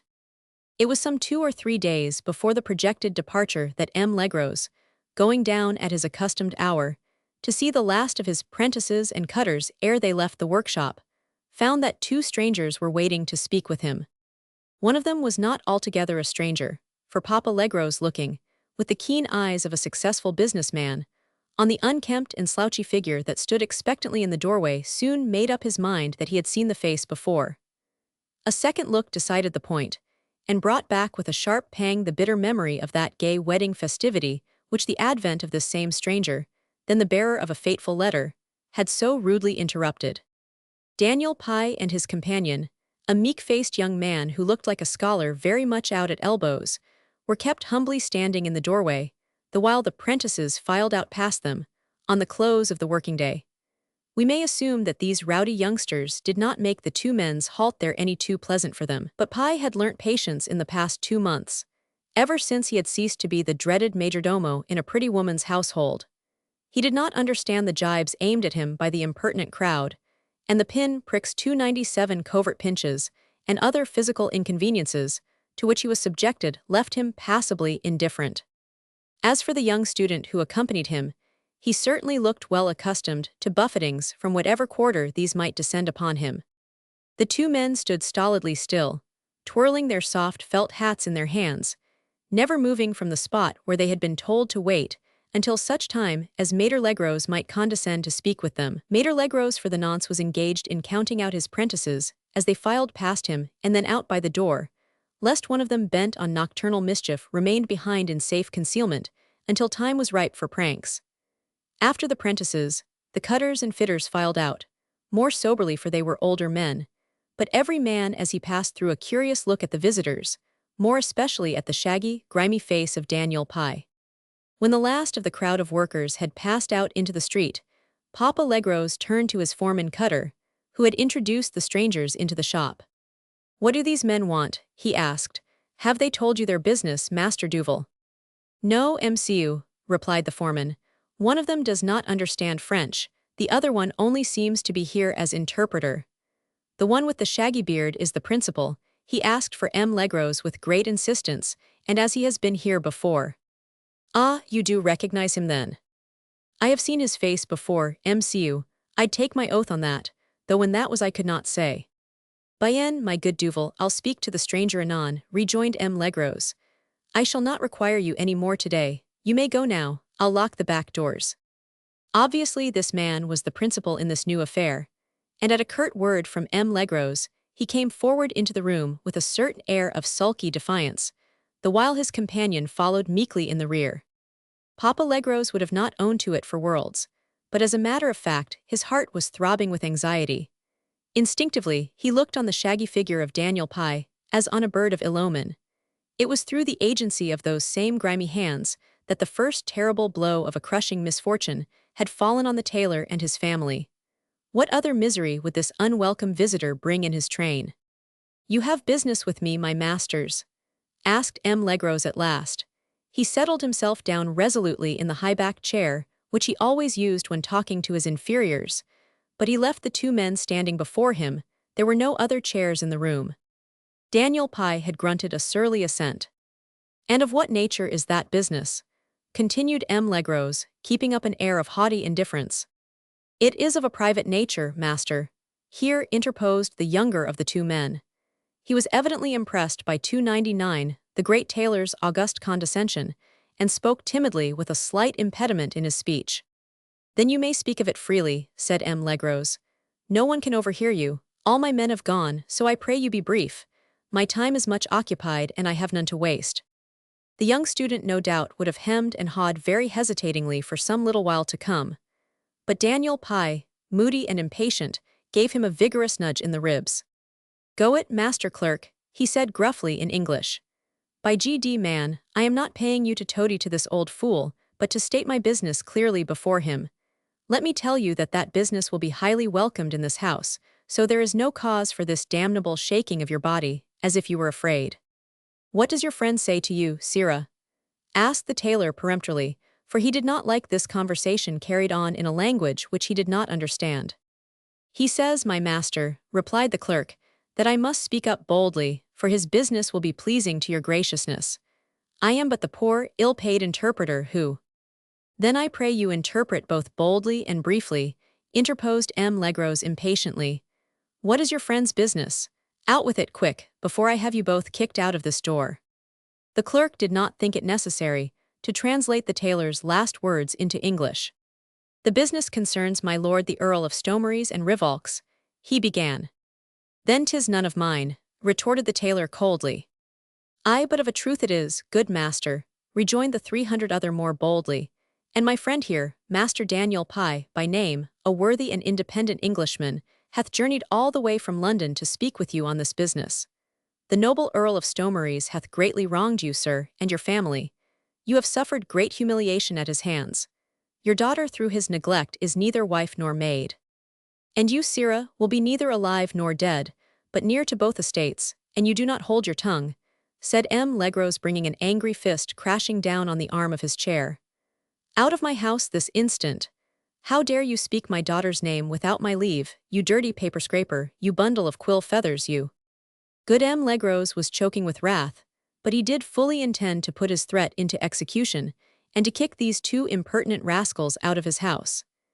Ere he could recover himself, however, the clerk, forcibly egged on by Daniel Pye, had interposed quietly but firmly. "Nevertheless, sir, it is my duty to be the mouthpiece of my friend who hath come all this way to tell you that God himself hath taken up your cause against the great and noble Earl of Stomeries, whose pride will soon be laid in the dust, who will become an abject, cringing creature, dependent mayhap on your bounty for subsistence, dispossessed, disinherited, nay worse, tried for treason, and hanged, sir, hanged as a traitor. Is not that a glorious revenge, sir, for the wrongs which he has done to you? Nay, and by the mass, sirrah, said M. Legros, who had recovered sufficiently from his blind wrath to be justly indignant at this mealy-mouthed harangue. If you do, value your shoulders, and if your friend cares for his skin, you can have 30 seconds wherein to reach that door 301, after which the toe of my boot and the stout stick in yonder corner shall accelerate your footsteps. Sir, protested the clerk, prompted thereto by Daniel Pye, my friend here desires to remind you that he was driven away by blows from your doors in this like manner just 5 months ago. Had you given him more ready access to your august person, the letter which he bore and which was written by my hand at a kind lady's bidding, would have been delivered into your hands 1 hour the earlier, and thus would have averted a misery which you yourself would now give your life's blood to undo. The words were well chosen. The Huguenot clerk had interpreted Daniel Pye's promptings in a manner which could not fail to bear impress on Master Legros' mind. The shaft had been well aimed. It had struck a vital nerve center. The tailor, feeling the justice of the reproof, curbed his wrath. He was silent for a moment or two, while the two men watched and waited.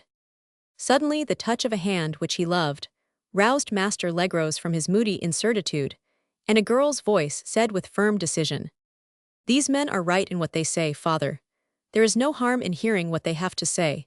If they bring lying news or empty scandal, 'twill be ample time then to turn them out of doors. You have not heard all their impertinent canting harangues, my jewel. I heard enough to understand that these men have come here to tell you of some evil which is about to descend on my lord of Stomeries, my husband before God. That is so, is it not?" And she turned great inquiring eyes on Daniel Pye, and on the clerk. "My mother and I heard my father's voice raised in anger against you. She bade me come down to see what was amiss. The matter which concerns my lord of Stomeries also concerns me, so I pray you tell my father all about it in my presence, and have no fear of his wrath, for he will listen to you for my sake." "Then, sirrah, and my daughter desires it, I pray you tell your story," rejoined Legros. "But do so briefly.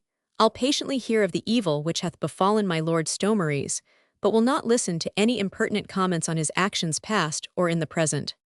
"Tell them the whole tale just as you did write it out," whispered Daniel Pye to his interpreter. "Damn you, sir, how much longer will you be about it?" "Then hear me, Master Tailor, for it began this wise."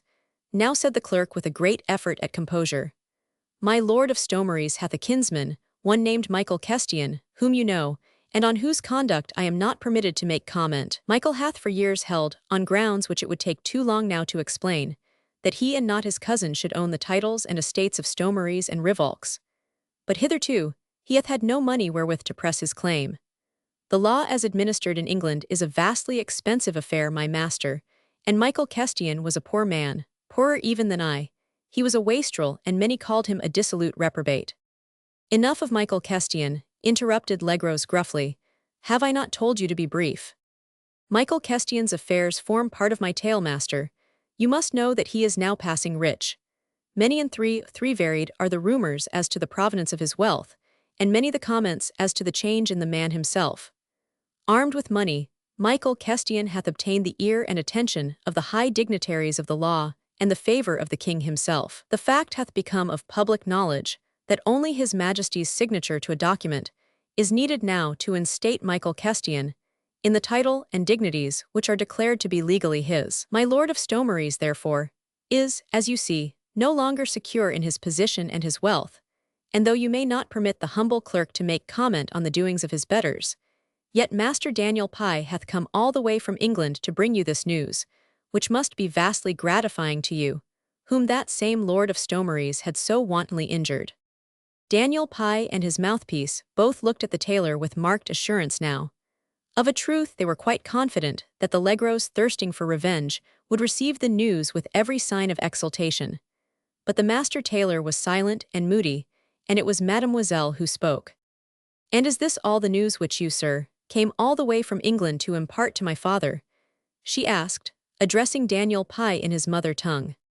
"No, not altogether all, mistress," he replied. "I have better news for you yet. Anent my lord Stomeries' troubles. Aye, something you will be still more glad to hear." "What is it?" "My lord of Stomeries is a papist, or saving your presence he is a Catholic, and Catholics are in bad odor in England just now. They are said to be conspiring to murder the king, and to place the Duke of York on the throne, to sell England to France, and to place the English people under the yoke of the Pope of Rome. Hath my lord of Stomeries thus conspired? She asked coldly. I think so, replied Daniel Pye. How do you mean? That you think so is no proof that he hath done it. I can soon bring forward the proofs, said Pye with a knowing leer directed at her from under his shaggy brows, if you, mistress, will help me. Rose Marie felt a shudder, which was almost one of loathing creeping up her spine, at sight of the expression in the man's face. It told such an infamous tale of base thoughts and desires, of cupidity and of triumphant revenge, that her every nerve rebelled against further parleyings with such a villain. But there was something more than mere feminine curiosity in her wish to know something definite of what was really passing in the mind of Daniel Pye. That shrewd instinct and sound common sense, which is the inalienable birthright of the French bourgeoisie, told her that the man would not have undertaken the arduous and costly journey from England to France unless he had some powerful motive to prompt him thereunto, or, what was more likely still, some reward to gain. The desire to learn the truth of this motive, or of this hoped-for gain, remained therefore paramount in her mind, and she did her best not to give outward expression to her sense of repulsion when Daniel Pye drew nearer to her in an attempt at confidential familiarity. He was far from guessing that his last words had done 305 but pleased this wench and her father, both of whom had as serious a grievance against Lord Stomeries as he himself had against Mistress Peyton. It had not taken the dismissed serving-man very long to learn the lesson of how he could best be revenged on his past mistress. The easiest way to hit at the ambitious lady was undoubtedly, as Master Tongue had pointed out to him, by bringing the man she desired to marry to humiliation and ruin. Michael Kestian's successful claim to the peerage of Stomeries had paved the way for the more complete undoing of my lord, and Daniel Pye soon knew the lesson by heart, which the informers of Whitefriars had taught him. Oates was ready with his lies. He and his confederates had soon mustered up a goodly array of names of Papist gentlemen against whom these lies could most easily be proved. The first spark had been set to the tinder, which presently would set the whole of England ablaze with the hideous flame of persecution. But to make their villainous perjuries more startling, and at the same time to obtain better pay for uttering them, they wanted to add to their list a few more high-sounding names, which would have the additional advantage of proving the far-reaching dimensions of the supposed popish plot. Amongst these names, that of Stomeries would be of great moment. Daniel Pye, with his intimate acquaintance with my lord, became a valuable addition to the band. Soon he was taught to concoct a plausible story. Information against Papists was being richly rewarded already by the terrorized ministry and parliament. But Pye, grafting his own wits onto the lesson given, bethought himself of the rich tailor over in Paris, who surely would not only help him actively in the telling of his lies, but also 306 pay him passing well for bringing Lord Stomeries to humiliation and disgrace, if not to the gallows. Tongue, who had remained Daniel Pye's guide and leader in all his villainies, fully approved of the plan. We may take it that he intended to levy a percentage on what the more ignorant peasant would obtain from Master Legros. It was felt among that vile band of informers that foreign witnesses, especially those of French nationality, would be a valuable help to the success of the accusations, and to all these men of low and debased mind, it seemed quite natural that the tailor, whose daughter had been the heroine of a public scandal brought about by Lord Stomeries' repudiation of her, would out of vengeful malice be only too ready to swear to any falsehood against the young man. Thus Daniel Pye went over to France, accompanied by the good wishes of an infamous crowd. The few pounds which he had saved, whilst he was in Mistress Peyton's service, were rapidly dwindling away. The journey to Paris had been expensive, too, and he had therefore much at stake in this interview with the tailor, and watched with greedy eyes the face both of Legros and of his daughter, now that the latter was silent, and that the old man resolutely took no part in the conversation. Of a truth, Legros had been listening moodily to what this uncouth stranger was saying, trying to comprehend the drift of all his talk. But the worthy tailor had only a very scanty knowledge of the English tongue, only so much in fact as enabled him in his business to make himself understood by the cloth manufacturers and button-makers of England with whom he came in contact. Therefore he had only made vague guesses as to what Pye was 307 saying to Rose Marie. Once or twice he tried to interpose, but But every time his daughter checked him with a gesture of firm entreaty, and then a whispered, "Chérie, allow me to speak with him." Now after that first instinctive movement of recoil quickly suppressed, Rose Marie, keen to know what ugly schemes were being nurtured in the man's brain, feeling, too, that to know might mean the power to avert or to help, turned with well-assumed cordiality once more to Daniel Pye. "Meseems, sir," she said, "that you have more to tell me. In what way can I help to prove that my Lord of Stomeries hath conspired against the King of England?" "You need not do much, mistress," rejoined Pye confidentially. "I will do most of the work for you, but I am a poor man and—" "I understand, you want some money, you wish to be paid, for what?" That sense of repulsion almost overmastered her again. Was she not lending herself, if only with words and with seeming acquiescence, to some abominable infamy? Swiftly her thoughts flew back to the pool of Cluny, the water lilies smirched with the slime. How true had been those words he spoke. Contact with what is depraved, what is mean and base, soils and humiliates ineradicably very soon. "You have come to my father to sell him some information against Lord Stomeries.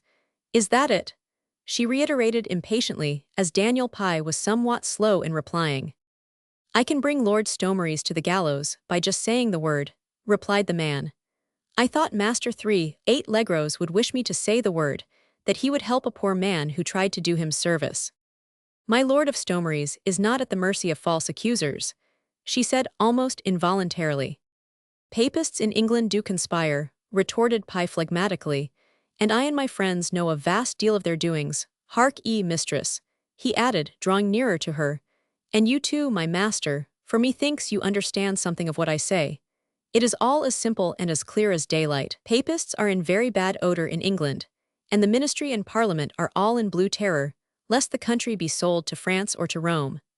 Now my friend Titus Oates, and some other equally honorable gentlemen, bethought themselves of a splendid plan, whereby we can all render our own country a great service, by exposing these papist conspiracies.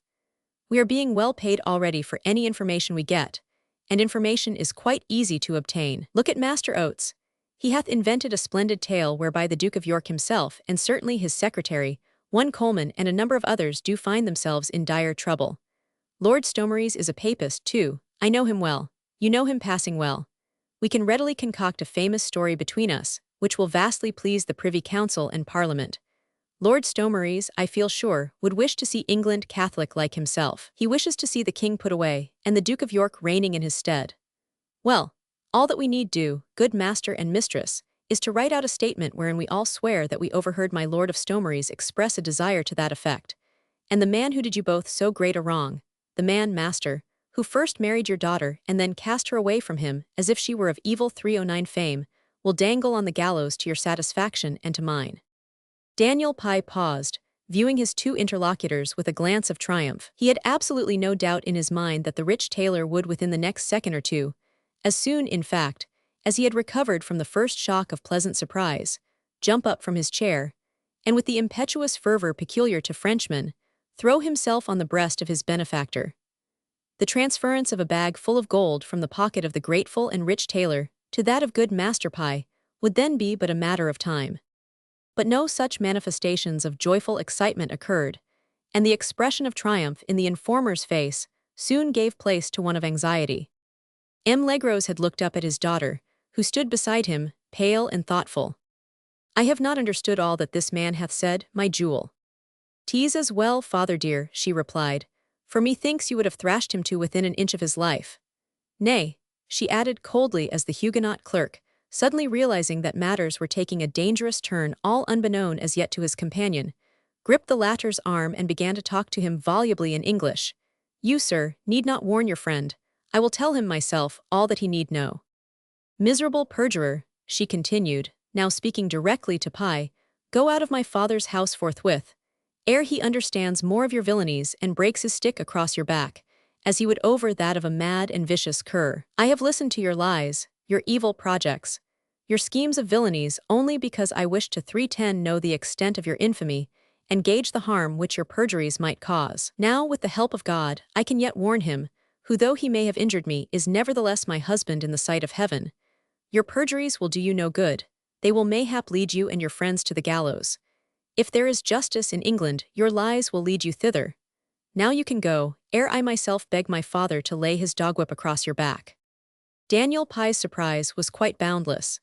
It had never for a moment entered his head that the tailor and his family would not join readily in any project for the undoing of my Lord Stomeries. He blamed himself for having been too precipitate.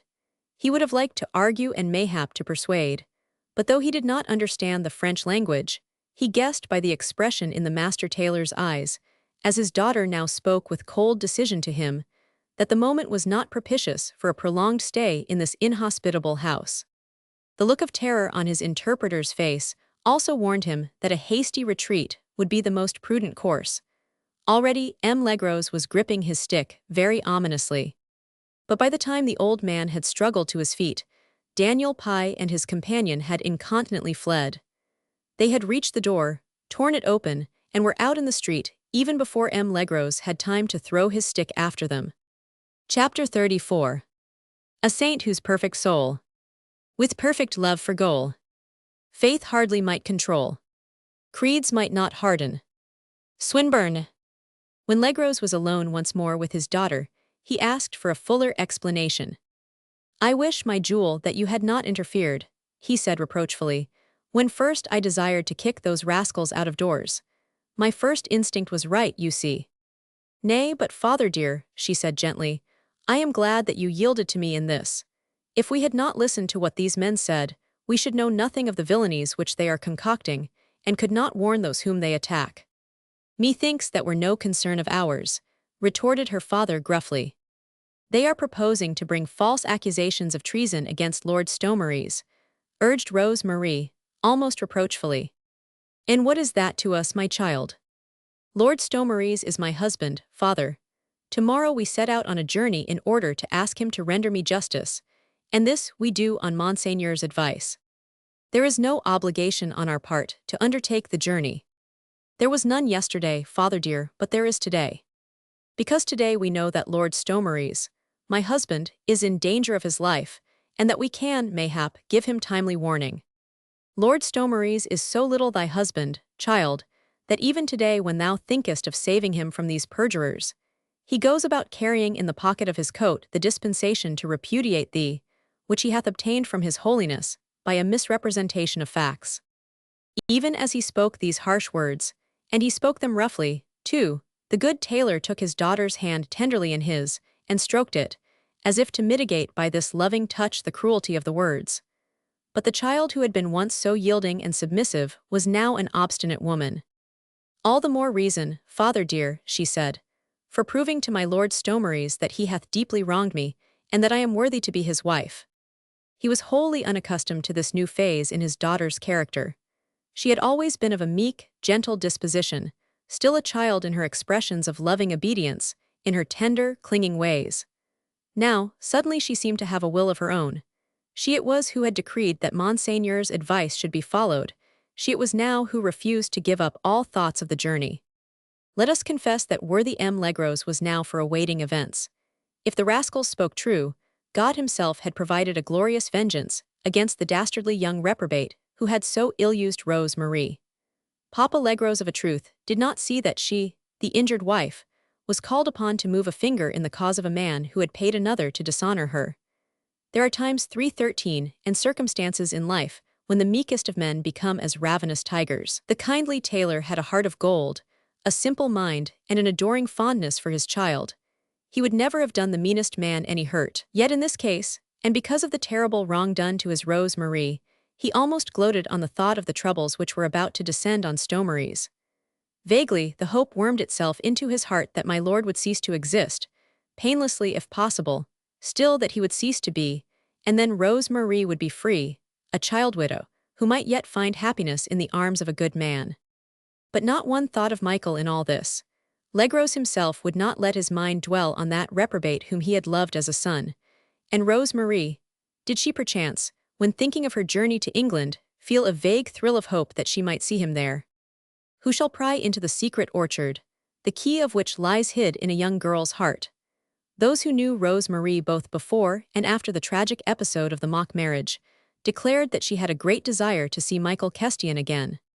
If only to tell him that she had not forgiven him, that she would never forgive, and never, never forget. Chapter 35. Steep and deep and sterile, under fields no plough can tame. Dip the cliffs full-fledged with poppies red as love or shame. Swinburne. And it was in consequence of Monseigneur the Archbishop's advice, and of Mammon's desire that this advice be acted upon, that anon we see Master Legros, tailor-in-chief to His Majesty, the King of France, journeying with his daughter to England. But this was chiefly, too, because of what Daniel Pye, the informer, had gone over to Paris to say.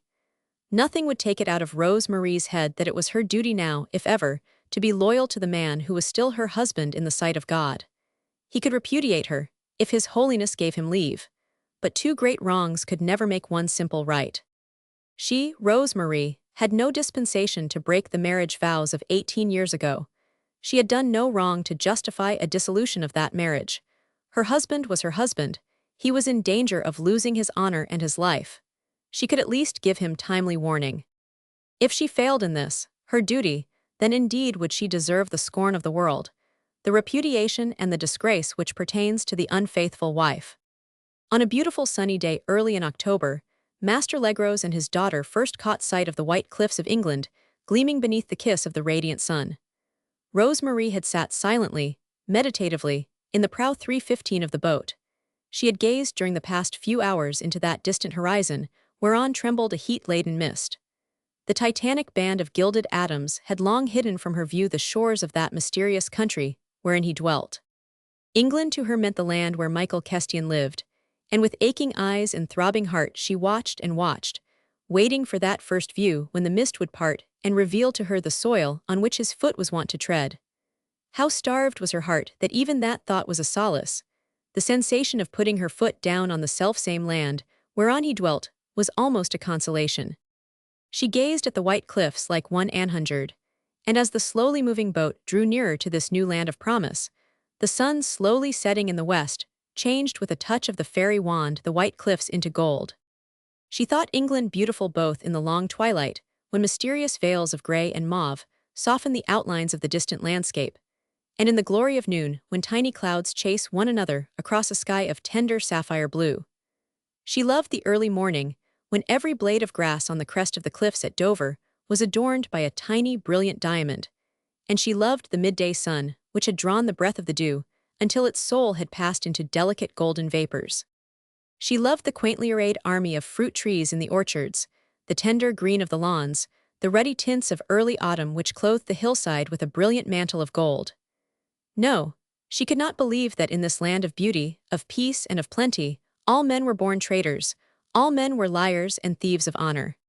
Some subtle change came over them, no doubt, and their 316 bravery, their loyalty, passed away from them, revealing the devil which had taken possession of their soul. She would persist in thinking that Michael, whom she had loved, was a different man to the one who stood before her, accused and self-convicted, more shamed than she whom he had wronged. Thus her thoughts kept her body alert, and she scarcely felt the fatigue of that long, lumbering drive on the stagecoach between Dover and London. There was so much to see, and so much to think on and to plan. The very next day her father should seek out my Lord of Stomeries, and tell him all that was brewing against him. It was surely more than likely that my lord would be grateful, and in his gratitude strive to undo the mischief which his own wantonness had created. What this would mean to Rose Marie she had not even dared to ask herself. A strong sense of right and of justice, and an overwhelming love for her parents, had prompted her to offer herself a willing sacrifice for their happiness. Her own poor heart was already so bruised, so battered, almost broken in its agony of sorrow. What mattered a little more humiliation, a few more tears, another pang? Rose Marie sighed with regret, when in the gloaming the stagecoach finally left behind it the orchards and green pastures of Kent, and rattled over the cobblestones of the big city. At 7 o'clock, with much rattle of chains and billets, many shouts from driver and ostler, and much champing of bits, the big vehicle swung through the gates of the yard at Savage's Bell in near Lud Gate. Here the tailor and his daughter meant to put up, the hostelry having been warmly recommended to him by several business friends who traveled to and fro from London to Paris. The face disappeared in the crowd almost as soon as she had recognized it, but the brief vision left her with a great sense of satisfaction that obviously the journey had not been undertaken in vain. The man had taken the trouble to watch and to wait, obviously fearing that his nefarious plans might be frustrated by those whom he had hoped to enlist on his side. Neither Rose Marie nor good M. Legros slept much that night. The fatigue of the journey, the sound of many voices jabbering in a tongue unfamiliar to their ear, chased sleep resolutely away. Only toward early morning did father and daughter, each in their respective very uncomfortable beds, fall into troubled slumber. Master Legros dreamt of the morrow's meeting with his lordly son-in-law, and Rose Marie fell asleep wondering in what quarter of the great city dwelt the man whose very image she would wish to blot out of her memory. Chapter 36. These tardy tricks of yours will, on my life, one time or other, break some gallows back. 2 Henry Roman 4, 3. Master Daniel Pye had certainly thought it wiser, after that precipitous exit from the master tailor's house, to watch and to await events. He had been wholly taken by surprise at M. Legros' reception of his news, and staggered at the thought that where he had sought a patron, or at least an ally, he had found an active enemy. He soon learned that preparations were being actively pushed forward in the house of the Rue de l'Ancien Committee for the journey of the master and his daughter to England. Pye and his interpreter, therefore, well disguised and traveling as the poorest of men in the wake of their betters, reached Dover by the same packet-boat that had brought the Legros hither. While the latter took rest at a small hostelry in the town, awaiting the day when a stagecoach would take them to London, Pye made his way straight to the great city, using what humble conveyances he contrived to hire for some portions of the road. The yard of Savage's Bell in near Ludgate was the halting place of the stagecoach from Dover, and thither Pye repaired on those afternoons, 3 days in the week, when a complement of voyagers from France were expected. It was quite simple, and within 48 hours Pye found his patience rewarded and his worst fears justified. The good tailor had obviously come to London in 319 order to warn Lord Stomeries of the mischief that was brewing against him. Fortunately, Pye had his false information against my lord ready, even before he had set out for Paris. His friend, the Huguenot clerk, had writ out the deposition in a good round hand, and Daniel Pye had sworn to it before a commissioner. All he had to do now was to lodge it with Sir Edmund Barry Godfrey, who had already received the sworn depositions of Titus Oates and of Tongue. Lord Stomeries' name also figured on the Oates indictment as one of those who were said to have been present at the famous consult, whereat the Duke of York was offered the crown of England by the Catholic peers of this realm at the express desire of the Pope of Rome. Daniel Pye had incontinently sworn to everything that had been asked of him. He pretended a close intimacy with my Lord of Stomeries, and was prepared to take all the solemn oaths that were required to the effect that he had overheard my lord express loudly every kind of treasonable wish, notably that of seeing the king duly poisoned by his physician. But for all these false accusations, Pye presently discovered that he could only get about £20 as a reward, and that only if the indictment was proved on evidence. The commissioners had already told him that in order to bring his accusations home, it were better that another witness came forward to swear to the same story. This is where the help of the French tailor, or of the wench, would have been so useful for, as luck and his own eagerness would have it, Pye had declared in his original affidavit that he had overheard my Lord Stomeries' treasonable conversations at a hostelry in Paris. Pye had thought thereby to give more verisimilitude to 320 his story, and even Master Tongue had approved of this plan, when he heard the man declaring emphatically that the tailor's daughter would only be too ready to swear away the life of the man, whom she must hate with all the bitter sense of an overwhelming wrong. Thus therefore did the accusation stand. Master Daniel Pye had sworn that when he was at the hostelry of the Rat Mort, in Paris, on April 19th of this same year of grace, he had overheard my Lord of Stomeries talking, with one of the ministers of the King of France, of the terms of a treaty, whereby the papist peers of England would acclaim the Duke of York as King of England and vassal of the Pope, and receive a subsidy of 5 million livres from King Louis for their pains. It was indeed a splendid story. No wonder that Master Pye was overpleased with it. He had added the final touch of apparent truth to it by stating that M. Legros, a French subject, and his daughter, the reputed and repudiated wife of the accused, were also present at the Rat Mort on that occasion, and had also overheard this conversation, and would testify as to the verity thereof. Imagine the disappointment, the vexation, nay, the grave fears now engendered in Master Pye's mind at thought that the tailor and his wench meant to frustrate his schemes completely, and not only to throw discredit on the elaborate accusation, but even mayhap to prejudice the payment of that meager reward of £20. When Master Legros, accompanied by his daughter, arrived at the Bell Inn, Daniel Pye was at first seized with a mad desire to try and influence them, yet once again in his own favor. Remember that Pye was little more than an uncouth peasant, with just as much knowledge of 321 other people's natures as he had gleaned through daily contact with his own underlings. He could not get it into his head that the Legros really meant to forgo the happy sensation of a complete revenge, and half thought that, mayhap, they had misunderstood the whole scheme during that stormy interview in the back shop, when there was so much talk of stick and of dog whip, and not nearly enough of just reward for a great service rendered. At the last moment, however, when Legros had alighted from the coach, and had somewhat impatiently ordered beds and board, Daniel Pye's heart misgave him, and he felt afraid to encounter the irascible little tailor's wrath. Once more he sought out his friend, the needy and out-at-elbows Huguenot clerk, and offered him a shilling to go the next morning to the Bell Inn and to watch the Legros' movements. Quite a goodly amount of Master Pye's savings were now dwindling away in this direction. "Do you try and get speech with the tailor," he said to the young scribe, "and try by your great skill to make him believe that you would wish to serve him, seeing that you have quarreled with me and are now penniless. These people must of a truth be friendless and lonely in London. Who knows but that they may take you as their guide, in which case all you need do is to try and prevent by every means in your power that they have speech with Lord Stomeries for the next few days. Once my lord is duly arrested on our information, strangers will, of course, have no access to him.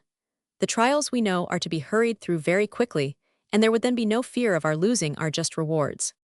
Well schooled in the part which he had to play, the Huguenot clerk duly installed himself just outside the gates 322 of the yard of the Bell Inn on the following morning, and by 10 o'clock he had the satisfaction of seeing Master Legros obviously bent on obtaining information, and wandering for that purpose somewhat disconsolately about the yard, seeing that no one there was able to converse with him in his own tongue. This was the clerk's opportunity. He slipped through the gate, and doffing his soft cap, humbly accosted the foreign gentleman. "Can I be of service, master?" he said in French. "I am an interpreter by trade." "And if I mistake not," replied the tailor suspiciously, "you are one of two damned blackguards who came to my house in Paris with some lying tale of papist conspiracy against my Lord Stomeries some few days ago." "Hush, hush, good master, I entreat you," quoth the clerk with well-feigned alarm, and throwing quick, furtive glances around him. "The subject is not one which must be discussed aloud just now." "And why, sirrah, must it not be discussed aloud?" "Because to call yourself a papist just now, my master, is synonymous to proclaiming yourself a traitor. Your very life would not be safe in this yard. A reign of terror hath set in England. The peaceful citizens themselves go about the streets carrying flails hidden in the pockets of their breeches to defend themselves against the Jesuits. Nay, master, and your business is not urgent, I entreat you to return to France, ere you or your daughter come to any harm." "My business with my Lord Stomeries is urgent," said Legros with characteristic hot-headed impulsiveness, "and you'll direct me to his house. There'll be a shilling or mayhap two for you. All the more reason why I should speak with him at once. So now, sirrah, wilt earn that shilling and direct me to his house, or wilt thou not?" "Alas, kind sir, I am a poor man, a starving man, since that traitor Daniel Pye hath turned against me, seeing that I would not aid him in his conspiracies. And I'll gladly earn a shilling, kind sir, and direct you to the house of my Lord Stomeries, and you will deign to place yourself under my protection." Truly, Master Legros had no cause not to accept the clerk's offer. However villainous the man's conduct might, or might not be, there could be no harm in accepting his escort in broad daylight as far as the house of my Lord of Stomeries. Legros was a complete stranger in the English city, which he thought overwhelmingly vast and terribly dirty. He had heard many tales of the plague in London, and though this had occurred 13 years ago, he still thought the place infected and mistrusted the hackney coaches and carrying chairs which were plying the streets for hire. After hurried consultation with his daughter, he decided that no harm could come of being escorted by the clerk through the streets of London. The latter spoke French and would be vastly useful, and he could easily be dismissed, once my Lord Stomeries' house had been reached. Good M. Legros was suffering from an unusually severe attack of chronic fussiness. He could not have sat still another hour, and was for starting immediately for my 324 Lord's house. Rose Marie had no reason for wishing to put off that interview, the thought of which she abhorred more and more strongly as the time for its occurrence drew nigh. She was conscious of a desire to get it over, to put finality between the inevitable and her own ever-rebellious hopes. For her parents' sake, she wanted to see Lord Stomery's grateful and yielding. For her own, she almost wished that he remained obdurate. She would gladly have purchased her freedom at the price of more bitter humiliation than she had yet endured. Yet she had set herself the task of purchasing the content and happiness of those she cared for at the price of her freedom, and the most bitter of all humiliation. These contradictory thoughts and wishes fretted her and rendered her nervous and agitated. But at her father's bidding, she was ready to make a start. When Legros once more came down into the courtyard, dressed for the momentous visit, and with his daughter on his arm, the Huguenot clerk was nowhere to be seen. He soon reappeared, however, almost breathless from fast running, but seemingly ready to accompany the distinguished foreign visitors whithersoever they wished to go. He had just had time in the interim to consult with Master Daniel Pye as to what had best be done. "If I do not take that accursed tailor over to my Lord Stomery's, someone else will for sure," he said disconsolately. "Let me think for a moment," quoth Pye, with an anxious frown on his lowering brow. "I understand that the arrest of my lord is imminent. If only we can put off this meddlesome Frenchman for today, I do verily believe that all will be well. For the nonce you had best tell him that 325 my Lord Stomery's is from home, but is expected daily, hourly, to return. Thus we might gain 24 hours, for you would tell the same tale again in the afternoon, after that your wits should give you counsel. Am I not paying you that they should be of service to me?" Thus it was that, when the clerk arrived breathless in the yard of the Bell Inn, where Master Legros was impatiently awaiting him, he excused himself for his absence on the grounds that he had, surely with commendable forethought, taken the precaution to make inquiries as to whether my Lord of Stomery's was at home. "My lord's house is some distance from here," he explained, "and I thought to save you and the fair mistress a fruitless walk through the city." "Then 'twas mightily officious of you, sirrah," quoth the irascible tailor, "to meddle with what doth not concern you. Zeal in your service prompted me, good master, and as my Lord of Stomery's is from home, I have the honor of saving you much fatigue." "My lord is from home, did you say?" queried Legros in a tone of obvious disappointment. "Aye, good master, but his servants expect to see him back tomorrow." "We will find out for ourselves, father dear, when my lord is expected home," here interposed Rose Marie, with her usual quiet air of decision. "No doubt there are others in London besides this same officious clerk who will guide us to his house." We may imagine that at this point, the pious young Huguenot formulated an inward but very emphatic damn, cursing the interference of young damsels and their impatient ways. "Fair mistress," he said in tones of respectful reproach, "far be it from me to shirk my duty toward you, and you'll permit me I'll escort you to the house of my Lord of Stomery's forthwith." "Then why so much talking, sirrah?" rejoined Papa Legros. "March, and briskly too. I have a convenient stick which oft works wonders in making laggards walk briskly. Go ahead, my daughter, and I will follow." Chapter 37. "I will hold your hand, but as long as all may. Or so very little longer." Brownings. After half an hour's continuous walking, for the roads out of London were overbad after the heavy rains during the past week, the Huguenot clerk, closely followed by Master Legros, who had his daughter on his arm, turned into the new parish of Soho, where a number of fine houses had been recently erected, and a few more were even now in process of construction. The clerk had at first seemed desirous of imparting various scraps of topographical information to his compatriots, but to his interesting conversation, the tailor only responded in curt monosyllables. He still harbored a vague mistrust against his guide. The latter part of the walk through the ill-paved, muddy and evil-smelling streets of London was therefore accomplished in silence. Rose Marie's nerves were tingling with excitement, and she shivered beneath her cloak and hood, despite the warmth of this fine summer afternoon. Soon the little party came to a halt before a newly built house, fashioned of red brick with a fine portico of stone, richly carved and tall, arched windows set in flush with the outside walls, and painted in creamy white. "Here lives my lord of Stomeries," said the clerk, as without waiting for further permission he plied the brass knocker vigorously. "Shall I ask if he hath come home?" Master Legros and Rose Marie were far too troubled in their minds to notice the furnishings and appointments of the house. Rose Marie threw the hood back from her face and asked whether they could speak with my lord forthwith. "Will you tell him, I pray you," she added, "that Monsieur Legros from Paris desires speech with him?" Legros dismissed the clerk, who was eager enough to get away, by bestowing a shilling upon him, and after that he and his daughter followed the serving man through the hall into a small withdrawing room where they were bidden to wait. A few moments of suspense, terrible alike to the girl and to the father, then a firm tread on the flagged floor outside, a step that to Rose Marie's supersensitive ear sounded strangely, almost weirdly familiar. The next moment, Michael Kestian had entered the room. "You have come to speak with me, good M. Legros," he said even as he entered. Then he caught sight of Rose Marie and the words died on his lips. They looked at one another. These two who once had been all in all one to the other, parted now by the shadow of that unforgettable wrong. Instinctively, with eye fixed to eye, each asked the other the mute question, "Didst suffer as I did?" And in the heart of each of the defiant adventurer and the unsophisticated girl, there rose the wild, mad thrill, the try 329 umphant, exulting hosanna at sight of the lines of sorrow, so unmistakable, so eloquent on the face so dearly loved. Rose Marie saw at once how much Michael had altered.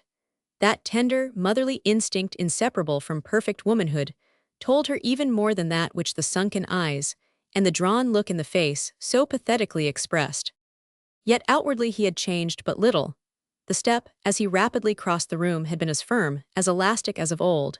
He still carried his head high, and his manner, as of yore, was easy and gracious. When he had first entered, there was even an eager, joyful expression in his face. He did not know, you see, that M. Legros' visit to him was the result of a mistake, the freak of a mischievous clerk. He really thought that the good tailor had come here to see him, Michael, and the news had brought almost joy to his heart, and had accelerated his footsteps as he flew down to greet his visitor. No, the change was in none of these outward signs. It was the spirit in him which had changed. The dark eyes, once so full of tenderness, had a cold, steely look in them now, which was apparent even through the first pleasurable greeting. The mouth, too, looked set in its lines. The lips, which ere this were ever wont to smile, were now tightly pressed as if forever controlling a sigh or trying to suppress a cry of pain.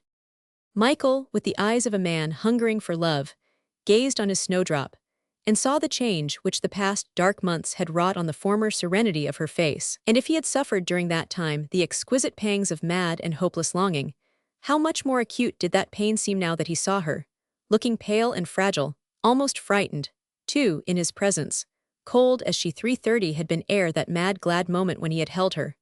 A living, loving woman in his arms, with the hot blood rushing to her cheeks at his whispered words of passion, and the light of love kindled in her eyes. Can brain of man or of torturing devils conceive aught so cruel as this living, breathing embodiment of the might have been?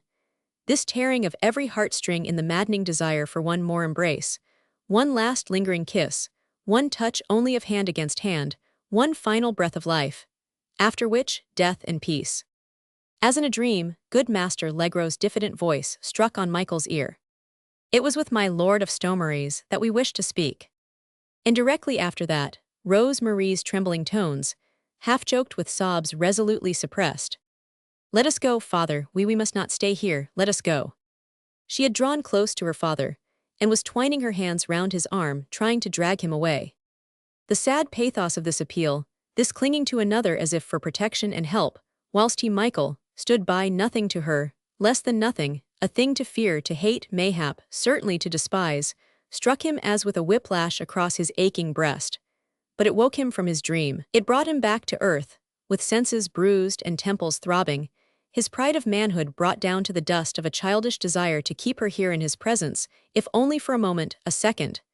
To hear her speak, to look on her, to endure her scorn if need be, only to have her there.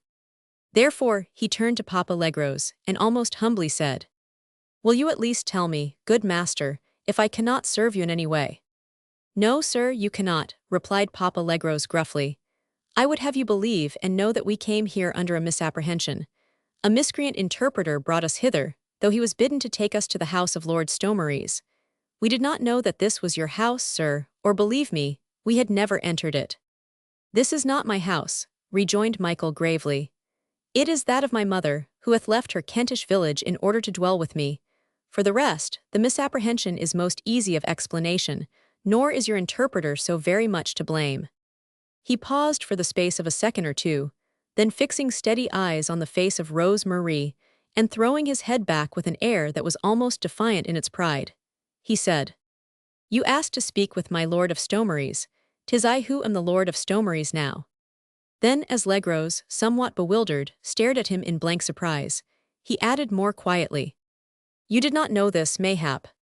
No, no, my lord, stammered the tailor, who of a truth felt strangely perturbed. We, that is, I and my daughter did not know that. His Majesty gave his decision late last night. There was a moment's silence in the room. It seemed as if Michael was anticipating something, waiting for a word from Rose Marie. His very attitude was an expectant one. He was leaning forward, and his eyes had sought her lips, as if trying to guess what they would utter.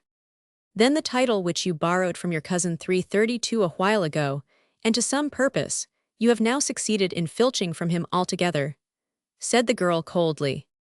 If she had the desire to hurt him, she certainly did succeed. Michael did not move, but his cheeks, already pale, turned to ashy gray. The eyes sank still deeper within their sockets, and in a moment the face looked worn and haggard as that of a man with one foot in the grave. Then he said slowly, Your pardon, mistress, I have filched naught which was not already mine and my father's before me. That which I took was my right, it is also my mother's, who for years had been left to starve whilst another filched from her that which was hers. For her sake did I claim that which was mine, because during all those years of starvation, misery and degradation, her misery and mine own degradation, she kept up her faith in me. And also for mine own sake did I claim my right, and in order to mend a wrong which, it seems, I had committed. Good Master Legros, he added, turning to the vastly bewildered tailor, as Lord of Stomeries I entered your house and methinks your heart. Of this I am not ashamed, the wrong that I did you is past, the righting thereof will last my lifetime and yours. I was Lord Stomeries then by the word of God, I am that now by the word of the King and Parliament. That which seemed a lie I have proved to be true. Will you give me back your daughter, whom the caprice of a wanton reprobate would have cast from him, and whom I have justly won, by my deeds, by my will, by my crime if you call it so, but whom I have won rightfully, and whom I would wish to render happy even at the cost of my life. Gradually, as he spoke, the tone of defiance died out of his voice and only pride remained expressed therein, pride 333 and an infinity of tenderness. There was no attempt at mitigating the fault that was past, no desire to excuse or to palliate. The man and his sin were inseparable. Obviously, had the sin to be again committed, Michael would have committed it again, with the same determination and the same defiance. I am a man, and what I do, I do. I won you by a trick. I fought for your love and won it. Mine enemy put a weapon in my hand. With it I conquered him, I conquered fate and you. Had I been ashamed of the act, I had never committed it. I looked sin squarely in the face and took it by its grim hand and allowed it to lead me to your feet. To you I never lied, you I do not cheat. These thoughts and more were fully expressed in his eyes as they rested on Rose Marie, and so subtle is the wave of sympathy that she understood every word which he did not utter. She understood them, even though she steeled her heart against the insidious whisperings of a drowsy conscience. We may well imagine that on the other hand, good M. Legros, though he did not altogether grasp the proud sophistries of such a splendid blackguard, nevertheless quickly ranged himself against the whole array of all the grim virtues. Would you blame him very much if you knew that within the innermost recesses of his kindly and simple heart, he no longer greatly desired to speak with the man whom he had come all the way from Paris to supplicate and to warn? Was it very wrong, think you, very self-interested on the part of this amiable little tailor, to be now cursing those very necessities engendered by an ultra-sensitive sense of loyalty, which imposed on him the task of cleaving to that 334 man who was now dispossessed, beggared, a most undesirable husband for his beautiful daughter? Truly the situation, from the point of view of conscience and of decency, was a very difficult one. Is it a wonder that the doting father was quite unable to grapple with it? Here was a man who was a terrible scoundrel, yet a mightily pleasing one for all that. He was now rich of high consideration and power. he professed and undoubtedly felt a great and genuine love for Rose Marie. On the other hand, his daughter's rightful lord, only too ready nay anxious to repudiate her, who truly was a far greater blackguard and not nearly such an attractive one. He was now poor and insignificant, always providing that Michael Castian's story was true and good. Legro's conscience was having such a tough fight inside him that he had to take out his vast, colored handkerchief and to mop his forehead well, for he was literally in a sweat of intense perturbation. He would not meet Michael's inquiring eyes, lest the latter should read in his own the ready assent which they proclaimed. The worst of the situation was that good Legros was bound to leave the ultimate decision to his daughter, and alas, he knew quite well what that decision would be. And God help them all, but he was bound to admit that that decision was the only right one, in the sight of the Lord, and of all his self-denying and uncomfortably rigid saints. Even now Rose Marie's clear voice, which had lost all its childlike ring of old and all its light tones of joy, broke in on her father's meditation. "Sir, or my lord," she said coldly, "for of a truth I know not which you are. Meseems you do a cowardly thing by appealing to my father. He would only have my 335 earthly welfare in view, and even in this he might be mistaken if he thought that my earthly welfare could lie there, where there is disloyalty and shameless betrayal. For all your pride, good sir, and for all your defiance, you cannot e'en persuade yourself that what you do is right. As for me, I am a wife, not yours, my lord, despite the trick wherewith you drew from me an oath at the altar. I swore no love, no allegiance to any man save to him whom you have now wholly despoiled and beggared, nay," she added with a look of pride at least as great as his own, "I need no reminder, sir, that I stand here, a cast-out wife, repudiated for no fault of mine own, but through an infamy in which you bore the leading hand. But nevertheless I am a wife, and as such God hath enjoined me to cleave to my husband. Since you have beggared him, I, thank God, can still enrich him. Never have I blessed my father's wealth so sincerely as now, when it can go to proving to a scoffer that there is truth and loyalty in women, even when sordid self-interest fights against truth and justice. And if all the world, his king and country, turned against my lord, I his wife, good sir, his wife in the sight of God, despite dispensations, despite courts of law and decrees of popes or kings, I his wife for all that would still be ready to serve him." Gradually her voice as she spoke had become more steady and also less trenchant. There was a quiver of passion in it, the passion of self-sacrifice. And he, poor man, mistook that warm, vibrating ring in the sweet, tender voice for the expression of true love felt for another. "I did not know that you loved him, Rose Marie," he said simply. She bent her head in order to hide the blush which rose 336 to her cheeks at his words. Was she thankful that he had misunderstood? Perhaps, for of a truth it would make the battle less hard to fight, and would guard against defeat. But nevertheless, 2 heavy tears rose to her eyes, and strive as she might she could not prevent their falling down onto her hands which were clasped before her. He saw the tears, and heard her murmur, "He who was my lord of Stomaries is a beggar now." "No, not a beggar," he rejoined quietly, "for he is rich beyond the dreams of men." "Good sir, or my lord," here interposed Papa Legros, who was still in a grave state of mental perturbation, "you see that the decision doth not rest with me, heaven help me, but with all your fault I would, somehow have entrusted my child in your keeping with an easy heart." "And may God bless you for these words, good master," said Michael fervently. "But you see, kind sir, I mean my lord, that this cannot be. My lord of Stomaries, if so be that he is that no longer, yet as lord of Stomaries he did wed my daughter. She feels, and rightly too, no doubt, that she owes fealty to him.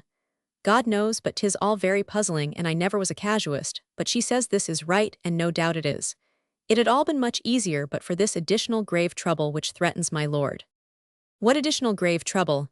I know of none such," queried Michael. "A scoundrel, liar and perjurer hath laid information against my lord, that he did conspire against the King of England." "Impossible." "Aye, 'tis true, good my lord. The damned ruffian 337 came to Paris to inform me of all the lies which he meant to tell against Lord Stomaries, hoping that I would be pleased thereat, and would reward him for his perjuries.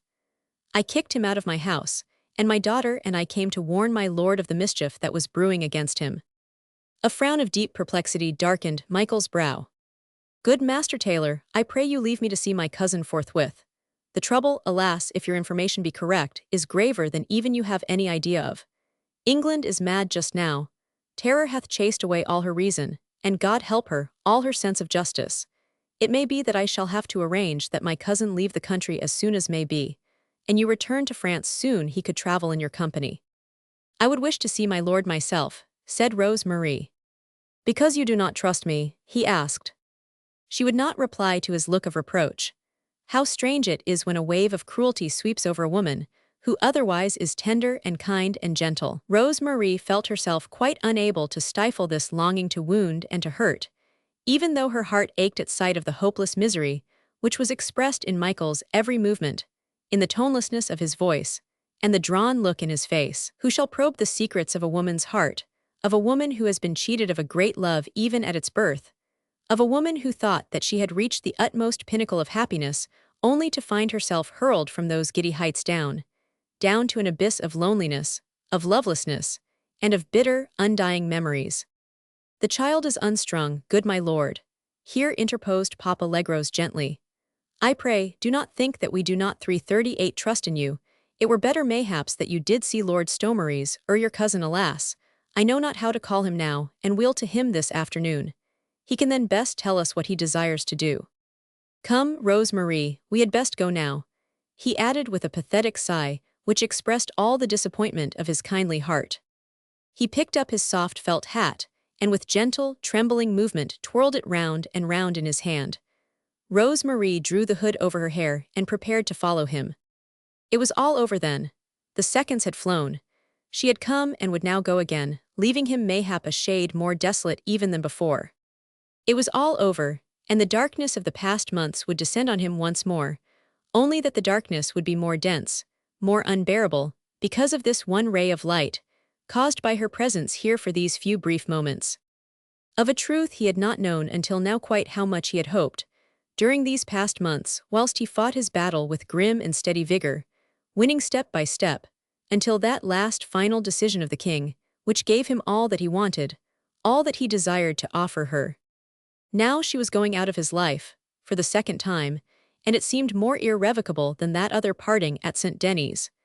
She was going, and there would not remain one single tiny spark of hope to light the darkness of his despair. Nothing would remain, only memory, on which the tears of love would henceforth forever be fed. Her words might ring in his ears, her image dwell in his mind, but his heart would go on starving, athirst 339 for just one tiny remembrance on which to dwell, until mercifully it would break at last. May I not kiss your fingertips once more, Rose Marie? He pleaded. The words had escaped his lips almost involuntarily. The longing for the tiny remembrance had been too strong to be stilled. A kiss on her fingertips, one crumb of bread to a man dying of hunger, the sponge steeped in water to slake a raging thirst. She turned to him. The tears had dried on her cheeks by now, and her eyes were seared and aching. She looked on his face, but did not lift her hand. Papa Legros, who felt an uncomfortable lump in his throat, busied himself with a careful examination of the door handle. It will probably be a long farewell, said Michael gently. Will you not let me hold your hand just once again, my snowdrop? Nay, not mine, but another's, a king now amongst men. Then, as very slowly, and with eyes fixed straight into his own, she raised her hand up to his, he took it, and looked long at each fingertip, tapering and delicately tipped with rose. See the epicure I am, he said, whilst a quaint smile played round the corners of his lips. Your little hand rests now in mine. I know that I may kiss it, that my lips may linger on each exquisite fingertip, until my poor brain, dizzy with joy, will mayhap totter into the land of madness. I know that I may kiss this cold little hand, so cold, I know that it will chill my lips, and still I wait, for my last joy now is anticipation. Nay, do not draw your hand away, my beautiful ice maid. Let me hold it just one little brief while longer. Are we not to be 340 friends in the future? Then as a friend may I not hold and kiss your hand? She could not speak, for sobs which she resolutely suppressed would rise in her throat, but she allowed her hand to rest in his. There was some solace even in this slight touch. Is it not strange, he said, that life will go on just the same? The birds will sing, the leaves in autumn will wither and will fall. Your dear eyes will greet the first swallow when it circles over the towers of St. Gervais. Nature will not wear mourning because a miserable reprobate is eating out his heart in an agony of the might have been. I pray you, Myler, release my hand, she murmured, for of a truth she no longer could bear the strain. my father waits. And the husband whom you love, nay, he must be a good man since God hath loved him so. Farewell, my lord. Farewell, Rose-Marie, my Rose-Marie, 'tis for remembrance, you know. He tasted the supreme joy to the full, all the joy that was left to him now, 5 fingertips, cold against his burning lips, and they trembled beneath each kiss. Then she turned and followed her father out of the room. For a moment he remained alone, standing there like one drunken or dazed. Mechanically his hand went to the inner pocket of his coat, and anon he pulled out a withered, crumbling bunch of snowdrops, the tiny bouquet which she had dropped at his feet that day in Paris, when first he saw her, and her blue eyes kindled the flame of a great and overwhelming passion. Nay, thou art a man, and of what thou doest, thou art 341 not ashamed. But proud man that thou art, there is thy master, love. He rules thee with his rod of steel, and if thou sin, beware. For that rod will smite thee till thou kneel humbly in the dust, with the weakness of unshed tears shaming thy manhood, and with a faded bunch of snowdrops pressed against thy lips, to smother a miserable, intensely human cry of awful agony. Chapter 38. What be her cards, you ask, even these? The heart that doth but crave more, having fed the diamond, skilled to make base seem brave. The club for smiting in the dark, the spade to dig a grave. Dante Gabriel Rossetti. The one supreme moment of complete and abject weakness was soon past. It had gone by in solitude. No one saw the fall of the defiant reprobate brought to the dust by the intensity of his grief. No one but God and triumphant love. Within a few minutes, Michael had gathered together his scattered senses. What avail were tears, and the bitter joys of lingering memories, when there was still so much to do? Of a truth, Rose-Marie's firm attitude of loyalty towards her rightful husband had not so much astonished Michael, for to a man who loves, the adored one necessarily possesses every virtue that ever adorned the halo of a saint. But he did not know that she loved her husband, and the warmth of her defense of the absent one had, in Michael's ears, sounded like the expression of her love. He did not stop to reason, to visualize the fact that Rose-Marie did not know Stomeries, that the passion in her voice had the ring of tragic despair in it, coupled with the sublime ardor of heroic self-sacrifice. A man in love never stops to reason. Passion and the dormant seeds of ever-present jealousy still the powers of common sense. The thought that Rose-Marie loved him, the remembrance of that day when he had held her in his arms, feeling her young body quivering at his touch, seeing her eyes glowing in response to his ardor, her exquisite lips moist with the promise of a kiss, these had been his life during the past few months. They had been the very breath of his body, the blood in his veins, the strength which bore him through all that he had set himself to do. The winning of name and estate, and then a reconquering of his snowdrop, with a foregone certainty of victory ahead, that had been his existence. A foregone certainty of victory. How oft had he exulted at the thought, drugging his despair with the intoxicating potion of hope, and now one brief word from her, and defeat had been more hopeless, more complete than before. I am his wife, she said. His wife in the sight of God, his wife despite the infamy in which you bore the leading hand. Michael had thought of everything, had envisaged everything save this, that Rose-Marie would turn from him because she loved the other. Loyalty and love and passion, were all synonymous to the impatient ardor, the proud defiance of this splendid blackguard, splendid in this, that he never swerved from the path into which he had once engaged his footsteps, never looked back with purposeless longing, and neither cursed fate nor ever gave way to despair. Even now, he pulled himself together, and within half an hour of the Legros' departure from his house, he was on his way to see his friend Sir William Jones, the Attorney General, first, and thence to his cousin's house on the outskirts of Piccadilly. Rupert Kestian, by the king's mandate no longer Lord of Stomeries now, still occupied the same house into which he had made triumphant entry some 2 years ago on the death of the old earl. It was an ancient family mansion built a century and a half back, with gigantic and elaborate coat of arms carved in stone above the majestic porch. The serving man who, in response to Michael's peremptory knocking, opened the massive door to him, gave no outward sign that so great a change had come, and with appalling suddenness, in the fortunes of his master. He even addressed Michael as Sir, and spoke of his lordship being still in his room upstairs. Impatiently waving the man aside, Michael threw hat and cloak down in the hall, and not waiting to be formally announced, he ran quickly up the broad staircase. He knew the house well, for in childhood he had oft been in it, when his mother, holding him by the hand, came to ask for pecuniary assistance from the wealthy kinsman. Without hesitation, therefore, Michael went up to the door of the principal bedroom and gave an impatient rap with his knuckles on the solid panel. A fretful "come in" from within invited him to enter. Rupert Kestian was lying on the monumental four-post bedstead, stretched out flat on his back, and staring moodily into the glowing embers of the wood fire, which was burning in the wide-open grate. At sight of his cousin, he jumped up to a sitting posture. A deep frown of anger puckered his brow, and lent to the face a look of savagery. He stared at Michael for a while, more than astonished at this unlooked-for appearance of his triumphant enemy. Then he blurted out in his overwhelming wrath. Out of my house, you thief, you 345, out of here I say, the men are still my servants, and I am still master here." He put his feet to the ground and made straightway for the door, but Michael intercepted him, and gripping the young man's wrists with his own strong fingers, he pushed him gently but firmly back. "Easy, easy, cause," he said with kindly firmness. "By Our Lady, but 'tis poor policy to harass the harbinger of good news." "Good news," quoth Rupert, who was boiling over with rage, "good news from you, who have just robbed me of my inheritance." "'Twas an even game, good cause," retorted Michael good-naturedly. "My father, my mother and I had all been robbed in the past, and left in a more pitiable plight, believe me, than it was ever my intention to leave you." "Prate not of your intentions, man. You used my money, the money I myself did give you, in order to wage war against me, and press a claim which you never would have made good but for that money which I gave you. Let us be fair, good cause. I offered you the whole of that money back on that memorable night in April at the Inn of St. Denis. I, on a ridiculous condition, to which I cared not to agree."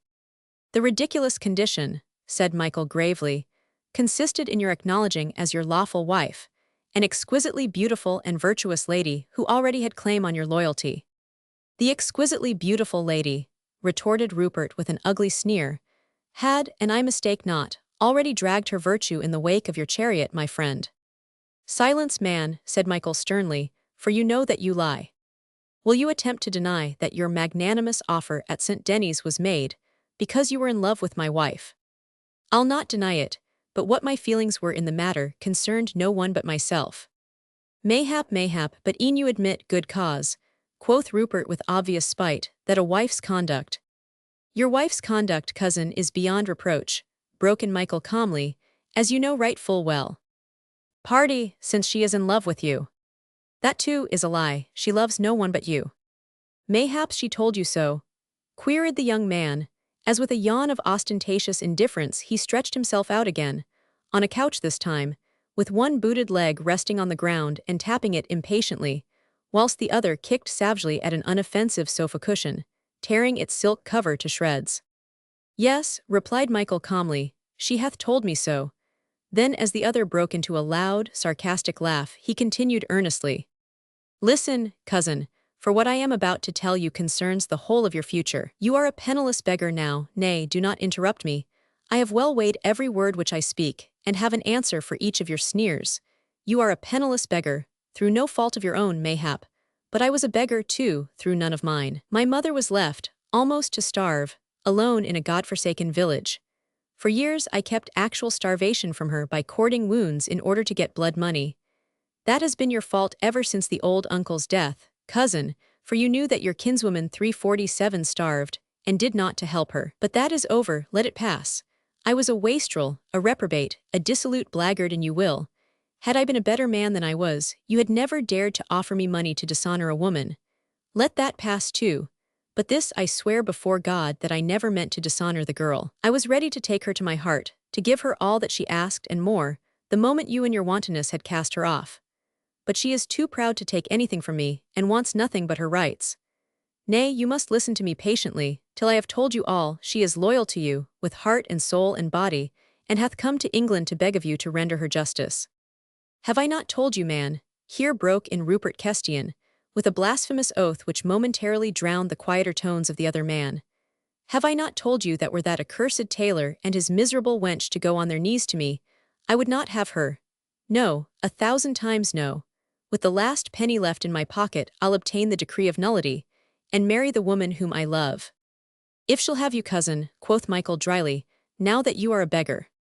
In a moment Rupert was on his feet again, burning with rage, swearing mad oaths in his wrath, and clenching his fists with a wild desire to rush at Michael and grip him by the throat.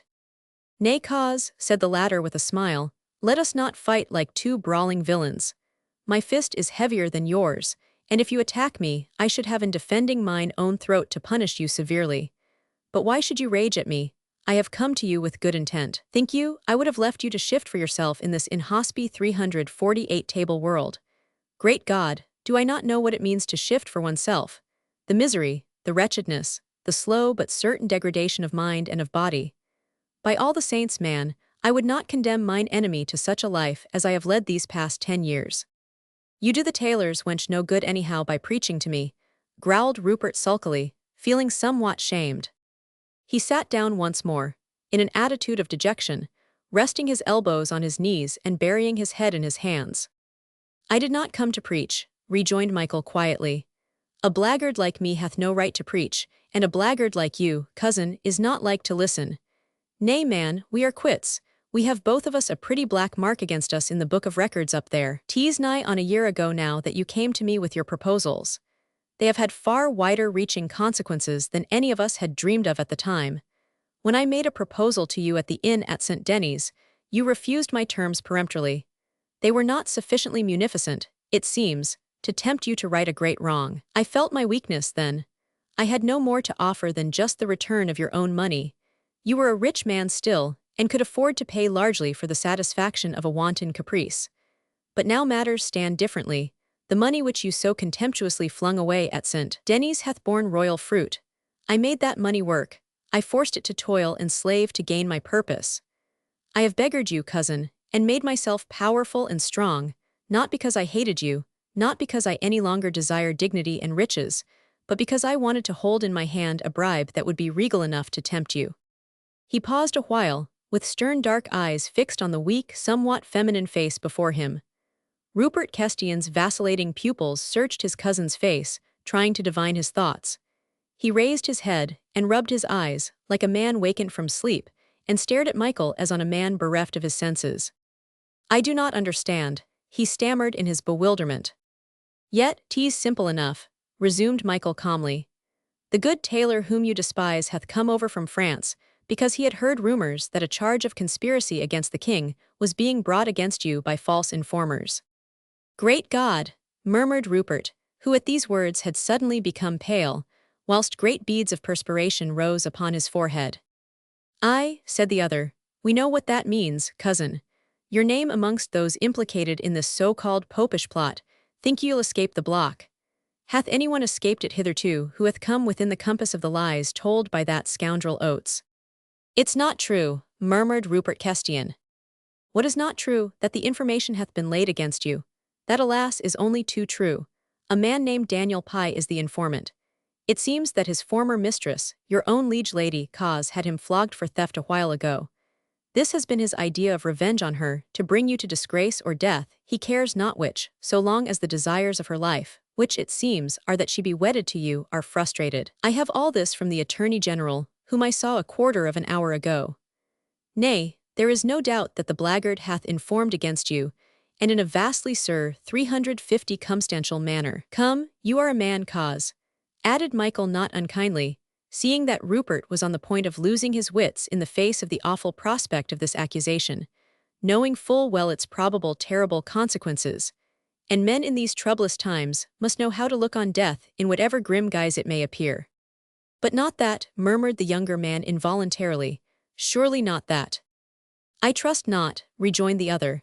Have I not told you that I was the bearer of good news? Good news! I own it sounds like irony, but nevertheless, Cause, you'll presently see that it is better than it seems. Let me resume, and tell you all I know. Daniel Pye hath lodged his information against you.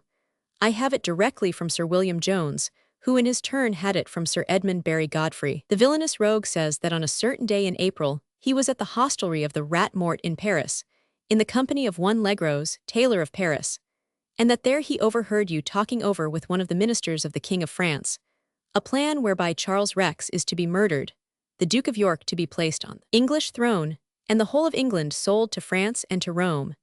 It is one of those impudent and dastardly lies which, alas, find ready credence in our poor country just now. You remember Staley's trial on the information of that scoundrel Oates, who in spite of his own obvious blunderings and contradictions was absolutely believed. I know, said Rupert Kestian with a groan. I am undone, I know. Cousin, I must fly the country at once. I can reach Dover tonight. Nay, that you cannot, cousin. Your arrest is imminent. 351. The warrant is out, and would take effect the moment you attempted to leave your house. But in the name of God, is there no way out? Came in tones of tragic despair from the unfortunate man. Aye, that there is, and a right simple one. The regal bribe, cousin, said Michael with a grim smile, which I promise to offer you. My life, do you mean my life? You have not the power to save my head from the block. If I am arrested and brought to trial on one of these infamous charges, the king himself could not save me. No, the king could not, but I can. How? On one condition. I can guess it. The same I put before you at St. Denis. Rupert Kestian broke out into a laugh, a harsh, disagreeable laugh of irony and of despair. Man, the wench would not have me now. Am I not beggared and a fugitive from justice? Her father would now be the first to take her from me. She married the Earl of Stomeries and Rivolks. But Michael interrupted him, saying, and after a brief sojourn with her in her old home in Paris, you, as Earl of Stomeries and Rivolks, will bring your wife back as chatelaine of Mary's castle, even before the last leaf has fallen from the oak. But you, 'tis you who. I stay here to meet the charge of high treason and conspiracy preferred against the Earl of Stomeries, said Michael very quietly. Like one in a dream, Rupert Kestian passed a trembling hand over his damp forehead. You would, he stammered.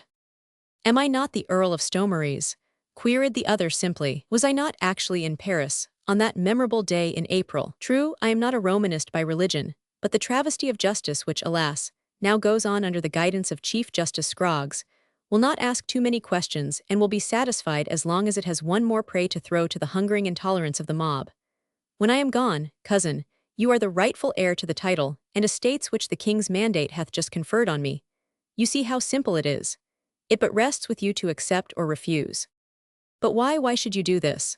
Murmured the other, whose brain seemed almost reeling with this sudden transition from tragic despair to the first glimmer of hope. Why should you give your life, and mayhap die such an awful death? Not for love of you, cause, you may take an oath on that, said Michael with a humorous twinkle in his eye and a quick smile which softened the former stern expression of his face. No, I know that, retorted the other, 'tis because you love her, my wife.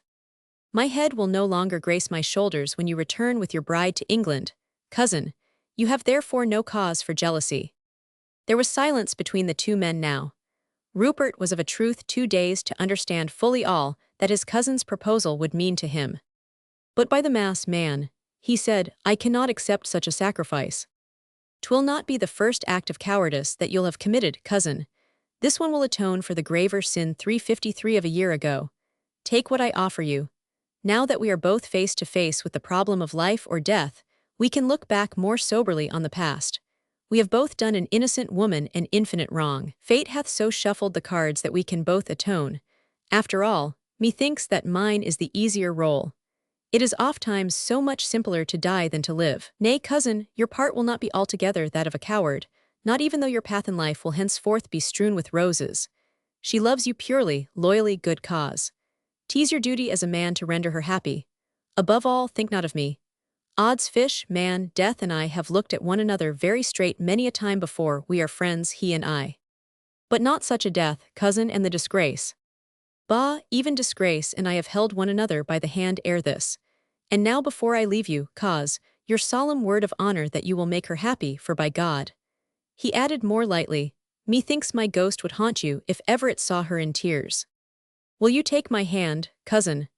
Asked Rupert in simple response, as he somewhat timidly held his hand out to the other man. Michael took it without a word, and thus at last were the hands of these two men clasped for the first time in friendship. Kinsmen by blood, fate, and human passions had estranged them from one another. Yet it was blood that told, else Rupert could not even for a moment, and despite his love of life and joy in living, have accepted the sacrifice. Even now he hesitated. This taking of his cousin's hand, this tacit acceptance of another man's life to save his own, wore an ugly look of cowardice and of dishonor. Yet the young man was no coward. In open fight in a good cause, his valor would have been equal to that of 354 any man, and he would on the field of honor have met death, no doubt, with fortitude. But what loomed ahead was far different to the glamour, the enthusiasm of courting death for honor. It meant disgrace and shame, the trial, the ignominy, death dealt by the hand of the executioner in sight of a jeering mob. It meant the torture of long imprisonment in a gloomy, filthy prison. It meant the ill usage of warders and menials, insults from the judge, rough handling by the crowd. It meant, above all, the supreme disgrace of desecration after death, the traitor's head on Tyburn gates, the body thrown to the carrion, an ignominy from which even the least superstitious shrank in overwhelming horror. Aye, and there was worse shame, more supreme degradation still, for a traitor's death was rendered hideous by every means that the cruelty of man could invent. This picture stood on one side of Rupert Kestian's vision, on the other was only a hated marriage, and the somewhat cowardly acceptance of another man's sacrifice. Rupert Kestian did hesitate, the while the insidious voice of luxury and of ease whispered sophistries in his ear. He does not do this for thee, man, but for the woman whom he loves. Why shouldst thou stand in the way of thine own future comfort and peace? The battle was a trying one, and whilst it lasted, Rupert Kestian felt unwilling to meet his cousin's eyes. Yet had he done so, he would have seen nothing in them save expectancy, and from time to time that same humorous twinkle, as if the man derived amusement from the conflict which was raging within the other's heart. As usual under these circumstances, fate put her lean, sharp-pointed finger into this grim pie, and it was the small incident which settled the big issue in the end. For even as 355 Rupert stood there, shamed, hesitating, fighting the inward battle, there came a timid rap at the door, and a serving man entered, bearing a missive which was tied down with green cord but otherwise left unsealed. "What is this?" asked Rupert Kestian, who seemed to be descending from the stars. In so dazed a manner did he gaze at the man who was handing him the letter. "A man hath just brought it, my lord. He said that the message was urgent, but would not say from whence he came. He went away down the street very quickly as soon as I had taken the letter from him." "Good, you may go." With hands still trembling from recent emotion, Rupert Kestian, as soon as the servant had gone, tore open the missive, on the outside cover of which he had at once recognized the ill-formed scrawls which emanated from the untutored pen of Mistress Peyton. It was addressed in that same illiterate but deeply loved hand to Mr. Rupert Kestian, erstwhile my Lord of Stomeries, and began, "Honored Sir, this is to warn you that the villain Daniel Pye hath informed against you. He did make brag of it before my servants today, saying that you will be arrested for treason, and he be thus revenged upon me. I think it were best you did not come to my house until this cloud has cleared away. But I am her friend always." The lady had signed the missive with her name in full. The hot blood rushed to Rupert Kestian's face, for despite his own natural vanity he could not help but see the callous indifference as to his own fate, which pierced through the fair Julia's carefully worded warning. Without a word, however, he folded the letter and slipped it into the inner pocket of his coat. Then he turned once more to his cousin. "I see none now," rejoined the other. "Methinks, cause, that you have received confirmation of what I told you." "Yes, I have. Unless I leave the country today, I shall be a prisoner ere nightfall. And Rose Marie, beyond all that we have made her suffer already, will be left to mourn for you. To torture a woman, then leave her desolate. Nay, man, the shame of that were worse than a traitor's death. When shall I see her?" "Anon, I think. Master Legros is on his way to you." "Then I'll to France today, taking my wife with me," said Rupert resolutely, "and may God guard you, cousin." "Nay, we'll not ask him to do that just now," rejoined the other with the same quaint smile. "Rather may he protect her and give her happiness. We both owe her that, methinks." Thus was the compact sealed. It had of course been a foregone conclusion all along, and Michael had never for a moment anticipated that his cousin would refuse the sacrifice. The great game begun a year ago across the supper table of a tavern and in the midst of a drunken orgy, ended here and now. Both the gamblers lost all that they had staked. One was losing his self-respect, the woman he loved with a capricious passion, the freedom which he had coveted. The other was throwing away his also that a fair-haired girl, the cold ice maid who had no love for him, should still be the only winner in the end. Chapter 39. Are the skies wet because we weep? Or fair because of any mirth? Cry out, they are gods, perchance they sleep. Swinburne. Rupert Kestian, erstwhile styled my Lord of Stomeries and Rivolks, turned away from his house in Piccadilly with a comparatively light heart. Comparatively only, because strive as he might he could not altogether banish from his mind the last picture he had of his cousin, standing all alone in the gloomy withdrawing room, tall, erect, perfectly cheerful and placid, just as if he were awaiting a summons to some festivity rather than to disgrace and to death. It is best that I should remain here pending the execution of the magistrate's warrant, Michael had explained simply. It will then be done without confusion of identity or difficulties of any kind. The informer will probably not see me until I am on my trial, and in any case, I imagine that he will be just as content to tell his lies against me as he would against you. Rupert, of a truth, did marvel not a little at his cousin's coolness at such a moment. He himself felt a tingling of all his nerves, and his faculties seemed all numb in face of this terrible crisis through which he was passing. He could not really imagine that any man could thus calmly discuss the details of his own coming dishonor, of the awful public disgrace, the physical and mental agony of a coming trial 358, and of ignominious death. Yet Michael was quite serene, even cheerful, and ever and anon a whimsical smile played round the corners of his lips when he caught the look of shame, of perturbation and renewed hesitancy in the younger man's face. He himself was ever wont to decide quickly for good or ill, to map his course of action and never to deviate from it. Many there were who knew Michael Kestian well, and who declared that he had no conscience, no real sense of what was right or wrong. That may be so. Certain it is that whatever part in life he chose to play, he never paused to think whether morally it was right or wrong that he should play it. Even now, he did not pause to think whether what he was doing was sublime or infamous. He gave his honor, his name and his life not in order to right a wrong, not in order to atone for a sin which he himself had committed, but because his love for Rose Marie transcended every other feeling within him, overshadowed every thought. She had told him that her happiness lay there where duty and loyalty called. He, poor fool, imagined that she loved Rupert, her husband, from a sense of duty mayhap, but loved him nevertheless. With an accusation of conspiracy threatening that man, an accusation which could only find its complement in a traitor's death, Rose Marie could not be aught but unhappy. So thought Michael to himself, whereupon the giving of name, of honor and of life to the man whom Rose Marie loved, was as natural to Michael as to draw his breath.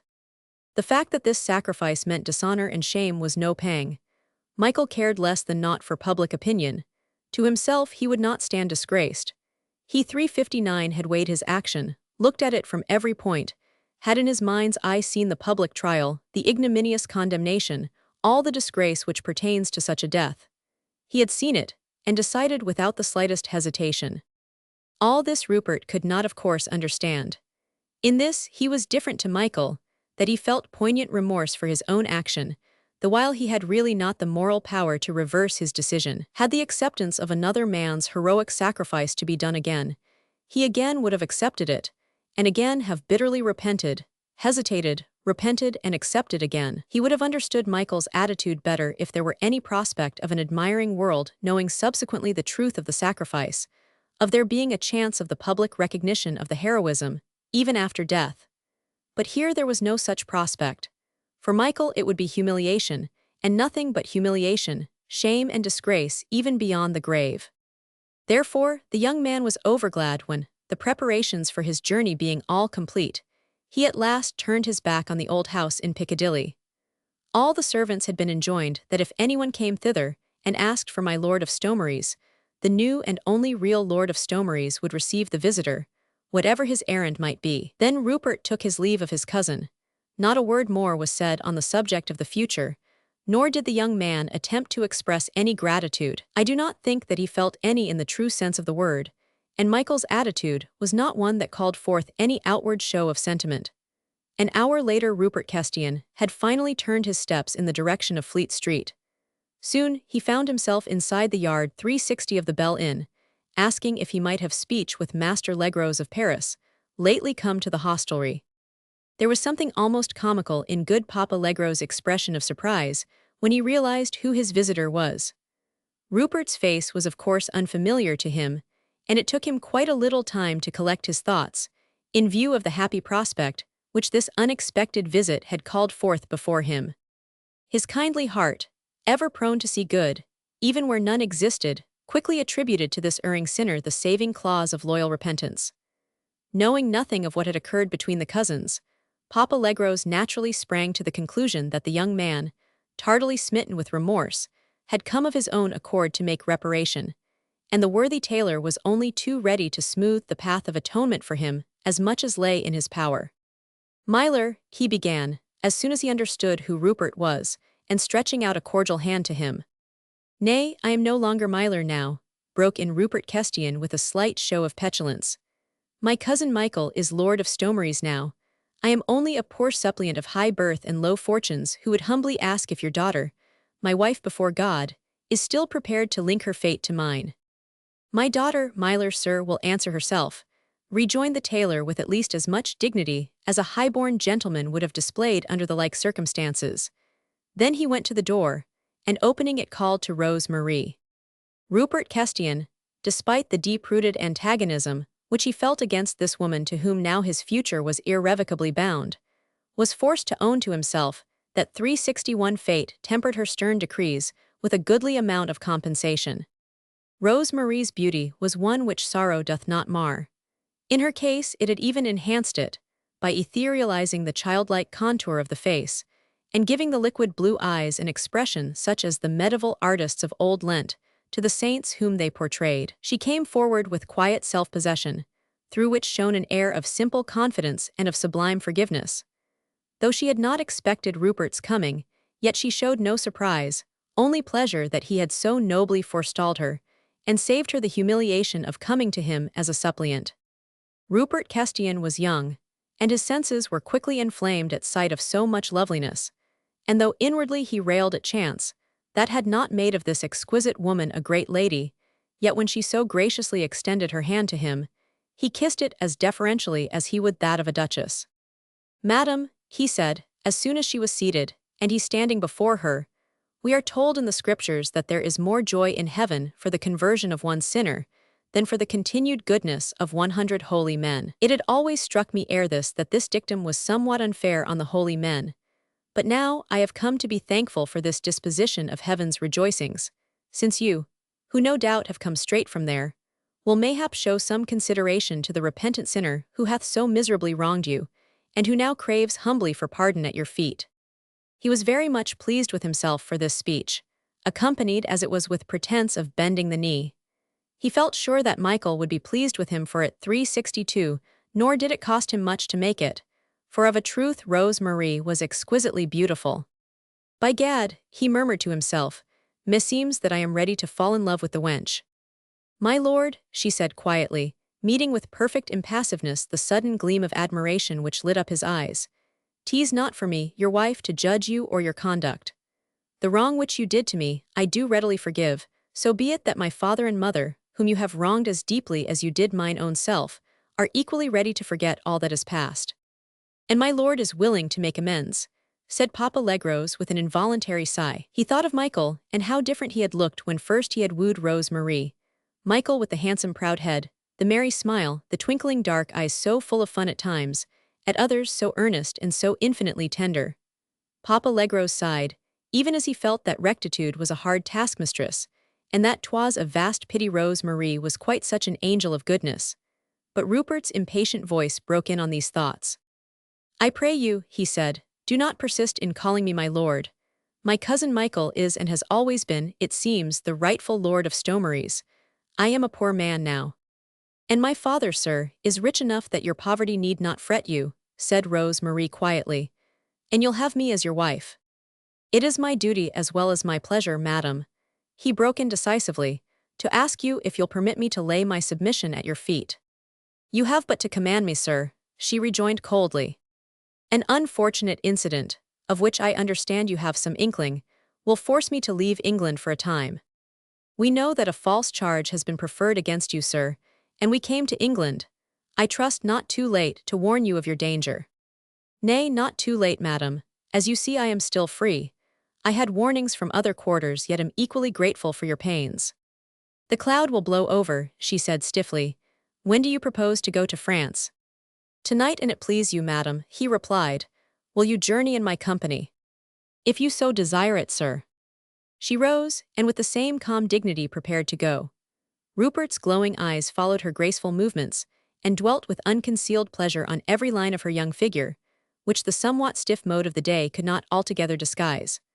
A warm tinge of color flew to her cheeks when, raising her eyes to his for a moment, she encountered his bold look. Then when the color flew as swiftly as it came, she looked pale and frail as the snowdrops to which Michael had ever loved to compare her. But beyond that quick blush, she showed no sign of emotion. Her almost medieval sense of duty to her husband caused her to accept his every word, his every look, without a thought of censure or even of rebellion. She had so schooled her sensibilities that they were her slaves, she their absolute mistress, the rigid and mechanical being come into existence from out the ashes of her past happy self in order to right the great wrong committed by another. Obedient to her lord's mute but peremptory request, she gave him her hand, and accepted his kiss as she would have done his scorn, coldly and humbly, for her father stood there and watched her, and she would not let him see what this interview was costing her in agony of mind, in humiliation of her entire soul. For look you, when she left Paris in order to offer herself a willing sacrifice on the altar of filial love, she had steeled her pride against her husband's scorn, but not against his capricious passion, and now that his boldly admiring glance swept over her face and form, she felt a wild, mad longing to flee, to hide her sorrow which had suddenly turned to shame, and to put the whole world between herself and the pollution of her husband's kiss. Her father's voice recalled her to herself, and even Rupert Kestian had not noted the swiftly flying look of agony which had momentarily darkened her eyes. Sir, said Papa Legros now, with firmer decision than he had hitherto displayed, you see that both my daughter and myself are over-ready to forget the past. You are young, sir, and methinks sinned more from thoughtlessness than from any love of evil. Rose Marie is ready to follow you, whithersoever you may command. She is your wife before God, and directly we are in Paris we will ask his blessing in confirmation of your union. Monseigneur will not refuse to perform the ceremony. The other, alas, whereat a miscreant held my daughter's hand, was but a mockery. Monseigneur will pass it over. 'Twas he advised me to make a final appeal to your honor, and I thank God on my knees, sir, that with you rests the glory of having made such noble amends entirely of your own accord. I pray you only, and herein you must forgive a father's anxiety, I pray you to place in my hands the 365 final pledge of your good faith towards my daughter. What may that be, sirrah? Quoth Rupert, whilst the first show of arrogance suddenly pierced through his borrowed armor of outward deference. The decree of His Holiness the Pope, rejoined the tailor quietly, annulling your marriage with my daughter. And you mean loyally by her, you will place the mandate in my hands. For a second or two only Rupert seemed to hesitate. This simple giving over of a paper meant the final surrender of his will, the giving up of all for which he had planned and intrigued, the acknowledgement that fate was stronger than his desire, God's decree greater than the schemes of men.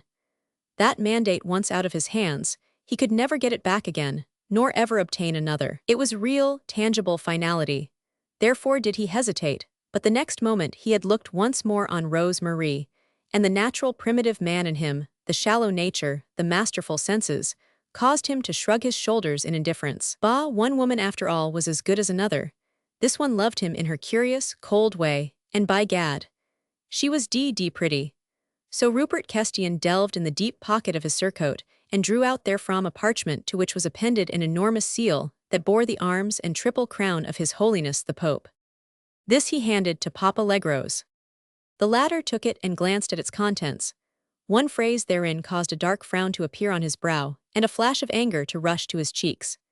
It related to the misconduct of Rose Marie, the daughter of one Armand Legros, master tailor of Paris, in consequence of which His Holiness did grant dispensation to Rupert Kestian, 366 Earl of Stomeries and Rivolks, to contract a marriage with another woman, his former marriage being null and void. For a brief moment, good Papa Legros hated the young reprobate before him with all the strength of which his kind heart was capable. For a moment, he longed to throw that lying parchment back into the teeth of the miscreant, who had dared to put an insult on record against the purest saint that had ever adorned her sex. The good man's hands shook as they held the paper, and during that brief moment, Rupert experienced a hideous sensation of fear. If Rose Marie rejected him now, would Michael withdraw from the sacrifice which he was prepared to make? But that anxiety was short-lived. With a deep sigh of resignation and a firm compression of the lips, Master Legros looked the young man straight in the face. "What is past," he said, as if in answer to the other's thought, "and I am satisfied." But he did not tear the parchment up, as Rupert had at first thought that he meant to do. He folded it up with hands still slightly shaking from the inward struggle which had just taken place within his simple soul, and then slipped it into the breast pocket of his coat. Chapter 40. So many worlds, so much to do. So little done, such things to be. How know I what had need of thee? For thou wert strong as thou wert true. Tennyson. It was later in the afternoon, and Master Legros and his daughter had finished their preparations for the return journey. Strangely enough, Papa's heart was not as glad as it should have been, considering that the object of his visit to England had been attained, and that he had reached the pinnacle of his desire much more easily than he had ever dared to contemplate, for he had reached it without the cost of humiliation to his child or rebuff to himself. Nevertheless, the kindly heart was like a dead weight in the good man's breast, even though Rose Marie did her best to seem cheerful, talking ever of the joy of seeing Mammon again, and at times quite serenely of her own future. "Thy husband looks kind, Rose Marie," said Papa tentatively, whilst his eyes, rendered keen through the intensity of his affection, strove to pierce through the mask of impassiveness wherewith his child tried to hide her thoughts.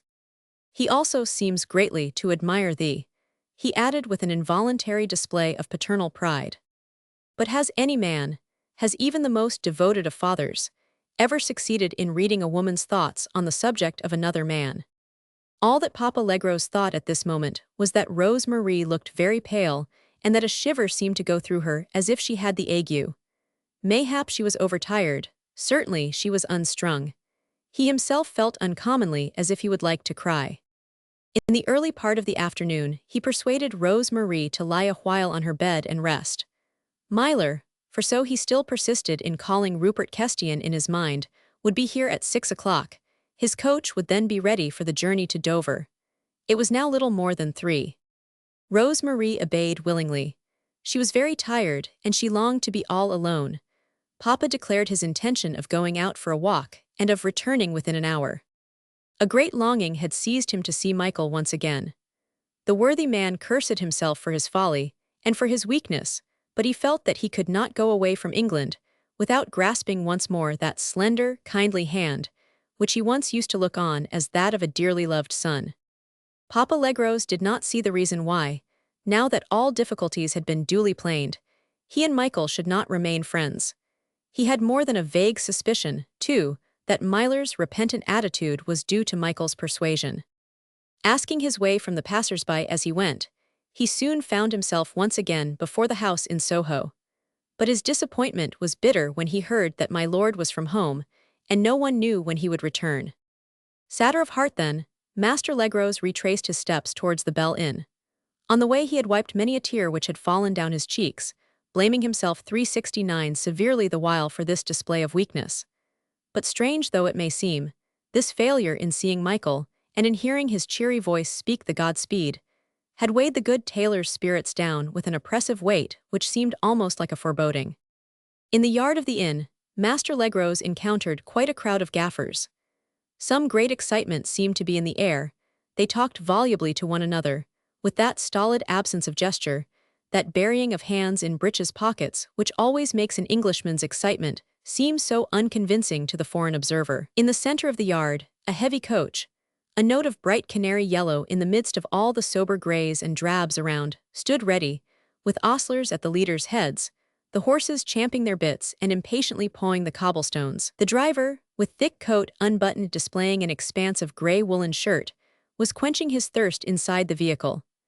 Obviously, it was not his intention to join actively in the babel of voices which went on all round him, although the coach itself and the horses seemed special objects of curiosity, since a crowd of gaffers surrounded it as closely as the impatient horses themselves would allow. Master Legros made his way through the crowd, trying to catch a chance phrase or so which might give him the keynote to all this unwanted bustle. The words papist and arrest, which he understood, caught his ear repeatedly, also the name Stomeries, invariably accompanied with a loud imprecation. Feeling naturally diffident through his want of knowledge of the language, he was somewhat timorous of asking questions, but hurried up to his room, having bidden the 370 barman downstairs take a bottle of wine and 2 glasses up to his room. He found Rose Marie sitting quietly in the armchair, pensive, but otherwise serene. To the father's anxious eyes, it seemed as if she had been crying, but she returned his kiss of greeting with clinging fondness, and assured him that she felt quite rested and ready for the journey. My lord had arranged that his coach should take them by night journey to Dover, and thence immediately to Calais if the packet-boat was plying. For my lord seemed in a vast hurry to get across to France as soon as may be, and Rose Marie herself was conscious of a great longing to put the sea between herself and this land, which called forth so many bitter memories. When the serving-man brought the wine, Legros asked his daughter to question him as to the excitement which reigned in the yard. "Oh," explained the man who was eager enough to talk, "'tis only the news of the arrest of another of these D.D. papists. They do conspire, you know, to murder the king, and it seems that this time they've arrested another noble lord, no less a person than my lord of Stomeries." "My lord of Stomeries," ejaculated Legros in utter dismay, for he had partly guessed, partly understood what the man was saying. "Surely it cannot be." "When and where did this occur?" queried Rose Marie peremptorily. "About an hour ago, at his lordship's house in Piccadilly," replied the man. "They do say that the miscreant hath confessed, directly he saw the musketeers. He was scared, no doubt, and blurted out the truth. By the Lord, if the people of England had their way, a man like that should be broken on the wheel, and the fires of Smithfield 371 should be revived to rid the country of such pestilential vermin." Fortunately, Master Legros did not understand all that the man said, else his wrath had known no bounds. As it was, he had only a vague idea that the man was being insolent, and he shouted an angry command of, "Enough of this, get out, sirrah," which the man readily obeyed, being oversatisfied that he had annoyed and even frightened these foreign papists, who, no doubt, had come to England only to brew mischief. Directly the door had closed behind the serving-man, Rose Marie said decisively, "Father dear, we must to my husband's house at once, and find out what has happened. He seemed to make so light of the danger which threatened him when he was here just now, that I had begun to think that blackguard Daniel Pye was naught but a clumsy blackmailer. And yet I mean our Myler, he thought the matter grave, and went forth very hurriedly to warn his kinsman." "Father dear, I would give anything to have further news," said Rose Marie, who was trembling with agitation. "Do, I pray you, let us go forth and try and find out something more." But even as with feverish movements, she began putting on a cloak and hood, the door opened and Rupert Castian entered. Rose Marie stared at him as if she had seen a ghost, and Master Legros murmured in complete bewilderment, You, my lord, then thank God. It is not true." "What is not true?" queried the young man, who also seemed laboring under grave agitation, for his cheeks were 372 almost gray in color, and his lips twitched painfully as he tried to control the tremor of his voice. "That you have been arrested, my lord," said Legros. "They told us that you had been arrested for treason and—" "They told you lies, no doubt," broke in Rupert roughly. "As you see, I am safe and sound. The horses are put to," he added with obvious want of control over his own impatience. "I pray you, madam, to descend as soon as you are ready, and you, too, good master, and to enter the coach without parleying with the crowd. You need have no fear, they will not molest you." "We are ready, Myler, I mean, sir," said Papa Legros, who was taken with an exceptionally severe attack of his usual fussiness. "I pray you give your arm to my daughter, I will follow close on your heels."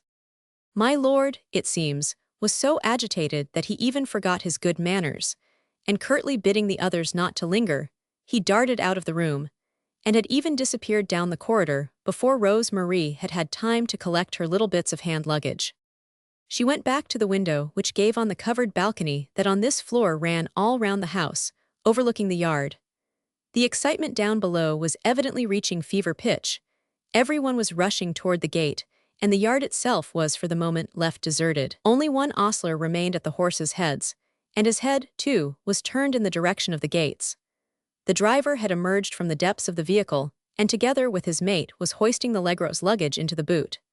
He, too, however, craned his neck from time to time, trying to see beyond the dense knot of human heads 373, which totally obstructed both the view and the passage out into Fleet Street. Rose Marie, feeling still strangely perturbed, her heart beating with a nameless fear, which she could not herself understand, threw open the window and stepped out onto the balcony. Rupert Kestian was standing just below, giving impatient directions to his men and at the disposition of the luggage. The sound of the opening window and of Rose Marie's footsteps above caused him to look up, and at sight of her, he uttered a loud oath.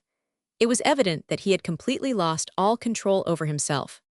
"You have run it too late, DNU," he shouted roughly. "Now we cannot get through Fleet Street till after that accursed mob hath dispersed." Rose Marie, with lips compressed and brows closely puckered, withdrew out of his sight, blushing with shame at the thought that a group of serving girls who stood also on the balcony not far from her, giggling and chattering, should have heard her husband's rough words.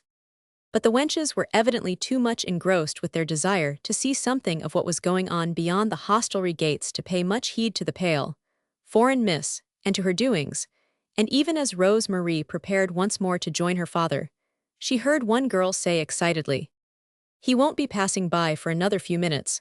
We'll have time to run to the gates." "No, no, cannot you hear the shouts?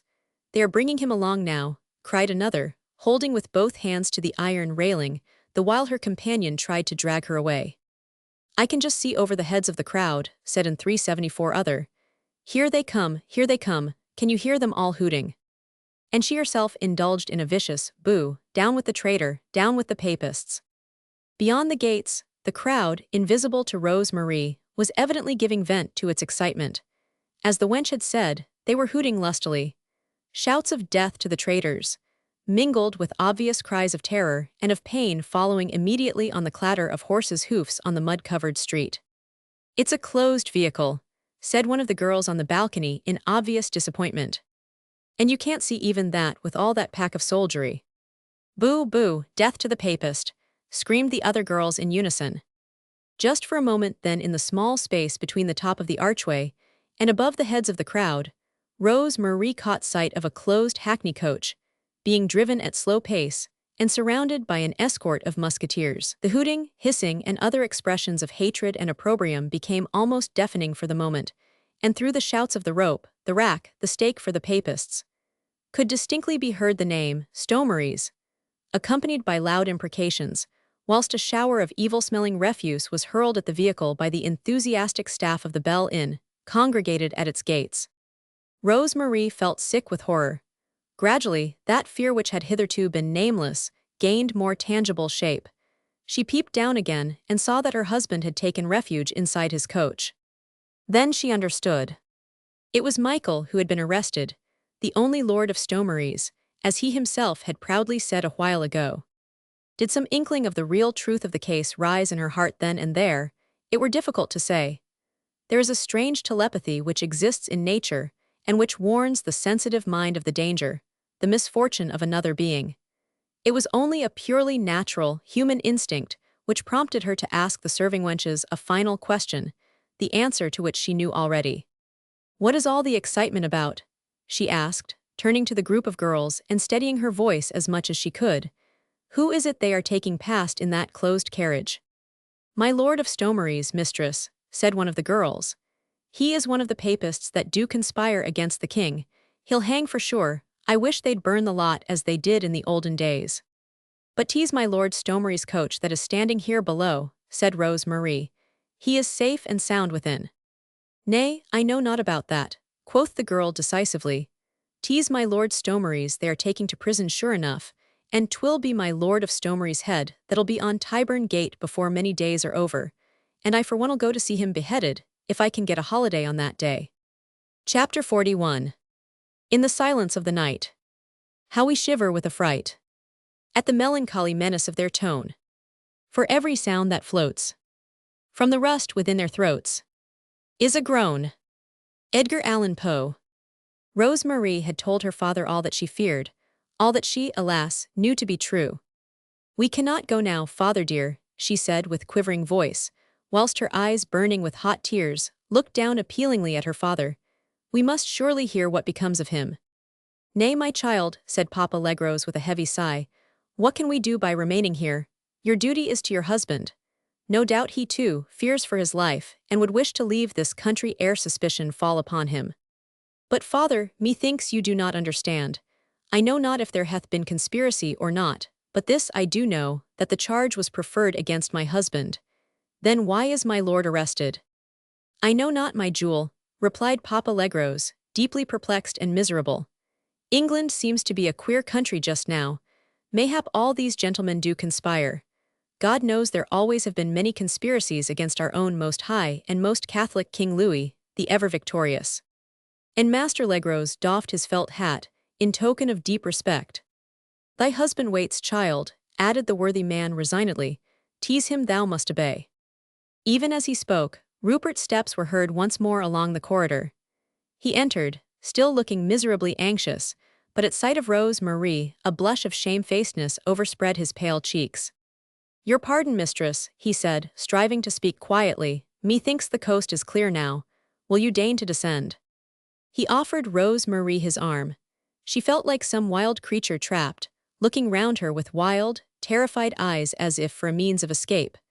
Her father gave her an appealing look, and Rupert reiterated his request with more distinct command in his tone. His eyes, wherein wrath, fear, and a certain look of shame were obviously fighting for mastery, seemed to dare her to disobey. He was her master after all, and a master of her own choosing. The bars of that cage against which she would henceforth forever bruise her heart were fashioned by her own hands. Come, mistress, I wait, said Rupert, and with a gesture which was almost rough in its peremptoriness, he took her hand and slipped it under his arm. Papa Legros gathered the sundry small bags and parcels, which formed his own and his daughter's hand luggage, and then he followed the young couple out of the room. But Rose Marie once across the threshold, and in the corridor soon disengaged her arm.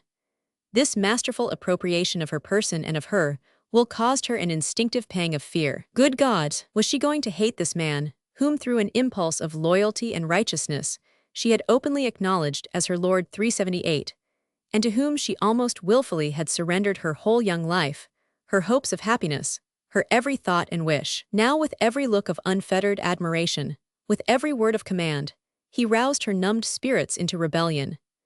Even now she could not bear to take his arm, she could not bear the touch of his hand on hers as he began to lead her along the corridor, as if already she were part of his goods and chattels, the obedient servant of his caprice.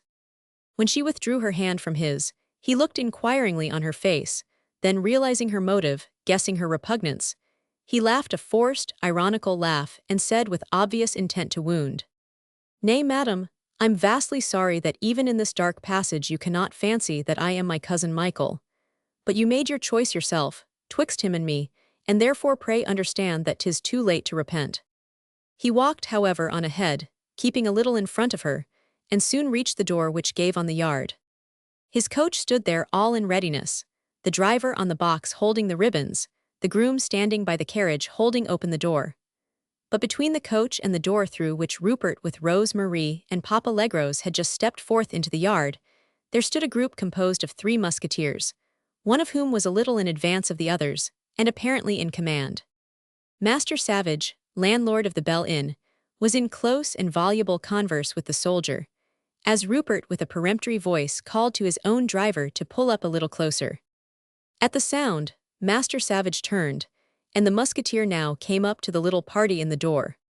Which of you 2 gentlemen, he said, looking from Rupert Kestian to Master Legros, is Master Legros, tailor-in-chief to His Majesty the King of France? Papa Legros, hearing his name thus mentioned, instinctively stepped forward, more fussy than ever, poor man, wondering indeed if some fresh misfortune was not coming his way. Rupert, pale to the lips, stood mutely staring at the musketeer. By order of His Majesty the King, resumed the soldier now addressing Legros, and presenting a paper to him, which the worthy tailor, hopelessly bewildered and not a little frightened, now took from him. My orders are to intimate to Master Legros, tailor-in-chief to His Majesty the King of France, that he is not to leave his present place of abode without express permission from the Lord Chief Justice of England. Quest si quil dit? Queried Papa Legros, turning helplessly toward his daughter. That we may not leave England just now, she said, feeling not a little bewildered too, for this was so unexpected. Let me see that paper, father dear. Rupert, whom this incident had thrown into a well-nigh unbearable state of fear, had kept silent all this while, longing yet not daring to question the officer closer. But the latter seemed in no way concerned with him. His errand was apparently solely confined to these peremptory orders to Master Legros. Rose Marie read the paper through, then she looked inquiringly on Rupert. "What are we to do, sir?" she asked coldly. "You have no option," he said, as he took hold of her wrist and quietly drew her back under the shadow of the doorway. "There is no doubt," he continued in an agitated whisper, "that if your father attempts to disobey the order, he would be stopped more forcibly, and his situation would then become more uncomfortable. Does this paper state on what grounds your father is thus forbidden to go away?" "Yes," she replied calmly.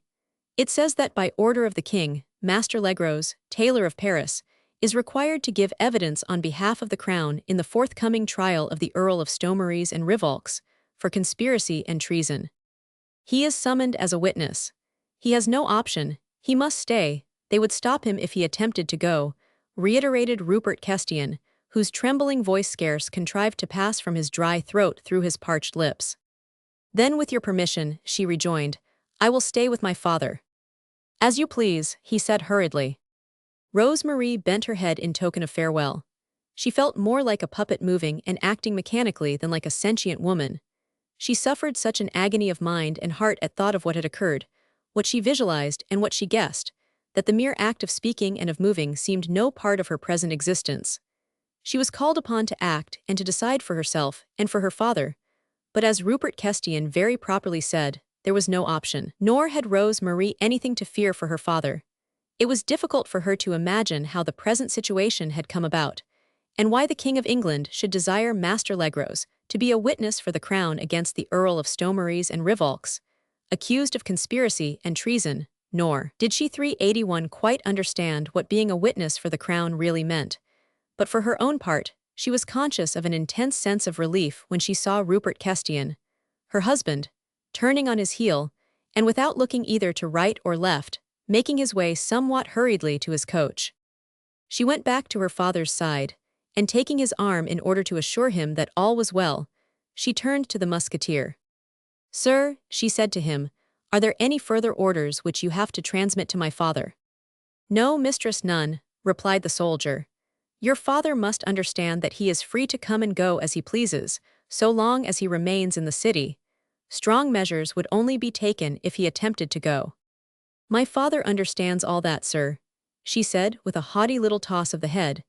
"Though we are strangers, we respect the laws of your country just as we in France would expect you to respect ours. My father understands the order as set forth in this paper, and he will not leave this city until His Majesty the King of England hath no longer any need of his services."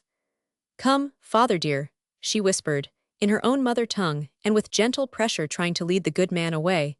"I will explain everything to you when we are alone." "But thy husband, child," urged Papa Legros, whose bewilderment had reached its veriest climax. "Thy husband." Without giving direct reply, Rose Marie pointed to the coach, just ahead of them both, in the middle of the yard. Papa Legros, following his daughter's glance, saw Rupert Kestian in the act of stepping into the carriage, and the groom closing the door in after him. "He goes to France without us, father dear," she said simply. And for the first time for many days now, a real smile lit up the girl's eyes, and chased away the miserable, haggard look from her young face. She bowed graciously to the musketeer officer, who saluted her with utmost deference. Then she led her father away. The soldier's eyes followed her graceful form with undisguised admiration. At the door she turned back and gave him a final little bow of farewell. For Rose Marie, in the midst of her great sorrow and of her agonizing fear, looked on that young musketeer as a deliverer, and was grateful to him, too, for the good news which he had brought. Chapter 42. This year knows nothing of last year. Tomorrow has no more to say. To yesterday. Swinburne.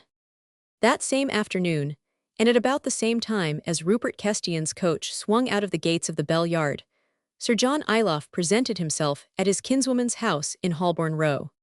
He had come in answer to an urgent and peremptory summons, and had made all haste, seeing that he had just heard the news that it was Michael Kestian who had been arrested for treason, and not the fair Julia's erstwhile faithful adorer, Rupert.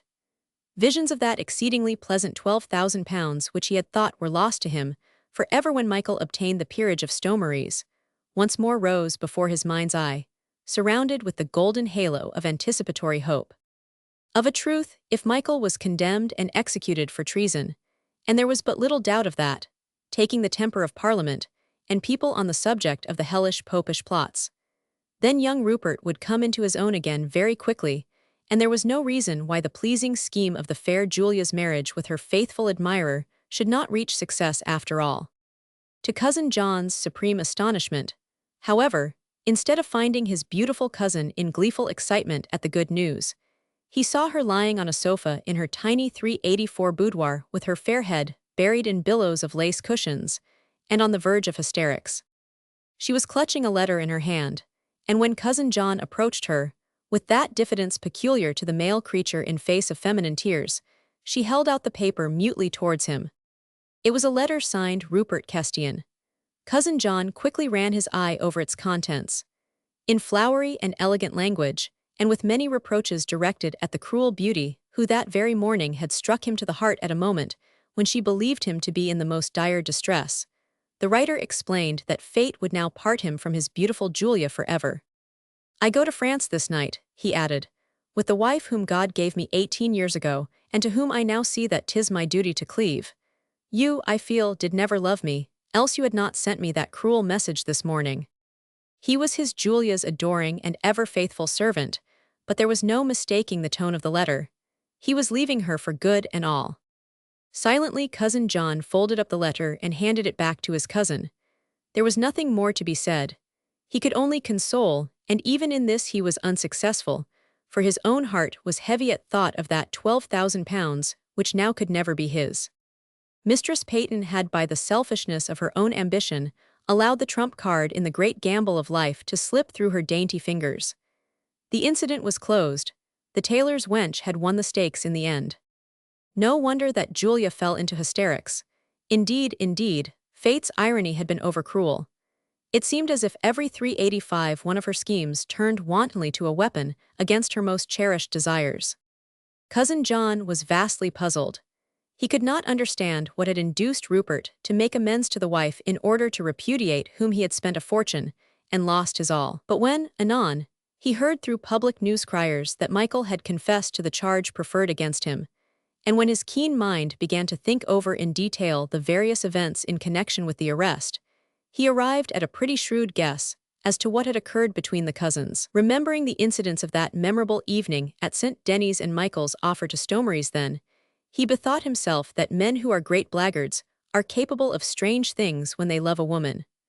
Whereupon good Sir John shook his head and ceased his wanderings in the realms of conjecture, for he had come across a psychological problem which passed his understanding. Chapter 43. Certes his mouth is wide and black. Full little pence be in his sack. This devil hath him by the back. It is no boot to lie. Swinburne.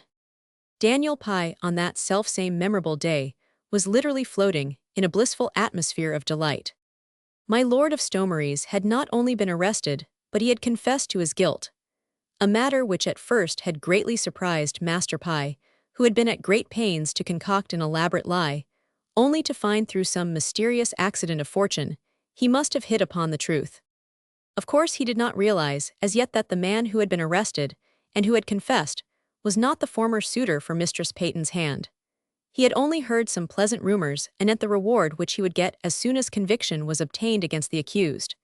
Many spoke of £50, others that his reward would be as great as that given to Master Oates, a substantial pension and comfortable lodgings in one of the king's houses. But the thought of Mistress Peyton's miserable condition of vain regrets and bitter disappointment, the while her lover lingered in the Tower, pleased Master Pye as much as that of his own good fortune, nor could he resist the desire to brag of his prowess to those very menials who had witnessed his downfall. There would be no great 387 pleasure in the discomfiture of Mistress Peyton, unless she knew whose was the hand that had dealt the death blow to all her cherished schemes. Of a truth, the lady was staggered when she heard of Daniel Pye's boasts. He had been sitting in the kitchen for the past hour, surrounded by a crowd of gaping listeners, and enjoying one of the many fruits of notoriety. The cook had placed a large venison pasty before him, together with a tankard of ale, and lacqueys and wenches were hearing open-mouthed the account of how Master Pie had brought my Lord of Stomeries to disgrace, and that the life of more than one great nobleman lay in the palm of that same Pie's very grimy hand. Mistress Peyton, when she heard of the man's boasts and of his popularity among her servants, had him incontinently kicked out of the house again, but not before he had told her with insolent spite that she was now paying for the injustice she had perpetrated on a faithful servant close on half a year ago. To Daniel Pie, the awakening from these pleasing dreams came all too soon. That same evening at the tavern in Whitefriars, he gathered the truth from out the conflicting rumors which he heard. It was the new Earl of Stomeries who had taken upon himself the charge of conspiracy preferred by Master Pie, and 'twas he who had confessed his guilt. What could this mean, and what would be the consequences which would accrue to the informant, to his future reward and future safety through this unexpected turn of affairs? Master Oates, consulted on the point, was for sticking to the lie on every point. The actual personality of the man could not matter in the least, and since this Earl of Stomeries actually pleaded guilty to the charge, why then, all 388 was for the best, and it was not for Daniel Pie to worry about it all. Master Tongue, more wary, feared a trap, but his objections were overruled, and on the whole the infamous fraternity decided that Confer Pie must uphold his perjuries to the end, since he would obtain the reward whoever was condemned on his information. "You need have no fear, good master," concluded Oates reassuringly. "You'll be believed in any event. Master Bedloe and myself never had any difficulty hitherto, even though at the Staley trial we got in vast confusion, seeing that we made several slips which could easily have been proved against us, had the judge and jury been so minded." "Nay, nay, do you stick to your story? Since one Lord Stomeries desires to hang instead of the other, why, let him, so say I." This cynical speech was, alas, an only too true expose of the situation. Daniel Pie was almost reassured, and fell to applying himself to making his story more circumstantial. On consultation with his friends, it was decided that the recent murder of Sir Edmund Barry Godfrey would be dragged into the indictment. That mysterious crime was indeed a trump card in the hands of the informants. It seemed a pity not to play it when the stakes were as high as they were just now. Pie therefore prepared himself to state on oath that the murder was freely projected by my Lord Stomeries with the minister of the King of France, in the course of the treasonable interview in Paris. But even then did the course of this true liar not run altogether smooth, for anon it became generally known that Master Legros, tailor of Paris, and his daughter, who was none other than the wife of the dispossessed Lord of 389 Stomeries, had been compelled to give evidence for the crown in corroboration of Master Pie's story. Whereupon the latter fell into a state of agitation worse than before. He stared dry-lipped and wide-eyed at the man who had come in with this news. This was the first intimation which he had that one of his lies at least would find him out. When he had vowed that Master Legros had overheard the treasonable conversation between the Earl of Stomeries and the minister of the King of France, he had no thought that the tailor would actually be compelled to give testimony, whether he would or no. Pie turned well-nigh sick at the thought. Dotard though he was, he had no hopes that Master Legros would endorse his lies. Once more he turned to his friends for counsel, and briefly explained to them the terrible plight in which he now found himself. "Mayhap I'd better disappear," he suggested timorously, "before I am caught for perjury. It means the loss of my right hand and years of imprisonment, mayhap in this case the rope." "Bah, man, be not such a coward," admonished Oates boldly. He had gone through all the anxieties himself and knew how to make light of them. "'Twas a pity you did drag an alien's name into the case, of course, but—" "'Twas the magistrate suggested it to me," broke in Pie, who was on the verge of tears. "He said that it would be better if another witness were forthcoming, who also had heard the conversation at the hostelry in Paris. It would strengthen my evidence, so he said." "But why this French papist?" queried Bedloe with an oath. "Because the tailor was in deadly enmity with my Lord 390 of Stomeries, with the other one, I mean, and I thought he would help me and gladly too." "And think you will turn against you?" "I fear me that he will," quoth Pie, who truly was in a pitiable condition. "Then, man, you must change your tactics," now said Oates decisively. "Nay, I repeat, do not be afraid. Tease you they will believe, and not the papist tailor or his daughter. What can they say? that they did not hear the treasonable conversation between the accused and the minister of the King of France. Well, what of that? 'Tis but a negation and no evidence. The Attorney General will soon upset such feeble testimony. But do you swear that on thinking the matter over you now remember that the tailor and his daughter had already left the hostelry of the Rat Mort when that treasonable consult took place, and that you were in my company and not in theirs? Then with one fell swoop, do you destroy the whole value of the Legros evidence, and place yourself once more in an unassailable position? For I too can swear then that I was with you at the time, and heard the whole conversation. So be that you are prepared to share the reward which you will get with me," concluded the scoundrel with earnest emphasis. Daniel Pye had no option. Of a truth, he was not quite such a hardened sinner as these professional liars, who had thriven and prospered under their organized perjuries for close on half a year.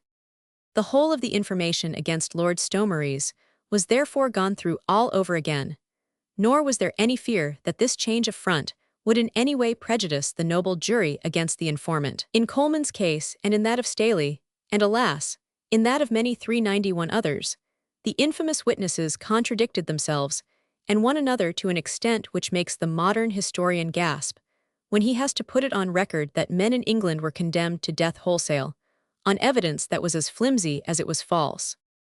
Master Pye, once more at peace, therefore, with his prospects and with himself, learned his new lesson with diligence. But Master Oates was firm on one point, and that was on his share in the coming reward. Pye demurred for a long time. Emboldened by the encouragement of his friends, he now thought that he could carry the whole business through alone. Ultimately, it was decided that Master Oates was to receive £5 of the reward, provided he swore that on a certain day in April he too was present at the tavern of the Rat Mort, in Paris, when my Lord of Stomeries discussed with the minister of the King of France the terms of the shameful treaty whereby King Charles was to be murdered, the Duke of York be placed on the throne of England, and the latter country sold to the French and to the Pope of Rome. Chapter 44. For death is of an hour, and after death. Peace. Swinburne. The news that Michael Kestian, the hero of one of the most exciting adventures in the history of gallantry, the man who less than 24 hours ago had by the king's mandate obtained the titles and estates for which he had fought for over 10 years, the news that he had been arrested for treason connected with the hellish popish plot, horrified and astonished all London. It seemed incredible that a man whose romantic personality had charmed all the women and even fascinated the king could lend himself to such base treachery as to sell his country to the foreigners, and to incite others to poison the merry monarch, who even at that moment had with one stroke of the pen seen that justice was done to the miserable reprobate. Such is popularity. Michael, who a couple of days ago was the idol of society, the cynosure of all eyes at assemblies or in the playhouse, on whom the women smiled, and whom the men were proud to know, Michael now was naught but an abominable traitor, for whom hanging and the rack were more suitable than the block to which he was entitled by virtue of his newly acquired dignities. And there was no doubt as to his villainies. The infamous blackguard had confessed, even at the time of his arrest, which no doubt had taken him wholly by surprise, and thus 393 forced on an avowal which would expedite the trial and give every one a chance of seeing the traitor's head on Tyburn Gate before many days were over. Excitement and terror had by this time so taken hold of the people of England that all sense of justice had gone hopelessly astray, and there was but little chance of any man, however high-placed he might be, however upright and loyal had been his conduct throughout his life, escaping condemnation and death, once the army of false informers and perjurers had singled him out for attack. As for Michael, everything was against him from the first. His former dissolute life, his long wanderings abroad, where he was supposed to have imbibed all the imaginary desires of the foreigners to turn England into an obedient vassal of France and Rome, also his sudden accession to wealth, and the rumors anent that certain adventure, the details of which grew both in confusion, in mystery, and even in horror as they were passed from mouth to mouth. When the fact that the young girl wife of the dispossessed Earl of Stomeries would be one of the witnesses for the crown became known, gossip became still more wild.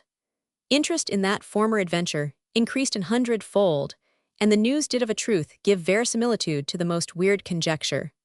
The words black magic and witchcraft were soon freely bandied about. Michael Kestian was no longer an ordinary plotter, but the veriest Antichrist himself, who was in league with the Pope of Rome to ruin England, and to bring forth her submission by such means, even as the Lord employed against the Egyptians in favor of the Israelites. Only in this case, the devil was to be the instrument whereby the 10 plagues were to be hurled on this defenseless isle. Had we not the testimony of sane-minded men and women who lived at the time, and who witnessed every phase of that amazing frenzy which swept over England during these awful years, we could not believe that the people of this country, usually so gifted with sound minds, and above all with a sense of justice and of tolerance, could thus have rushed headlong into an abyss of maniacal fanaticism, which hath forever remained a blot upon the history of the 17th century. There is a curious letter extant written by Mistress Julia Peyton in her usual almost illegible scrawl, and embellished by her more than quaint spelling. It was addressed to her cousin, Sir John Iloff, a week or so before the trial, and in it she says, "I wad like to know the truth about this story which saith that my Lord Stomeries will be accused of witchcraft. They do saw he practised black magic, and tried to kill the Taller's daughter, so to use her blood for his arts and his incantations. She being a virgin, they do saw also that her evidence against him will vastly startle every one. As for me, I take vast interest in the reprobate, and do wish him well at his trial. The husband of the Taller's wench is not to me. I do not desire to see him become Earl of Stomeries, but rather that Michael be successful."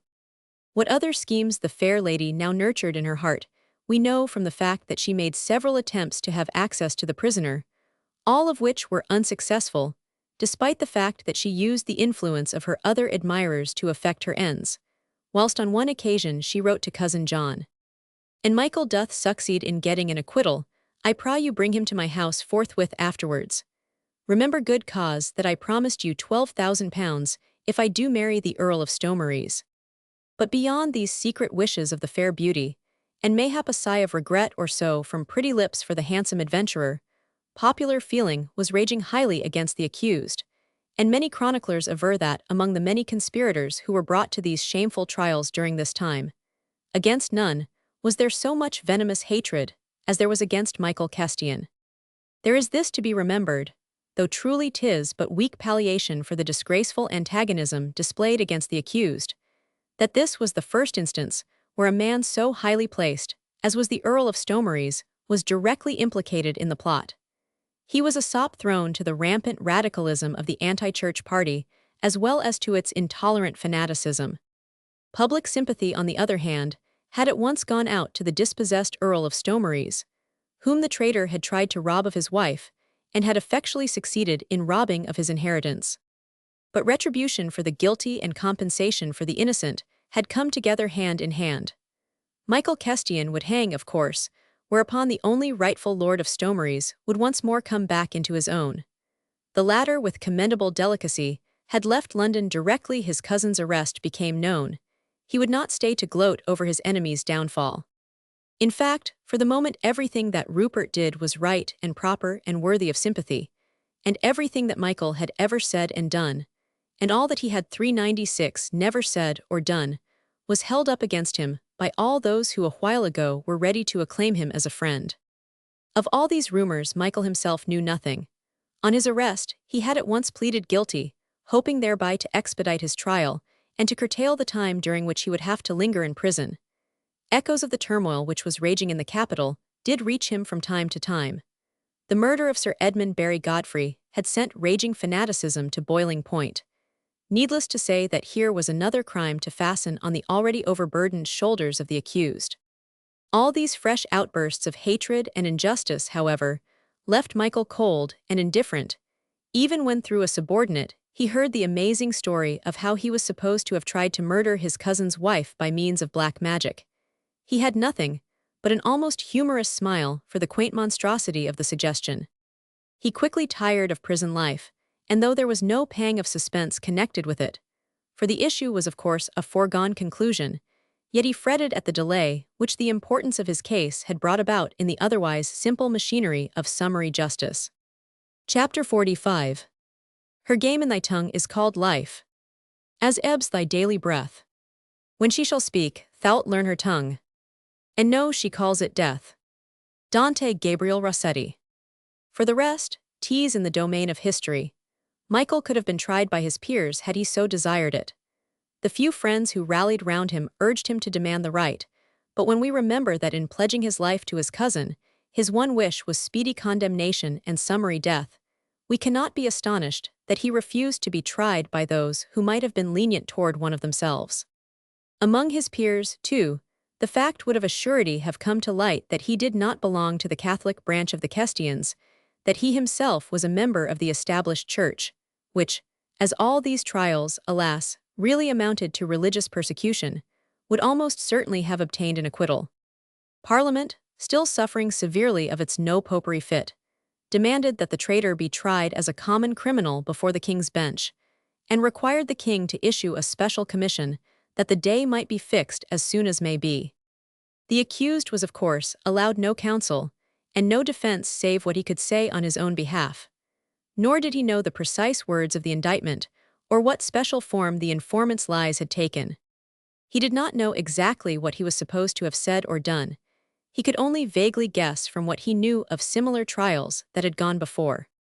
The trial of Michael Kestian, Earl of Stomeries and Rivolks, did, we know, take place before the King's Bench on the 21st day of November, 1678.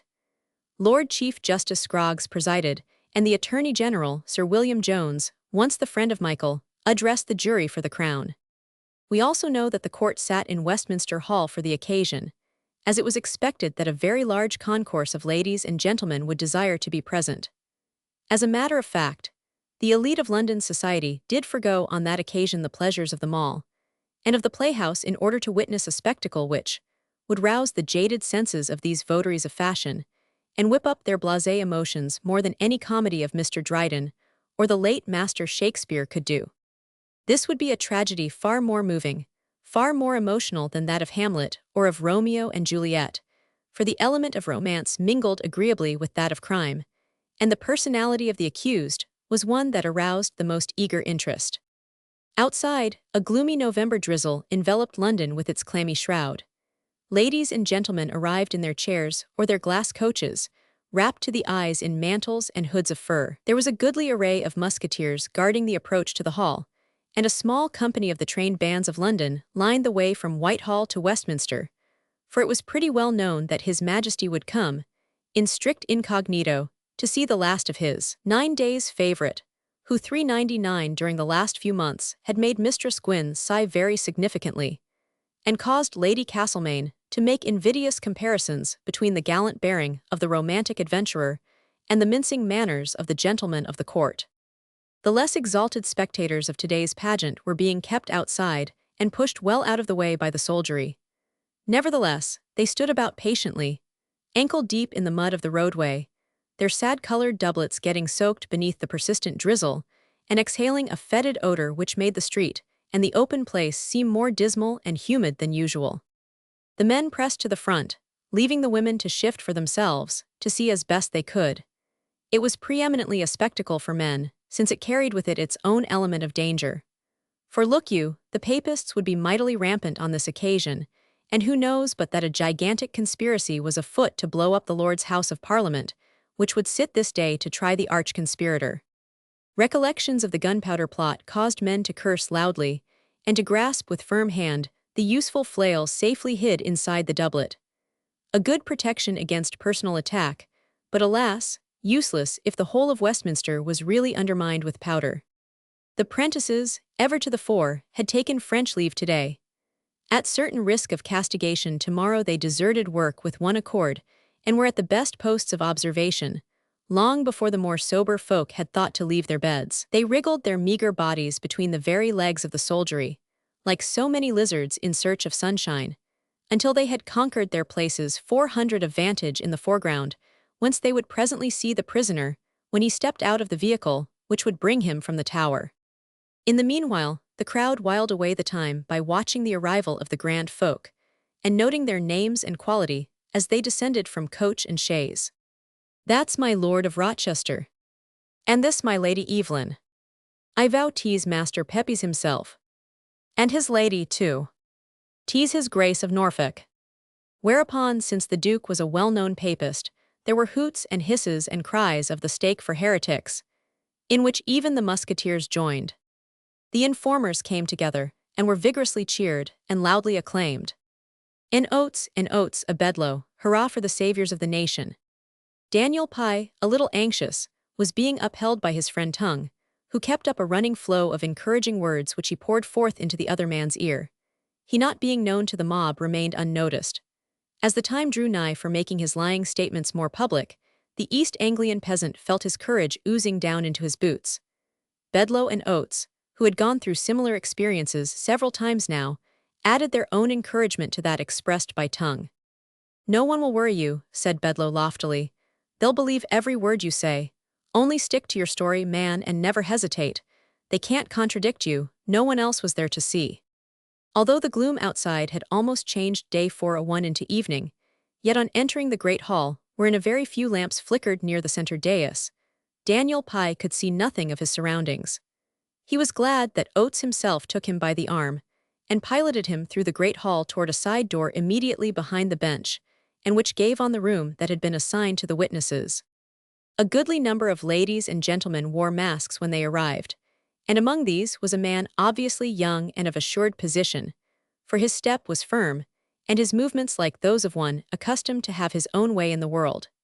He was dressed in rough clothes of sad-colored material, but there was nothing of the menial about his person as he presented his paper of admission to the most exclusive corner of the hall. Here he sat himself down in a dark recess beneath the sill of the great mullioned window, nor did he remove his mask as almost everyone else had done. Had not the crowd all round him been deeply engrossed in its own excitement, no doubt that someone would have challenged, and mayhap recognized the solitary figure. But as it was, no one took notice of him. Rupert Kestian, like the criminal who cannot resist the impulse of once more revisiting the scene of his crime, had returned to London to see the final act of the great tragedy, wherein he himself was playing such a sorry part. Not that Rupert had any fear that matters would not turn out just as Michael had mapped them out. He knew his kinsman far too well to imagine for a moment that he would lift a finger to save the life which he had bartered for his cousin's loyalty to the tailor's daughter. But in Paris, whilst waiting in seclusion and inactivity, the moment when, the tragedy being over, he could 4:02 once more resume the more pleasing comedy of life, he felt an irresistible longing to see the fall of that curtain, to be present when fate dealt him his last trump card, the final sacrifice of the man who stood in the way of his own advancement. Therefore he sat there in the corner, solitary and watchful, noting the arrival of the spectators, the appearance of the men of law, the whole paraphernalia of justice which was about to crush an innocent man. The hall by now was packed to overflowing. To right and left temporary seats had been erected and covered with crimson cloth, forming an amphitheater which accommodated over 1,000 people, amongst whom were many that bore historic names, as well as the gayer crowd that formed the court set. Vast as was the room, it had already become insufferably hot. Ladies plied their fans vigorously, whilst the men, worried with their heavy perukes, became restless and morose. On the right-hand side, and somewhat in advance of the rest of the seats, a few more comfortable chairs had been disposed. Here sat a man dressed in sober black, with dark peruke pushed impatiently off his high forehead, and shifty, mistrustful-looking eyes wandering over the sea of faces all around him. To right and left of him ladies whispered and chatted, trying to bring a smile to the pinched lips, and not succeeding, for the man in the black surcoat was moody today, anxious, too, and vastly dissatisfied with himself, which is ever an uncomfortable state of mind. He had entered the hall almost unobserved by the crowd outside, stepping out of a closed coach in no ways different to others that had driven up before. He had worn a mask when he arrived, and only removed it when he was already seated. Several people recognized 4 of 3 him then, but what cheering there came from the more brilliant members of this promiscuous throng was quickly repressed. Despite the many supposed attempts on the life of the king, he was far from popular just now. Conscious of this, he frowned when he realized that, though he was recognized by many, yet he was acclaimed only by a very few. Already the jury were seated, and Sir Cresswell Levens was sorting his papers, and incidentally chatting with the Attorney General. And now from outside came a muffled sound, like unto great breakers rolling into shore. Distant at first, it gradually drew nearer, drawing strength as it approached. Soon through it there came, striking sharply on the ear, the stamping of horses' hoofs on the cobblestones of the road, and the creaking of heavy wheels through the mud. The sound of rolling waves turned to one which came from hundreds of human lips, Hisses and groans were distinctly heard, shouts of execration, with here and there a blasphemous oath loudly uttered against the cursed papists. The prisoner had arrived. Inside the hall, all necks were craned to catch the first glimpse of the man, who was destined mayhap not to leave this place, save with the axe suspended over his head. The romantic tales which had clustered around the personality of Michael Kestian, the horrible suggestions of unavowable deeds, of black magic and devilish incantations, had borne fruit. Though eyes were fixed with eager curiosity on the man as he entered, though many a pleasing shudder ran along white plump shoulders as this confederate of Satan passed so closely by, there was not a single demonstration of sympathy on his behalf. He is goodly to look on, and took stock of the prisoner's bearing, the upright carriage of his handsome head, the quiet look of splendid aloofness with which he regarded his surroundings. Whereupon the men retorted gruffly, "The emissaries of the devil are always made handsome in the eyes of others. Satan arranges it so, else they would have no power." Following on the prisoner's entrance, the great doors of the hall had been closed, whereupon the noise outside became quite deafening. The hoots and hisses, the shouts of execration, were still apparent, but they mingled now with the clash of arms, the tramping of many feet, and loudly repeated groans of agony. The mob, robbed of its spectacle, had turned restive. The men broke through the lines of the soldiery and made an effort to rush the gates of the hall. From the officers came quick words of command, rallying their lines from where they stretched toward Whitehall. A few heavy blows, well aimed and vigorously dealt, with the butt end of the muskets. A few bodies trampled beneath horses' hoofs, some broken heads and shattered limbs, and the mob sobered down, withdrew grumbling and cursing, but understanding that the great pageant within was for their betters and not for them. During the turmoil the Lord Chief Justice had entered, and the prisoner had been led to the bar. He had been made to hold up his right hand, whilst he was told why he had been brought here, and why he was made to stand his trial. Being a peer, the chamberlain of the Tower stood beside him holding the axe. Michael silently did all that he was bidden to do. The 405 proceedings had no interest for him. Of a truth he had been more than satisfied if the more barbarous justice of 2 centuries ago had been meted out to him. An accusation, a brief interrogation, mayhap an unpleasant quarter of an hour in the torture chamber, then the block. How much more simple, how much more easy to endure than this sea of curious faces, this paraphernalia of gorgeously clad judge and of lawyers assembled there with the preconceived and firm determination to condemn the accused whatever might betide. The while Sir Cresswell Levens opened the case, admonishing the jury to do their duty by the prisoner at the bar, Michael, with indifferent eyes, scanned the faces all around him. He saw Mistress Julia Peyton in the front rank of the spectators clad in exquisite pearl gray silk, her beautiful shoulders, but thinly veiled beneath filmy folds of delicate lace. He saw the piquant face of Mistress Gwyn, the haughty figure of Lady Castlemaine. Most of the women, as they encountered his look, blushed to meet those dark eyes, which looked almost unnaturally large in the face rendered thin and pale through the nerve-wracking experiences of the past few weeks. Anon Michael's eyes met the restless ones of the king. He bent his head with deep respect, for he had not yet learned to despise the man to whom he owed all that he had, all that he was now sacrificing in order that his snowdrop might find happiness again. Charles Stuart turned his head away with a sigh. All that was good and noble and kind in him went out to that man, in whose innocence he firmly believed but whom he found was well-nigh intolerable. But Michael now was obliged to pull his senses back to the exigencies of the moment, and he pleaded guilty. In 4-6 a calm and steady voice. He had not even grasped the full meaning of the indictment read out at full length by the Attorney General. All he knew was that he was accused of having plotted to murder the king, whom he revered, and of having sold his country to the head of a church to which he did not happen to belong. Michael desired his own condemnation. He was here solely for that, in order that the man whom his ice maiden loved with that cold, passionless heart of hers might give her all that she wanted, all that was her due. But the inactivity of the moment was so terrible to bear. To a man accustomed to rule his own destiny, to choose his own path, and to say to fate, "This will I do, and thou art my slave," to a man of that stamp the present situation was well-nigh intolerable. The long-drawn-out speech of the Attorney General, the platitudes addressed to the accused by the Lord Chief Justice, his own answers mechanically given soon, left him wandering into the realms of unreality. The heat in the room pressed upon his temples like a monster weight of lead. Michael, gazing with eyes that saw not on the solemn scene in which he was the chief personage, soon fell into a kind of torpor akin to a trance. Ghost-like forms clad in crimson robes, grinning faces with perukes awry, began to dance before his fevered fancy. They twirled and turned, round and round the flickering flames of the lamps, until these were magnified an hundredfold and multiplied innumerably. Now faces and forms disappeared.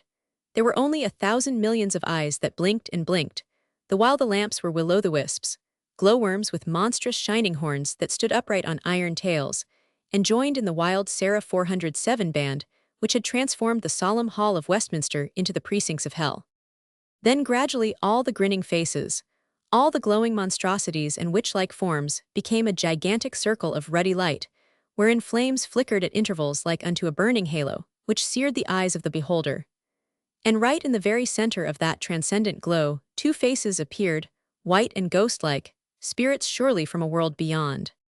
Michael knew that he was dreaming, his temples and pulses were throbbing.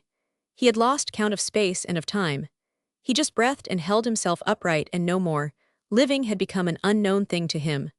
But the faces were there still, in the center of the glowing halo, and they were those of his beautiful Snowdrop and of Master Legros, tailor to the King of France. Chapter 46. And now she spoke as when the stars sang in their spheres.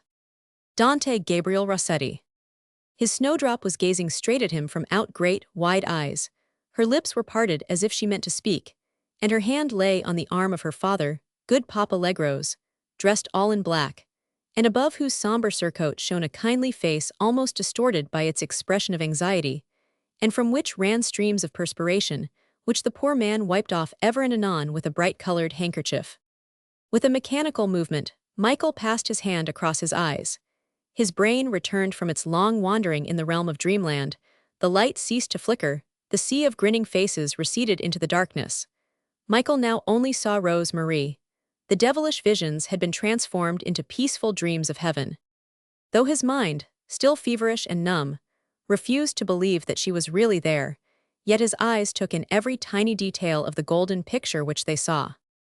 There were the tiny curls that, ever rebellious, would break through the confines of the lace cap and flutter tantalizingly round her ear.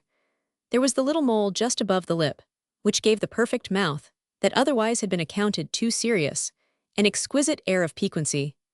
There was the delicate rise of the throat, peeping 409 above the lace kerchief, a godlike snare wherein he had once dared to hope that his lips would be entrapped. And all the while that Michael looked on his beloved, Daniel Pye was busy with his perjuries, and Master Oates stood up to corroborate these. Once or twice, the Lord Chief Justice had turned to the accused, expecting a contradiction of such obvious lies. But the only word that ever escaped the latter's lips came mechanically, as from one who had learned a lesson by heart. "I am guilty, what these men say is true." Once the Attorney General had spoken quite irritably. "The prisoner's attitude, my lord," he said, "is one of contempt for this court. He must be made to answer more fully the charges that are preferred against him." "Then 'tis for you to question him," retorted the Lord Chief Justice dryly. Emboldened by Michael's attitude of passive acquiescence, Pye and Oates surpassed themselves. Their story gained in detail, in circumstantial broiderings under cross-examination. Once or twice, their imagination and impudence carrying them too far, they palpably contradicted one another. A man's voice then rose from the midst of the spectators. "These men are accursed liars." The voice was authoritative and loud, as of a man accustomed to be obeyed, and no one cried "hush" to the remark since it came from royal lips.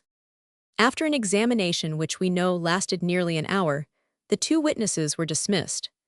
They left the great hall together, and walked with an assured air of satisfaction across to the small room beyond the bench, where they were bidden to wait in case they were required again. To a sanely judicial mind, the only point which would present itself in the evidence of these miscreants, as being 410 uncontradicted and unquestionably established by them, was that the treasonable converse between the accused and a minister of the King of France did take place at the Tavern of the Rat Mort, in Paris, in the evening of the 19th day of April of this same year.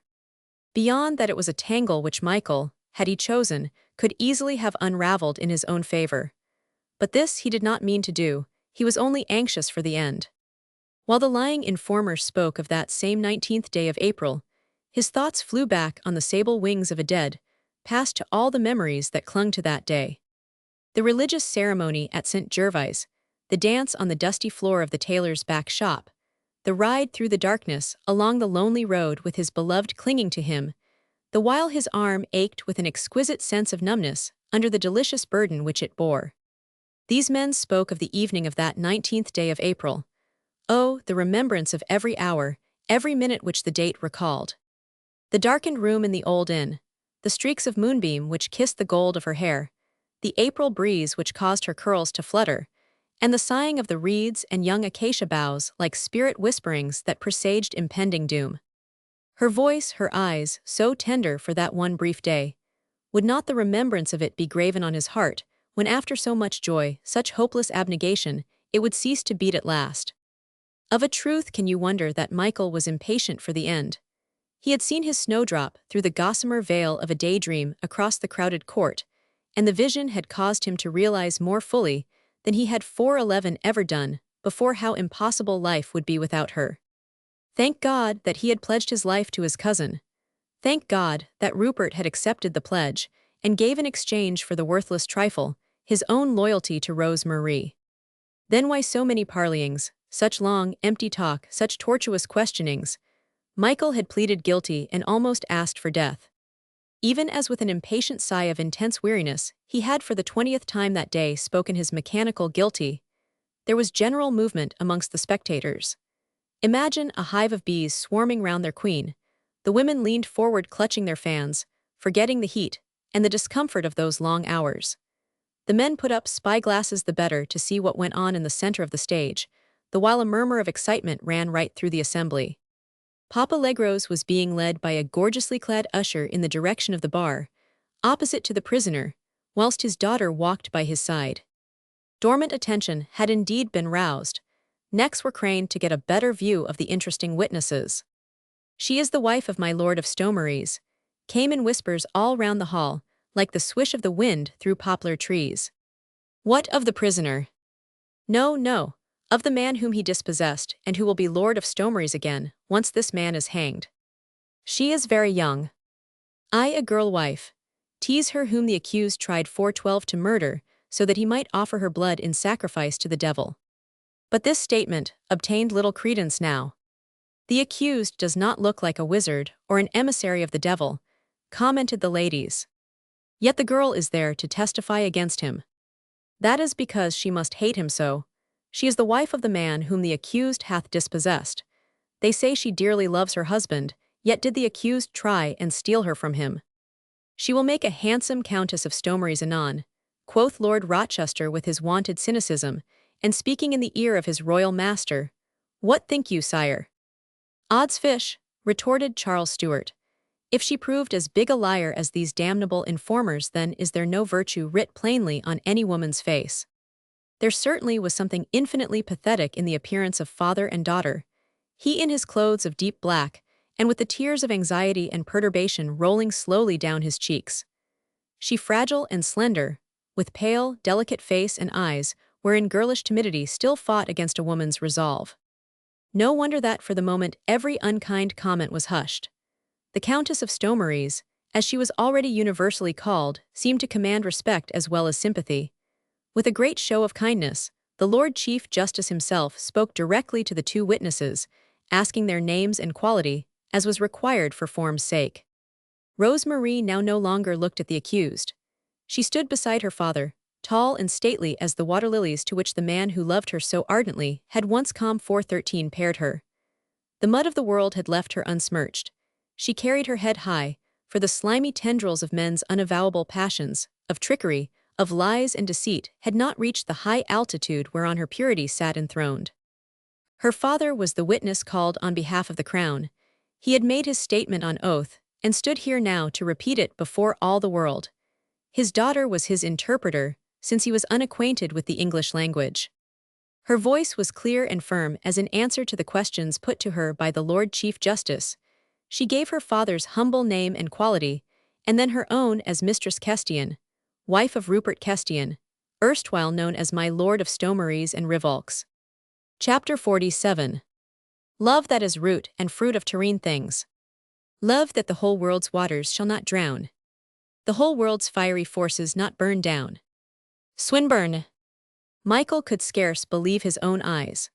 The reality had brought him back with irresistible force from his daydream to the tangible situation of the moment. Papa Legros was here with Rose Marie. So much was true, that was no longer in the domain of dreams. They had been brought here to add their testimony to the lies spoken by the informers. Torturing devils, whispering in Michael's ears, made this hellish suggestion. With it came an intensity of bitterness. He had thought that the old man loved him, yet his appearance here and now seemed like petty vengeance wreaked on a fallen enemy. Michael ground his teeth, trying to drive these whispering devils away. He would not, even at a moment such as this, lose if only for an instant his perfect faith in the purity of the woman he loved. If she stood here, it was for a noble purpose. What that purpose could be, not even the mad conjectures of his own fevered fancy could contrive to imagine. His veins were throbbing and he could not think. Only the puzzle confronted him now, mocking his own obtuseness, the laggard brain that had suffered so long and was now dormant, unable to guess the riddle which could not be aught save one of life or death. All he did know was that Rose Marie was standing there before all these people, she the very essence of purity and of truth, and that she was being made to swear that she would speak the truth. Was this not a vile mockery, masters, seeing that naught but what was true could ever fall from her lips? Now the Attorney General was questioning her father, with thin, sarcastic lips curled in a smile. Rose Marie replied calmly and firmly, interpreting her father's answers, not looking once on the accused, but almost always straight before her, save when she threw a look of encouragement on good Papa Legros, who then would pat her hand with unaffected tenderness. And you were present, so the other witness swore in his original information, on the 19th day of April, with him at the tavern of the Rat Mort in Paris. And you did on that same evening hear the accused hold converse with one who was minister to His Majesty the King of France. The Attorney General's voice was metallic, trenchant like a knife. It reached the furthermost distance of the great hall and grated unpleasantly on Michael's ear. He hated to see his beloved standing there before that gaping crowd. He cursed the enforced inactivity which made of him a helpless log, when with every fiber within him he longed to take her in his arms and carry her away to a secluded spot where impious eyes were not raised to her snow-white robes. "My lord," he interposed loudly, "I have confessed to my guilt. What this witness may have to say can have naught to do with the plain fact. I am guilty. I have confessed. Cannot your lordship have mercy and pass sentence as soon as may be?" "Prisoner at the bar," rejoined the Lord Chief Justice, 416, "'tis not for you to dictate the procedure of justice. 'Tis my duty to hear every witness who hath testimony to lay before this court. You have confessed your guilt, 'tis true, but on such confession the law will not hold you guilty until you have so been proved. And for the sake of the witnesses who have testified against you, as well as for the sake of justice, we must obtain corroboration of their statements." Then he turned once more to Papa Legros, and graciously bade him to make answer to the questions put by the Attorney General. Rose Marie, before she spoke, turned and looked on Michael. Their eyes met across that vast assembly, and as in one great vivid flash, each read in those of the other the sublime desire for complete sacrifice. In a moment Michael understood. In that one brief flash, and through the unexplainable telepathy which flew from her soul to his, the truth had burst upon him with the appalling force of absolute conviction.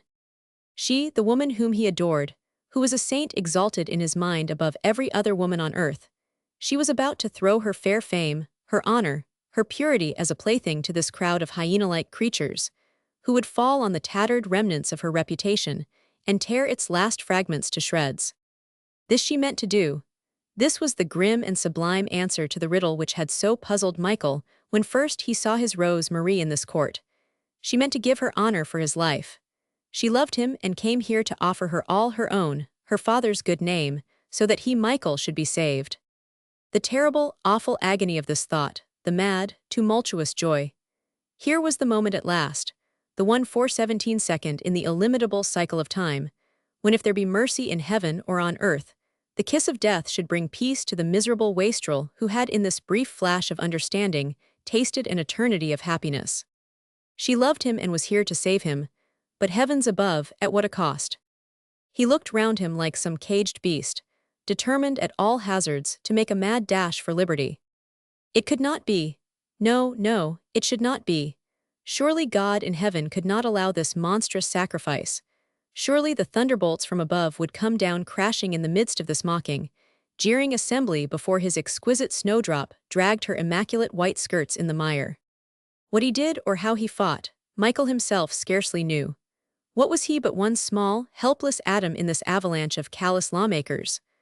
All that he did know was that with all the strength at his command, he protested his guilt again and again, imploring judgment, uttering wild words of treason that might secure his own immediate condemnation. My lord, he cried loudly, in the name of heaven, as you yourself hope for justice hereafter, listen not to these witnesses. I swear to you that they will only confirm what the others have said. I am guilty, thrice guilty, I say. Yes, I plotted to murder the king. I plotted to sell England to France and to Rome. I admit the truth of every word the informers have uttered. I am guilty, my lord, guilty. Judgment. In heaven's name, I ask for judgment. Prisoner at the bar, I command you to be silent. Silent, silent when so monstrous a thing was about to happen. As well command the giant waves, lashed into 418 madness, by the fury of the wind, to be silent when they break upon the rocks. The Lord Chief Justice commanded the musketeers to restrain this madman, to force him to hold his tongue, to drown his voice with the clatter of their arms. The spectators stared aghast, women gasped with fear, the men were awed despite themselves in the presence of this raging torrent of a man's unbridled passion. The general impression which this scene had created was of course that the prisoner was dreading some awful revelation which these two witnesses might make. He was avowing his guilt, therefore he did not hope to escape death. Once more the superstitious dread of witchcraft rose in the minds of all. Was the accused, already practically condemned for treason, in fear that his death would mean the stake rather than the block? A close phalanx gathered round the person of the king, who with a cynical smile was watching the confusion which occurred round the august majesty of this court. But he waved aside those who would have stood between him and Michael. He'll quiet down anon, he said simply, and if I mistake not, gentlemen, we shall then learn a lesson which throughout our lives we are not like to forget. Was it accident or design? Had Michael fought like a madman, or had his brain merely given way under an agonizing moral blow? Certain it is that suddenly he felt a terrible pain in his head, his senses were reeling, his tongue, parched and dry, refused to obey the dictates of his will that bade it protest again and again, until his heart could no longer beat, until his last breath had left his body. He tottered and would have fallen but for strong arms 419 that held him up. He felt that irons were being placed on his wrists, that 4 pairs of hands gripped his arms and shoulders so that he could no longer move. The pain in his head was well-nigh intolerable. He closed his eyes in the vain effort not to swoon. It was the butt end of a musket that had rendered him helpless. From the lips of many spectators came loud invectives against the miscreant who had dared to strike a peer. Vaguely reaching the half-unconscious brain came the sound of voices, also the cry from a woman's throat, heard above all the others, uttered with an intensity of agony even as he fell. With Michael's half-swoon the turmoil had somewhat subsided. The musketeers round him, terrified at their comrade's act, were bathing the prisoner's head with water hastily obtained. The spectators, deeply moved, unable to understand the inner meaning of the strange scene which they had just witnessed, were talking excitedly to one another. Conjectures, wild guesses, flew from mouth to mouth. And in the midst of all this noise, and of all the confusion, Rose Marie had remained calm, holding her father by the hand. Only when the dastardly blow felled the fighting lion down, then only did a cry of pain escape her trembling lips. Now when comparative stillness reigned around her, she once more faced the judges. Michael was now helpless, she could offer up her sacrifice in peace. The Lord Chief Justice repeated his question, and even as he began speaking complete silence fell upon all. Will you swear before this court that on the evening of the 19th day of April you were present with Master Pie and Dr. Oates at the hostelry of the Rat Mort, in Paris, and there on that same evening did hear the 420 accused holding converse with a minister of the King of France? No, milor, replied Rose Marie firmly. My father was not present on the evening of the 19th day of April in the tavern of the Rat Mort in Paris, nor in any other tavern, nor did the accused hold converse on that same evening with a minister of the King of France. And this do I swear in my father's name and mine own. But, interposed the Attorney General in his dry, sarcastic tone, The former witnesses have sworn that you were there present together with them, when the converse did take place. Those witnesses have lied, my lord, spoke Rose Marie. Take care, mistress, admonished the Lord Chief Justice. You do bring a grave charge against those witnesses. A grave charge, yet a true one, my lord. Yet what they have sworn to is both false and grave. Yet are you sworn in as a witness for the crown. And as a witness for the crown do I speak, rejoined Rose Marie simply, for the crown of England is the crown of truth, and my father and I are here for the truth. Which mayhap will bear fuller investigation, quoth Sir William Jones with a sneer. As full an one as you desire, my lords. Then pray, mistress, since you and your father do swear that you were not at the hostelry of the Rat Mort, in Paris on the evening of the 19th of April, how comes it that you can state so positively that the accused did not then, and at that place, hold treasonable converse with the minister of the King of France, as the other witnesses have testified? Rose Marie paused before she answered. It almost 4:21 seemed as if she wished to wait until all disturbing sounds had died down in the vast hall, so that her fresh and firm voice should ring clearly from end to end. Then she spoke, looking straight at the judge. Because of the truth of the statement, my lord, she said, to which my father hath already sworn before the magistrate, and to which he must, it seems, now swear openly before this court, according to the laws of your country, the accused, my lord, could not have been present at a hostelry in Paris, or held converse with a minister of the King of France on the evening of the 19th day of April, for on that day did I plight my troth to him at the church of St. Gervais, and he did spend the full day in my father's house. At 5 o'clock in the afternoon, he did journey with me to St. Denis, and there remained with me at the hostelry of the Three Archangels, when my father came and fetched me away. It is false, came faintly whispered from the lips of the prisoner, whose consciousness only seemed to return for this brief while, that he might register a last protest against the desecration of his saint. Rose Marie's words had rung clearly and distinctly from end to end of the hall. After she spoke, after that protest from the accused, dead silence fell on all. Only the fluttering of the fans came as a strange moaning sound, hovering in the overheated air. Excitement like the embodiment of 1,000 spirits flew across and across on wings widely outstretched, unseen yet tangible. Soon a half-audible curse spoken from beneath the mullioned windows broke the spell of awed silence.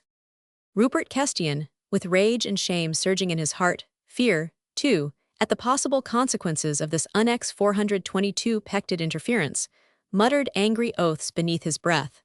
Then, like the ripple of innumerable waves, 100 exclamations rose from every corner of the court. Lord Rochester was seen to whisper animatedly to the king. Mistress Peyton turned and held hurried converse with Sir John Iloff, who sat at her elbow. A few women tried to titter. The lowering cloud of scandal made vain endeavor to spread itself over the head of that slender girl, who stood there before the judge, fearless and impassive beneath this gathering tempest of sneers and evil words. She had heard the muttered oath, spoken by lips that she had already learned to dread, and her calm, blue eyes, serene as the skies of her native Provence, sought the lonely figure beneath the mullion, and rested on it with a look of challenge and of defiance. She had meant and desired to be loyal to him. She would have clung to him through sorrow and loneliness, humiliation and derision, if need be, but fate had been too strong for her. The man she loved was in peril of his life and could only be saved at the sacrifice of her own loyalty and of her honor. There had never been any conflict within her. The moment she knew how the accusations stood against her beloved, she mapped out her course and never swerved. Come contumely and disgrace, public scandal and her own undoing, she was ready for it all. It had been overeasy to guess what had occurred. How Michael had come to be accused of that which was threatening his cousin. Rose Marie understood it, even as if she had been present at the interview between the two kinsmen, when one man sold his life for the other's loyalty and for her happiness. All this and more her glance across the court told to Rupert Kestian. It told him that ready as she had been to follow him, even at the cost of her own misery, she was 423 not ready to pay for his safety with the life of the man whom alone she loved. Michael may have sinned.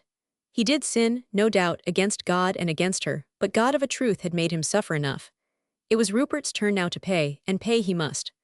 Small coin it was, for his childwife's disgrace, his own humiliation at the inevitable scandal and consequent gossip, was but small money indeed beside the boundless wealth of self-sacrifice which Michael had been ready to throw in his cousin's lap. Perhaps that something of the magnetism which emanated from her personality, perhaps the subtle and mysterious magic, which love exercises over all who think and who feel, affected these people who were present at this memorable scene. Certain it is that there were but very few men and women in the stately hall who did not feel an undefinable sense of sympathy for the three chief actors of the drama which they were witnessing. The Lord Chief Justice, at best a hard and cynical man of the world, a man on whom history hath cast a mantle of opprobrium, was strangely impressed. He had watched the girl very closely whilst she spoke, had noted the looks which passed between father and daughter and thence across to the prisoner at the bar, and something of the truth of the soulful sacrifice which all three were prepared to make dawned upon his alert brain. His words were the first clear tones that rose above the babel of whisperings and titters. He turned directly to Master Legros and addressed him personally, speaking in fluent French. "Your daughter, master," he said, "hath made a strange statement. Do you endorse its purport?" "My daughter spoke the truth, Myler," replied Papa 424 Legros quietly, "and I endorse every word which she hath said." "Upon your oaths." "On mine oaths." "It is false, my lord," murmured Michael still feebly, but making frantic efforts to keep his wandering spirits in bondage. "It is false. On my soul, I was in Paris, not at St. Denis. The lady is unknown to me. I am guilty." "You hear the prisoner's protest, master?" queried the judge, once more speaking directly to Legros. "If your statement be true, he is your bitter enemy." "He did my daughter a great wrong, my lord, but he is an innocent man, unjustly accused of a grave crime. I cannot let him die for that which he hath not done. Yet doth he protest his guilt. 'Tis natural that he should thus protest, my lord. He hath taken on his own shoulders the burden of another. Yet I would have you believe that I would not stand by now and see my daughter sacrificing her good name for any cause save that of truth." Papa Legros spoke with so much simplicity, such perfect dignity, and withal had made so logical a statement, that it seems impossible to imagine that it should not carry at least as much conviction to the minds of judge and jury, and of all the assembly, as the obviously lying statements of the informers had done. Yet such was the temper of the times, such the wave of intolerant fanaticism which had passed over the country, that even whilst good Master Legros was stating so noble and simple a point of truth, the first murmurs of dissent against him and his daughter rose throughout the hall. Whispered words of foreign papist, of prejudiced witnesses, of a wench and her lover, flew from mouth to mouth. Rose Marie, whose sensibilities were attuned to their highest pitch, felt this wave of antipathy, even before its first faint echo had actually reached her ears. She was quite clever enough to know that the simple mention of an actual fact by herself and her father would not be sufficient to turn the tide of judicial sympathy back toward Michael, after the perjuries of men who had for some time now been exalted into popular heroes. She had, alas, known only too well that she had not yet reached the summit of that Calvary which she had set herself to climb for the loved one's sake. There were yet many cups of bitter humiliation, which she and her kind father would have to drain ere an innocent man was forbidden to give his life for another, and the first of these was being held to her lips even now by the Attorney General, as he said, turning once more to her. "You are aware, mistress, of these statements to which your father hath sworn in open court. Do you on your own account, and independently of your father, add your sworn testimony to his?" "I do, sir," she replied. "I swear, quite independently of what my father hath said, that on the evening of the 19th day of April, when the false witnesses aver that my Lord of Stomeries was in Paris, he was at St. Denis with me." "You are quite sure of the date?" "Am I like to forget?" "Odds fish," he retorted with a sarcastic curl of the lips, "when a pretty wench is in love.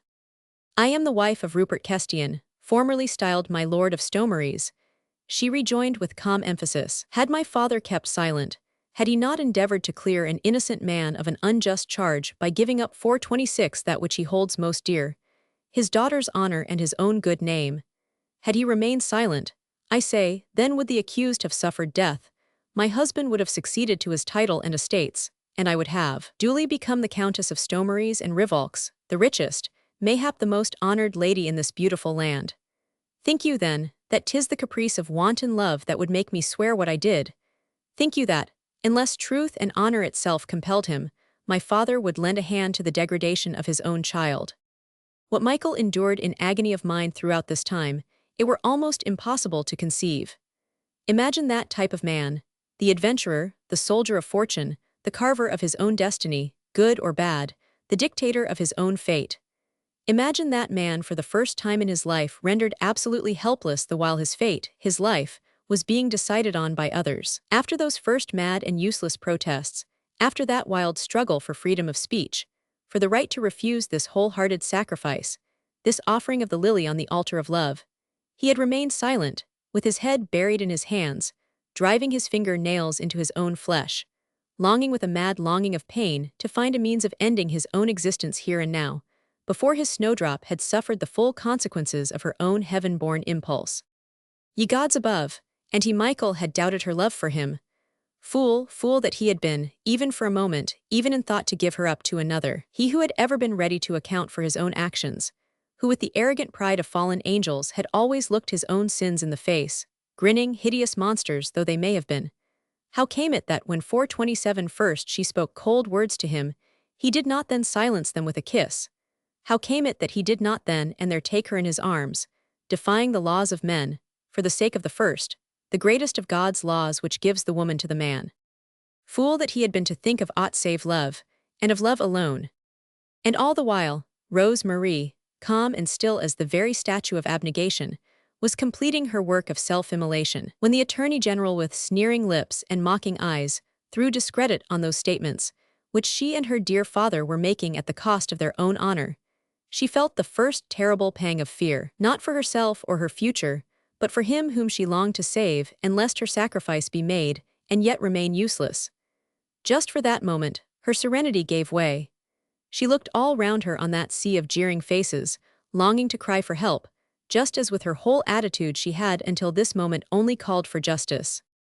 Once more her eyes lighted on Rupert Kestian, her husband, throwing him a challenge, which now had almost become a prayer. He could if he would help her even now. She had become naught to him, of course.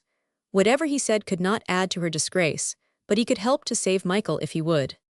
She met his lowering glance, the look of hatred and wrath which embraced her and her father, and the obstinate set of jaw and lips which spoke of the determination to win his own safety, his own advancement, and the furtherance of his own ambition now and at any cost.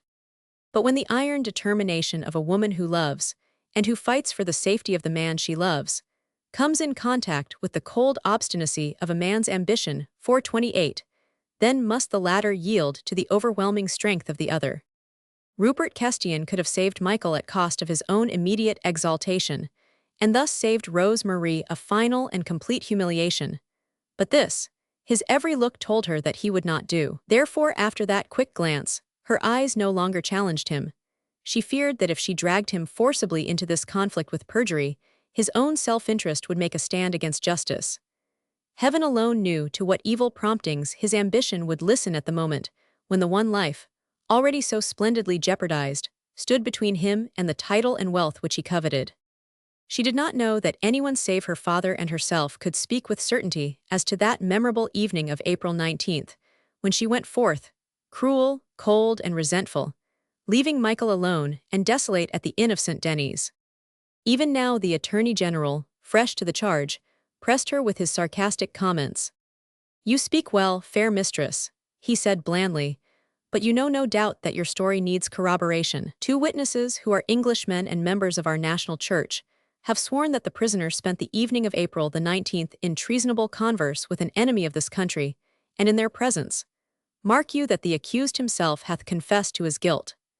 Yet do you swear that he spent that day and evening in your company, until so late that a cruel father came and dragged you away from the delectable privacy. But with all due acknowledgment to the charm of your presence, mistress," added Sir William Jones, suddenly dropping his bland man 429 ner, and speaking with almost studied insolence, "you must see for yourself that if a wench desires that she be credited, she must above all bear a spotless reputation.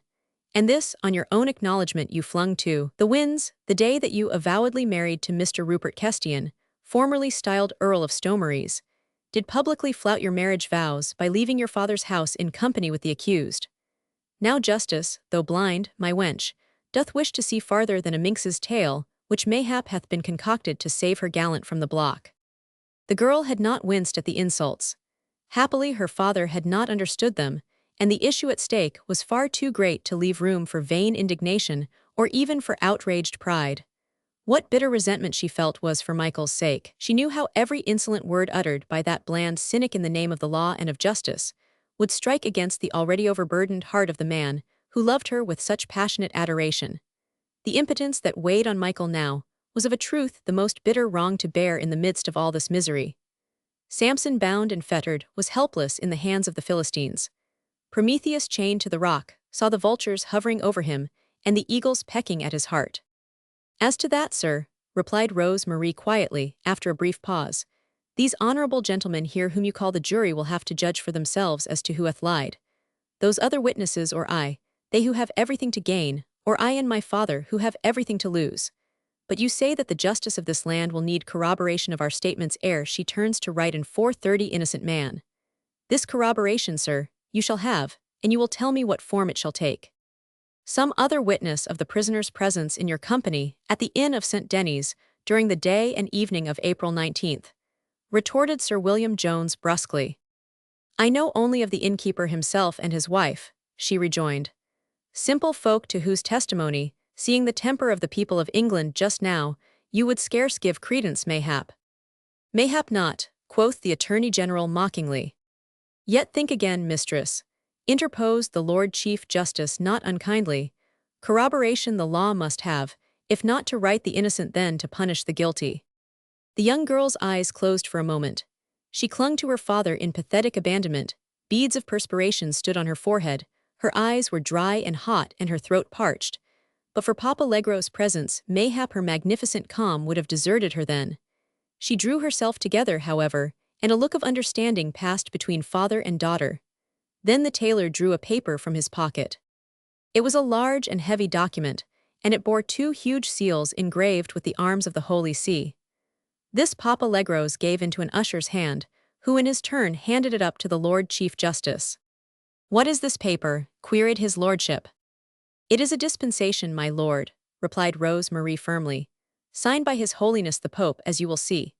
It was granted to my husband, Rupert Kestian, then styled my lord of Stomeries and Rivolks, giving him leave to avail himself of the laws of England, which would, on his request, annul his marriage with one Rose Marie Legros 431, who did on the 19th day of April, 1678, break her sworn marriage vows by contracting with Michael Kestian A.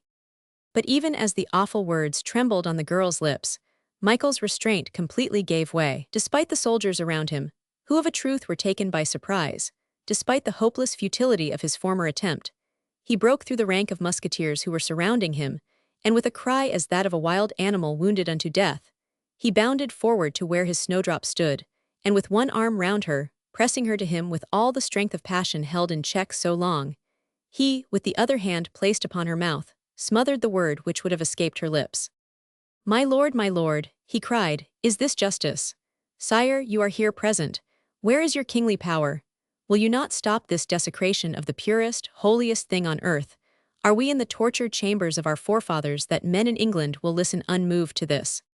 He had taken the guard so completely by surprise that the men were still standing mute and irresolute, the while the prisoner with defiant head erect challenged the king himself to intervene. He had sunk on one knee, his arm still round the form of his beloved. No one would have dared to touch him then, for he was like a wild beast defending its mate. Rose Marie's strength had indeed failed her at last. When she felt herself falling against the breast of the man whom she so ardently loved, all her calm, all her resolutions suddenly gave way. Once more she was the woman, the pure, tender-hearted, gentle-nurtured child, content to rest in the protecting arms of her lord, content to live for his happiness or to share his disgrace. "If I feared you before, my lord, meseems that I could love you now." Her cold lips seemed to murmur the echo of the very first words of love which they had ever uttered. And a groan of agony escaped the poor blackguard's overburdened heart. No longer splendid now, no longer defiant or proud, but humbled from his self-exalted state of arrogant manhood. And she, the slender water lily, had of her own free will allowed the mud of a polluted world to soil the exquisite whiteness of her gown. She had descended from her lofty pedestal of saint-like aloofness in order to link her fate to his, her sins to his, her life and love to his own. Fate and the overwhelming love of a woman had conquered his will. I am a man, and what I do, I do. No, love triumphant had retorted, for what I command that must thou do. I am the ruler, thou my slave. Whoever thou art, I am thy master and the arbiter of thy destiny. Chapter 48. And not evers. The justice and the truth, oh, the question carries. The due, oh, the verdict with it. Henry Roman 8, v. 1. At Michael's call, at his sudden rush for the protection of his beloved, general confusion prevailed such as had never before been witnessed in the sober halls of Westminster. Gorgeously clad gentlemen of high degree, ladies in silks and brocades, elbowed and pushed one another, climbing on their chairs, in order to have a clear view of the small group on the floor of the hall at the foot of the judge's bench. Michael kneeling on one knee, Rose Marie half prostrate on the ground, Papa Legros with large colored handkerchief mopping his streaming forehead. These were times when men gave freer rein to their emotions than they do now. They were not ashamed of them, and modern civilization had not yet begun to propagate its false doctrine that only what is ugly and sordid is real, and what is fine and noble, and therefore mayhap a trifle unbridled and primitive, is false and must be suppressed. That public feeling had, with characteristic irresponsibility, veered round to the accused, and to these two witnesses was undoubted. The poignancy of the situation had told on everyone's nerves. It had been a moving and 434 palpitating drama, vivid, real and pulsating with love, the noble passion that makes the whole world kin. The same men and women who a while ago had clamored for the traitor's head, who had heaped opprobrium, invectives and curses upon him, were now quite prepared to demand his acquittal, with as little logic in their sympathy as they had shown in their unreasoning vituperations. The same primeval vices of bigotry and intolerance that had presided at the trials of Staley and Coleman and sent them to the gallows, sat here in judgment, too, equally intolerant of contradiction, equally bigoted and peremptory. In the midst of this unprecedented turmoil which had turned stately Westminster Hall into an arena filled with wildly excited spectators, the ushers' loud calls for silence were absolutely drowned. Nor could the Attorney General and the Lord Chief Justice make themselves heard by the jury, even though his lordship did his best to admonish these 12 honorable gentlemen not to allow their sentiment to run away with their conscience. Justice, good masters, justice above all, remember these people are all papists. They will help one another through thick and thin. What is a papal dispensation, good masters? It can be bought and bartered. 'Tis a true witness we want, an honorable witness to prove the truth of what may be but a fabulous concoction, devised to cheat the gallows of a traitor. Nay, then odds fish. Here interposed a loud voice from out the crowd. Since it must be, it shall be, and here, my Lord Justice, is a witness to your hand whose honorability I'll challenge you to doubt. The tones rang clear and loud. They were those of a man accustomed to be heard in large or small assemblies, 435 of a man who knew how to make his presence felt and his word obeyed. Instantly, the waves of murmurs, of cries, of excited whispers were stilled. Eyes so long fixed on the moving spectacle at the foot of the bench were turned in the direction of the speaker. It was my Lord of Rochester, standing beside the king. He waited a moment, then taking the judge's silence for assent, and obviously encouraged by a nod from His Majesty himself, he made his way to the witness bar. My Lord of Rochester, protested the Attorney General sternly, by what right do you come forward at this hour? By the right that every man hath in England, to bear testimony for or against a man or woman accused of crime, replied my Lord of Rochester. I stand here as a witness on behalf of the prisoner, and called by the other witness, Rose Marie Legros, to corroborate what she already hath said. Do you swear? I'll swear to tell all the truth and nothing but the truth, so help me God. All on behalf of the accused, sneered Sir William Jones. Every word which I must utter will be in his favor, sir, seeing that on the 19th day of April, I too, in company with Mr. Rupert Kestian, then styled my Lord of Stomeries and Rivolks, and with Sir John Iloff, were present at the church of St. Gervais where Mistress Rose Marie Legros did plight her troth to the accused. We witnessed their departure from the church to the house of Master Legros, tailor-in-chief to His Majesty, the King of France, where great festivities were then the order of the 436th day. The accused and Mistress Rose Marie Legros did start for St. Denis on that self-same afternoon in the presence of a vast number of spectators, from whom I had detailed account of the event. We, that is Mr. Rupert Kestian, Sir John Iloff and myself, did make for St. Denis less than an hour after the accused and the lady had left the tailor's house. We arrived at the Inn of the Three Archangels at 10 of the clock and there found the accused all alone, and we did stay with him, and supped with him until far into the night. This do I swear on my most solemn oath, and therefore, anyone who says that the accused was in Paris on the evening of that 19th day of April is a liar and a perjurer, so help me God. My Lord of Rochester's lengthy speech was listened to in silent attention. Michael, kneeling beside Rose Marie, scarcely heeded it. What happened to him now or hereafter mattered so little, now that he knew that she loved him with that strength which moveth mountains. But to the vast company assembled here, all that my Lord of Rochester said mattered a great deal, for it was a confirmation of inward convictions. It gave sympathy free rein, having crowned it with justification. Even Sir William Jones felt that the prosecution had completely broken down beneath the weight of my Lord of Rochester's evidence.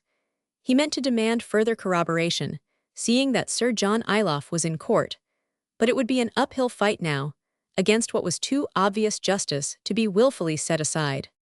But he did ask my Lord of Rochester why he had delayed in coming forward, until well-nigh it had been too late. I was ready to come forward at any time, was Rochester's simple reply. Had the prisoner called me, I 437 would have told the truth at once. But among gentlemen, sir, there is an unspoken compact, guessed at by those who understand one another as gentlemen should, that the accused did not desire mine evidence I readily saw. Only when a noble lady came forward in sublime sacrifice, and I feared that this, great as it was, might prove purposeless, then did I feel in honor bound to corroborate her testimony and to prove her true, whilst placing at her feet the expression of my most humble respect. To have doubted my Lord of Rochester's testimony had been madness in the face of public feeling as well as of justice. No one would ever attempt to suggest that his lordship was either a papist or biased in favor of Roman Catholicism. Moreover, Sir John Iloff, also an unimpeachably honorable gentleman, was there to add his word to that of his friend.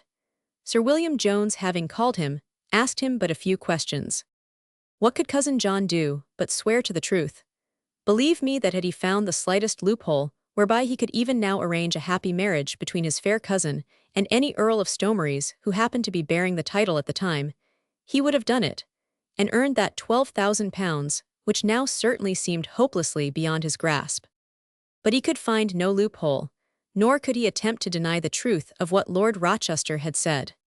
By the time Sir John Iloff had given what evidence was asked of him, the spectators were loudly clamoring for the verdict. Not guilty, came in excited shouts from the furthermost corners of the great hall. Of a truth, had the informers been recalled, they could not have escaped with their lives, and as a measure of pre-438 caution the Lord Chief Justice, before he began his summing up, did, we know, order the removal of Pye and Oates through a back door and unbeknown to the crowd. Oates' villainies did, unfortunately, rise triumphant from out the ashes of this his first signal defeat in his campaign of perjuries. As for Pye, he passed through that back door out of ken. I believe that his name doth occur on several of the lists of witnesses brought up against the unfortunate papists during the whole feverish period of the popish plots, so we may assume that he continued his career of informer with some benefit to himself. But in Westminster Hall today the verdict was a foregone conclusion.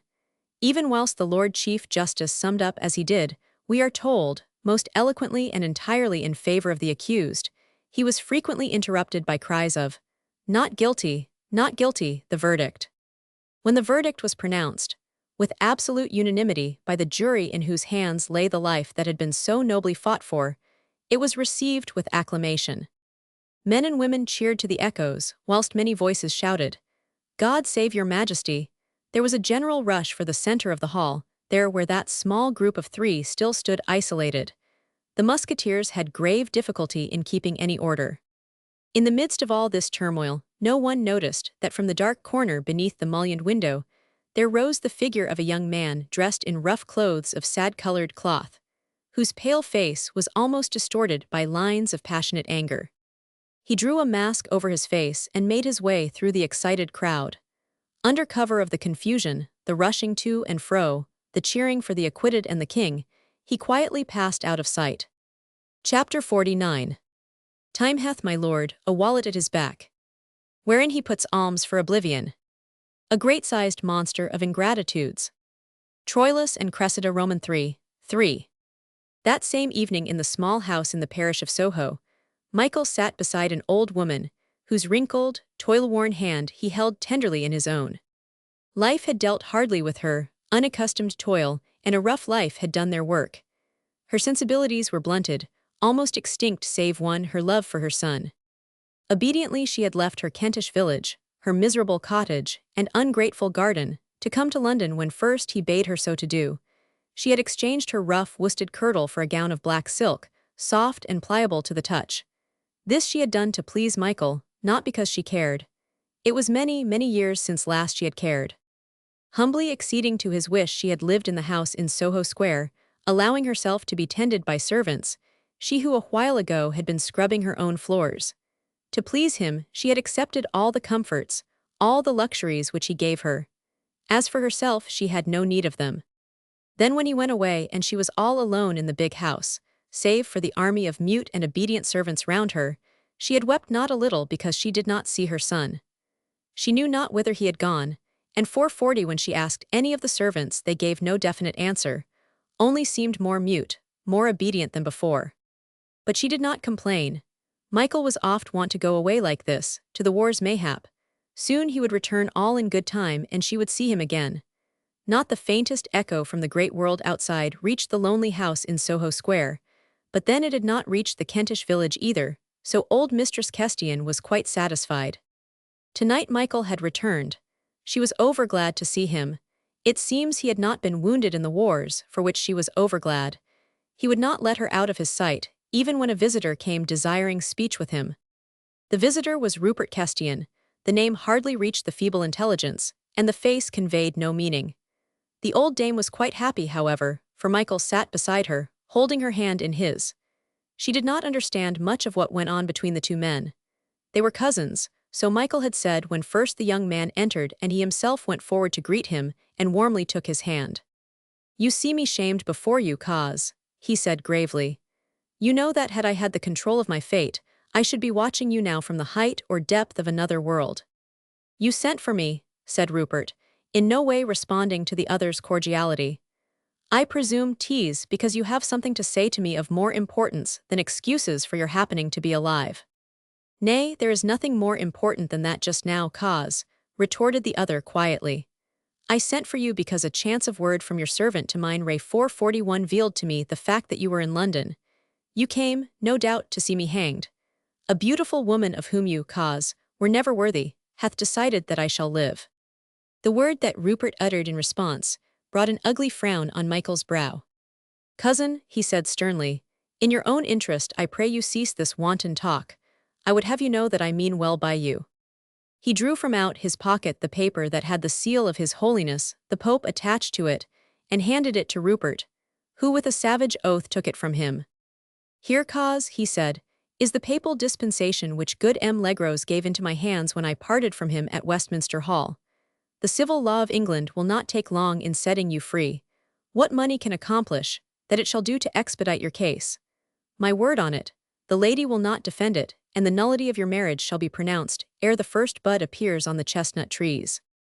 "A free man and yet a beggar," murmured Rupert moodily. "Nay, nay, cousin, why should you look on me as your enemy? Have I ever acted as such?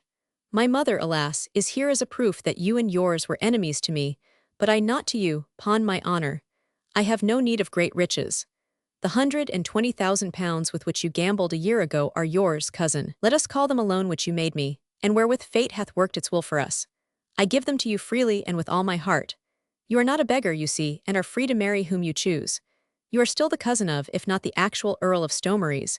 Many a 442 pretty woman with taste and ambition will, and I mistake not, smile on you. Life is full of joys yet for you, cousin, and Mistress Peyton will relent." While he thus spoke lightly, almost gaily, the frown of moodiness fled from Rupert Kestian's brow. He could not help but be gratified at his cousin's generosity, even though his heart no longer turned toward the faithless beauty whose callousness had killed in him all love for her. But there were plenty of pretty women yet in England, thank God, and a man well-born and well-connected could cut a very fine figure in London society these days on £120,000. In the far-off days in old Virginia, he had been quite glad of as many pence. He was quite manly enough to thank his cousin warmly. But before he went, he told Michael the news that had been all over London for some day before the trial, namely, that beautiful Mistress Peyton had finally decided to bestow her hand and fortune and her heart on John Iloff. Good cousin John, confronted with beggary and the irretrievable loss of that £12,000, he had bethought himself of the only plan whereby the latter goodly sum could, after all, find its way into his own pocket. The money with the lady was his only chance, and we are told that he took it boldly, even contriving not to make too wry a face when the capricious beauty, realizing that cousin John was her only hope of matrimony now that her name had been so plentifully bespattered with ridicule, decided to bestow her £20,000, her house and her person, on the one man who would accept. Cousin John became exceedingly fat after his marriage, for he led a life of ease and comfort, even though his former merry haunts knew him no more.